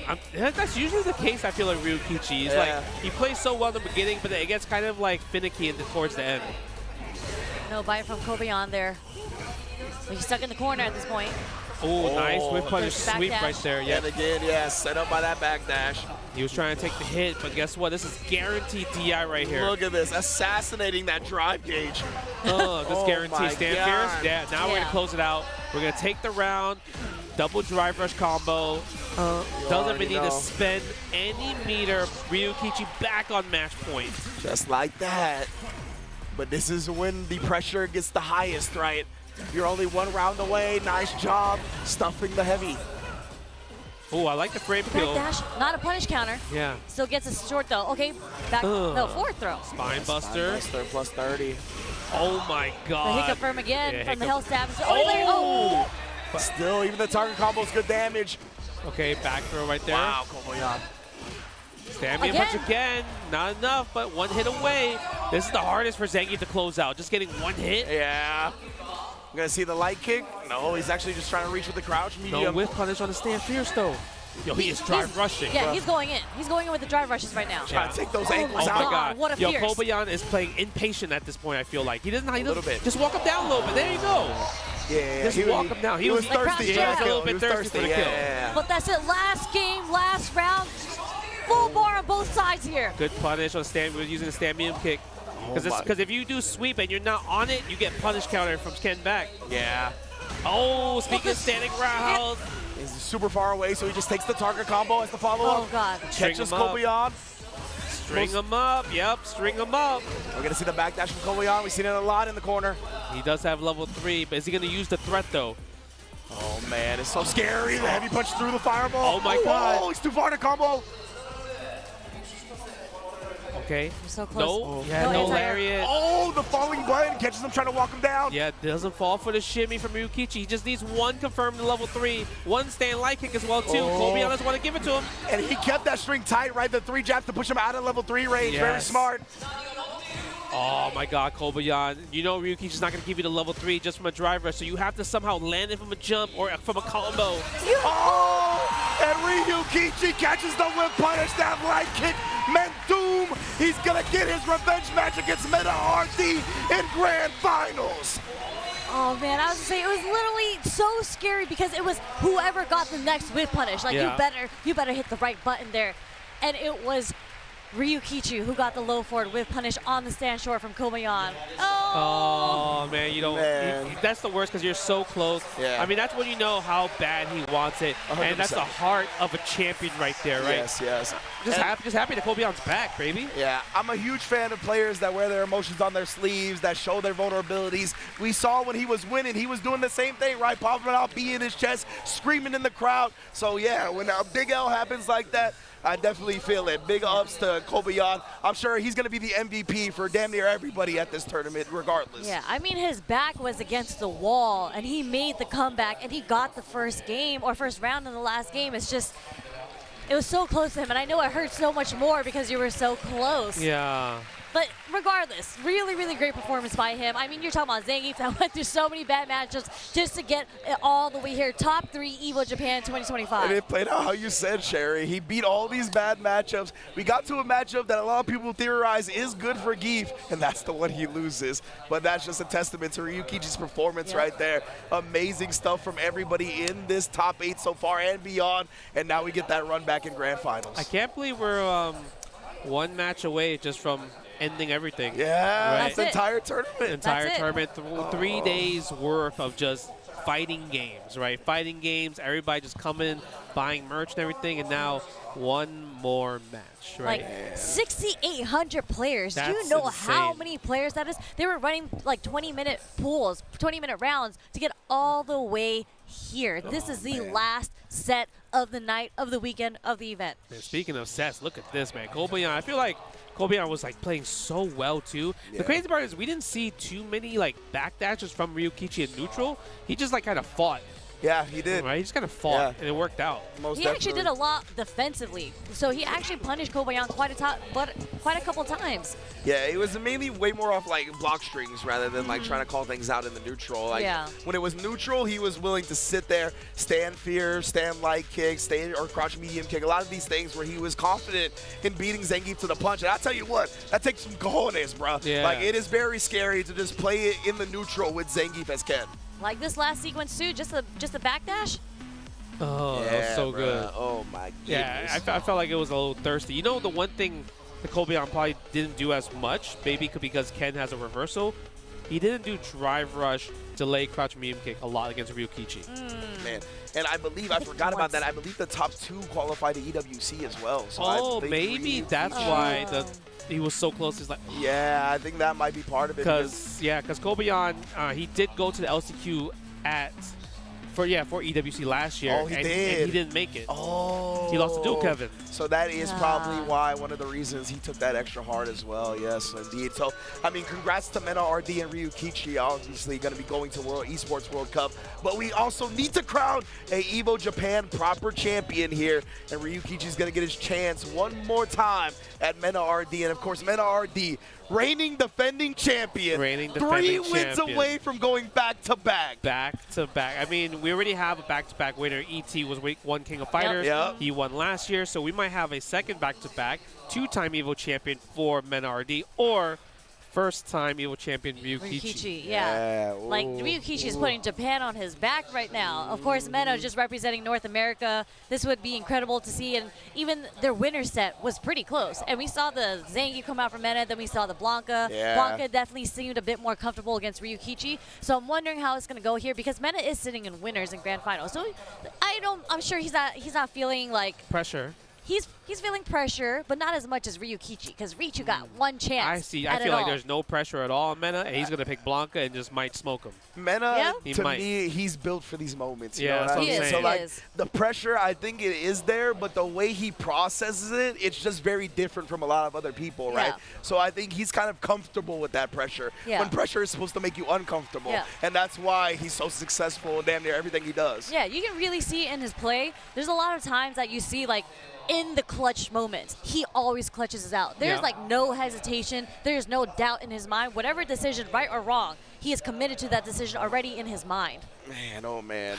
And he's like come to the conclusion like he's done the work mentally where it's like, all right, bro, I am committing to this decision, and I'm not going to hold it against myself. I'm not going to feel bad if it doesn't work out, right? Like, they're never always going to be 100% right about every decision you make in fighting games. And it could kind of wear on us as fighting game players sometimes when we make a bad decision. We harp on it in our minds a little bit. That's not the case for Meta at all, right? He has that short-term competitive championship mindset where if something happens wrong, it's all right because that's just opening the door for something to go right. I just want the winner to snatch that trophy once they win. Like frame one. The way he did it last year. Give me that trophy. He running bear grabbed it last year. Yeah, he actually did, yeah. Both hands. He like ran to the trophy and grabbed it with both hands. And the trophy is sitting right there. And again, we are 1 set, potentially 2 sets away from crowning the new champion of Evo Japan. Wow, man, wow. And you can see the sea of people awaiting the grand finals. I think it's gonna be a fun match. Like I do think it's gonna be a Blanca pick just because of how it turned out on the winner's side. Yep. But now it's like, does Ryukichi have an answer to kind of like some of the stuff that Men-RD was doing? I feel like a lot of the lights, like the crouching jab, standing light kick, Men-RD was cooking with that. Yeah. And the crazy part is, if you do crouching lights into drive rush from far, it automatically comes out. But for some reason, the way he was doing it, it just never came out. When it whiffed, it never came out. Only when it comes on hit or block. So it's just like, how is he doing it? Is he that hyper locked in where he's like hit confirming, just like lights into drive rushes, or is he just really feeling like, I know it's gonna work here? Yeah, I really think it's like a mind confirm, right? Like he just knows when it's gonna work for whatever reason, and he wasn't like 100% right in that previous set. So we might see an instance or two here where it quite doesn't work out, but it feels like more often than not, Mena's mind beliefs are just always right. I believe he's locked in. Yeah? Yeah, I think he's locked in. Yeah. But that's not actually reacting to the lights though, right? Yeah. You think he's like a hit confirming a light? Well, so it's more so, I feel like it's more so of a situation where you're watching when you would do it. Yeah, it's like that's what I'm getting at. Yeah, so definitely. it's not necessarily reactions, but kind of just knowing the space Yeah. where the person's going to end up blocking it. Yeah. That's what we were kind of talking about earlier, right? Where it's like certain instances where we saw that Akira crouch medium kick level 1 super, right? Like we can see those moments happening in certain scenarios where we're used to people either standing up in a moment or moving forward and whatnot. And it's like Akira did it, and Men-RD is really good at doing it too, where he can even confirm even when you don't see stuff like that. But it's time for grand finals, baby. Weibo Red Bull Men-RD going up against Fab Gaming Ryukichi for the grand prize of Evo Japan 2025. Let's get it! All right, let's see. Aru always making my God, wow, right the backdash immediately. But drive rush overhead though? That's how he's feeling, brother. You talked about it. No pressure right now. No He's pressure. going to come out here and let the flow flow. Oh, he tried to crouch fears. You saw the crouch fears there. Yeah, He's boy. planning something. Scheming. A nice whiff punish, but didn't get a big whiff punish though. Goes for the Tatsu. Safe jump. Crouching medium punch again. Men-RD always pressing the button in a situation when he knows it's his turn, and it's like safely as well too. Yeah. Man, Ryukichi even wiggle with the level 1 right there to maybe keep Men-RD's drive gauge low if connected. Oh my god, nice perk parry this time. Oh, we go for the, the ground bounce, I forgot about that. Yeah, that was cute. Yeah. Oh, but the DI attempt. Now I love you're cornered. Yeah, set up the trap instead of going for the damage. That's it. Expensive, but you know what? Sometimes you need to be expensive to cash out the round. Yep. Absolutely, absolutely. This is grand finals. You're 3 games away from winning. You got to use it. Every round gets you that much closer to becoming back-to-back Evo Japan champion. Yes. Okay, let's see what's going to happen here. Nice low forward. Manga doesn't have the best type of walk speed, you know, so the low forwards are definitely going to play a factor. Oh, wow. Parry was a good option there on that 50-50. Again, the string, stopping the jump backs. I love that string, actually. The string. Yes, you can't DI in that situation there, especially after you tap parry. Yeah, exactly. You're locked into blocking. Yeah, spend the level 2. Meaty frame kill. He thought maybe the up ball was coming. Up ball or air ball. I like the hop. Let's go back to neutral, baby. Yep. Yeah, very smart from Men-RD. And Ryukichi's the one closest to the corner now, so, I mean, one drive rush cancel, you're there. Yeah. I mean, there's a huge life lead sitting on Ryukichi's side, too, with no bar. But this is crazy. Like, they went from scrambling to, like, yo, let's just chill. Yeah. Yeah. They were so active in offense and defense, but yeah, definitely trying to feel each other out right now. Yeah, Men-RD try to bait something, doesn't work. I feel like if you're Ryukichi, you want to press the crouch medium punch a lot more here. Yeah, honestly. Right? It's one of those great buttons we talked about how tough it is to whiff punish. Oh, big punish. but he finally made some into the slide. Great stuff from Ryukishi, extremely patient. They were like both patients too. That's the crazy part, right? Absolutely. It's just a testament to their all-around skills, right? They don't have to just focus on rush down. They don't have to focus on aggression. Punish, counter, throw. I feel like a lot when it comes to like Japan, they get hit by like drive rush, punish, counter, throw a lot. Yeah. Because they're always trying to parry. They're always tap parrying. And Meta RD, he's one of those throw kings, man. He's really great at establishing throw and manipulating you afterwards once he conditions. Nice, that's gonna be a punish right there. But he's airborne, but still the scramble happened into Meta RD's favor. Throw into the corner. Slight delay on the walk back. Nice, no challenge. The fireball, look at that. The scratch was like right there. He's like, I can't press a button there. It's so active. And that beats the standing heavy kick anti-air. Interesting. That hurts, bro. He just takes a little bit of a DP, tries to play something out there, but patience again from Meta. Yeah, one low forward from Ryukichi. Can't get the level 3 though. So he has to be careful. Meta RD can't kill in the next hit. Yeah, he cannot. Oh, jump. He tried to walk under it too to make it whiff. Oh my god, there it is. If he doesn't drop this combo, this level 3, yes, easy, seal the deal. Game 1, Grand Finals, goes to Ryukichi. What a way to strike first and set the tone to try to make this comeback. I mean, they are just like staring each other down a lot, and Ryukichi's just kind of winning in that scenario. Like he's clipping Meta a lot with these low forwards. Yeah, the walk speed is not the greatest with Blanca, so it's like that's how he's getting hit by it. Because he's trying to get out. Nice, DI gets to run overhead. Okay, goes for the Blanca. No, doesn't. Just wants to go for a throw in that situation. Okay, you take the throw? Always take the throw. Oh no, anti-air attempt that time from Meta. I think he's dissuaded from the last round, jumping fierce, beating the roundhouse. So he tried to parry that time instead. Yeah, that's true. Doesn't spend the electricity. I think he was a little bit too greedy there. Yeah. Maybe if he didn't know the electricity, it could have definitely helped his offense, especially because since he's so close to closing this round out. Nice. Whoa, that in combo. I love that from Ryukichi. Again, we talked about staying locked in, but yeah, now he drops a combo. Yeah. I wonder if he dropped it on purpose, possibly. Who knows? Maybe. I'm not sure. Yeah, it's still tough to call on that one. Yeah, it is tough to call. Oh, nice. what a punish. The crouching jab, I'm telling you. Is this like a new Blanca tech where because that crouching jab, it hit a mile away. Yeah, it is quite good, honestly. I think it got outshined a lot by a lot of his other tools in Season 1, but that is a potent button for sure. Okay, stand fierce. Yep, counter hit combo. It's kind of hard to guess right sometimes if you're not used to Jin right, but speaking of it, Meta RD guesses right there. Yes, he saw Ryukichi had just been harassing with that a little bit too much. Not going to let him do it for free. Nice block on the overhead, but still plus. You gotta eat the plus frames on the mix, left or right. Gotta hold this. Okay. Nice confirm with the jab there. Yeah, usually he would spend level 3, but in this situation, it's like I'm not at match point in this game, so I don't want to do it. Yeah, absolutely. If he can get a big hit here, hopefully save some of the meter for round 3. That's definitely what he's looking for. Actually, perfect parries the drive rush Dragon Lash. That is meant to thwart people trying to check drive rushes, and Meta RD counters it perfectly. Okay, we're gonna set the setup right here. No, we're blocking that for sure. 100% we're blocking that. Give me that punish counter, take a bite out of Kron. Meta RD, one up. Nice and simple, making it 1-1. Man, this is competitive. Nice, no tap parry, but we get the whiff punish though of the forward medium kick. Ooh, side switch though. I like that setup. Yeah, and side switches him back too. Ryukichi actually has not gotten hit by any of those up-back OD balls yet. Yeah, I want to see Ryukichi stand block more of those situations just so he could be in plus frames and keep his turn. Because if you're crouching, it's Blanca's turn, so I want to see more stand blocks. See, Ryukichi feels like he just doesn't want to stick his hand in the blender more often than not. Nice baits for Meta RD. Oh, yes, using OD electricity. He's so close to building level 2, and he does the Jin right. Now he's definitely going to build level 2. He might spend it after this next sequence right here.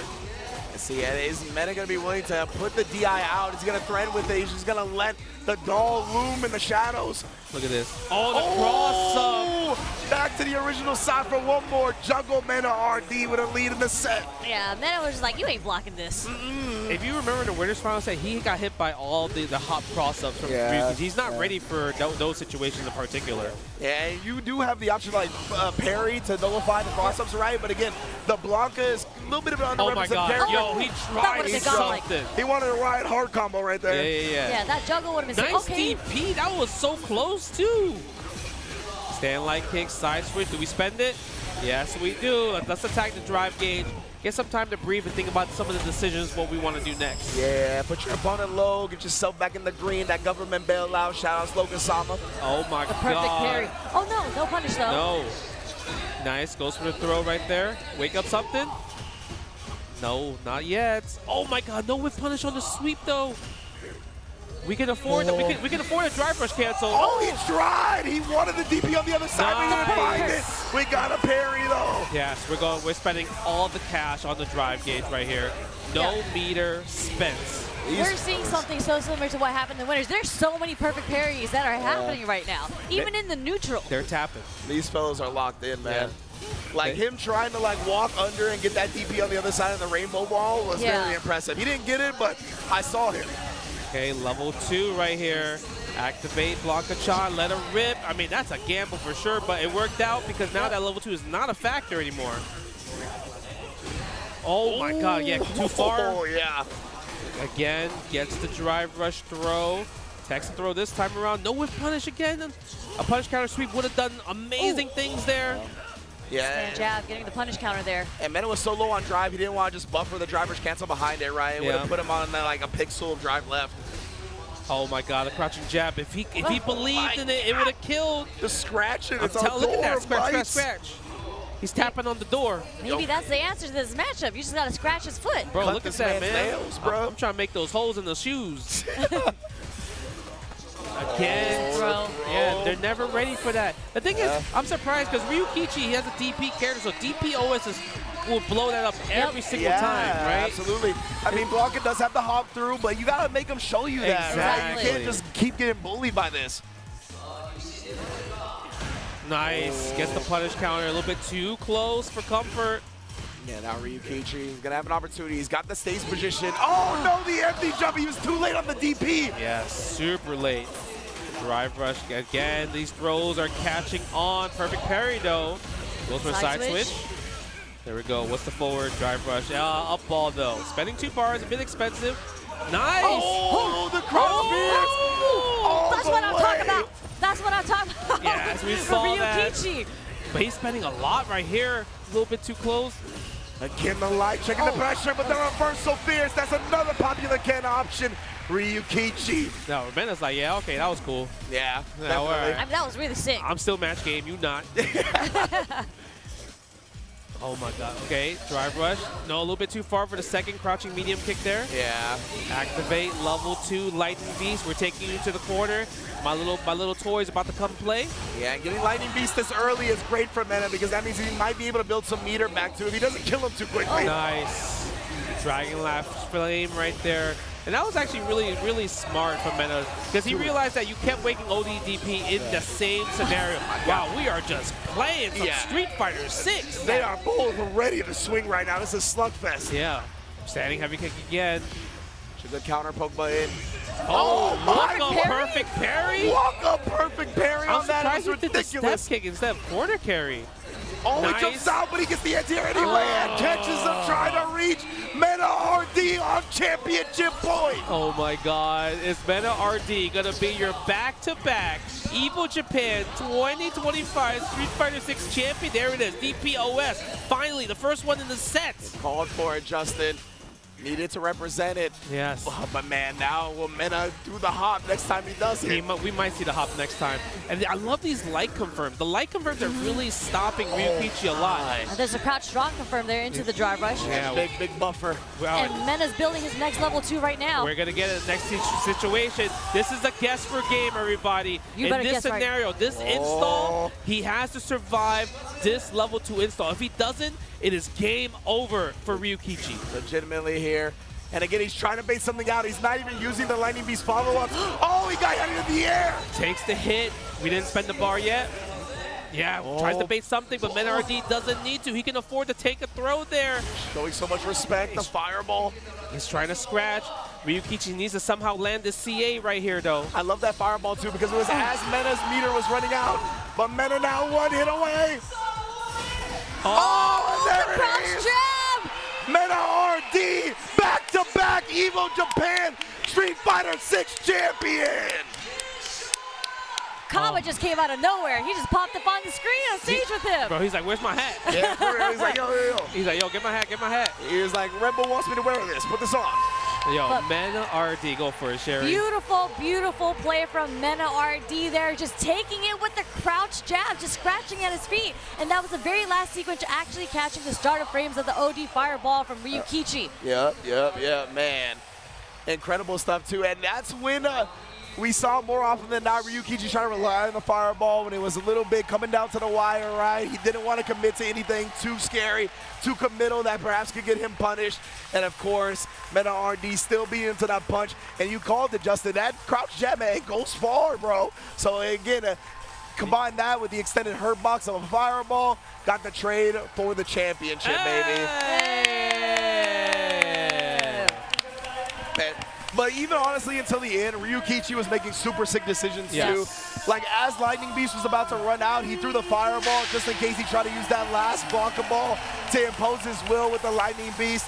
Honestly, amazing play from everybody, but Mena RD showing once again why he is one of the greatest fighting game players of all time. You see how much emotion he has going, because I feel like obviously this win is important because it helps his resume so much more, but it's also, he was in a situation where he wasn't winning first place as much compared to season 1.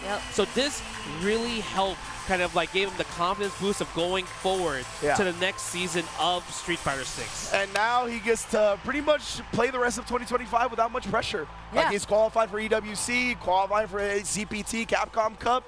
My man's is out here now. The millions is in his reach. Yes, exactly. Millions is in his reach, and I mean now it's like kind of like, all right, how do we get the DR boys in there? Obviously you got Kaba, Louis Man, and much more talent in DR to be like, all right, I need the boys to come into Capcom Cup with me as well too, right? And I know all the other Street Fighter players are going to be so happy because now they don't have to worry about Mena RD and their World Warrior, right? Whether it's NA East or the Dominican Republic region, now those spots is freed up as he takes home Evo Japan once again. And it's just so amazing because this is the training grounds for Mena as well. Like, obviously, he's from the DR. He's trained there so many times. He's trained in the U.S. He's out in Massachusetts. But he's been to Japan so many times. And he's been staying here for, like, months and weeks just training. Even right before Capcom Cup, he was already out here training.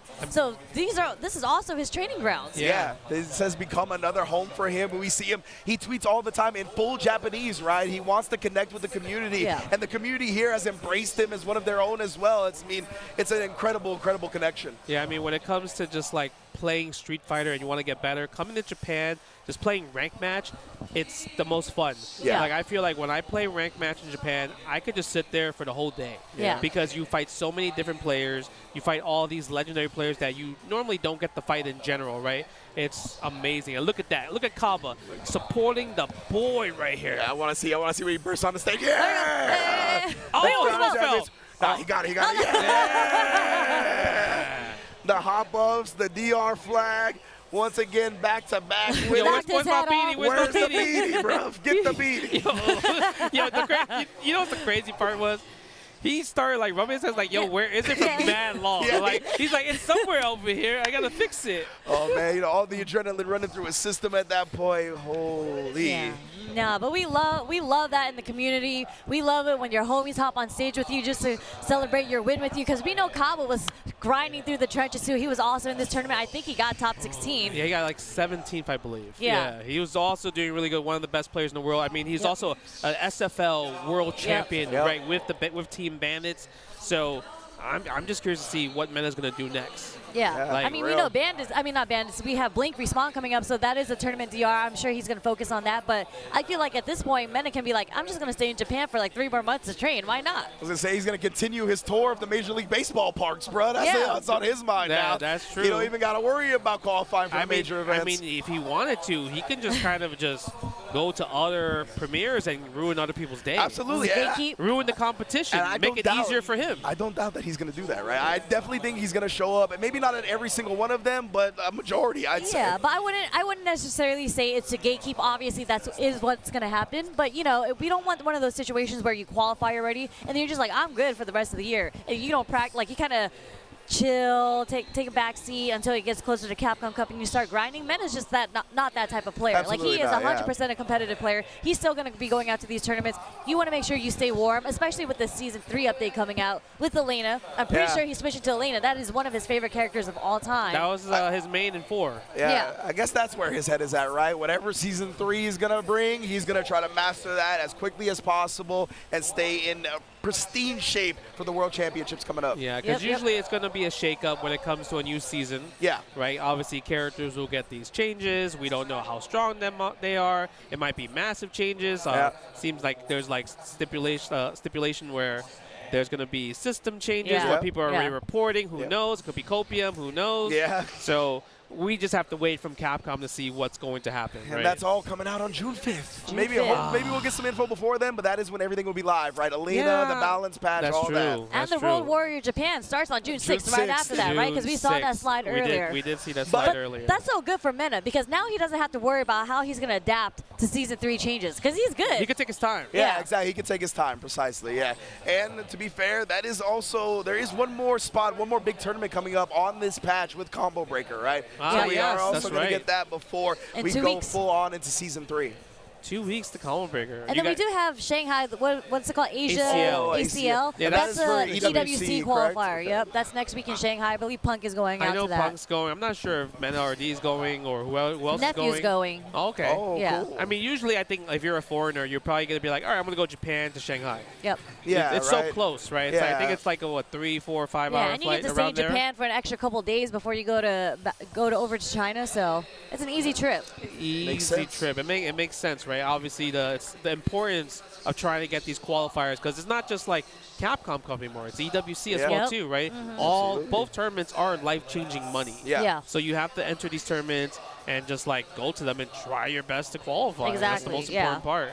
And it's a point system, so you might as well just go to as many tournaments as you can. Yep. Hopefully you win, so you get the auto qualifier into Capcom Cup, or you can just go to as many and get as many top 16s as you can to gain all those points and make it into the top 6 players that have the most points. Yeah, consistency is rewarded this season for the CBT with the point system being back, so that's a beautiful thing. All these players that come out to these tournaments that come up just short of the first place, we'll probably see a few of them in Capcom Cup, which is a great thing. So what's your favorite memory of Evo Japan this year? Like what's like your personal like, oh, this is the coolest thing I done or seen or whatever? Oh my God, that's overwhelming. Do you have an answer already or no? I mean, I think it's just really cool because I love seeing everybody. I feel like that's every tournament, but Evo Japan brings out so many people from everywhere, and you get to see a lot more players come out that you wouldn't see because, you know, we go to all the North American tournaments, but when you're in Japan, a lot of Asia comes out. So it's really cool to see, like, you know, you have the sponsored players that come out to all the tournaments, but you have the unsponsored players from Asia that come out to this as well. So I love seeing everybody saying hi to everyone, especially the Australians. ROF is out here. Australia has a far trip to North America, so coming out to Asia is much easier for them. Yeah, so getting exposed to all of the Asian players that we don't get to see a lot is super dope. And also, like, it's a little bit biased just from my position, but I love the couch setup. You know what I'm saying? I like the 3-person couch setup. It's really dope. So I always have a great fun time with that as well. I think for me, it's definitely being part of the couch. I was obviously doing the live reporting and stuff. Yes. But when Friday night, special guest came through. Yeah, was Ganachi, bro. I was jealous. I was watching from, like, I was over the fence looking. I was like, what y'all doing over there? That was kind of insane, right? Just because the fact that he didn't even say Rob, he said Garcia. And I was like, oh, okay. Bro. He got the government? Yeah. It looks like we're going to the stage now for our award ceremony. Let's get it popping.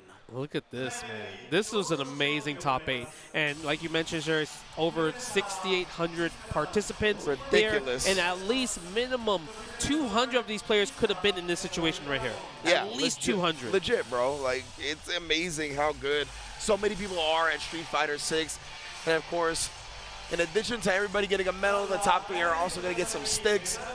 Yeah, from the sponsors at Nacon, The official Fight Stick sponsor. Look at that. Look at All right, NL. NL right there getting his first Evo medal, right? Getting in the top 8. Higuchi. I don't know if this is Higuchi's first one, but I think Higuchi's at this point seasoned himself becoming as like such a great like young player, right? Because he started fighting games not knowing how to play as Momochi's student for Shinobiism, and now he's in top 8 grand stages and everything. So insane. Yeah, the growth of the Street Fighter 6 players they're quick. They're so fast to learn how to play this game, and they do so well, especially when you're getting mentored by people like Momochi and Bonchan. There's a lot of mentors out here. Yeah, absolutely. Another player right there, Akira too. I want to give big props to the older Japanese players, right, that really took it upon themselves to be like, it is our responsibility to shape the new generation. And that's not something you have to do, right? That's a burden you're placing on yourself. That's time, energy, and investment that you're willingly doing to try to shape the next generation. I mean, that is the type of stuff we need in the FGC. So major props to Momochi and all the players doing that out there. Yeah, look at Kobayan, man. Yeah, he's so close to get that EW spot, but you know what? I hope he keeps fighting for it because he's such an exciting player to watch. Yeah. Easily some of the most exciting matches we've seen in top 8.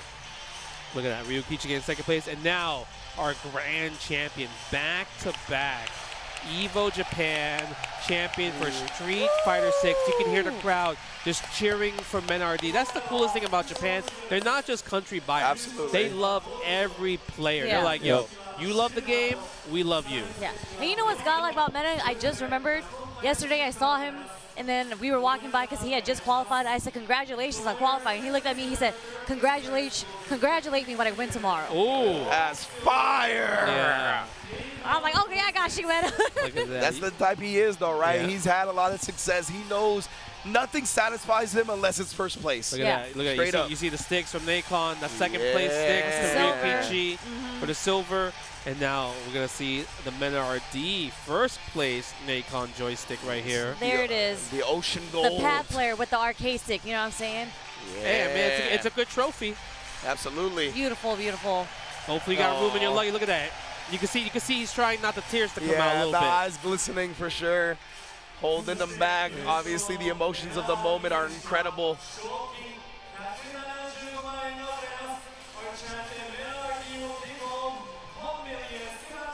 Grab that. Ooh, grab give that me trophy. that check. Grab that trophy. No, we're getting oh, the no, check. it's a check. Oh, let's go. Big check. 1,750,000 yen. Look at that. Great number. There we go. Men-RD. Feeling good, man. Bringing home the bag. Qualifying into EWC. Qualifying into Capcom Cup. And, of course, becoming the first back-to-back two-time Evo Japan Street Fighter champion. Yeah, let's get that trophy. There we go. Rise it up. And I want to hear what he got to say. He has the best, award-winning promos in the business, 100%. Let me see what he got.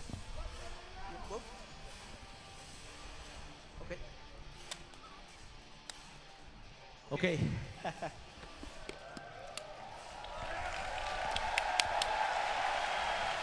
Aww. I want to thank everybody that's here. Thanks to God, my team, Weibo, Red Bull, and everybody that came to this tournament. Everyone knows that this was a very difficult season for me. Blanca was not as strong, and I lost Luke. So I had a pretty rough year. But something that I learned this year is that you never have to stop believing in yourself. I think we all need a little bit of delusion in this impossible life. Yep. Thank you. 今日いらっしゃった皆様、そして家族、チーム、神様、そして皆様に本当に感謝を申し上げたいと思います。ご主人様も多いと思いますけれども、私このシーズン私にとってなかなか難しいシーズンとなりました。キャラクターのそうだったり、いろいろと受けてないこともあったんですけども、やっぱり何よりも自分自身を信じ続けることが、勝ちに導いてくれることだと確信しました。本当に皆さんありがとうございました。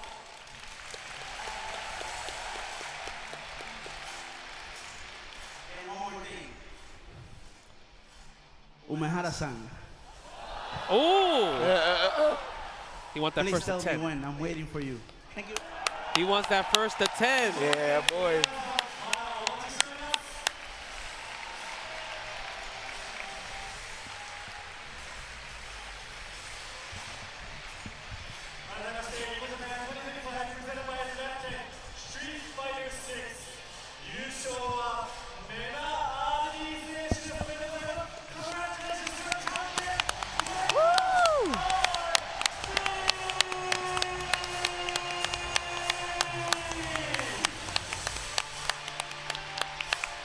Definitely congrats to Mena again. Two-time Capcom Cup champion, two-time Evo Japan champion, one of the greatest fighting game players of all time. I mean, it's so hard to be like, right now, I mean, when you think about GOAT of 6. Yeah. Oh, yeah. I mean, he is currently in the GOAT. lead. Yeah, Absolutely. in the lead by a lot. Yeah.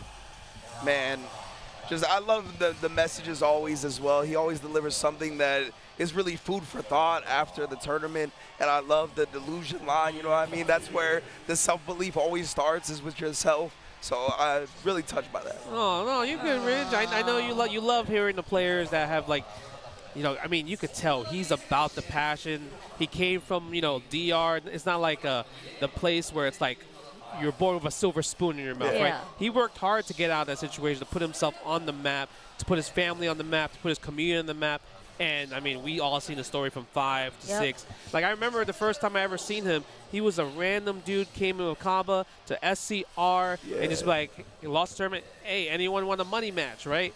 And that's how it started. From a random kid, anyone want a money match, to world champion, you know, life-changing money. That's crazy. In a short period of time, too. Yep.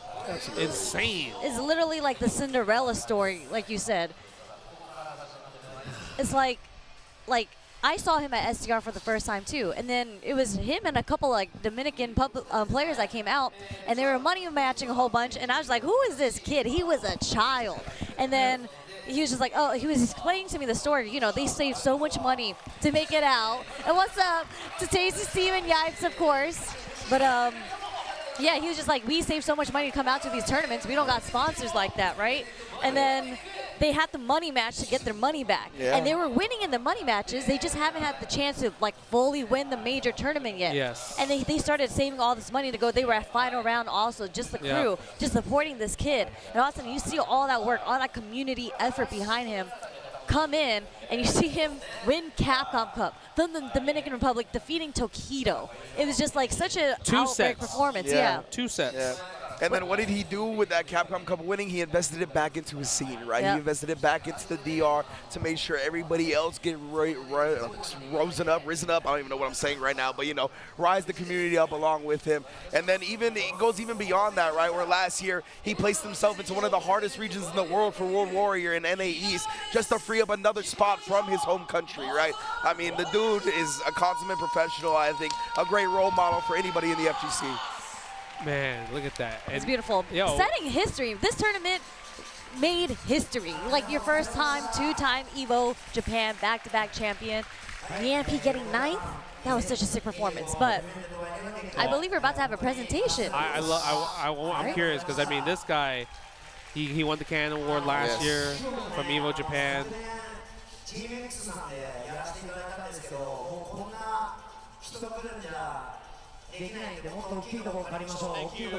Thank you. And he's been in the scene since forever. Yeah? Like, yeah, used to run SPO, I love obviously doing SPO. Cooperation Cup, just keeping all the games that he loves alive, and obviously making sure that all the modern games also has a place to stay, trying to help the younger generation. He's always about it. Indeed, man. The venue was a little bit too small. So we doubled the size this year, but even yet, so many people came to the site. And so many people I mean, look at that. You can't see where the sea of people ends. Yeah. So they got to go bigger. Yeah, we got to go bigger next year.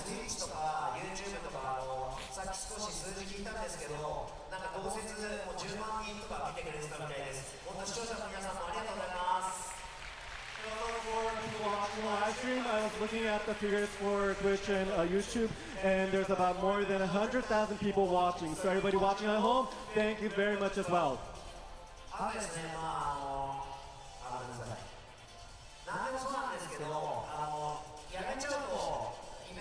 わっちゃったんですけど、僕も実際数十人のイベントから始めて100人、1000人みたいな感じでステップアップしていって、まあ本当今回こうやって1万人以上の方が来てくれて、これだけ大きな会場のイベントができて、本当なんか続けてきて本当良かったなって思いました。I'm happy that I was able to continue this because I started off with a tournament of just about 30 people, then stepped to 100,000, and now 10,000 people. So I'm really happy that I continued what I've been doing so that so many people can come to this tournament. あとはスタッフで今回も運営チームだけで300人、テクニカル面から多分500人以上のスタッフがこのエボジャパンを一緒に作ってくれたんですけど、連日連夜ね、長時間の稼働、本当にスタッフの皆さんお疲れ様でした。And also I'd like to thank the staff for the operating team. There's about 300 members, and the technical team about 500 members, and they've been working so hard night and day. So I'd like to express my gratitude to the staff members as well. はい、またね皆さんに会える日を楽しみにしています。ありがとうございました。さよなら。I'll be looking forward to seeing you again soon. Thank you very much.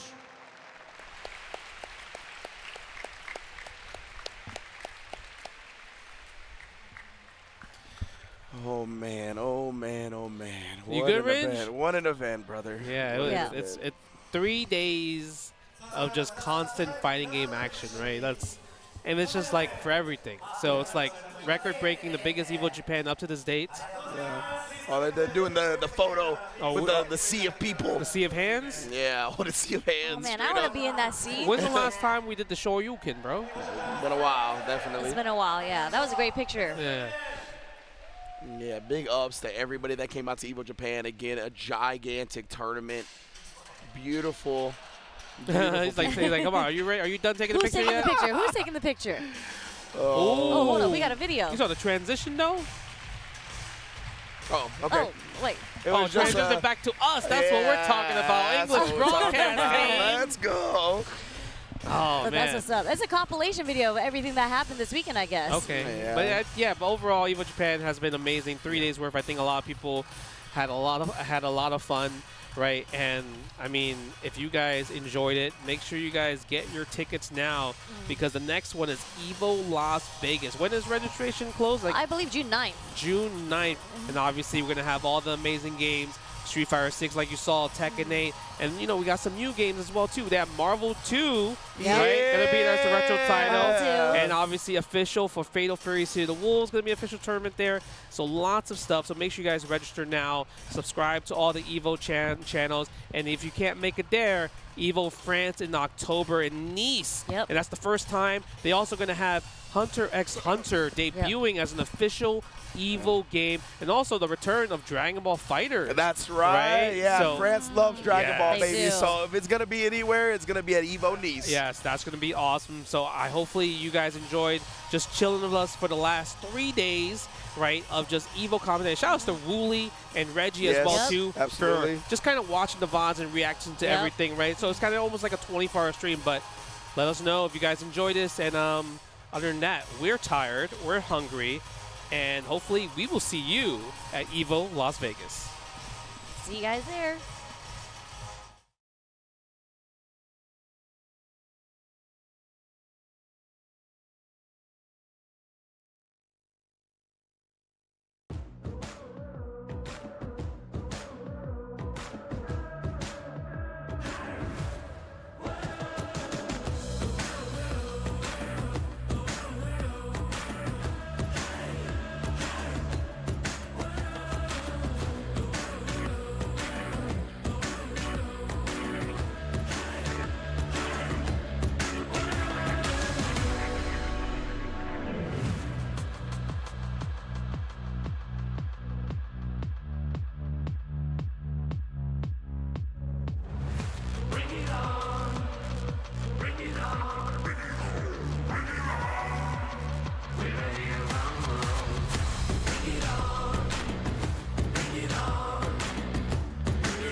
ション。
Sunglasses in the day, blue light glasses for the gaming at night. Zenny's got affordable eyewear for everyone. Vibe and style while protecting your eyes. Evo sunglasses, available now.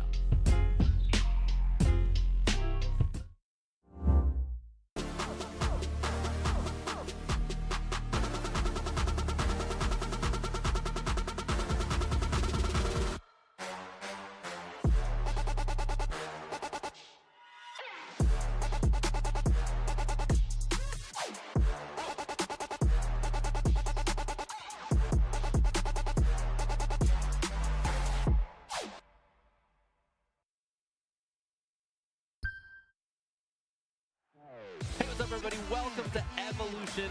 You already know what time it is, baby. It is a celebration of fighting games, and we are so overjoyed to be here. There are so many people here. The venue is huge.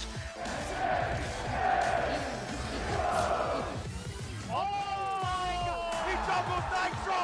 He closes out the first set! And there it is!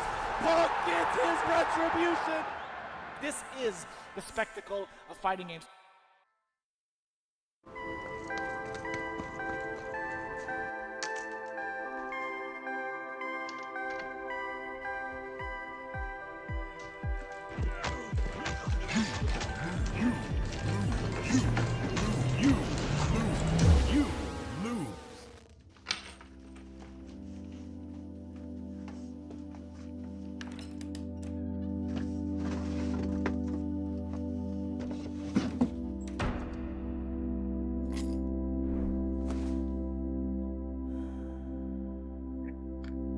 Arrive soon.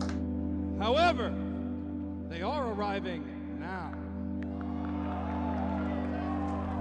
Production, where are we going?